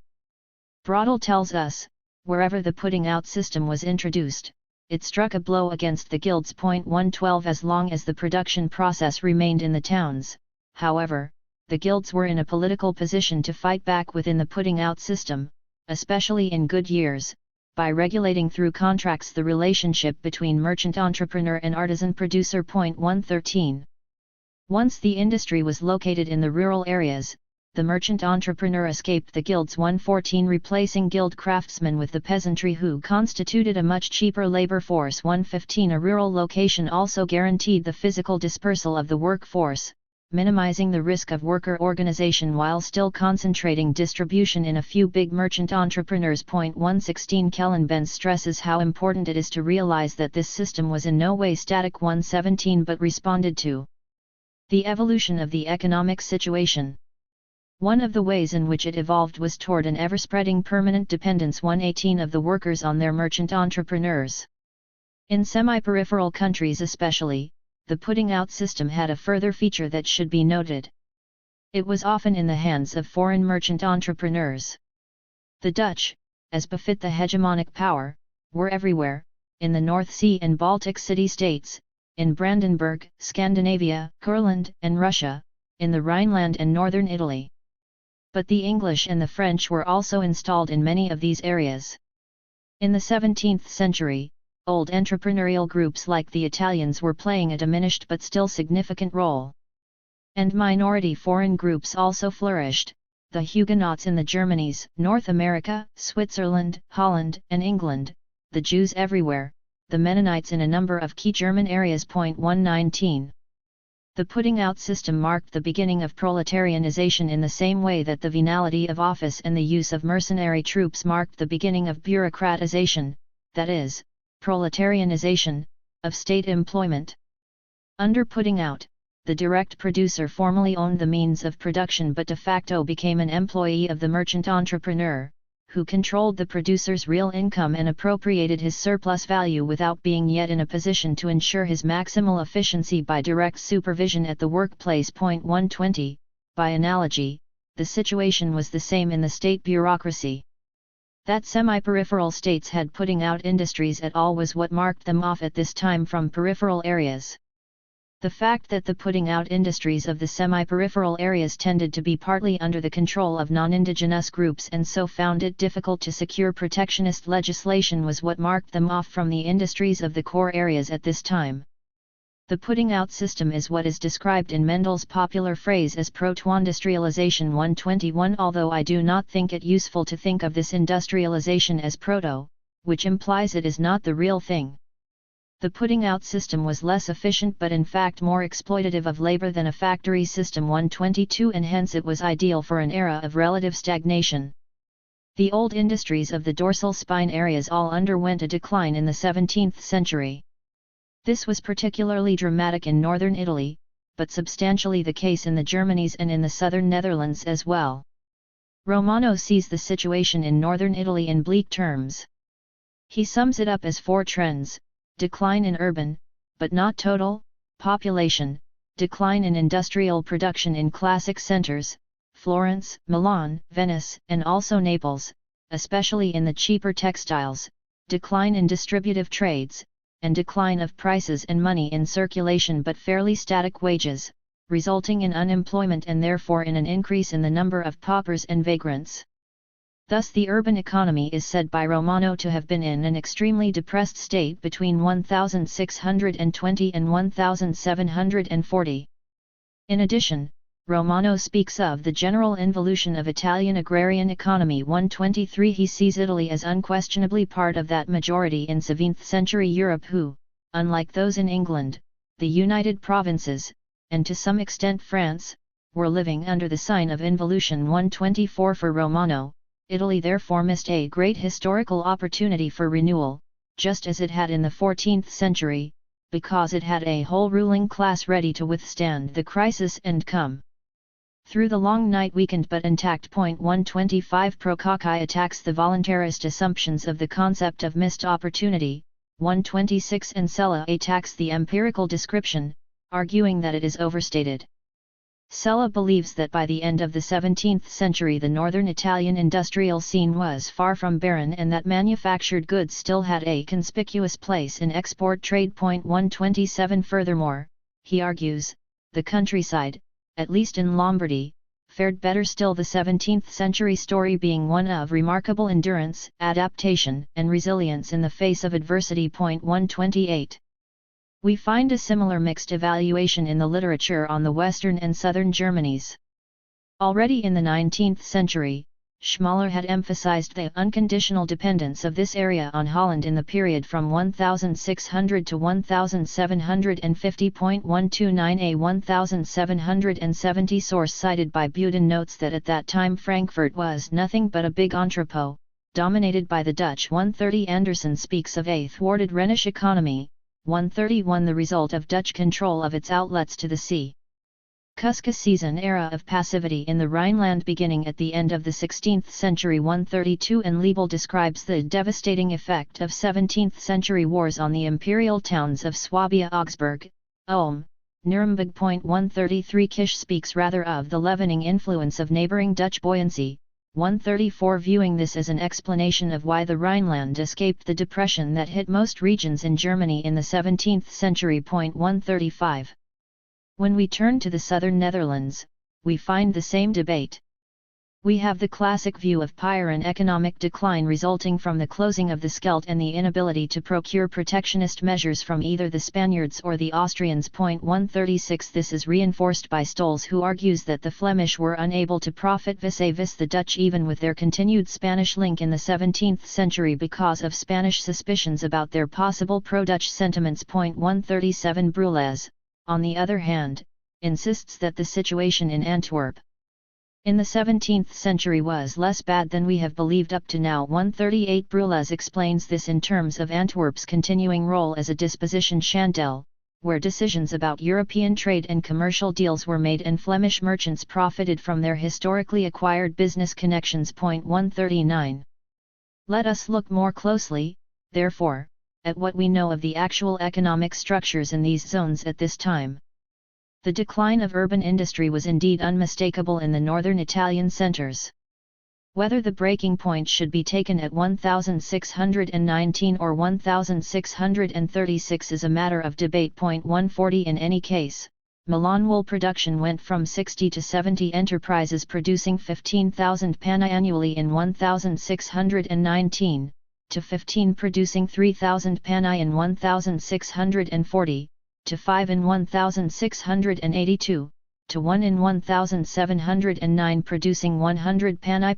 141 Bulferetti attributes this decline to French mercantilism in the 17th century, which he sees as having struck a vital blow to both manufacturing and artisanal activity in Lombardy, and Tuscany as well, but he also blames the resistance of the workers to technological change. 142 De Maddalena adds that the de facto incorporation of Milan into the Austrian Empire in 1706 can be considered the definitive widening of the secular downward tendency. 143 Lombardy, having emerged from Spanish domination, was reduced to extremities stremata. 144 The same was true of the wool industry in Genoa. 145 and of the industrial sectors of Venice. 146 Liebel reports a similar decline of crafts in Württemberg, the most bourgeois territory of the Holy Roman Empire as of the 30 Years' War, especially in woolen and linen weaving. 147 As for the Swiss, they seem to have made a virtue out of necessity,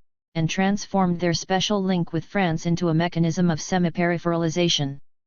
The origins of this special link began in the 16th century with the Swiss role of supplying mercenaries, which Swiss authorities used to bargain exemptions from French tariff walls. The French market thus became the principal stimulant of Swiss industry. 148 In spite of being fortified by this link, the Swiss, during the 30 Years' War, commenced their classic stance of neutrality, which enabled them to oust France from the German market. 149 and use this as a basis of developing an export industry. 150 When France incorporated Franche-Comté in 1678, however, the dependence of the Swiss dairy industry on salt imported this region reinforced Switzerland's political dependence on France. 151 Accepting the combination of economic anti-mercantilism 152 and political protection by France and parleying their growing cottage industry in clock-making and dairy products, Switzerland became by the end of the 18th century the most industrialized land on the European continent. 153 As the foregoing discussion indicates, it cannot be said that industry disappeared from the dorsal spine of Europe in the 17th century. What happened was that industry, especially wool and cotton textiles, moved into the countryside.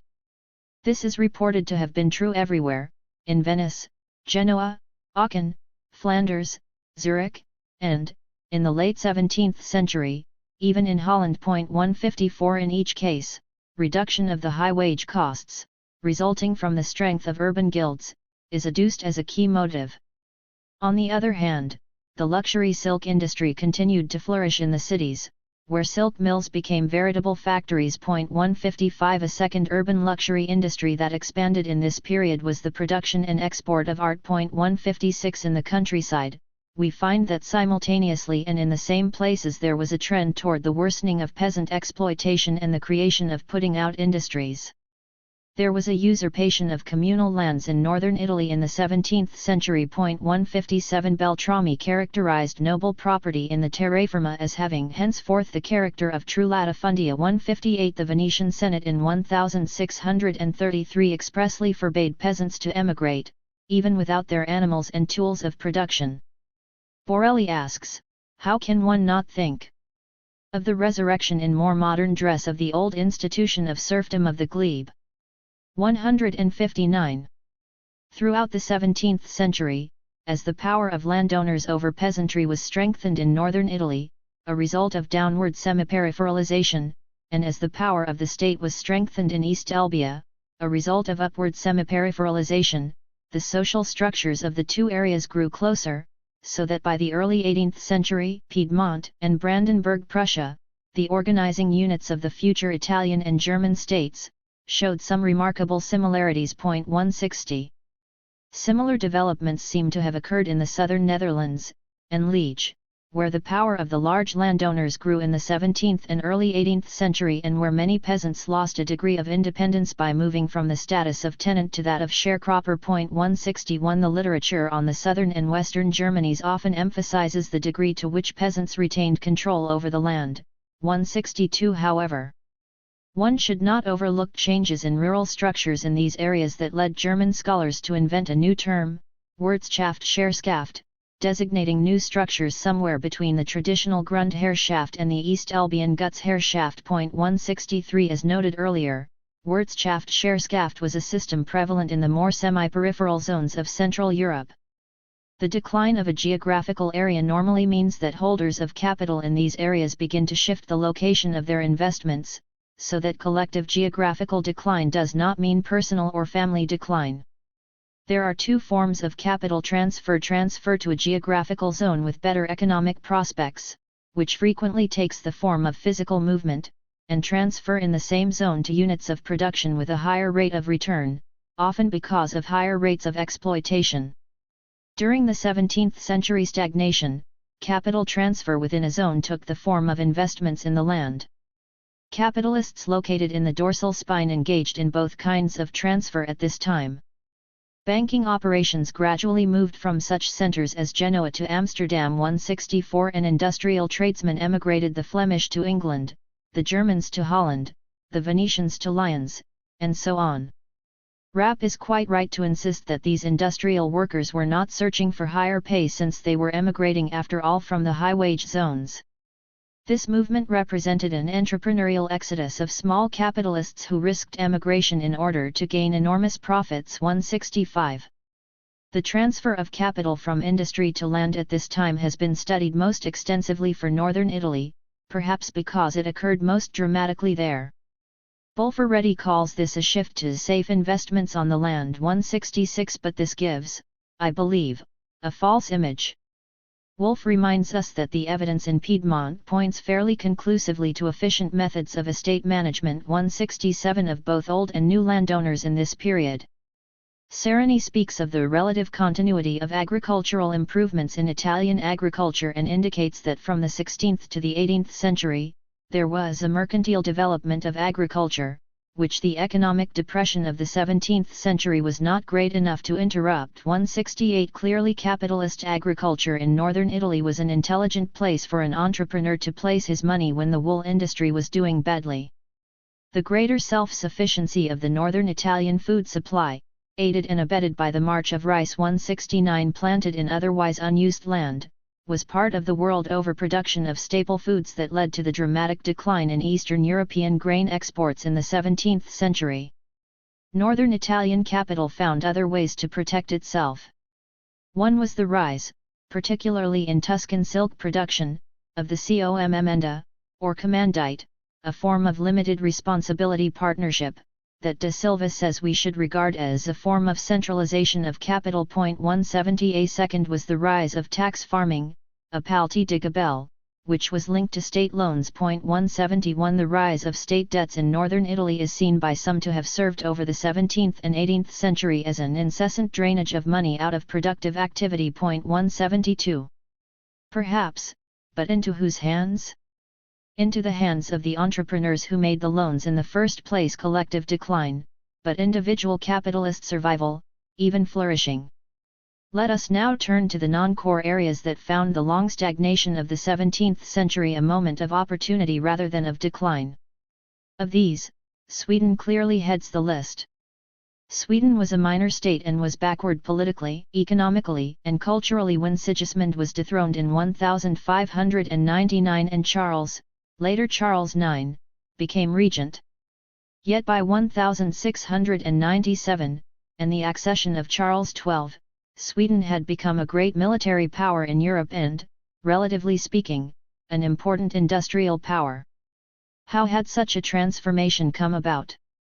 In the later Middle Ages, Stockholm was listed as a Hanseatic town, and in general, up to the 16th century, Sweden occupied the position almost of a German colony. 173. Although this had begun to change during the reign of Gustav Vasa, 1523–1560, as late as 1612 political demands were still being made to exclude Germans from municipal offices. 174. The other side of this coin was, however, that the guilds never quite took root in Sweden.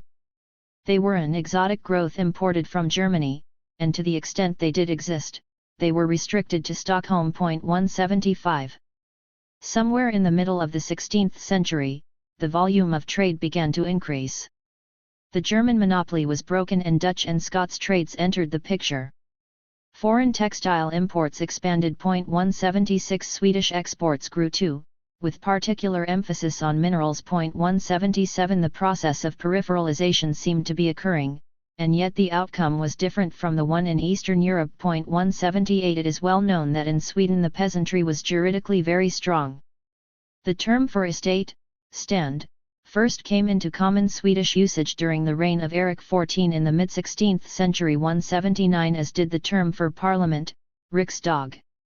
When after long negotiations the arrangements concerning these houses were finally fixed in 1617 by the Riksdagsordning, Sweden emerged with the unique number of 4, the fourth being the peasantry, defined as those who owned their farms. 180. I have previously explained this curiosity as being a result of the economic weakness of Swedish agriculture due to pedological and climatic reasons, which meant that the aristocracy saw relatively little profit in feudalizing land relations in the 16th century expansion of the European world economy. 181. As a result, the interests of the aristocracy were not as directly opposed to the state-building centralization of the Vasa dynasty as the great landowners of Eastern Europe were to their rulers. 182. When the first signs of economic downturn began to hit Europe in the 17th century, a strong personality like Gustavus Adolphus, 1611–1632, was able to use the crisis to strengthen the Swedish state still further and launch an economic transformation. He mobilized Sweden's resources to fight the 30 Years' War. He increased taxation and made taxes payable in coin. He instituted tax farming. He squeezed money out of Prussia, the so-called Prussian licenses, or tolls at ports. He created royal monopolies, which failed in the salt and grain trades and more or less succeeded in copper and iron. In short, as Michael Roberts sums it up, the peripheral and primitive position which Sweden had occupied under Gustav Vasa was now forever abandoned. With Gustavus Adolphus, Sweden's economic interests became fully European, and his policy in economic matters conformed to the mercantilist patterns of the age. 183. The secret in many ways was copper. Copper was the poor man's gold. 184. And the poor man who needed copper most was that rich man, Spain, which had largely monopolized silver sources in the 16th century. The financial strains for Castile of trying to maintain Habsburg domination in the Netherlands led the Duke of Lerma, who led Philip II's government, to authorize in 1599 a vellon coinage of pure copper. Thus began the Great Spanish Inflation, born of the fact that the temptation to make money out of money proved to be too strong for a perennially bankrupt government. 185 The issuance of vellon started and stopped throughout the 17th century in continuing devaluations, until the inflation was finally halted in 1686.186. Though Spain was the main victim of copper-based devaluations and therefore the main stimulus to an augmented world demand for copper, 187 it was not the only victim. There was the Kipper und Wipperzeit in the Germanies from 1621 to 1623 and an extensive French copper coinage from 1607 to 1621.188. Sweden itself sent on a copper-silver standard in 1625.189. Furthermore, currency was not the only use to which copper was put at the time. It was needed for the kettles and brassware produced in Holland, and since the mid-15th century, it had been used for bronze cannon founding. Bronze cannon, which gave way to iron cannon in the course of the 17th century, was at the height of its use in 1600.190. In the 16th century, the main sources for copper had been the Tyrol, Upper Hungary, and Thuringia. Whether these sources declined because of exhaustion or were effaced by Swedish output. 191 Sweden rapidly became Europe's leading producer, and copper mining became the key economic activity of Sweden. 192. In this first great leap forward, starting in the time of Gustavus Adolphus and continuing under the administrative hand of Axel Oxenstierna during the reign of Queen Christina, the link to the Dutch was crucial. We can talk of Swedish economic development being largely, at least up to 1660, under Dutch auspices, as does De Vries, 193, but this is a bit ambiguous. True expresses the phenomenon more carefully. It was very meaningful in world historical terms. That Sweden in the various years of its struggle for existence and of becoming a great power had the international merchants and entrepreneurs of Holland and Hamburg on its side. 194 It was Amsterdam, and also Hamburg, that bought Swedish copper, both for re-export as the basis of coinage and to supply the considerable copper working industry in the towns of the Netherlands. 195 Under Gustavus Adolphus, we see the start of foreign investments, largely Dutch and Flemish, and a considerable direct foreign managerial involvement in the Swedish mining and metallurgical industries. 196 Extensive Dutch loans were made on the condition that repayment was effective in copper. 197 The familiar pattern of international debt peonage was taking hold. Gustavus Adolphus tried to eliminate this threat in 1619 by creating the Swedish Trading Company to control the marketing of Swedish copper. 198 The king sought to combine the fiscal advantages of greater short-run income and structural change. The original charter granted a monopoly to the company on condition that it establish brass works and copper refineries in Sweden within 3 years. Foreign capital was to be welcomed in the company, and indeed it was successfully attracted. The company tried to play off the Hamburg against the Amsterdam markets, but the world copper market suddenly fell, and by 1627 the company was dissolved. Was this perhaps manipulated by Dutch capitalists? We do know that the Tripp firm, a major investor in Swedish copper, also had links with the VOC, Dutch East India Company, which ordered copper from Japan in 1624. Tripp purchased the whole of the VOC's Japanese copper imports in 1626 and 1627. We also know that the Tripps after 1627 granted new loans to the Swedes, again repayable in copper, and hence recreated the Amsterdam copper staple. 199. The failure of this putative attempt to effect Swedish economic independence from the Dutch will not stretch our credibility if we remember Alderman Cockaine's project, a comparable English failure, that was roughly contemporaneous, 1614–1617. We are, after all, discussing the era of Dutch hegemony. What is striking about the efforts of Gustavus Adolphus was not his inability to best Dutch entrepreneurs but the degree of his success in building Sweden's military strength and industrial strength, and the two went together, for as Nordman says, Sweden in the 17th century was a nation in arms, living off war, and making war its national industry. 200 Gustavus Adolphus was the leading military innovator of his time. He took the organizational methods of Maurice of Nassau, improved them, and created a pattern for European armies that would last until the French Revolution. He emphasized training and discipline and made tactical reforms that restored to all the arms an emphasis on offensive action. Perhaps his most important innovation was that his army consisted of peasants in arms.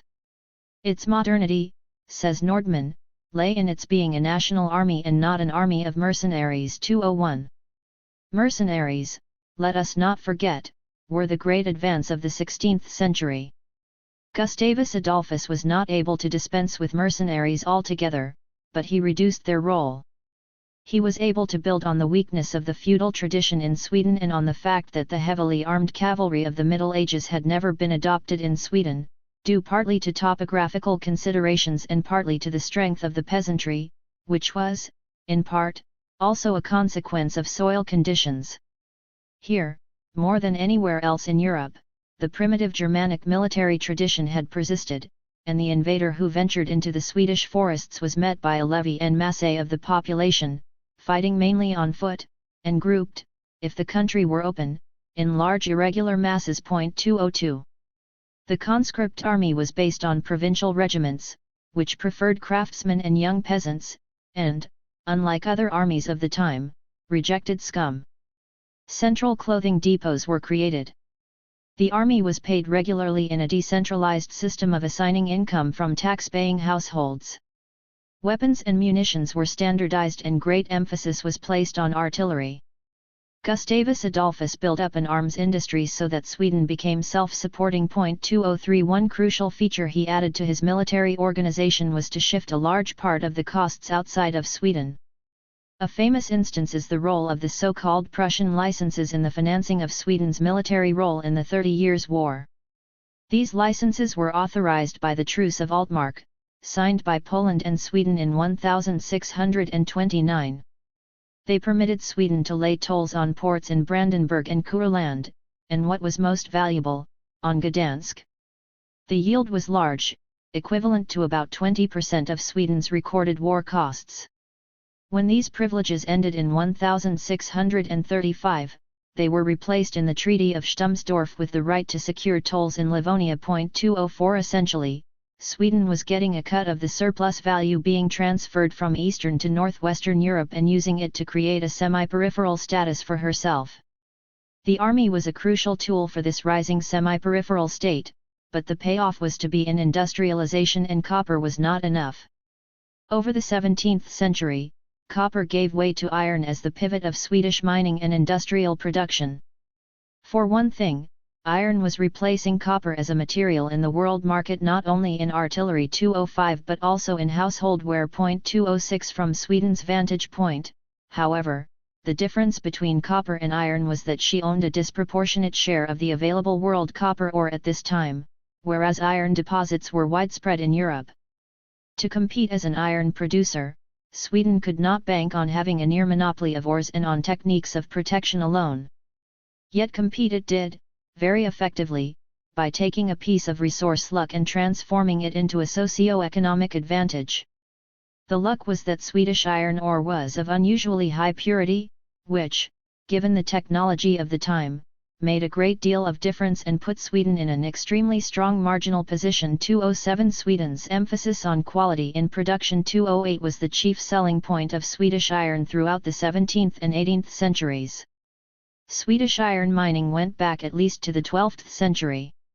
Even then, the fine quality of her malleable iron, osmund, was known throughout Europe. 209 It was Gustav Vasa in the first half of the 16th century who first chafed when low-priced osmund was exported to Germany for hammering into high-priced bar iron.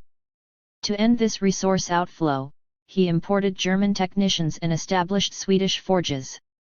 Nonetheless, more osmund continued to be produced than bar iron. Osmond accounted for two-thirds of the production until between 1600 and 1650, when the ratio changed to equal amounts of each. A steel industry was launched. The shift from mining Osmond to forging bar iron required a considerable amount of capital investment, much of which the king provided. This investment, in turn, required the expansion of mines and the concomitant colonization of remote areas that had large ore deposits, such as Värmland. 210 By now, the Swedish iron industry was of sufficient importance to tempt Dutch entrepreneurs. In the 1580s, Willem van Wyk had acquired a lease of the royal mines in Uppland and an interest in the copper monopoly. Under Gustavus Adolphus, the state divested itself of direct management, and with the rise of the arms industry, foreign capital became even more interested. In the early 17th century, the Dutchman, Louis de Geer, played a central role. 211 While the actual control of the industry moved back and forth between the state and foreign entrepreneurs, the relationship was more one of symbiosis than of conflict.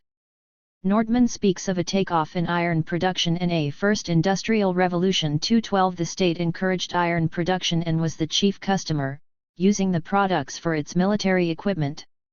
The role of traditional small iron makers was preserved, that is, to engage in iron mining and the making of pig iron, while foreign entrepreneurs with large iron works were given a monopoly of refining processes plus guaranteed access to cheap raw materials and semi-manufactures. 213 In these large iron works, the labor power was largely made up of persons recruited from Sweden's peripheral zones, Finns, and peasants from Swedish regions where there was grain deficiency, as well as of persons seeking exemption from military service and fugitives from justice. In short, the foreign entrepreneurs were supplied with cheap labor. 214 The role reserved for small iron makers did not constitute the preservation of space for Swedish entrepreneurs, but quite the opposite, the reduction of these iron makers to semi-proletarian status through a verlag system, by which they were indebted to foreign merchants. The Swedish iron story paralleled the general European story in textiles. Foreign importers made advances to the exporting merchants in Stockholm and Göteborg, who in turn gave credit to the ironmasters who, as the last link in the chain, made advances to the workers. All parties were bound to their creditors. The workers generally drew their credits in the form of commodities from the master's store. That could hardly be avoided, as the works usually were situated in isolated places in the country. 215 It may be wondered whether the picture of copper and iron production that has been drawn is one to boast about, for foreign domination seems to be the leitmotif. Two things must be borne in mind, however. First, for Sweden, unlike, let us say, for Poland, the 17th century was a time of the development of new export industries. This was in addition to the export of tar and other naval stores, which would be more comparable to Polish grain and wood exports. 216 Second, Sweden could eventually nationalize the industries by ennobling the entrepreneurs. 217 The crucial element was the conscious use of the state machinery. In effect, the Swedish state had three near monopolies in the European world economy of the 17th century: copper, high-quality iron, and tar. Linking itself at first to the hegemonic power, and later profiting from and maneuvering between rival core states, the Swedish state machinery pursued a mercantilist policy comparable to that of England and France at the time. 218 Sweden was in a sense the OPEC of its day. It used the three quasi-monopolies to create a strong bargaining position, without which the political-military expansion would have been unattainable. 219 The political-military expansion in turn made it possible to develop the transformation industries. Gustavus Adolphus laid the base for Swedish military power, and allowed his successors to reign over what Anderson calls the hammer of the East. 220 At least until Sweden reached the limits of its power by its recognition in 1721 of non-victory in the Great Northern War. As long as the Dutch remained a hegemonic power, Sweden did well. 221 Sweden acquired Scania from Denmark by the Treaty of Roskilde in 1658. Not only was Scania the key to the Baltic, by virtue of having command of the Sound, Øresund, but a century later it turned out to be Sweden's breadbasket. 222 By mid-century, Sweden had acquired Estonia, Livonia, Ingria, and Xholm, turning this eastern Baltic area into colonies of the Swedish-Finnish motherland, 223 it also acquired Bremenwerden, Pommern, Halland, and Jämtland farther west. In short, by the 1650s, the only way to describe Sweden's Baltic policy was that it was one of conscious economic imperialism. 224 side by side with the politico-commercial expansion went the rise in size and importance of Swedish merchant shipping. 225 and naval fleets. 226 in the Baltic. The creation of a relatively strong and efficacious Swedish state machinery depended on curbing the power of the nobility. This was possible because of Sweden's class structure at the time and because of her roles in the world division of labor and the interstate system. The policy of avsondring, severance, of crown properties and revenues to the nobility, which had begun in the 16th century, accelerated in the first half of the 17th century. This policy encompassed a rather wide range of historical phenomena in terms of state finance. 227 it included the process of tax farming, started by Gustavus Adolphus, as well as the alienation of crown land and of the revenue of freehold land to nobility by sale and donation in return for civil or military service. 228 these were means of obtaining rapidly liquid resources for the crown, as well as of enlarging the monetized area of the Swedish economy, but the advantages for the crown were bought at the price of increasing politico-economic power for the upper nobility. The new power was codified in the Ritterhusordningen, Nobility Matriculation Law, of 1626, reconfirmed in 1644, which limited the right to vote in the estate of the nobility, created in the Riksdagsordning of 1617, to 126 matriculated noble families, thus excluding the poor petty nobility, Napar. This high nobility were by Swedish standards extremely wealthy, and were probably growing wealthier both absolutely and relatively to the crown. 229. The peasantry was strong too, however, and it had also been organized as an estate in the Riksdagsordning of 1617. There were in fact three kinds of peasants: kronobonder, or peasants on crown lands, frälsebönder, or peasants on noble lands, and skattebönder, or tax-paying, that is, freehold, peasants. The freehold peasants paid in taxes approximately what the crown peasants paid in rent, but they of course had a more secure legal position. The frälsebönder were exempt from state taxation and paid to the noble only about half of what the other two types paid, but their position was highly insecure. They could be evicted easily, were subject to the lord's juridical authority, and had to do about 30 days' service a year for the noble. 230 Furthermore, when the estate of the peasantry was established, the frälsebönder were excluded from membership. 231 In general, although there seemed to be little overall difference in the economic rewards of the three kinds of peasant status, it was generally felt that the insecurity of tenure of the frälsebönder was a considerable disadvantage. 232 The avsondring had the effect of making some former crown peasants into frälsebönder, and de facto, if not de jure, this was also happening to many freeholders. 233 The figures are dramatic. By 1654 land controlled by the nobility had risen from 21.4% to 63%. 234 The peasants reacted. By 1634, the estate of the peasantry, fearing that the peasantry was on the road to servitude, was clamoring for a curtailment of noble privileges. A peasant spokesman in 1650 said, "They know that in other lands the commonalty are slaves, they fear the like fate for themselves, who are nevertheless born a free people." 235. The problem with the sale of tax income to raise revenue is that it solves one year's budgetary crisis at the cost of exacerbating budget crises of future years. We must bear in mind that while Sweden's mercantilist efforts involved heavy military expenditures for constant expansion. 236 She was a country poor in natural resources, which were being used up, and small in population, which was about 1 million Swedes and 500,000 Finns and others in the mid-17th century. This led to a condition of strain on state finances, which prevailed throughout the 17th century. 237 The need to finance the Polish War in 1655 precipitated the first so-called reduction, or return of land from the control of the nobles to the crown. 238 The reduction of 1655 was relatively minor. Former crown lands in so-called inalienable areas were taken back, and exactly 1/4 of other lands donated since 1632 were handed back, Fjärdepartsrafsten. Any land given away in allodial tenure since 1604 in defiance of the decisions of the Diet of Norrköping that donations could only be made on feudal terms were to be redesignated as being held on such feudal terms. Although the 1655 reduction was neither massive in scope nor vigorously enforced 239, it was nonetheless a start, and combined with the demographic growth of the nobility, it put a squeeze on them that pushed them to seek a larger proportion of income through government office. 240.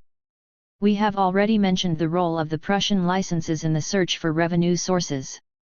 They came to an end in 1635, and they were replaced between 1637 and 1679 by French subsidies.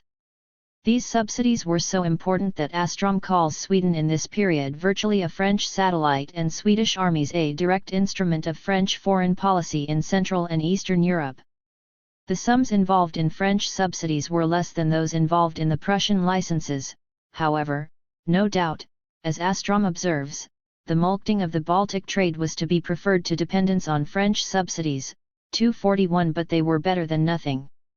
Of course the French, whose Baltic trade was minimal, 242, were quite willing to build Sweden up as a potential commercial rival to the Dutch and English. This dependence on French subsidies also served the interests of the high aristocracy, who sustained their expensive aristocratic style of living by use of revenue from the subsidies plus revenues from the hypothecation or sale of royal lands.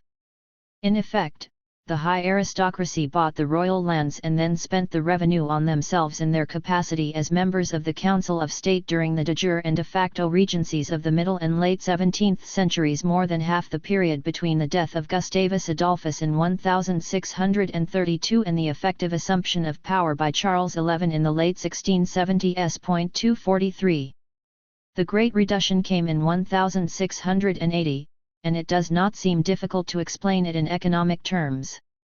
Growing state expenditures in a time of overall stagnation. 244. Increasing diversion of state revenue to the nobility. 245. And the ending of the French subsidies. 246 combined to produce a financial crisis for the crown, which was resolved by a political decision, made possible by the fact that the crown had far more allies than the high aristocracy.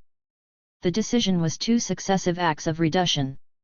In 1680 the Diet resolved to return the so-called Norrköping Resolution estates, which were held on feudal terms from the crown, except for those worth less than 600 silver daler, which thus exempted the property of the lesser nobility.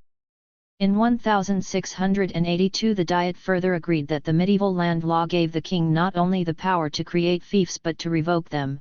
This in effect gave the king carte blanche to proceed on reductions as he wished. 247. There seems little doubt that much land was in fact transferred to the crown and that the crown emerged richer and with gains that were the nobility's loss. 248. Furthermore, much of this land was later sold by Charles XII to civil servants, to bourgeois, to nobility, but under terms such that it became taxable land. 249. On the other hand, one should not exaggerate the decline of the nobility. For in the period prior to the reduction, in addition to the steady rise in the percentage of noble-owned, frills, land at the expense of both crown land and freeholds, a second shift had been occurring. Within the category of frills land, there was a subcategory of Eperlugt, or supremely, frills land, which referred to the manorial home farm, the satery, and its immediate surroundings, as opposed to stragods, or scattered lands, farmed by frillsebender. Although the latter lands had some minor obligations to the crown, the former had none whatsoever. In the century prior to the reduction, Eperlugt frillsland had been growing as a percentage of frillsland, that is, there had been increasing concentration of noble land. 250. When the reduction occurred, the nobles had the right to choose which lands to return. In general, they chose the stragods and retained the manors, thus increasing still further the concentration of their land at the expense of the frillsebender. 251. The state nonetheless secured more from the reduction than increased income in general. Specifically, it achieved a more secure basis for financing the army through the revision in 1682 of the system of payment known as indelningsverket, allotment system. The farms of the whole country were now divided into groups of from 3 to 4 farms, wrote, out of whose revenues the soldiers would be paid and on whose area they would be quartered in cottages, Soldatorp. The officers were settled on land confiscated from the nobility in the reduction. Bigger farms, Rust Hall, had to maintain a cavalryman, farms on the coast had to support seamen, batsmen. A system of substitution for conscription meant that the soldiers, cavalrymen, and sailors were no longer recruited from the class of peasant landowners but rather from among unpropertied rural labourers accustomed from childhood to obey their temporal and spiritual superiors, and the officers were now paid servants of the crown, with no other profession than the army. 252 This more rational system was made possible by the reduction. Before this the crown did not have sufficient farms to form the basis of such a system. 253. In terms of the degree to which the state machinery was consistently strengthened over the 17th century, the Swedish state stands out among non-core areas. It created an army to be feared. It contained the rapacity of the landowning classes and channeled them into state service. 254 It built up an iron industry of some importance and a respectable merchant fleet. It prevented England from succeeding, at least immediately, to all the prerogatives of a declining United Provinces in the Baltic. 255 Compared to Spain and Portugal, not to speak of Poland and Hungary, the Swedish state was strong in many ways, almost as strong as the French state, although still far weaker than the English state or that of the United Provinces. In fact, from the point of view of the latter two, it was Sweden and France who were the two great expansionist military states of the 17th century. Yet just when the strength of Sweden seemed to reach its apex under Charles XII, it was revealed as a colossus on feet of clay. 256. Sweden had a quite small population by European standards and hence basically a small financial base for its state machinery. As Lundqvist puts it, the resources of the Swedish Empire were inadequate to sustain its position in the long run. 257 Economically, Sweden rose to the position to which Spain and Portugal declined, that of a middleman between the periphery and the core. She profited not merely from her strategic location in the Baltic but from the increased weakness of the peripheral zones of Eastern Europe in the 17th century. Marian Maloist, looking at it from the perspective of a Pole, saw Sweden as a parasite.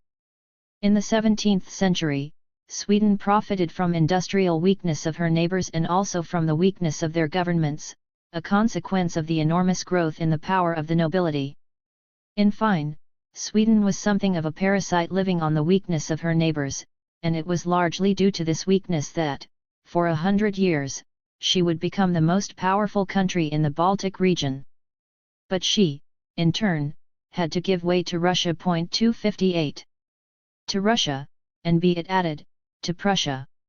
In 1696–1697, before the onset of the Great Northern War, Finland had been decimated by famine and lost perhaps a third of its population. Nonetheless, the state was not strong enough to prevent the burghers of Scania from exporting grain to outside the kingdom. 259 Furthermore, Sweden's role as middleman was for the first time attacked not only by the core powers, but by Russia, the other end of the commodity chains. England, the United Provinces, and Sweden had limited success, at best, in their attempts throughout the 17th century 260 to incorporate Russia into the world economy.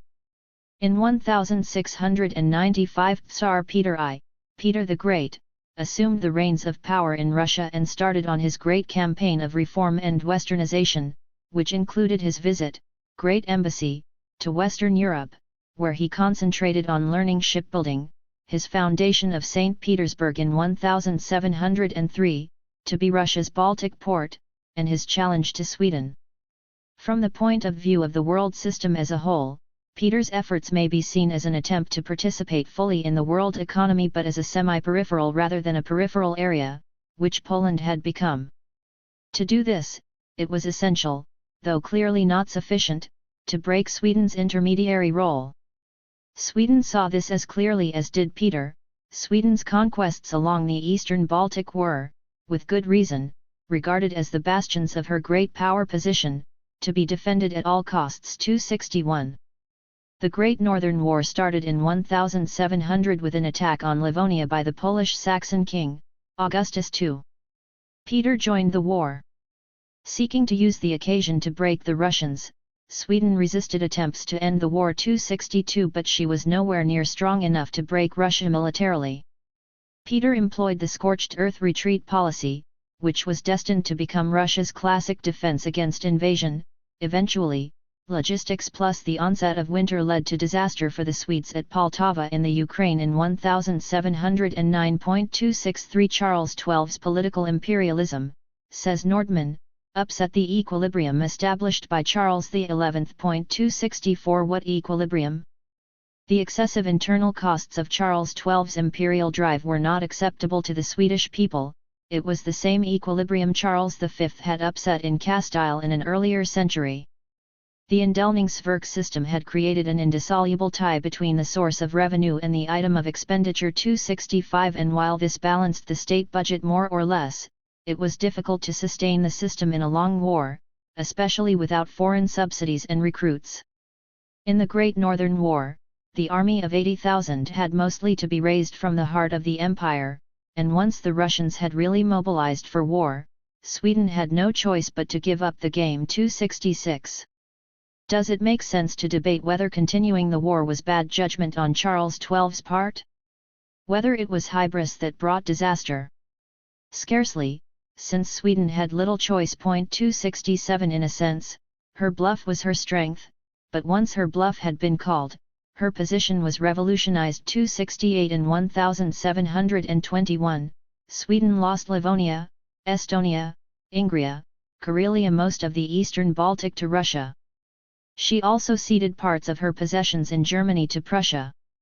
Sweden thus lost land, population, state revenue, control over her breadbasket. 269 And most of all, her monopolistic position in the Baltic. 270 Since the strength of the Swedish colossus was based on her being a quasi-monopoly, this German Slav push succeeded in turning Sweden into a second-rank power. 271 The internal consequences for Sweden were dramatic. On the surface, it seemed that absolutism had given way to parliamentary freedom. The period from 1718 to 1772 is known in Sweden as Frihetstiden, the Age of Liberty. The essential compromise of 1680–1682 had consisted of a strong central government and the politico-economic merger of old aristocracies, newer nobilities, and bourgeois, and this compromise was consummated and fulfilled by the Age of Liberty in the same way that the Glorious Revolution of 1688–1689 and the Age of Walpole in England consummated and fulfilled the English Revolution. The only difference was that in the 18th century, England was on the way to becoming a world hegemonic power, whereas Sweden was beset by the dilemmas of her failure to make it as a strong semi-peripheral state with pretensions to eventual core status. Hence England enjoyed stability under what was de facto a one-party regime, and Sweden publicly displayed an intra-bourgeois quarrel of the finest two-party variety. During the first years of the Age of Liberty, Sweden's key problem was state bankruptcy. Count Arvid Horn led a government that concentrated on PEACE 273 and moderate mercantilism. 274 In 1738 a strong mercantilist party known as the Hats emerged and overthrew Horn, but in essence they continued the same policies. 275 The Hats remained in power until 1765, being replaced in the moment of British world triumph by their opponents, the Caps. The policies of Hats were pro-French, mercantilist, and inflationary.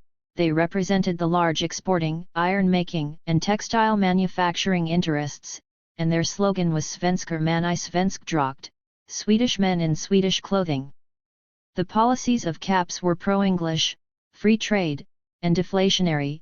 They represented the importing sector and the smaller merchants and industrialists, and they presented themselves as the radical party of the socially underprivileged. 276 But did real choices lie behind this game of what Anderson calls corrupt aristocratic parliamentarism?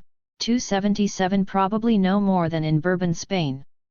The Great Northern War was for Sweden what the War of the Spanish Succession was for Spain, an attempt to break out of the structural constraints the world economy had imposed on her. Neither effort succeeded, but each may have prevented worse things from happening.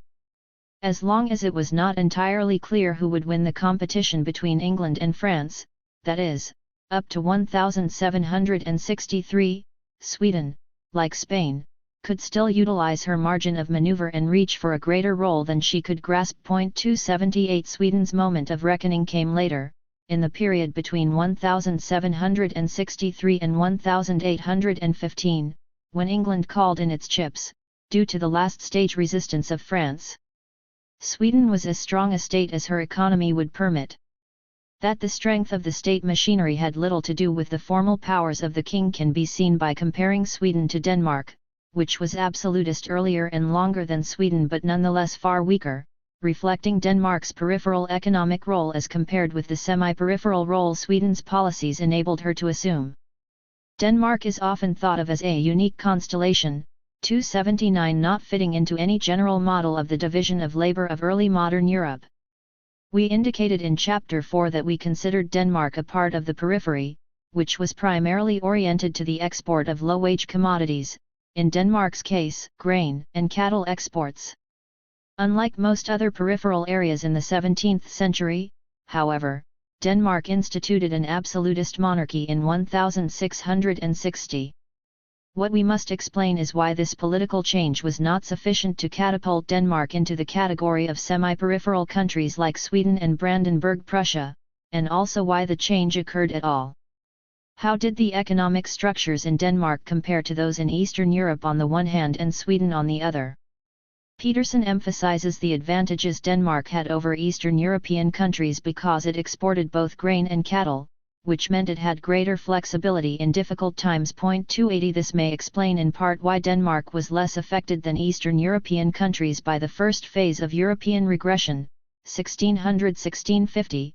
Indeed, the 1630s and early 1640s were an Indian summer for Danish profits on the world market. 281 The extreme closure plus the tax exemption of the Danish nobility enabled them to increase land concentration steadily in this period. 282 The king, however, was a very large landowner. 283 himself, and this plus his ability to increase sound dues during the 30 Years' War assured him of a considerable state income. 284 Sweden's economic system was different in that agriculture was not the main source of income and its production and export items were primarily minerals, which, as we have seen, were the basis of Sweden's industrial growth. Furthermore, the ecological weakness of agriculture in Sweden reinforced the social strength of the peasantry and prevented the growth of anything resembling a Gutswirtschaft. Denmark was the opposite extreme in terms of the social structure of the countryside. The organization of Danish agriculture involved large domains surrounded by peasant farms that owed the domain owner not rent but labor services. The groups owing such services, the Ugedagsbønder or weekday farmers, were expanding in number, accounting for 40% of all bønder by the mid-17th century. Boonwerkkorvie was used not only in the fields but for cartage, building, handicraft labor, and even for loading and discharging in port. 285 During this same period, the role of Danish merchants was diminishing radically. German and Dutch merchants were ousting Danes from the export trade, especially during the Indian summer from 1630 to 1645. 286 In the Peace of Christianople in 1645, the Swedes, in concert with the Dutch, forced a reduction in sound dues so that crown revenues became an inconsiderable remnant 287 of their former size. Thus when the good times of the 30 Years' War came to an end 288 Denmark was the very model of a peripheral area. It had export-oriented domain farming with widespread corvée, its commerce was in the hands of foreigners, its state machinery had a weak financial base, the wealthiest land being tax-exempt, and the sound dues were no longer significant. The Danish crown made an attempt to recover its lost strategic economic advantage by declaring war on Sweden in 1657, when Sweden was already engaged in other wars. It hoped for aid from the Netherlands, which it did not get. The Treaty of Roskilde in 1658, which brought the war with Sweden to an end, precipitated Denmark's political crisis. Denmark had to cede to Sweden the provinces of Scania, Halland, and Bohuslän, that is, the whole right bank of the Sound itself and the approaches on each side of the Sound. 289 However, later that year, when Charles X of Sweden renewed the war and tried to incorporate all of Denmark into Sweden, he was rapidly faced by the opposition of the Dutch, the English, and the French, who joined together in the so-called Concert of The Hague, May 11, 1659, in which the three core powers dictated peace to the combatants and vetoed the sealing of the Baltic against the fleets of non-riparian states. 290 Denmark was saved from extinction because the core powers wanted to check Sweden. The core powers were thus interested in ensuring that Denmark had the tax base to maintain an army strong enough to play this geopolitical role, which was obviously not the case in 1657–1660. Furthermore, Denmark's state debt was considerable. It was over 4 million rigsdaler in 1660, of which 38% was owed to foreign interests, a quarter of this to the States General of the Netherlands, another quarter to Dutch houses, and the remainder to merchant houses in Hamburg and Lübeck. The Dutch state and foreign private creditors thus had considerable direct and immediate interest in the ability of the Danish state to get out of its extremely difficult financial situation, as Jørgensen notes. The precise role played by the creditors of the state in the constitutional upheaval of 1660 and immediately afterwards is difficult to define. But in the short run it must have had a considerable bearing on political developments. Danish state bankruptcy would have had unpleasant consequences for considerable sections of the merchant class of Northern Europe. To a large extent, settlement was in fact achieved by giving creditors a charge on crown land. 291. This was the setting for the seemingly hard-to-explain sudden introduction of absolutism in Denmark. What did absolutism mean? It meant the monarchy had become hereditary and sovereign, and it meant administrative reforms which involved the creation of a privy council and more direct control over local bureaucratic structures. It meant the end of the closure of the nobility, and it meant increased taxation. It meant, in short, a state able to play some role in paying its external debts and checking Swedish expansion. Did it, however, mean changing the basic economic structures? Not to any significant degree. The nobility still had a tax exemption, although now they were required to aid the state in collecting taxes from the free peasants. The king could now sell his own land to the newly immigrated German service nobility, who promptly emulated the old nobility in creating export-oriented domain structures. The emphasis was now toward monoculture, grain rather than cattle, thus reducing the previous small difference between the economic structures of Denmark and Eastern Europe. 292 Within 30 years, the amount of land owned by the nobility had increased at the expense of both the crown and the free peasants. 293 The economic and legal position of the peasants, on the other hand, worsened, culminating in a decree in 1733 binding peasants to the land. 294 As for the state, to be sure, it had more purchasing power 295 than before, but while Sweden reinforced the role of its indigenous militia, Denmark abandoned it in favor of relying upon mercenaries. 296 There was some feeble effort at mercantilist legislation. 297 But the strength of Denmark's state was largely a facade and bolstered by outside interests. The economic role of Denmark remained the same. Indeed, if anything, it became increasingly peripheral in the period from 1650 to 1750. It is not really surprising that Denmark remained a peripheral zone despite the formal institution of an absolute monarchy. What is far more surprising is that Brandenburg, an insignificant peripheral zone, was able, first, to develop into a semi-peripheral power, Prussia, by the 18th century. 298 and then to surpass and eventually leave behind far more likely candidates Sweden to the north and Saxony and Austria to the south. There is no reasonable explanation of this unless one takes into account, 1. The continuous interaction within the interstate system as an expression of economic forces and, 2. The range of economic roles, a limited range, however, that particular areas are able to play at given points in history. The key to Prussia's development was that, from the perspective of the core powers, there was room for one major semi-peripheral power in Central Europe. When Sweden faltered, Prussia fit into that slot. How and why are questions we must explore. But we cannot understand the process unless we realize in advance that two states in the same region could not simultaneously have succeeded in doing what Prussia did.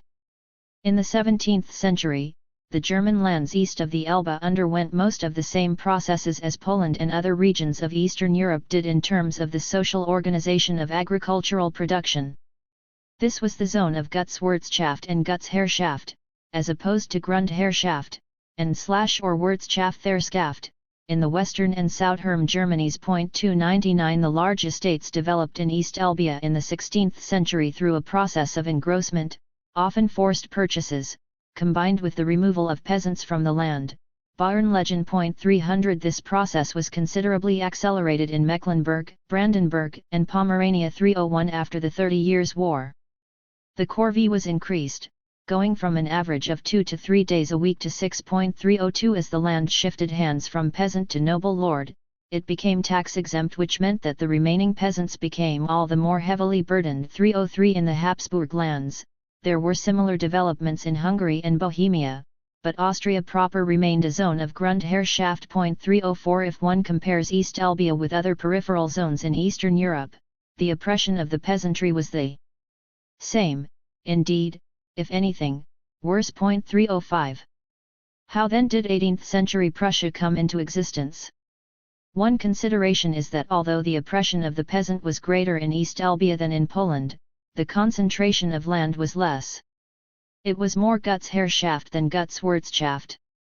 Lutke reminds us of the aphorism of G. N. Knapp: the Lord Gutsherr did not become more well-endowed economically beguterer, he became more powerful.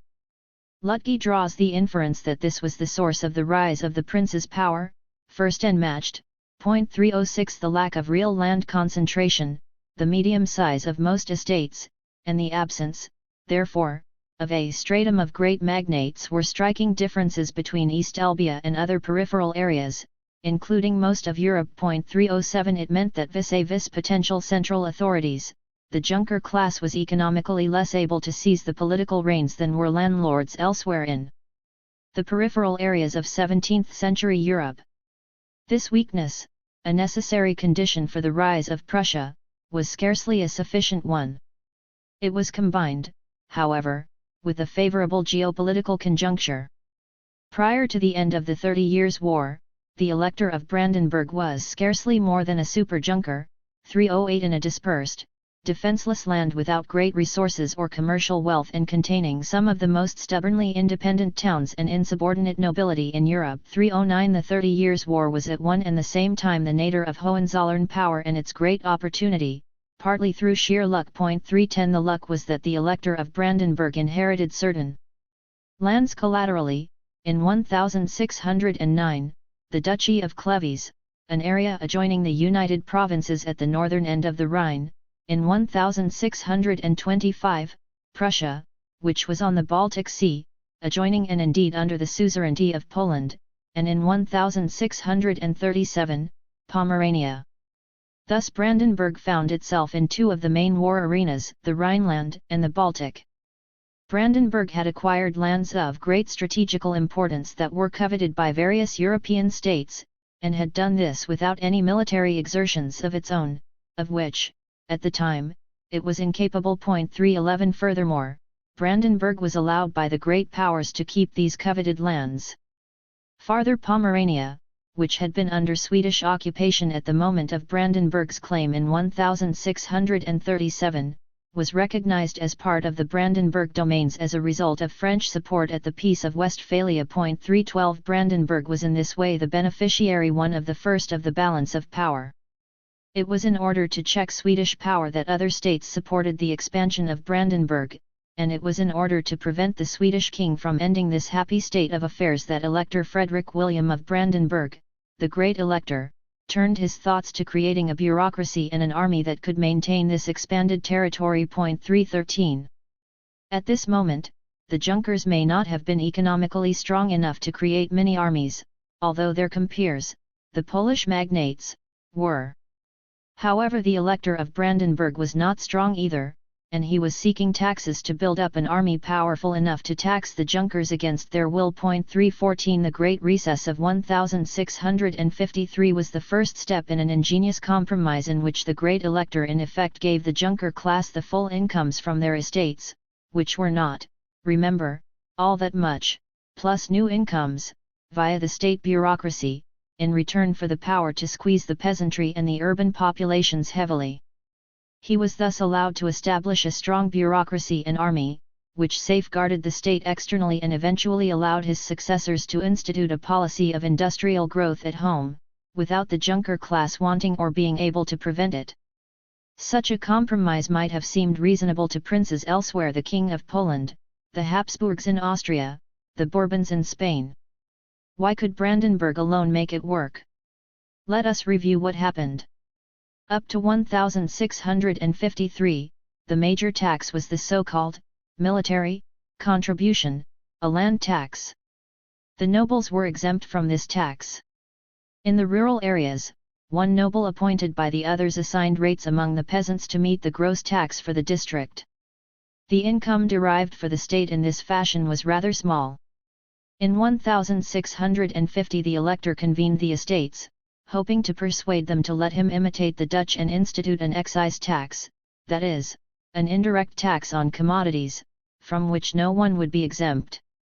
However, what a core state, such as the United Provinces, could do proved politically impossible for a peripheral state, even one led by an intelligent, ambitious ruler. The nobility refused to vote an excise. Still, the need for an army in those troubled times seemed obvious. Both sides thus agreed on the recess of 1653, which was an interim solution. The elector got an additional 500,000 thalers in taxes over 6 years, but no excise, and he conceded to the Junkers, to a considerable degree, the further institutionalization of serfdom. The most important clause was that making a legal presumption that peasants were Leibeigen, serfs, unless they could prove to the contrary. Had this been all, we would scarcely remember today the recess of 1653. It would have seemed one more noble victory in one more peripheral state of the 17th century. But the recess of 1653 represented for the great elector the thin edge of the wedge, 315, which was then utilized during the Northern War of 1655–1660. We have already discussed this war as the moment in which the Swedish military role in the Baltic reached its high point. Sweden defeated Poland and Denmark, stopped Russian expansion, and acquired Scania and thereby one side of the Sound. Where did Brandenburg fit into these events? Brandenburg sided with Sweden against Poland until 1657 and then switched sides with Dutch encouragement. Hence it prevented Sweden from swallowing up Poland, or at least the Polish coast, and acquired for itself full sovereignty over Prussia. Thus Brandenburg served the Dutch, and the English, by setting limits to Swedish power. Brandenburg was the only state able to do this at the time because it had an army created with the taxes obtained by the recess of 1653. Within Brandenburg, the great elector could turn this geopolitical success to his immediate advantage, which is why Karsten considers the Northern War, rather than the recess of 1653, the turning point in the increase of state power. 316 To review the details of the great elector's successive political moves thereafter: various meetings of the estates of various areas, various decrees, the crushing of the burghers' revolt in Königsberg in 1674 is less important than to review what had changed by the time the reign of the great elector ended in 1688, on the eve of the Glorious Revolution and the 9 Years' War. 317 The great elector had reorganized the Privy Council as an agency of central administration and created 3 bureaucracies: financial, military, and judicial, to implement central decisions. 318 These bureaucracies, while comprehensive in scope, were and would remain in the 18th century surprisingly small. 319 In size. The increased revenue, 3.3 million thalers in 1688 as compared with 1 million in 1640, 320 was spent primarily on maintaining a paid volunteer army, partially composed of foreigners. In 1653 the permanent force was 4,000 men, in 1688, 30,000. 321 The authority of these bureaucracies, however, ended at the gate of the Junker estates, within which the Landrat, county commissioner, elected by fellow Junkers, reigned supreme. 322 The Brandenburg Prussian state had however one lever vis-a-vis the estate owners that rulers in Poland, Austria, Denmark, and Sweden did not have, the fact there were few large-scale estates. This, combined with bad times 323, extensive war devastation 324, and the meager natural resources of the soil 325, meant that work for the King of Prussia could be most gratifying to material ambition. Under the conditions of the 17th and 18th centuries, it was one of the best and shortest ways either of getting rich or of adding to one's riches. 326 Since there were no owners of great estates, it was not merely the best and shortest way, it was virtually the only way. Hence, the Junkers were both hard-working on their estates 327 and desirous of strengthening the state bureaucracy of Brandenburg Prussia as a necessary employment outlet for them. 328 This in turn made it possible for the state to create a modern bureaucracy without any significant use of the expensive intermediate form of venality of office. 329 It permitted the retention of some closure 330 of the nobility, which France could not do, while still maintaining a frugal, efficient state machinery. Brandenburg Prussia went as far as any state in Europe in this period, both in augmenting the feudal rights of nobles over peasants and in incorporating the nobles into the state bureaucracy. Yet because the Junker estates were only medium in size at best and comparatively poor, the state structure 331 steadily grew stronger, first as a military force and later as a force acting on the world economy, so that by the early 18th century, Prussia became a semi-peripheral state. In some ways, of course, Austria was much better placed to play the role Prussia was seeking to play. At the start of the 17th century, it was a major military power. The Habsburgs incarnated the Counter-Reformation and achieved the reconversion of Austria, Czechia, and most of Hungary to Catholicism by the mid-17th century.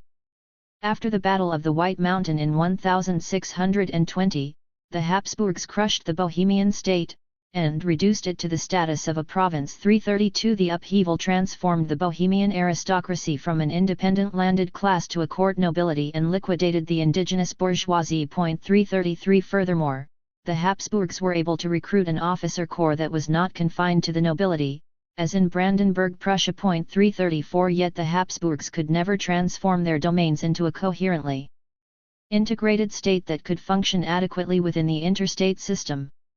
Only a relatively homogeneous state structure was likely to thrive in the capitalist world economy. 335 The Austrian Habsburgs suffered from the same dilemmas faced on a larger scale by their ancestor, Charles V. The key stumbling block to achieving such integration in the Habsburg domains was Turkish military power.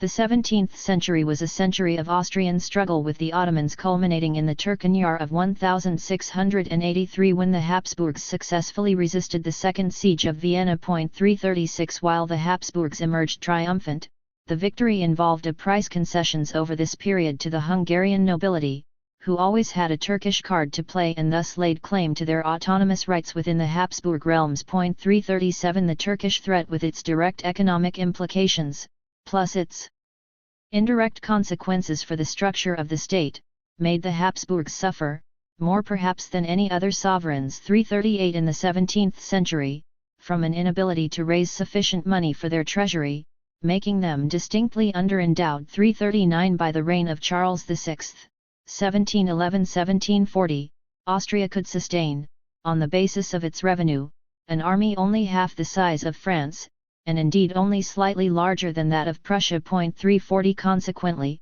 in terms of the efficacy of its mercantilist endeavours, Austria, with twice the army and far greater wealth and population, could achieve little more than Prussia. One should have clearly in mind the difference between the mercantilism of core powers, such as England and France, and the mercantilism of semi-peripheral powers. True points this out. While mercantilism corresponds basically and among the great powers to an economic policy of aggressiveness and expansion, it bore in Germany the defensive objective of self-assertion, more holding on to markets than conquering them, more repelling the domination of others, most especially that of the Western neighbors, than the aspiration to dominate. 341 The whole period from the 30 Years' War until the end of the Napoleonic era was an age of mercantilism, cameralism, in all the Germanies, indeed in all of Central Europe. 342 The Habsburg mercantilist policies can be traced to about 1660. 343 The Hohenzollerns, beginning with the Great Elector, made it central to their governmental practice. 344 The real question is what was achieved by these mercantilist policies. On the one hand, it is probably true that the results of state encouragement of manufacture in the period from 1650 to 1750 were not very satisfying anywhere. 345 Indeed, von Claveren argues that mercantilism in backward countries was pseudo-mercantilism, whose true objective was the enrichment of local dignitaries, and that nobody really expected mercantilism to succeed. 346 To say nothing but this, which is to some extent true, is to ignore the difference between the semi-peripheral countries, which could be at least pseudo-mercantilist, and the peripheral countries, which could not even be that. It is equally clear that the mercantilism of semi-peripheral countries in this long period of downturn laid the foundations. 347 For the significant development of manufacturing activities in the period of the expansion of the world economy after circa 1750. What should be looked at closely, therefore, is what was happening in the first half of the 18th century, when Sweden had been knocked out of the competition, so to speak, and when Prussia and Austria were in fact vying for being the power in Central Europe that could most take advantage of a further expansion of Europe. Charles VI ascended the Habsburg throne in 1711, Frederick William I came to the Prussian throne in 1713. In 1713–1714, with the treaties of Utrecht and Rastatt, the War of the Spanish Succession came to an end. Austria acquired the Spanish, now Austrian, Netherlands, Milan, Naples, and Sardinia, traded with Savoy in 1720 for Sicily. In 1718 Austria obtained from the Ottomans, in the Peace of Passarowitz, Serbia, Banat, and Lesser Wallachia, having already obtained Hungary and Transylvania in the Treaty of Karlowitz of 1699. Austria recreated the Wiener Orientalische Handelskompanie, the first one having failed in 1683, in order to profit from the new possibilities of Balkan trade. In 1719, Charles VI finally was able to have Trieste and Fiume declared free ports, the idea having first been broached in 1675.348. In Austria's Drang nach Meer, 1719 was thus the turning point. Austria now had access both to the Atlantic, at Ostend, and the Mediterranean, at Trieste. It could pretend to compete with Venice and Hamburg. 349 It seemed at last to be a great power. 350 Suddenly it found itself at odds simultaneously 351 with England, Holland, France, and Spain, for they all were threatened by Austria's new commercial pretensions. Prussia, to be sure, also emerged greatly strengthened at this time. In the Treaty of Stockholm, 1719, it had acquired the last of Sweden's German possessions. It was now stronger militarily than Sweden, and by the reign of Frederick the Great, it would succeed to the reputation for military prowess in Europe that had been Sweden's until the death of Charles XII. 352 Still, as of 1713, Prussia was still a mainly agricultural country. 353 Whose resources were contemptibly small. 354 By the middle of the 18th century, nonetheless, Austria was confined to being the kind of second-rate world power it would remain up to 1918, while Prussia was on the road to being a real world power. The particular internal structure of Prussia that made this possible we have already reviewed. 355 But the tilt of the Prussian-Austrian rivalry in favor of Prussia cannot be explained without taking into account the course of English-French rivalry, which we shall discuss in the next chapter. Barraclough feels that at this time the two rivals tended to cancel each other out. 356 This is not quite the way to put it. Prussia was used to cancel Austria out, and got Silesia as its reward. Silesia was valuable politically, economically, and strategically. It had been fought over since the 10th century, and in the 17th and 18th centuries, it was what preoccupied most of Brandenburg's diplomacy. 357 Silesia was the true industrial zone of the East. The jewel among the Austrian hereditary lands 358 to be sure, Silesian linens were marketed by English, Dutch, and Hamburg merchants, and Silesia may be said to have reflected a classic pattern of colonial penetration. 359 production was local, however. It developed especially after the 30 Years' War in a Kauf system form at the village level, the village merchants then selling to larger merchants who engaged in centralized quality control. 360 In many cases, there were manufactories on the estates, with the landowner as entrepreneur and serfs working for wages. 361 The extensiveness of these industrial activities may be what accounts for the fact that among the three Bohemian lands of the Habsburgs, Bohemia, Moravia, and Silesia was known for the relative mildness of its serf lord regulations. 362 When in 1748 Prussia acquired Silesia as its prize in the War of the Austrian Succession, it therefore acquired the most prosperous and industrialized province. 363 of the Habsburg domains. This was a staggering blow to Austria, not only because of Silesia's industrial output, but because it was the principal commercial intermediary of the Habsburg monarchy with the outside world. 364 The effects of its loss reached also to Bohemia and Moravia, since the spinners and weavers of the latter had sold their wares up to 1742 to Silesian merchants. Were this to have continued, as permitted by the peace treaty, it would have made these laws economically dependent on the whims of Prussia. 365 Austria was forced into reconversion. The acquisition of Silesia by Prussia was thus a major event, aiding substantially the industrialization of the 19th century. 366 It had been made possible by the creation of a Prussian army and state plus the needs of the English, and Dutch, to check Sweden and then frustrate Austria, and the creation of the Prussian army and state had been rendered possible by the peculiar weaknesses of the landed nobility as compared to other peripheral states.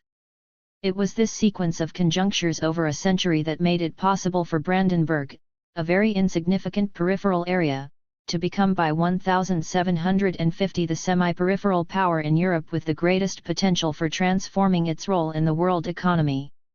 The last semi-peripheral area created in this era, one rather different from the others, was that composed of the New England and Middle Atlantic colonies of British North America.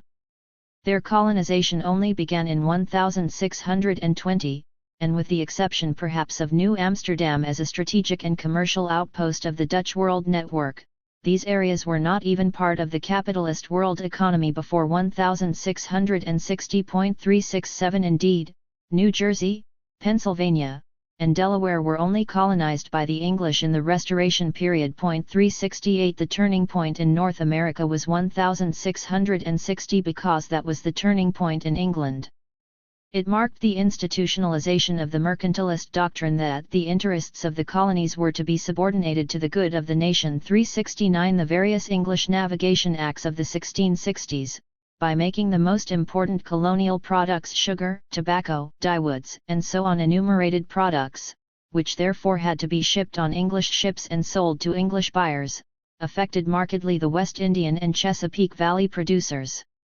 At first, these acts had hardly any negative effect on the northern colonies, partly because they were little enforced, and partly because these colonies did not produce many enumerated products. 370 Indeed, the impact might be said to have been positive, in that the Navigation Acts stimulated shipbuilding in these colonies by driving the Dutch out of North America before English shipping could meet the full needs of the colonies. 371 These colonies produced little of use to sell to England in the 17th century and were too small to be much of a market for English goods, but they competed in the carrying trade and thus seemed to be almost a liability to England.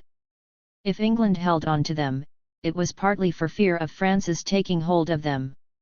It was in a sense preemptive retention. 372 The Stuarts moved to revoke charters and gain most effective control over these problem child colonies by the creation in 1684 of the Dominion of New England.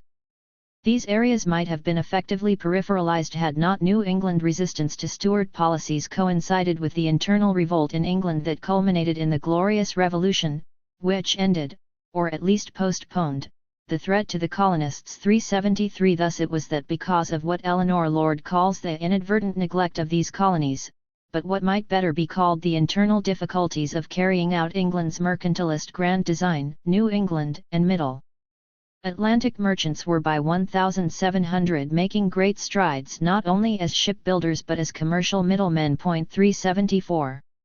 These merchants were involved in the so-called triangular trade, of which there were in fact many variants. In the triangle with Africa and the West Indies, West Indian molasses went to the northern colonies, whose rum and trinkets went to Africa, and African slaves went to the West Indies. In the triangle with England and the West Indies, provisions and lumber went from the northern colonies to the West Indies, West Indian sugar and tobacco went to England, and English manufactures went to the northern colonies, or the northern colony ship was sold in England. In a third and lesser triangle with southern Europe and England, wheat 375 fish and lumber from the northern colonies went to southern Europe, southern European wine, salt and fruits went to England, and again English manufactures went to the northern colonies. Two things must be underlined about these famous triangles. They are in large part analytic constructs. They represent flows of commodities far more than movements of ships. The ships from the northern colonies concentrated on the West Indian shuttle run, doing only a little travel across the Atlantic to England, and very little to Africa. 376. Secondly, the English pressed the northern colonies to maintain an unfavourable balance of direct trade, which meant the latter had to procure coin if they wished to obtain manufactures. To the extent that the triangular trade did not procure the bullion necessary, they had either to expand their own manufactures, and hence reduce imports from England, or find a staple. 377. The political struggle of the northern colonies with England in the first half of the 18th century centred around which of these two alternatives was to be pursued. In the 17th century, the northern colonists came to be competitors of English producers as ship bilers, ship conveyors, and suppliers of provisions to the West Indies and Europe. They were, by mercantilist doctrine, more a competitor than an asset and thus the least valuable of British possessions. 378. After 1689 the English made a conscious effort 379 to redress the situation. They tried to expand their function as a market for English manufactures by encouraging a new staple, naval stores, and by stifling the incipient industrial production. 380. How does one create a market in a particular zone? By involving the people therein in production for the world economy, and if there aren't enough such people of a high enough income level, one encourages settlement. It is the latter tack that the English took, and which distinguished them significantly from the French, the Dutch, even the Spanish and Portuguese in the Americas. 381. There is in fact a particularly important stream of migrants, especially to the Middle Atlantic states, between 1713–1739. Since Englishmen were not willing to emigrate in significant numbers, at that time the English accomplished this by opening up British North America to non-Englishmen, Scots, Ulstermen, and the so-called Dutch, who were in fact Germans and Swiss. 382. The English hoped these new migrants would be engaged in the production of the new staple naval stores. This promised not only economic advantage to the English, but also a military advantage. The one serious deficiency 383 of English colonial trade had long been naval stores, and it had been a standing aim 384 of her policy throughout the 17th century to remedy this. This deficiency was made more acute by the outbreak of the 9 Years' War in 1689. Almost all the production or transiting of English naval stores were in the hands of the Swedes, who were neutral but pro-French, and this was a constant cause of uneasiness. 385. The obvious alternative source was the northern colonies, and also Ireland. In 1696 England created the Board of Trade and Plantations, and one of their first concerns was to free England from dependence on Sweden. They attempted to create a monopoly to do this, but this approach ran into much resistance. 386. The War of the Spanish Succession made the issue once again acute, and the situation was compounded by the formation of the Stockholm Tar Company as a monopoly.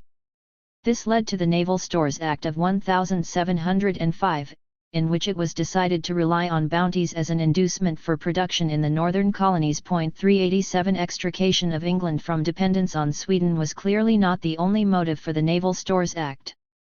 Nettles gives 3 reasons that the creation of markets in the northern colonies was a central objective, even the primary motive. First, while the dependence on Sweden really applied only to pitch and tar, the Naval Stores Act gave bounties as well for resin, turpentine, hemp, and ship lumber, all of which could be obtained from a number of countries. Second, Navy officials seemed most unconcerned by this dependence, which throws doubt on the reality of the shortages. They consistently opposed obtaining pitch and tar from the northern colonies because of poor quality.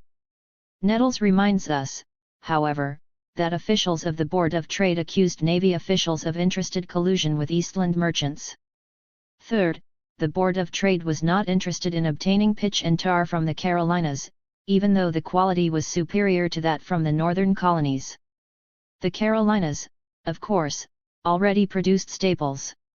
Nettles argues further that the most consistent supporters of the Naval Stores program were precisely those English merchants trading with the northern colonies. 388 In any case, the northern colonists remained more interested in the production of lumber than of tar and pitch.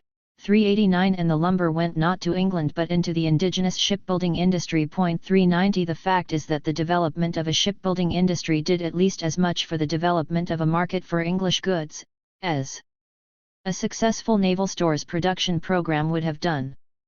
This may be the fundamental reason that under the Navigation Acts, for most practical purposes, the ships owned by the colonists were never excluded from the privileges of British-owned vessels. 391 Because of this, it made economic sense to build the ships in the northern colonies, where wages were high, but the costs of lumber were low enough to more than compensate the wage factor. 392 This comparative advantage was intensified by steady increases in the productivity of American colonial shipping in the period from 1675 to 1775. 393 The result was that by 1775 nearly a third of all ships that were registered in Britain as British-owned were built in the northern colonies, an important source of colonial prosperity. 394 As for colonial manufactures other than shipbuilding, the English did indeed try to discourage them, but in a desultory way. In 1699 they passed the Woolens Act, forbidding shipment beyond the borders of a colony. In 1732 they passed the Hat Act, with similar constraints. In 1733 the Molasses Act sought to restrict the production of rum. In 1750 the Iron Act forbade the erection of further mills. 395 All these acts were largely unenforced. 396 For one thing, the English were far more actively concerned with Dutch, German, and French competition than with colonial manufactures. 397 In addition, as Bruchy argues, the shortage of skilled labor and both the scarcity and preferred allocations of capital funds in the northern colonies acted as a natural constraint. 398 Whether natural or not, this factor did contribute to the low intensity of English enforcement, at least until the era after 1763. How can we summarize the experience of the northern colonies? They were triply fortunate. They were poor in natural resources, yet they were a colony of the rising world industrial and commercial power with enough geographic distance to make it economically highly profitable to exploit their one major resource, lumber, for a shipbuilding industry. Shipbuilding was a start, and a crucial one.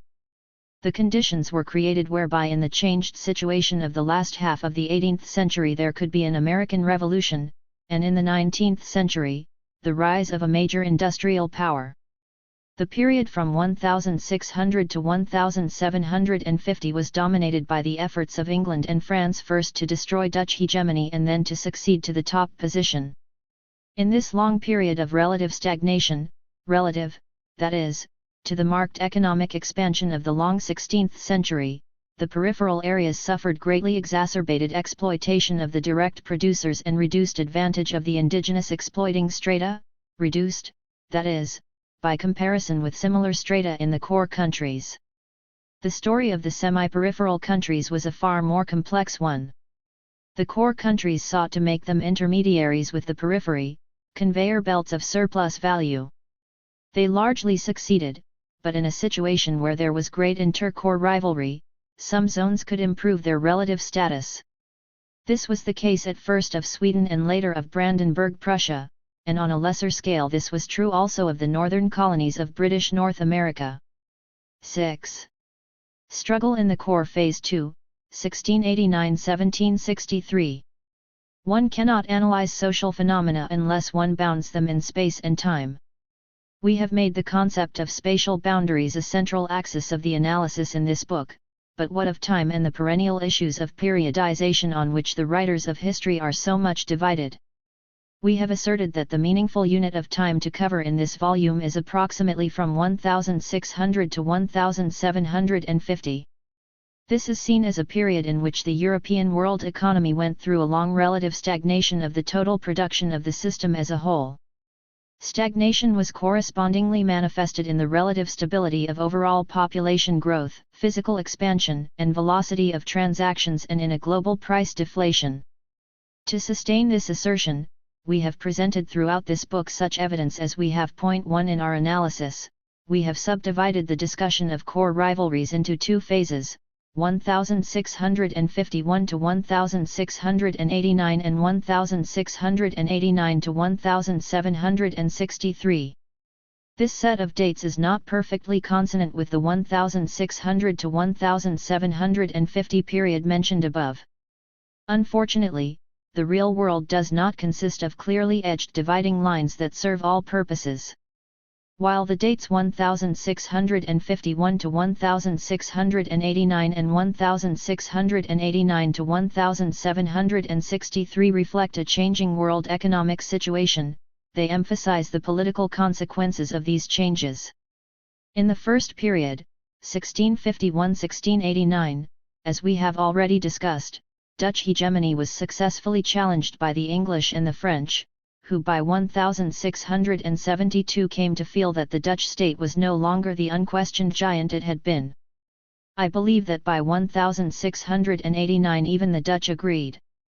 The accession of William and Mary to the throne of England seems, therefore, a reasonable breaking point. It follows then that the period of 1689 to 1763 is chosen because it bounds a time of unbroken Anglo-French rivalry.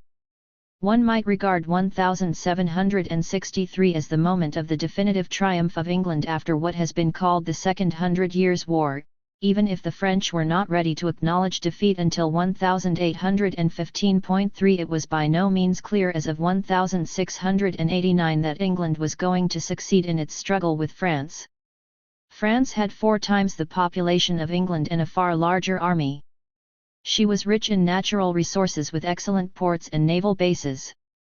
Furthermore, her industrial production was growing, whereas in England the rate of growth slackened after the Civil War. Thus it is not unreasonable to argue, as Charles Wilson does, that from 1689 England was faced by a hostile power, France far more formidable than Spain or Holland had ever been. 5. The rivalry seemed a round of almost unending wars over the issues of land, allies, and markets in Europe, and over supplies, of slaves, of tropical and semi-tropical products such as sugar, and of furs and naval stores, in the periphery and the external arena, the Americas, West Africa, India. Point 6. In 1689 William of Orange became King William III of England, Scotland, and Ireland. Point 7. France's war with the Dutch, which had begun in November 1688, thus became France's war with England. Point 8. This marked for England the resumption of a foreign policy of Cromwellian scope. 9. This was only possible because of the political settlement of the Glorious Revolution, a settlement further entrenched during the era of Walpole and the Whigs. In the struggle against France, the English military needed larger sums than they had been allotted in the past. This required parliamentary assent, ultimately in the form of guaranteeing public loans. The settlement of 1689, which ended the antagonistic relationship of Crown and Parliament, made the necessary cooperation possible. The question for England in 1689, one that would remain a question throughout the 18th century, was whether the central military effort was to be on land or on sea. This was a debate between two schools of thought, the maritime school and the continental, or military, school. In analyzing strategy, they debated whether entering the continent with land forces during war would strengthen the English cause, because it would bolster allies, or weaken the English cause, their armies being basically too weak to win over French armies but their navy being more than a good match for the French navy. Behind the debate on strategy lay a debate on economics. Since the maritime school saw the wars primarily as a struggle for new markets and for the removal of competitors, they said the wars had to be fought on the seas and in the periphery. They saw land warfare as leading to taxation that was too high and thus indirectly hurting commerce. The Continental School argued that unless the English committed themselves to land warfare in Europe, the French would bring the other European states, and their colonies, within their orbit and thus be able to exclude England from a continental tariff system. Point 10. The economic debate was reflected in a socio-political one.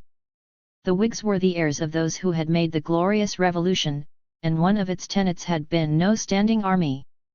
Yet by 1694 the Whigs had ceased mouthing such a slogan and had in fact become the protagonists of the dramatic expansion of the army, which increased its numbers from 10,000 in 1689 to at least 70,000 by 1711. Point 11. As J. H. Plum says, a strange Whiggery this. From 1694 the Whigs, in constitutional principles, became deeply conservative. They wanted to capture the government machine and run it. They felt that, given the king's full patronage, they could make the government work both in the national interest and their own. 12. What the Whig parliaments did not explicitly authorize, they would come at least to condone. By simple mechanisms, the army and the navy began to avoid parliamentary limits during the Anglo-French wars. The army withheld pay and diverted the sums, presenting Parliament with post hoc deficits that the latter felt forced to meet. The navy ran up debts for goods, services, and victuals, and also presented Parliament with fait accompli.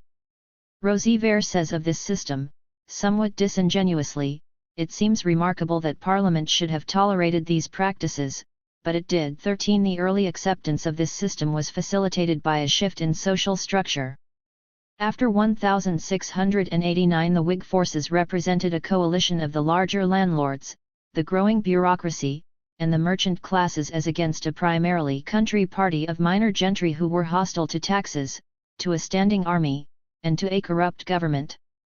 In the expanding army, commissions were bought, and those who had the money to buy them were mostly the younger sons of Whig families. Thus this army was officered and commanded by an extension of the very same families who controlled Parliament. 14. That England created a large army is not the point, however. The point is that in the 9 Years' War, that national ordeal. 15. For England, a qualitative transformation occurred in both army and navy. 16. Of course the transformation was even greater for the navy than for the army, since European statesmen now felt that unlike the land, where a balance of power was possible, the sea is one. 17. The sea, as we shall discover, became England's. Yet in 1689 the French navy was as strong as the navies of either England or Holland, and it was expanding at a more rapid rate. Colbert, in the 20 preceding years, had created it virtually ex nihilo. 18. He had built a chain of naval bases in the Atlantic, the principal one at Brest, and in the Mediterranean, the principal one at Toulon, and he had divided the navy into 2 squadrons for the 2 zones. 19. Furthermore, the French navy at this time was technologically more advanced than the navies of either England or Holland. The ships had larger and heavier guns, yet they were less weighed down, faster, and more maneuverable. The French had developed a new, advanced ship, the bombe-ketch, a small vessel good for bombarding coastal cities and fortresses. It had already served Louis XIV well in the attack on Algiers in 1682. Even though the English navy had been neglected under the Stuarts and the Dutch navy had become obsolescent. 20. In the crucial Battle of Barfleur in 1694, the French fleet found itself outnumbered, 44 French to the 99 Anglo-Dutch line ships, outgunned, 3,240 to 6,756, 21, and outmaneuvered. 22. In Admiral Mayon's pungent prose, the French navy shriveled away like a leaf in the fire. 23. It was a turning point, not only for this war but for wars in the century to come. Command of the sea had passed. in one blow to the Allies, and in particular to England 24, and one wonders why. Simcox suggests that the agrarian crisis of 1693 and the languishing of French overseas trade led to a fiscal crisis in the French state that made it impossible for the French to maintain something close to parity with the Allies. 25 Part of the fleet had to be laid up to save money for the army. This points to the same problem the English grappled with in the debate between the maritime and continental schools.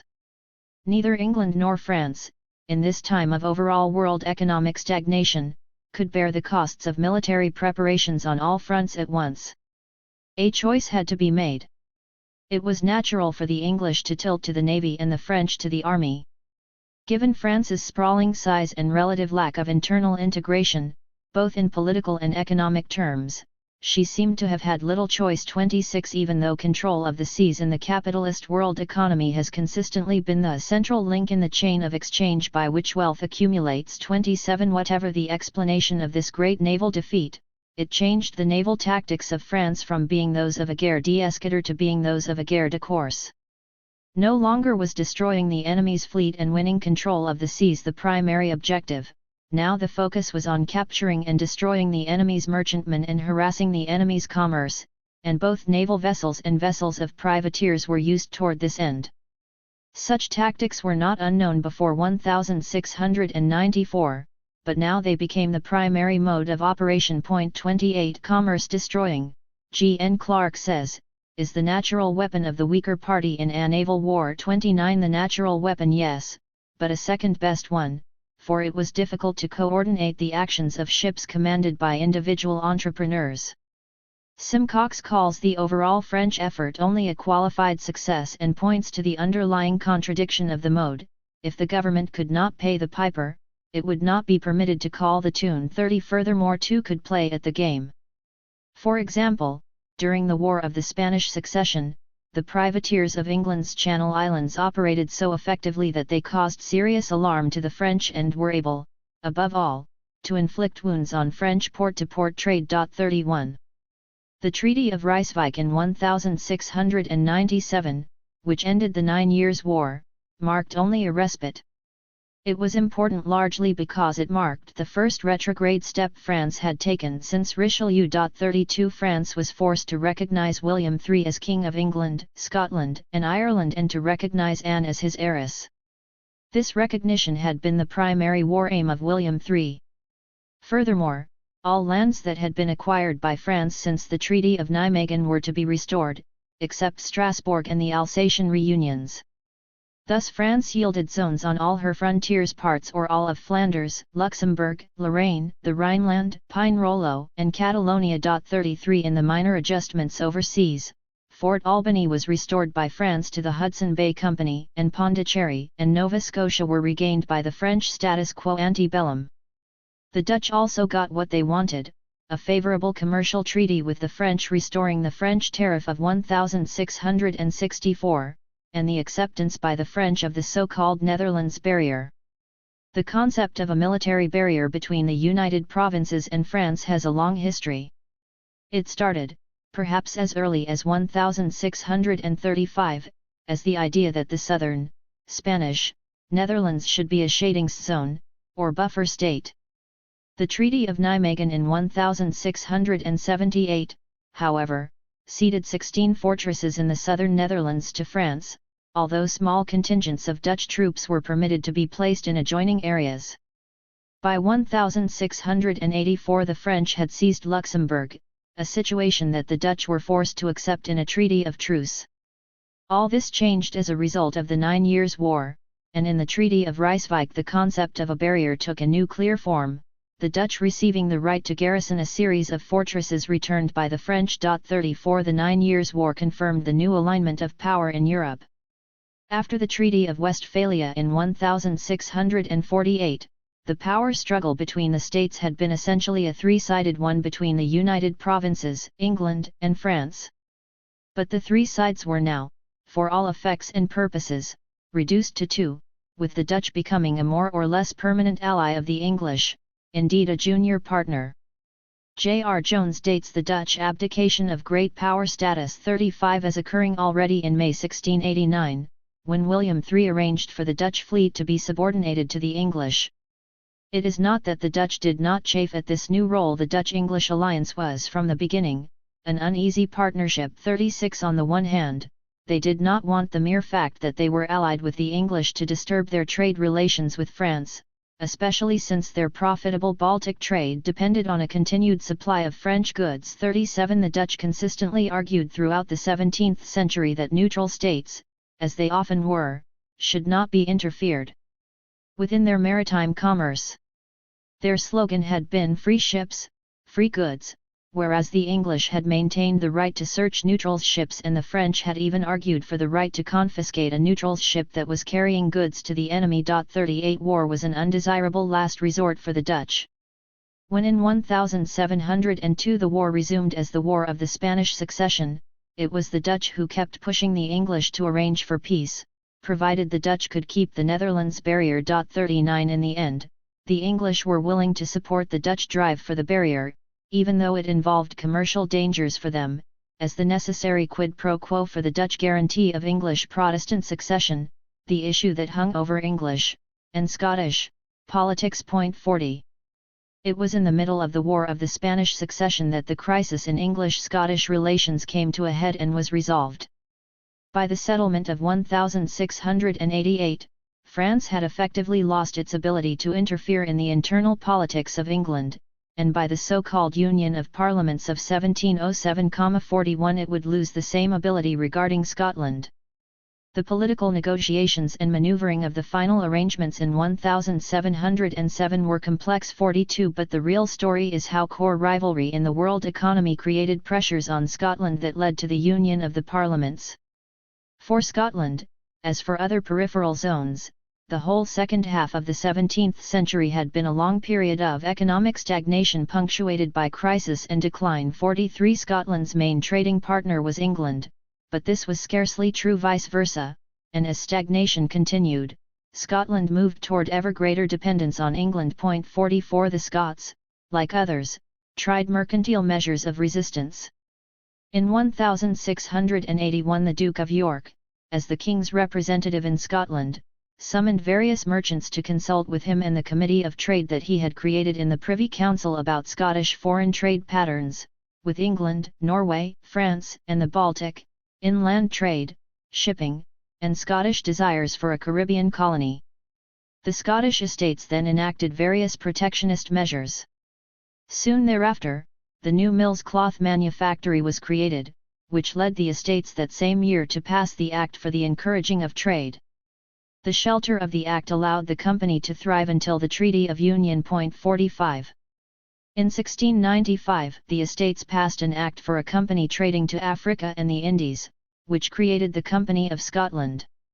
The company represented a conjuncture of three interests: Edinburgh merchants seeking to participate in the Africa trade, Glasgow merchants hoping to find a market for their linen in a new Caribbean colony, and some London merchants, who were eager to circumvent the monopoly of the English East India Company. 46 The creation of this new company, which came to be known as the Darien Company, probably had much to do with building up the pressures that led to union in 1707. On the one side, it had become clear that an independent Scotland endangered the whole English mercantile system. 47 The dangers of the Jacobite claims of the Old Pretender were real. 48 Furthermore, it was not Scotland alone that was at stake, but Ireland as well. 49 Thus England had long-term interests in pressing for union. On the Scottish side, on the other hand, while feelings were very divided, the Darien scheme turned out to be a fiasco. The Company of Scotland sought to establish a major entrepot of world trade on the Isthmus of Darien, located in what is today Panama. It was to be more than a mere haven for interlopers. The company intended to create an overland route, secured by a colony to be named Caledonia, that would substitute for the Cape of Good Hope route, a foreshadowing of the function of the Panama Canal. The ambitious scheme failed because neither Amsterdam nor Hamburg merchants would invest the necessary capital, and the actual expeditions of 1698-1700 collapsed. 50 Lenman argues that the Scots had aimed too high. Scotland did not have the power to protect an empire of monopolistic trade or settlement against rival European powers, all predatory, most much larger. The only worthwhile objective for her in the colonial field was other nations' colonists. Trade with these was feasible and could be so lucrative as to easily cover the marginal risk of its technical illegality, i.e., the fact that Spain had legal claims to Darien. Glasgow in the late 17th century was flourishing partly because of a brisk illegal trade with the English Empire. A fraction of the capital thrown away in Darien, applied to honest smuggling to semi-independent American colonies, would have yielded solid dividends. 51. Once again, we are seeing that mercantilism in a time of stagnation is a weapon that can be employed successfully only by the fairly strong. Perhaps it is true, as Riley argues, that the Union of 1707 was due directly to English rather than Scottish politics, 52, but the English would not have been able to carry it off without substantial Scottish acquiescence. Where did this come from? There was strong support from that large segment of the aristocracy in Scotland who were Episcopalians, or those who had been involved in the Glorious Revolution and were anti-Jacobite, or those who had those with land interests in England who had been threatened by the English Alien Act of 1705. Another even more important Scottish group were the burgh merchants. Daniel Defoe had led a pamphlet campaign designed by the English government to persuade the burgh merchants that England was and should continue to be the main market for Scottish export and that the road to prosperity was to emphasise the export to England of Scottish cattle and linen, and potentially of corn, wool, and salt, because the balance of trade with England would then be favourable. In 1704, the Scottish Parliament passed the Act of Security, providing for the ending of an automatically unified monarchy after the death of Queen Anne. In retaliation, the English Parliament passed the Alien Act providing that unless the Scots repealed their act, all their exports would be excluded from England. 53 History never tested English resolve in this regard. 54. As might have been predicted, the burghs were split between those whose trading interests lay primarily in the English trade and those who did a large amount of trading outside of England and her colonies, and of course the craft guilds felt threatened by English competition. Smout adjures us to note that an increasing number of landowners, particularly the nobility, were in fact trading men involved in the export trade. As we have seen time and again, the dividing line between aristocracy and bourgeoisie was more blurred than we usually think. So it was in Scotland at this time. The coincidence that for a large number of the nobility an enlarged trade with England was important and that, when it came to vote, 70% of them were found in favour of union is too striking to be overlooked. 55 What actually were the economic provisions of the Act of Union, and cui bono? The Act contained two economic provisions of advantage to Scotland. First, the shareholders of the Company of Scotland were to be bought out at cost plus interest by the English Parliament in return for the dissolution of the company, which of course encouraged business revival in areas affected by the previous loss of investments in the Darien scheme, particularly in Edinburgh. Secondly, the so-called plantation trade was for the first time legally opened to the Scots, which particularly benefited the merchants of Glasgow and elsewhere on the Clyde in the west of Scotland. In addition, and presumably as an outgrowth of Union, Parliament in 1727 created a Board of Trustees for Fisheries and Manufactures, which promoted the expansion of the Scottish linen industry. 56 Was all this Scotland's bitter cup or her opportunity? Therein lies a still burning debate. Union in any case it was, and the new state of Great Britain went on to win the War of the Spanish Succession. The war had been fought of course over who would rule in Spain, but more fundamentally over what would happen to the commerce of the Spanish Empire. In 1701 the King of Spain turned over the asiento, the monopoly for slave trading in Spanish America, to the French Guinea Company, whose shares were owned by the kings of France and Spain as well as by leading French capitalists. The asiento had been previously held by a Portuguese company. It was this act, more than any other, which outraged English and Dutch merchants and led to the resumption of war. 57. The Peace of Utrecht gave the Spanish succession to the Bourbons but the asiento to the British. 58 The South Sea Company obtained the sale rights to import 4,800 slaves annually to Spanish America for 30 years. In addition, the company could send one vessel and 500 tons of goods each year to sell in Spanish America. As for the Dutch, the Emperor of Austria may have gotten the Spanish Netherlands, but the Dutch got their barrier. According to the treaty, Dutch troops were to be stationed in all the districts restored by France to the House of Austria: Namur, Tournai, Menin, Ferns, Warneton, Ypres, Noke, and Dendermonde, and 60% of the costs of the garrisons were to be borne by the Austrians. This arrangement not only gave the Dutch security, but it acted also as a cover for Dutch penetration into southern Netherlands markets. 59 Each of the maritime powers had thus gotten their share of the Spanish pie. It remained for them to profit from it. In the 25 years of relative peace that followed, the victorious English were not sure that peace was serving their interests, as Plum points out. From 1713 to 1739 there was peace, peace which to many was degrading, a peace which made Britain the dupe of France, which, under the cloak of friendship, was steadily rebuilding its maritime and industrial strength for inevitable clash. Large sections of mercantile opinion howled for war. 60. The war did come. It was the War of the Austrian Succession between Prussia, allied to France, against Austria, which was eventually allied to Britain and the Netherlands. When it ended in 1748, with the Treaty of Aix-la-Chapelle, the settlement was very nearly a return to the status quo ante bellum. 61 Yet this fruitless war served British commercial interests very well.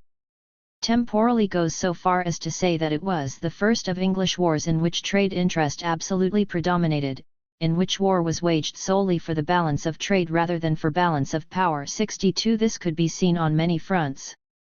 Despite their alliance, the British and the Dutch carried on a running quarrel over the southern, now Austrian, Netherlands.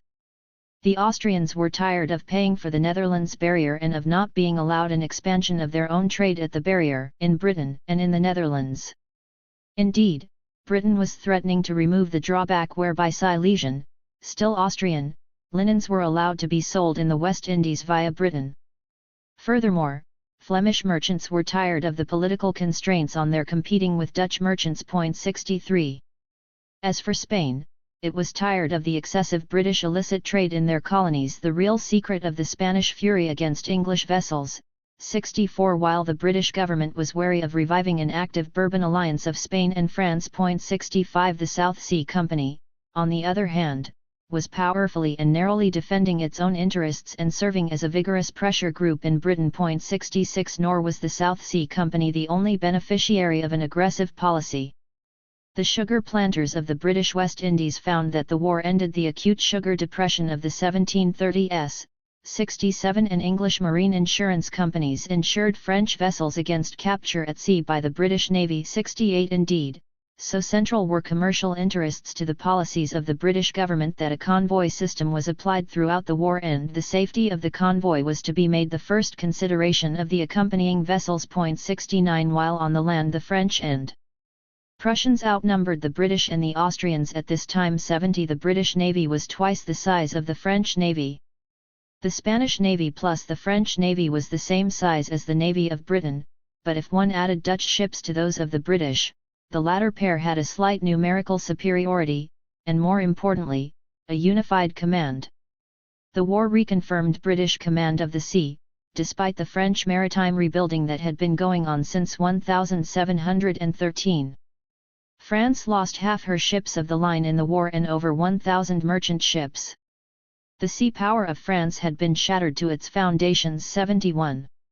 Peace once again was a short respite, and war broke out again in 1754 in the Americas and 1756 in Europe. The continual commercial conflict of Britain and France in the Americas merged almost imperceptibly, but none the less certainly, 72 into the culminating struggle that was the 7 Years' War.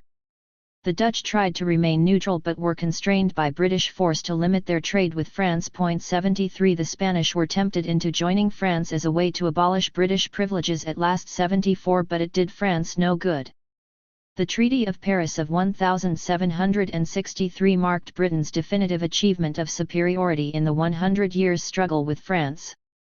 In Europe, a long period of sickness, comparable to Spain's, was in store for France. 75 The British thus won a century-long struggle for the eventual succession to the Dutch hegemony of the mid-17th century. This victory of certain segments of the world bourgeoisie, who were rooted in England, with the aid of the British state, can be adequately accounted for only by an analysis of how the state of Britain was politically able to help create and enlarge the socio-economic margin British entrepreneurs had over competitive forces rooted in France. Let us start with a demographic overview. The problem is that a great debate rages, not only about the causes of demographic shifts but also about the data to be explained. Some believe that the rate of population growth in England from 1600 to 1750 was SLOW 76, and some even believe that it was practically stationary, 77. Others argue that it rose by 50% in that period. 78 For France, there seems to be a consensus that population remained more or less stable from 1500 to 1750, 79, and at a figure over 3 times as great as that for England and more than double that of Great Britain. Some see a low point for France in 1700 and a slight rise between 1700 and 1750. 80 Some see all of the years between 1700 and 1750 as abnormally low. 81 For England, the presumed rise for France between 1700 and 1750 is all the more surprising in that France suffered a very severe famine in 1693–1694, unlike England but like most of Europe. 82 And another in 1709–1710–83. Furthermore, in 1720 Marseille experienced the last great European plague. 84 By 1740, however, the population figures for England and France, and indeed for most of Europe, turn upward quite definitively. 85 The crucial variable, Houghton argues, was overall food supply. A starving population, generally speaking, cannot reproduce itself. An undernourished one has no difficulty in so doing. 86 Whence the increase in overall food supply? It was not a result of climatic change, or at least not that alone. Since the whole period from the middle of the 16th to the middle of the 19th century is known as the Little Ice Age. 87 It is unlikely that any great improvement occurred circa 1750. It is more probable that developments in the agricultural production systems of England and France, the north and the southeast, were the crucial elements in the picture. The potato is given high credit by some, who argue that population increase in the 18th century varied according to the potato's diffusion and consumption. 88 Others see the potato as only one element in a generally better diet.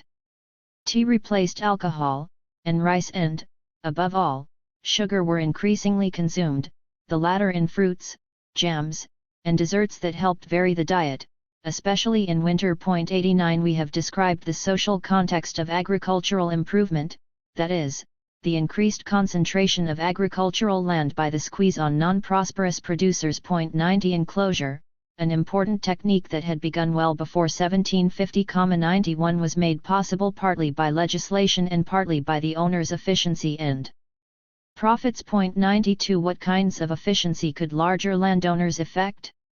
For one thing, there was the improvement of agricultural implements, primarily because iron was used in place of wood. 93 In addition, temporary grasses and fodder were found particularly useful to owners of livestock, who tended also to be the larger farmers. 94 What was central, however, to the picture of the steady trend toward concentration was the long-term low price of cereals. 95 In the whole period from 1600 to 1750 there were very few prosperous years for grain.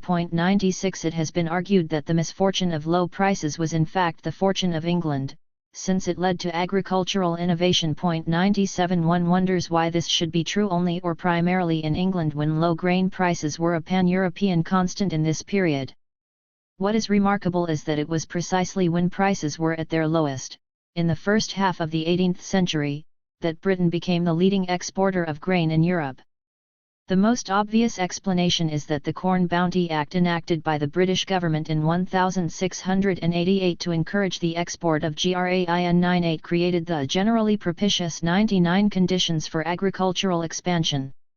There is little doubt that the bounty led to increased grain production in England, and it may indeed have contributed to the further depression of domestic grain prices by causing more grain to be available on the home market than would otherwise have been the case. 100 The obvious intent was to help the British agricultural entrepreneur increase his profit margin. Where was the market for this increased British grain supply? Outlets were in the making of gin and brewing, and the market for these products was the urban workforce, which in a period of secular stagnation had seen an increase in real wages. 101 Gilboy, for example, notes that the rise of real wages in London was used up, so to speak, by the gin epidemic. 102 This was also true in the Netherlands, where the increased import of British grains was in particular that of malt and barley for the use of Dutch distillers and brewers. 103 British bounties led to an ever greater export to the Dutch. 104 Who in turn inspired more British production because of the rise in grain prices in the Netherlands from 1700 to 1720. 105 The British were able to squeeze the Baltic producers out of the Dutch market. 106 Because they could outsell them. This was not only because of lower British transport costs, which existed, after all, previously, but because of the bounty that accounted for about 16.5% of the real value of cereals shipped abroad. 107 A London pamphlet on bounties written in 1768 explained it as follows: We took upon ourselves to rival the Polanders in their employment as ploughmen to the Dutch. And at the same time we likewise allowed our brethren the Irish to rival the Danes in the office of being cow-keepers to them. 108 That the bounty was effective overall and its impact felt in all zones of British agricultural production is indicated by the increased uniformity in the prices of wheat throughout Britain in this period of high export. 109 The British state thus sought to capture a Dutch grain market for its entrepreneurs, both as a supplement to other opportunities for profit, in an era when such opportunities were constrained, and as a way of providing profit through linkage effects. For example, the British supplanted the Dutch in the grain-carrying trade as a result of having supplanted Baltic producers. 110 Others, of course, also sought to do the same. Indeed, in the half-century from 1650 to 1700, the southern Netherlands and France had augmented their exports to the Dutch, and the Dutch had increased their own production. 111 But the British bounty caused these producers to lose ground in the period from 1700 to 1750 by underselling them. 112 Thus Britain secured its own position by capitalising on the world grain market, in some ways faute de mieux, and contributed to the recuperation throughout Europe of the ager over the Saltus between 1700 and 1750. 113 However, since the overall world economy was still weak, it led rapidly to an overproduction of cereals and another agricultural depression between 1730 and 1750. 114 In the general world upturn after 1750, Britain would once again reduce its role as a world grain producer in favour of a greater specialisation in industrial production. 115 The French picture, as we have already argued, was less different from the English than we think. When we examine the changes that occurred in the period after 1690, we ask, first of all, why the French did not institute bounties. France may not have needed them because it was so much larger than England. The wars from 1688 to 1713 had cut off such grain imports as France had previously made and thereby created a situation that favoured cereal farming in southern France. 116 In addition, the wars having caused destruction in Spain and thus cut off the Spanish market for cattle and wine products, and the blockade having cut off the English and Dutch markets for linseed, producers in southwest France returned markedly to wheat production. 117 There was a steady concentration in land from this period on, until by the mid-18th century, the Midi-Pyrenees area had become a zone of cereals monoculture producing for export in the Mediterranean. 118 Meanwhile, agriculture was flourishing in Languedoc because of the transport revolution. The Canal du Midi was opened in 1680 and new roads were built beginning Indiana 1725. Improved transportation made it possible for wheat products to reach Marseille at prices that were low enough to be competitive in the Mediterranean market. 119 Thus the increased production of cereals in France paralleled the increased production of wheat in England and had roughly the same effects in terms of rural social structure and in terms of its meaning for the world economy. That is, core zones were reclaiming profit-making peripheral tasks in an era of overall stagnation. In view of the foregoing, why is there a widespread historiographic impression that the English had an agricultural revolution circa 1650 to 1750 and the French did not? To answer this, we must look at what happened in the non-agricultural industries. Metallurgy and textile production in England after 1700 showed a general tendency towards recovery, but not yet clear growth. 120 The price trend of manufactures, like that of agriculture, would remain mildly downward until 1750, with a mildly upward trend in both real wages and market demand. 121 This increased demand represented, first of all, export demand, especially colonial demand, which we have previously argued was one of the main objectives of British policy in the northern states of British North America. It also represented domestic demand, a result of the increase in agricultural wealth in this period. 122 The large landowners were among the first to profit from their own increased demand. Between 1700 and 1750, the usually low land rents were compensated for by increasing sources of estate profits from the sale of timber and from the leasing of land for coal and other mining as well as for quarrying, ironworks, and lime kilns. 123 The expansion of agricultural production was a major impetus to the metallurgical industries. 124 And the constant wars with France were also a significant stimulus. 125 The wars created a demand for metals in armament, made imports more difficult, at least in wartime, and used up wood through expanded shipbuilding. The increased level of domestic demand brought about an expansion in construction that stimulated lead production.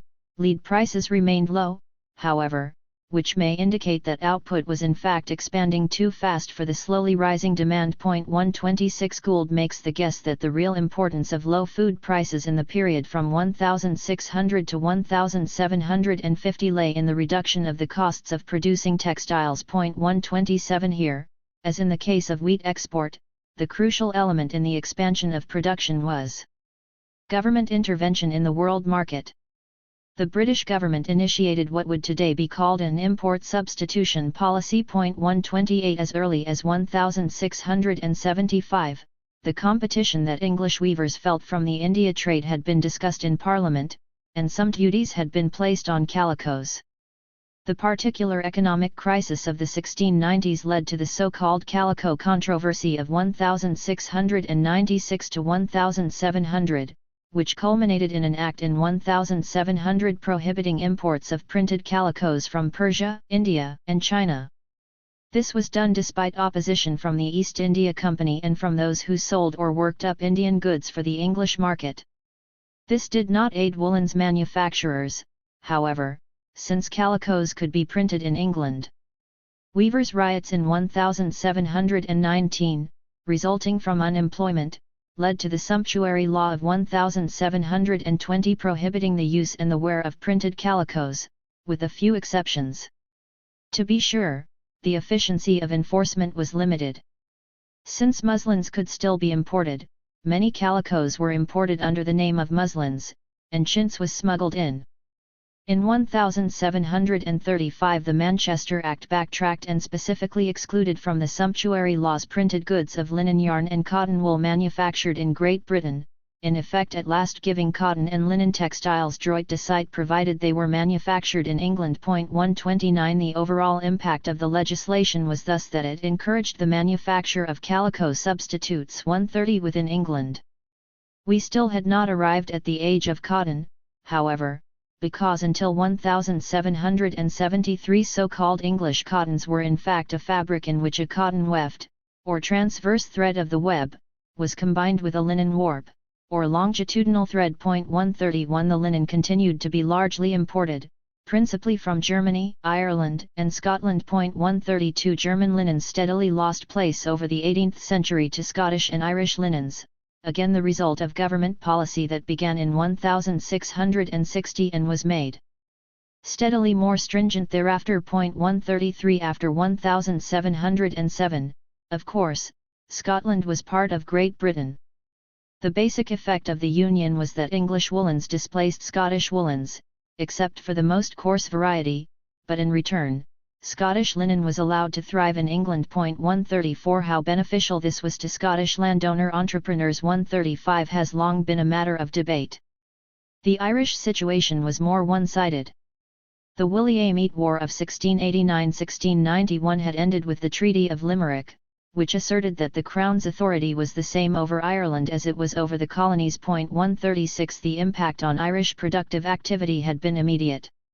The Restoration period had already seen measures to reduce Irish industries by forbidding most direct trade relations with the American colonies. 137 The Great Cattle Act of 1666, by excluding Irish produce from the English market, had forced a concentration on wool exports to England. 138 In the period after the Glorious Revolution, the British went much further.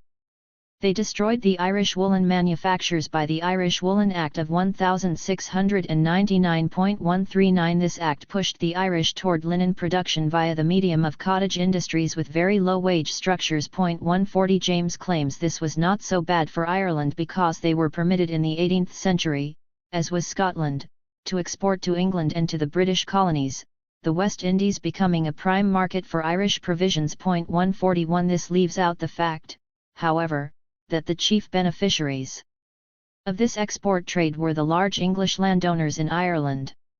Hill's assessment seems more reasonable.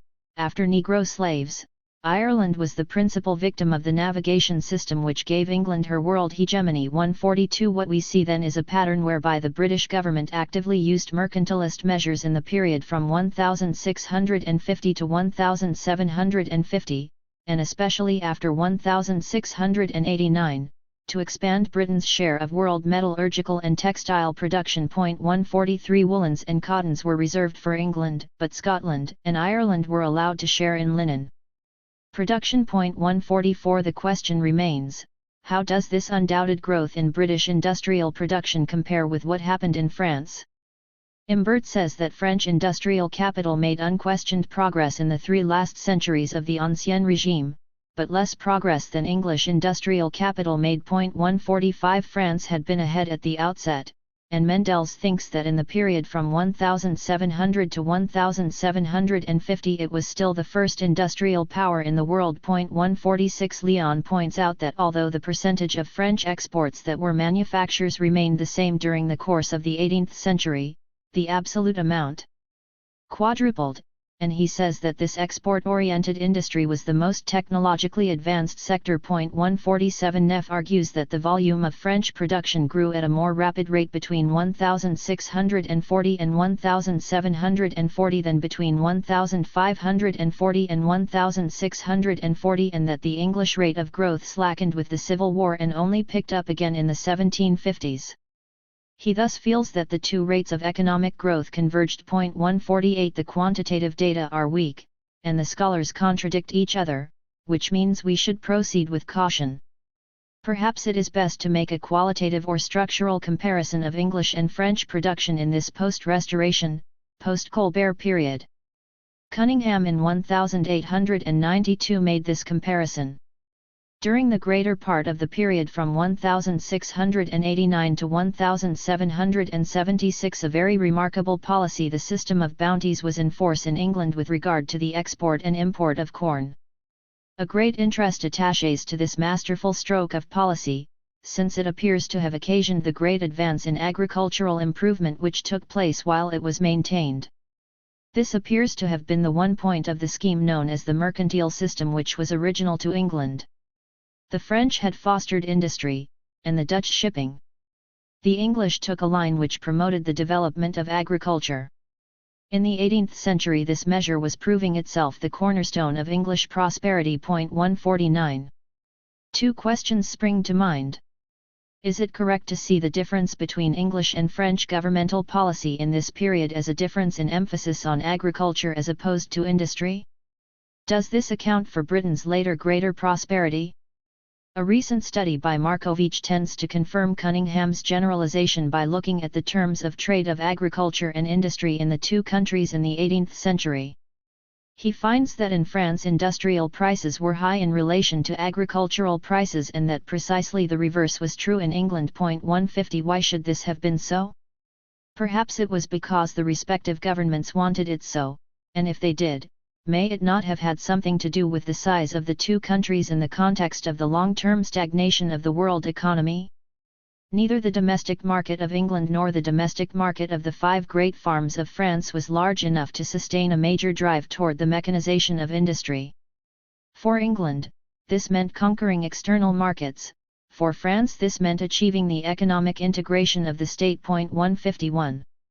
Given the slack in world demand in this period, exporting grain rather than manufactured goods may have seemed to the English a surer way to gain access to, and ultimate control of, major foreign markets.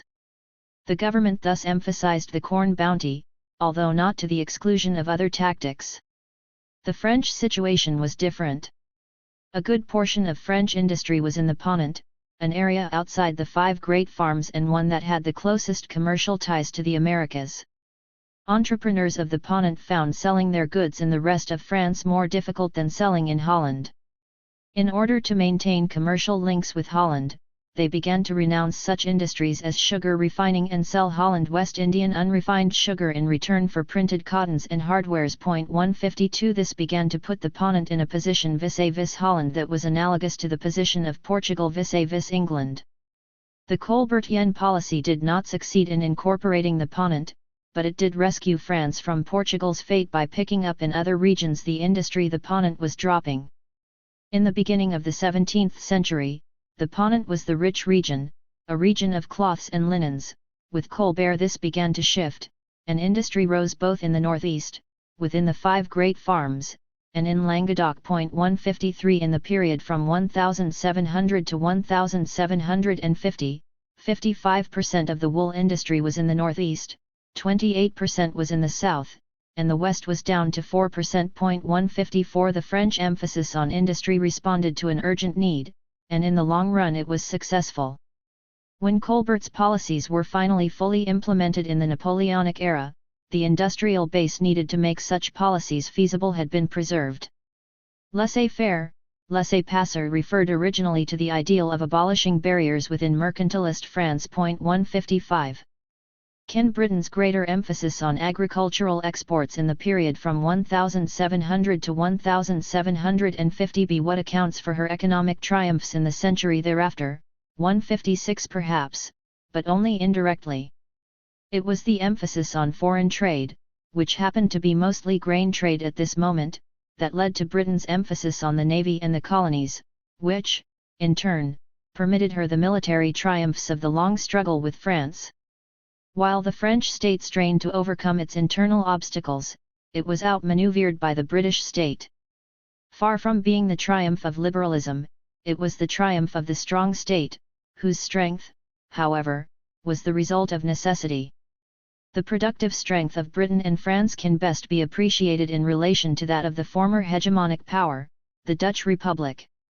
Throughout the 17th century, the costs of Dutch production rose relative to those of England and of France, and a difference was clearly visible by 1700.157. Rising costs were a result of two features that normally accompany hegemony: rising taxes 158 and rising wage levels 159, the latter especially hurting the labor-intensive sector, in this case, textiles, shipbuilding, breweries.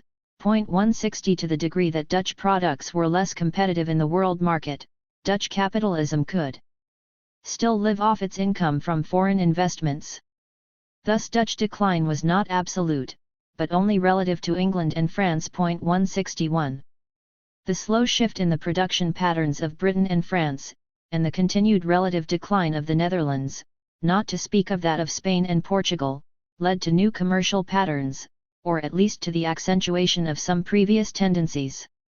In the period from 1660 to 1700, England emerged as a major entrepot for the re-export of colonial products, but it was still the case that seaborne commerce in the world economy was preponderantly European in character and was still largely in the hands of the Dutch.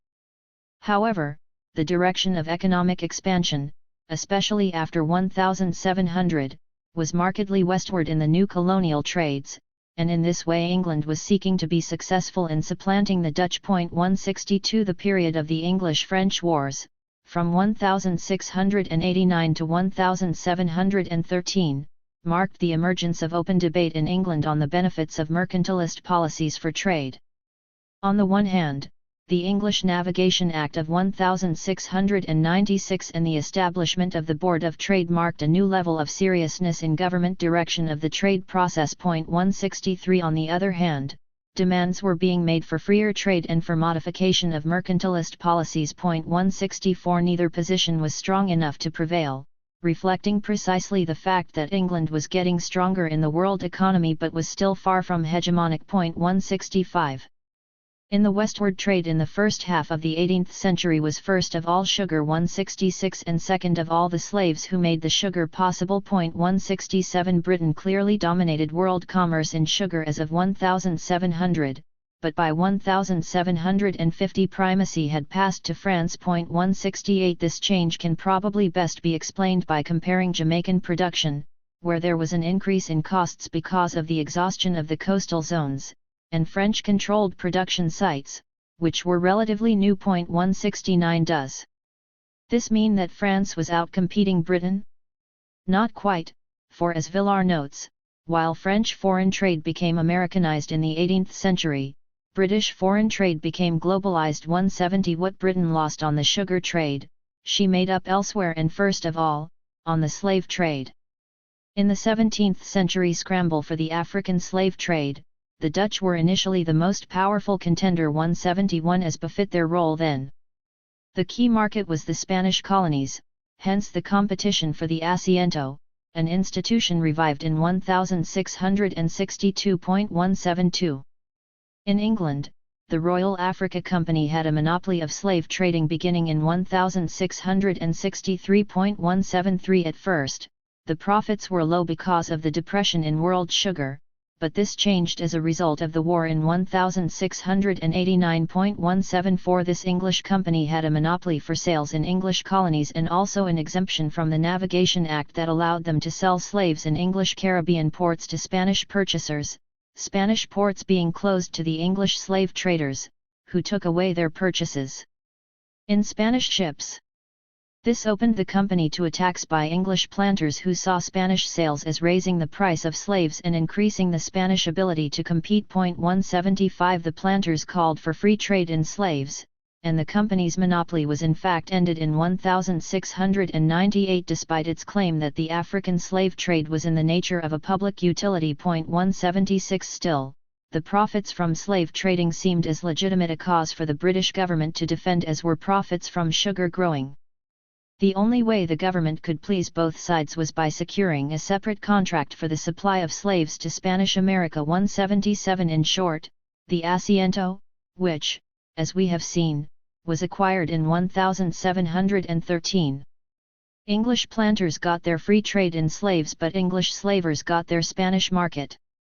The planters felt that this compromise leaned to the side of the slavers. 178 Furthermore, all those on the island of Jamaica who had benefited from the fact that it had been the slave entrepot now bewailed the direct access of the South Sea Company to Spanish ports. 179 The asiento also cut seriously into French illicit trade in the Americas, and the French were forced back into an earlier and less profitable mode of trade with Spanish America, the consignment of goods to merchants in Spain who re-export them in Spanish bottoms. 180 By contrast, the English had three different modes of tapping Spanish trade. Like the French, they traded via Spain, but they also traded by means of the annual ship of the South Seas Company, and through the illicit but semi-protected trade via Jamaica. 181 The Spanish commercial fleet was disappearing. 182 And to the extent it survived, the English now profited from the invisible item of bottomry loans. 183 In the beginning of the 17th century, the French played a larger role than the English in Mediterranean commerce. Masson calls it preponderant. 184 England's participation steadily increased throughout the century 185 but declined in the war period of 1689 to 1713. On the one hand, there was France's successful diplomacy. In 1690, France signed a treaty with Algiers that eliminated attacks on French commerce by Barbary corsairs, who continued at the same time to menace the trade of other European powers. 186 France also acquired a privileged position in Egypt, which they lost when Louis XIV signed the Treaty of Rijswijk in 1697 without consulting his Turkish allies. 187 Overall, there was a clear upsurge of French participation in the Levant trade. 188 The basic reason seems to have been the good quality of French textiles, or at least the higher quality of French as compared with English middle-level textiles being offered in Levant at this time. 189 The French trade was monopolized, both formally and de facto, by Marseille. 190 which thereupon could also become a center for re-export of various products of the Levant and North Africa. 191 Despite this, the Ottoman Empire was still basically an external arena.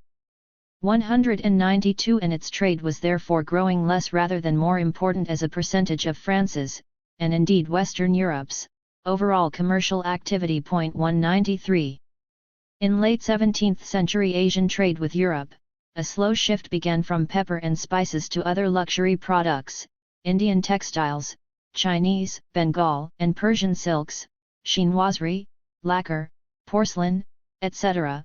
194 And tea and coffee, which were also luxury products at first. 195 This growing trade still did not in itself peripheralize the Indian Ocean area. For one thing, the increase in textile production was not accompanied by any significant changes in the technique of manufacture. 196 Or therefore by any significant change, as yet, in the social relations of production. To be sure, the European powers were beginning to place themselves in a position to force a change. In 1674 the English East India Company entered into an alliance with the Marathas, and in 1684 they fortified Bombay, ending the policy of fenceless factories in the sense of trading posts. Sutherland says this was the thin edge of a great wedge. 197 This increased European interest led to increased intra-European competition, which took a warlike form after 1746 with the capture of Madras by the French from the English. After this, and despite momentary peace in Europe, underground conflict was continuous.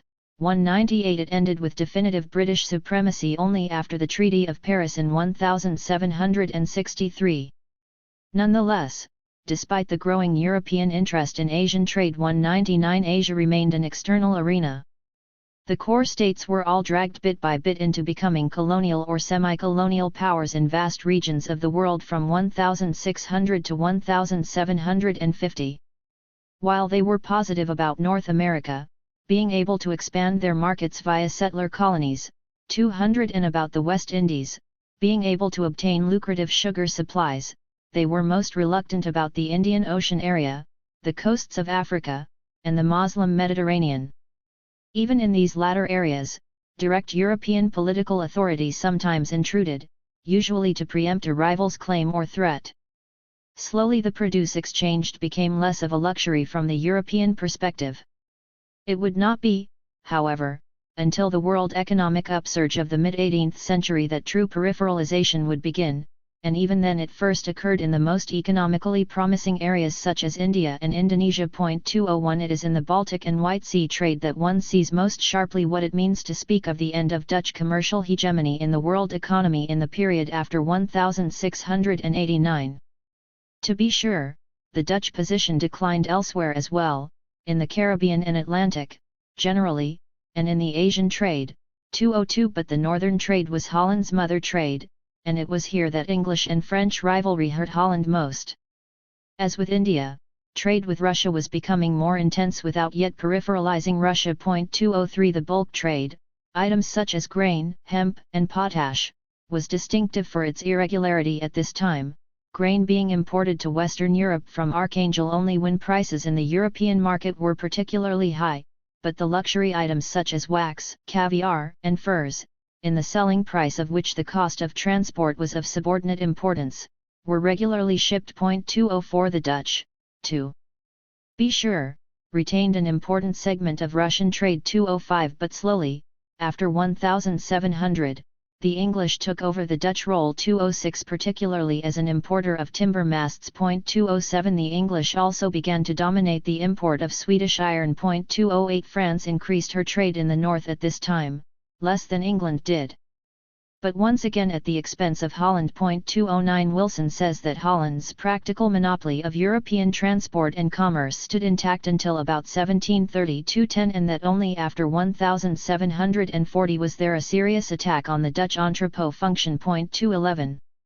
Perhaps Wilson is right, but there are two facts that might induce us to see the end of the practical monopoly as even earlier.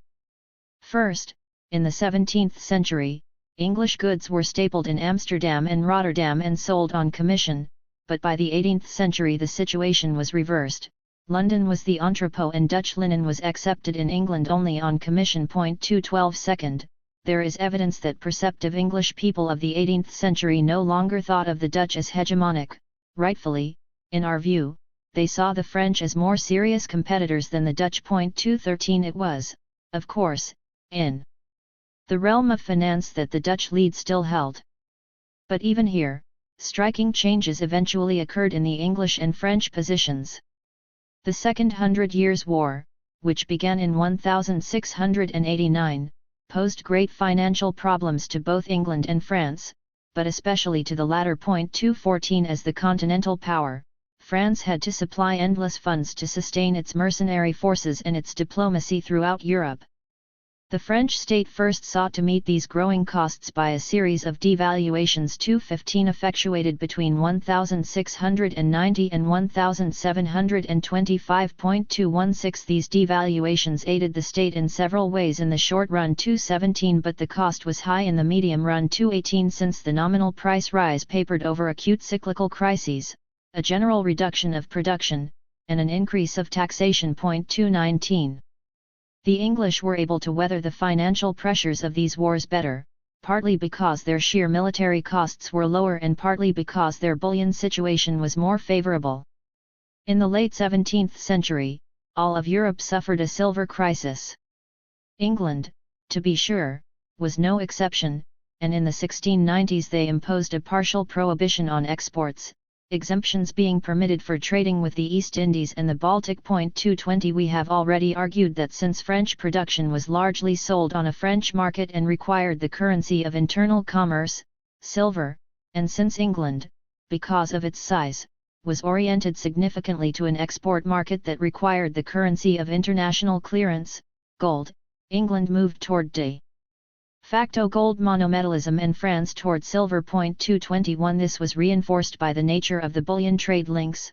France obtained silver from Mexico via Spain, whereas England would monopolize the gold coming via Portugal from Brazil. 222 England used the period of wars, from 1689 to 1714, to ensure its gold supply. 223 Thus the silver crisis affected England less severely than France. At the very moment when France was weakening its state structure through manipulations of an overburdened silver stock, England was strengthening its state structure through its commercial control over an expanding gold stock. No doubt, the importance of bullion was not intrinsic but the reflection of the price weakness of other commodities. 224 But in such an era, control of an adequate bullion stock was nonetheless a crucial variable in the struggle between core powers. Both countries sought to place their state finances on a sounder basis. In both states there was the growth of specialized organisms, an expansion of taxation, the rise of paper money, an increase in public borrowing. 225 However, the wars of 1689 to 1714 led to impossible chaos. 226 In French public finances by 1715 and to relative solvency in English public finances. What was the difference? Van der Wee says French mercantilism was placed too much at the service of a policy of military expansion during the politique de grandeur of Louis XIV, whereas English mercantilism was systematically made to serve a policy of economic expansion. 227 Van der Wee thus contrasts a military expansion, implicitly an unproductive use of state funds, with an economic expansion, more meritorious. This is a standard view, but it does not explain why such a difference should exist. We have already argued that the different geographies of France and England forced the former into their costly efforts at land-based economic expansion. First of all, the effective economic unification of France itself. France's relative success as a land power is to be measured not by comparison with England but by comparison with Austria. At the beginning of the 18th century, although the Austrian monarchy had territories as extensive and almost as heavily populated as those of the French kingdom, his revenue from taxes was 5 times less. 228 It was not France alone but both England and France that were required to live beyond their incomes, which in a capitalist system is always possible provided confidence reigns. Confidence largely reflects economic reality. Success breeds success, and failure breeds failure. The French state, as we have seen, used devaluations as a mechanism of debit financing. Even more important, the French state developed a form of borrowing against future tax income. In the late 1690s, merchant bankers began to sell discounted securities based on treasury expectations of future tax income. As this process extended itself, the reality was that the merchant bankers were in fact issuing a form of fiduciary currency based on unreliable wartime government promises. This credit edifice collapsed in 1709. The state authorized a moratorium on repayments to the merchant bankers. As Luthi says, the state was in reality according itself the moratorium. 229. Meanwhile affirmage, or tax farming, became a central mechanism of raising royal revenue. It accounted for half the total from the time of Colbert to the French Revolution. 230 Affirmage was an expensive mechanism from the point of view of the state. Leon says the financiers, an expensive corps of intermediaries, were indispensable in a weakly developed state, where direct appeal for public loans seemed difficult, if not impossible. 231 In England, the developments in this period were quite different. It is true that there were similar difficulties of state financing in earlier times. Clapham speaks of the hand-to-mouth finance of the late Stuart period. 232 Yet in the period of wars, 1689 to 1714, which in England was during the reign of William and Mary and then of Queen Anne, the English took the decisive step of creating a system of long-term public borrowing, and therefore of public debt, which placed the state on a secure financial base at relatively low cost. The Bank of England was founded in 1694. In addition, this period saw the establishment of a reorganized United East India Company and a newly established South Sea Company. All three companies were granted their privileges in return for long-term loans to the state. 233 The loans of those three corporations played a crucial role in the transition from floating to consolidated national debt. 234. To be sure, these loans were a good trade-off. For the authorities, the loans were perpetual though redeemable, and for the shareholders the rates of interest were good and the shares could increase in value. It still required a certain confidence. Carter says that after William and Mary came to power, the moneyed interests felt they could trust government. The effects on financial development were dramatic. 235 Who was it that invested?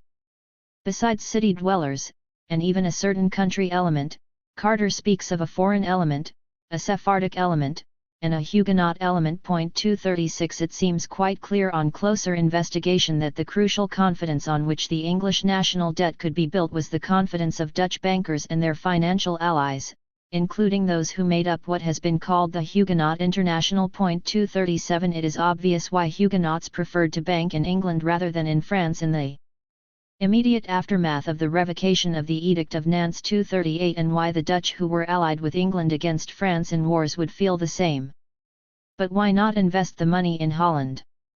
The English may have taken the risk, after 1689, of living beyond their income by borrowing, and it may be true, as Charles Wilson puts it, that with the borrowed profits from Holland's Golden Age, Britain gambled on an imperial future, and gambled successfully. 239 But the Dutch had to be willing to lend. If Dutch banking showed a particularly lively 240 interest in the English national debt in the 18th century, there must have been a reason. I think the reason has less to do with England than with Holland. 241 We start with two facts. In the 18th century, the English national debt was largely owed to foreigners. 242 And after 1689, England came to be the preferred field of investment of Amsterdam capital. 243 The net result of English and French mercantilist policies in the 17th century was to eliminate Dutch advantage in the spheres of production and even to a large extent in commerce. Dutch wage costs had risen. The Dutch technological lead had disappeared, and state taxation rates were exceptionally high, partly because of the high cost of debt servicing. 244 The low interest rates, which had been a consequence of the strength of the Dutch position in the world economy, now seemed to be maintained by a languishing business climate that would justify transferring funds to foreign assets. 245 With an interest rate in the United Provinces that had dropped from 6.14% in the early 17th century to 2.5%. By the mid-18th, the 6% offered by the Bank of England, and the 5% in annuities and colonial mortgages, seemed very attractive to Dutch investors. 246 There was, in short, no real choice.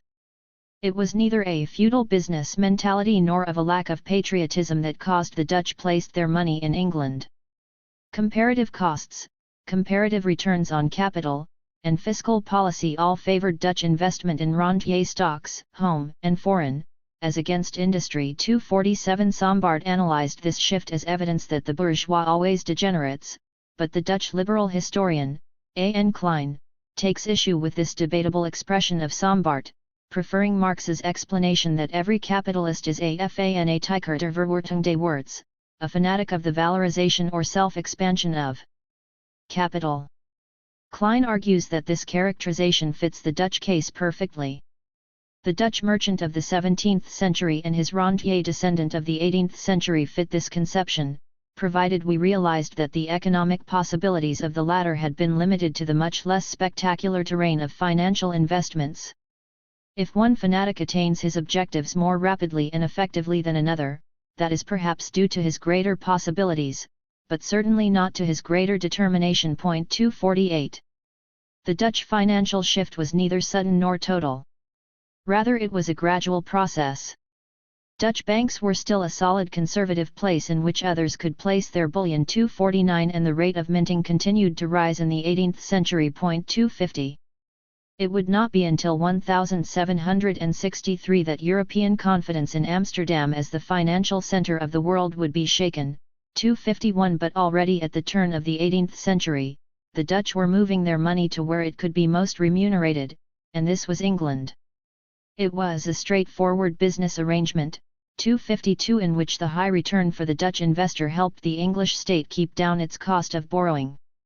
Ultimately, the English could have raised their money at home as the French did, but Dutch investments enabled England to fight its wars with a minimum of dislocation to her economy. 253 The symbiotic arrangement between a formerly hegemonic power and the new rising star provided graceful retirement income for the one and a crucial push forward against its rival for the other.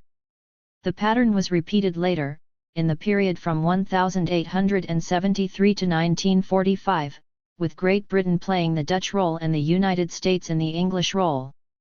After Utrecht, the French made one strong effort to undo the incipient English advantage in world finance. Harson puts his finger on France's problem. The absence of true public credit up to 1715 had been the most serious lacuna in the French financial system. 254 John Law's private Bank 255 was intended to fill this lacuna. What Law attempted was to re-establish the credit of the French state by creating a bank that would be the recipient of state income. On this basis it would issue valid currency notes convertible into gold. The long-run object was to ensure monetary stability, increase liquid currency, lower the interest rate, improve the rate of exchange with foreign currencies, and perhaps above all, reduce state expenditures, in terms of both the public debt and the continuing drain by the intermediate bureaucratic strata on state income. All this would make possible a program of considerable maritime and colonial expansion. To achieve these ends, Law proposed primarily two things: the expansion of money in the form of paper and fiscal reform. 256 It seemed an attempt to complete Colbert's work, an imaginative leap forward that might restore to France a clear lead in the struggle with England. The project failed abysmally. After obtaining its initial capital, Law's bank created the company d'Occident to explore and exploit the Mississippi Valley, known as Louisiana, with the state monopoly.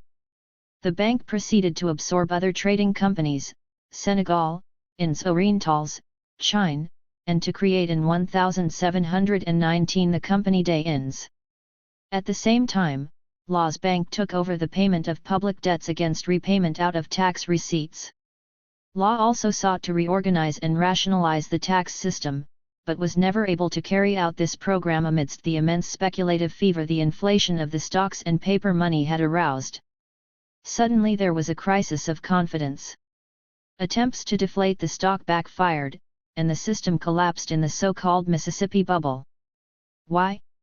Dayon and Jacquard say that despite the admiration that the scope of the project arouses, Law did not possess the art of execution, the patient mastery of time, on which depends the success of even the most brilliant strategies. 257 Harson says that Law had constructed a system that was sturdy but probably premature, and that it failed in the last analysis because of the temerity of his initiatives and the too fast implementation of his proposals, rather than to their lack of logic and the coalition of his enemies.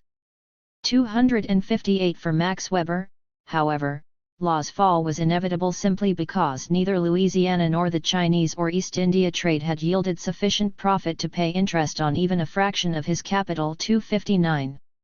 Perhaps we can appreciate Law's failure better if we look at the concurrent speculation in England, which led to a similar crisis called the South Sea Bubble. Of course, speculation was not limited to England and France but was actively abetted by bankers and investors in Geneva, the United Provinces, Hamburg, and northern Italy. 260 John Law's system had involved a putting together of three state monopolies, a bank of issue, Banque Royale, a trading company, Compagnie des Inns, and a centralized depot for indirect taxes, Firme Générale des Impôts. In October 1719, when Law offered to refund the remaining national debt of 1.5 billion francs, the demand for stocks was far more than anticipated, in England as well as in France. The English thereupon copied the scheme, using the already existent South Sea Company. 261 Thereto, the demand exceeded expectations.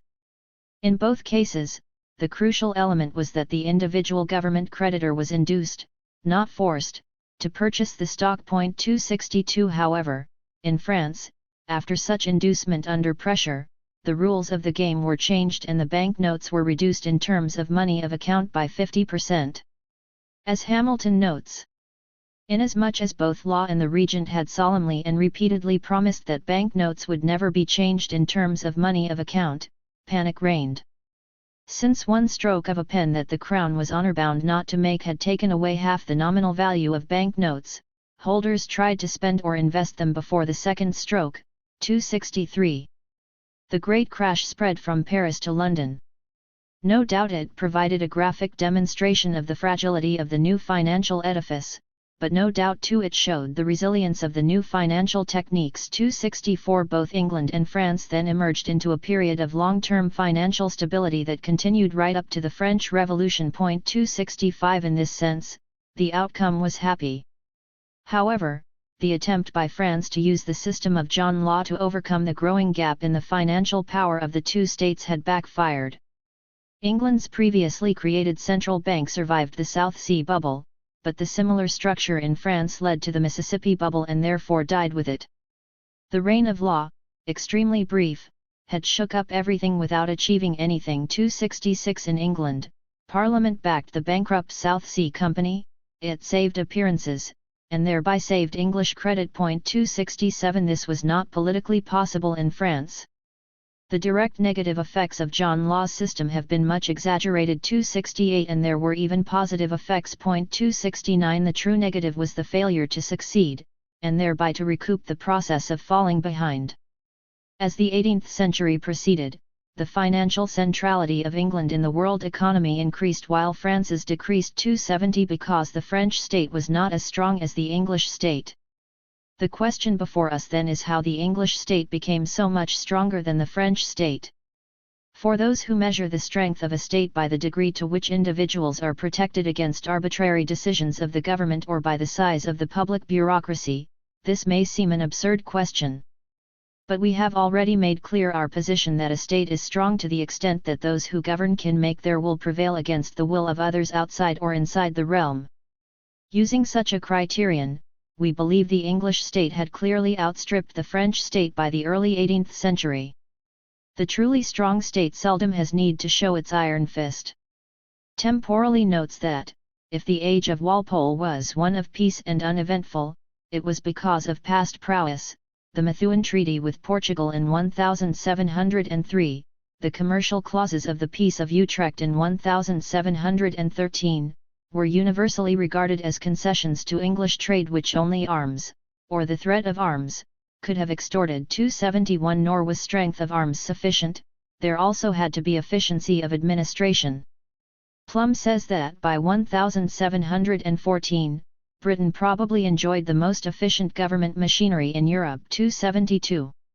We have taken the position that the social compromises effectuated in late 17th century England and France were less different than is sometimes suggested, and that in both cases they resulted in relative internal stability during the Anglo-French wars between 1689 and 1763. The 18th century was the epoch of reconciliation between monarchy and nobility throughout Europe.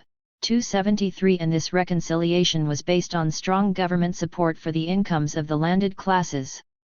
While this is commonly admitted for France, was not England the home of a triumphant merchant capital? No doubt, but was this so separate from landed income? 274 Quite aside from the overlap of personnel, the governments on the one hand aided commercial, industrial, and financial enterprises in all the ways we have already described, but they simultaneously allowed the landed classes to appropriate a vast part of the surplus. Once again, this is commonly admitted for France. The nobility, which paid no taxes, and the venal noblesse de robe are central to our image of the Ancien Régime. 275 But was this so unknown in England? In this age of the great estate with an aristocratic monopoly of land, 276 What was the effect of Walpolean stability? E. P. Thompson suggests acerbically. Political life in England in the 1720s had something of the sick quality of a banana republic. Each politician, by nepotism, interest, and purchase, gathered around him a following of loyal dependents. The aim was to reward them by giving them some post in which they could milk part of the public revenue, army finances, the church, excise. The great gentry, speculators, and politicians were men of huge wealth, whose income towered like the Andes above the rainforests of the common man's poverty. 277. Was this version of state banditry 278 in England so markedly different in its consequences for landed wealth than the slightly different version in France? We must return to our question of what made the English state stronger than the French. Perhaps the simplest answer is that it was the result of their military ability to contain France in the wars of 1689 to 1714, and their ability to win those wars was the result of the Anglo-Dutch alliance, not so much because of the military assistance of the Dutch, though this was not unimportant, but because of the financial underpinning Dutch investment gave the English state. The Dutch interest created a level of confidence that made it possible to create the Bank of England, and that made it possible for the Bank of England to survive the South Sea bubble.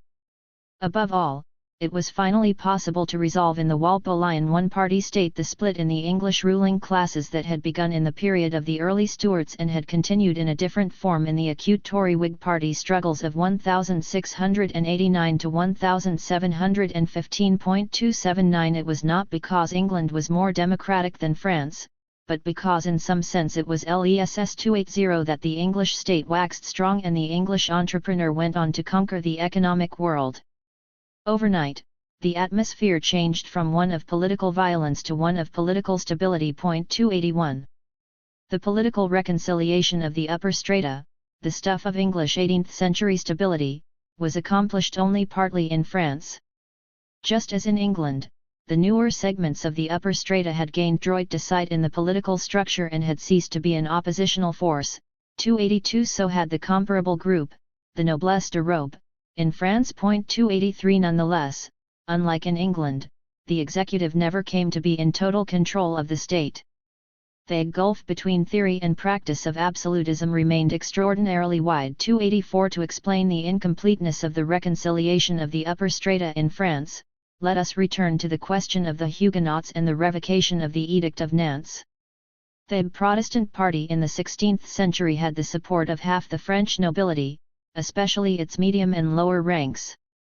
The curious consequence of this was that the lesser nobility, suffering the pressures of the officers of the king, fell back on a relative and paradoxical tolerance for their peasants.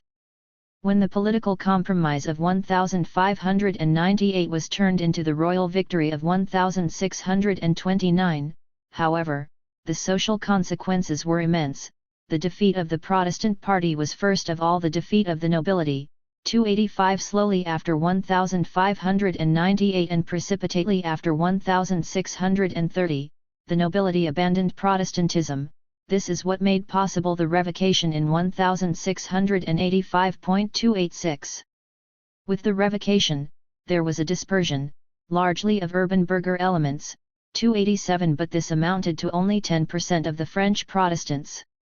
Many others converted. 288. What was left? Royal severity had thus destroyed that Protestantism centralized, institutional, clerical, and bourgeois which had covered over, during the 17th century, the Protestantism of the Reformation. In adversity, the latter was recreated. Without pastors at first, following simple laymen, the predicants. Thanks to those noblemen and peasants rouras who had been the principal strength of the Reformed churches in the 16th century. When the revocation forced them to reinvent a technique of resistance, their first instinct was to rebel. 289. The crucial features of this reconstituted Protestant church were Congregationalist, Federalist, Secular, Parliamentary, and Egalitarian. 290. Egalitarian and rebellious. The French state had on its hands a potential class uprising of middle strata, poorer nobles and richer peasants, which was serious. It had got into this difficulty because of the historic dilemmas posed in the 16th century by a state size that was too large and too economically disparate to permit the rapid creation of a strong state structure. The sectors that might cause an upheaval had to be mollified and contained, and so they were, partly by the lowering of taxes on the peasantry after 1720-291 and partly by the spread of primary school education in the rural areas as a mode of acculturation by a triumphant counter-reformation. 292. However, lowering taxes simply expanded the already growing gap between the strength of the English and French states. 293. The educational and religious evolution, although it may have held in check radicalism and criminality. 294. In 18th century rural France was clearly insufficient to eradicate the sense of political exclusion of the larger farmers, the group who in England were called the gentry, or at least the lesser gentry. Without the political incorporation of this group, the state was unable to grow really strong. 295. France's internal struggles were not totally unrelated to the creation of the crucial Anglo-Dutch alliance. It was by no means obvious in the mid-17th century that in the 18th the Dutch would prefer an alliance with the English to one with the French. The English were their major commercial foe, whereas they had many links with France. Indeed, as we have seen, they were in the process of turning the Ponent into an economic conveyor belt similar to the one that Portugal and Spain were becoming. French internal dilemmas, however, forced them into their position as a land-oriented militarily expansionist power that suppressed its Protestants. To the Dutch holders of capital, whether Republican or Royalist, a deal with England must have seemed less disconcerting than did a deal with France. France threatened to embrace the Dutch and smother them. The English offered the slow osmosis of two capitalist strata. The accession of the House of Orange to the English throne only confirmed the Dutch preference for the English. Thus, as often happens, strength led to strength and weakness to weakness. The difficulties of creating a state structure in the 16th century tore France apart, festered, and ultimately resulted in the incomplete integration of 18th century France. 16th century England was a compact state. Having been forced by the turmoil of the Civil War to recreate a unified ruling class, England was able to absorb and incorporate its Celtic fringe, and it was able to attract enough Dutch capital to support the creation in the 18th century of a stable Walpolian one-party state. It was this steady increase in the relative strength of the English state rather than significant differences in how French and English production was organized in the period from 1600 to 1750 or in their value systems that accounted for the ability of England to outdistance France decisively in the period from 1750 to 1815. Throughout this volume, we have stressed the similarities in the organization of English and French production. As for technological and intellectual innovation, it all depends on whose history books you read. Bourgeois, capitalist values no doubt began to pervade the United Provinces and England, but we must not forget Paul Hezard's classic demonstration that the ideas of the Enlightenment came to dominate France not with the Revolution or even with the encyclopedists, but in the period from 1680 to 1715.296 as Labrousse says, the 18th century in France thought bourgeois. 297 This was true not only of France. Although the ideological facades of an earlier world still reigned throughout the European world economy, more and more groups tended to act primarily and ultimately in the manner of bourgeois and proletarians pursuing their interests and defending their stakes in a capitalist system. This is indeed the heart of what we have been arguing. Neither bourgeois nor proletarian culture had yet emerged, but bourgeois and proletarian praxis were already forming the central constraints on social action.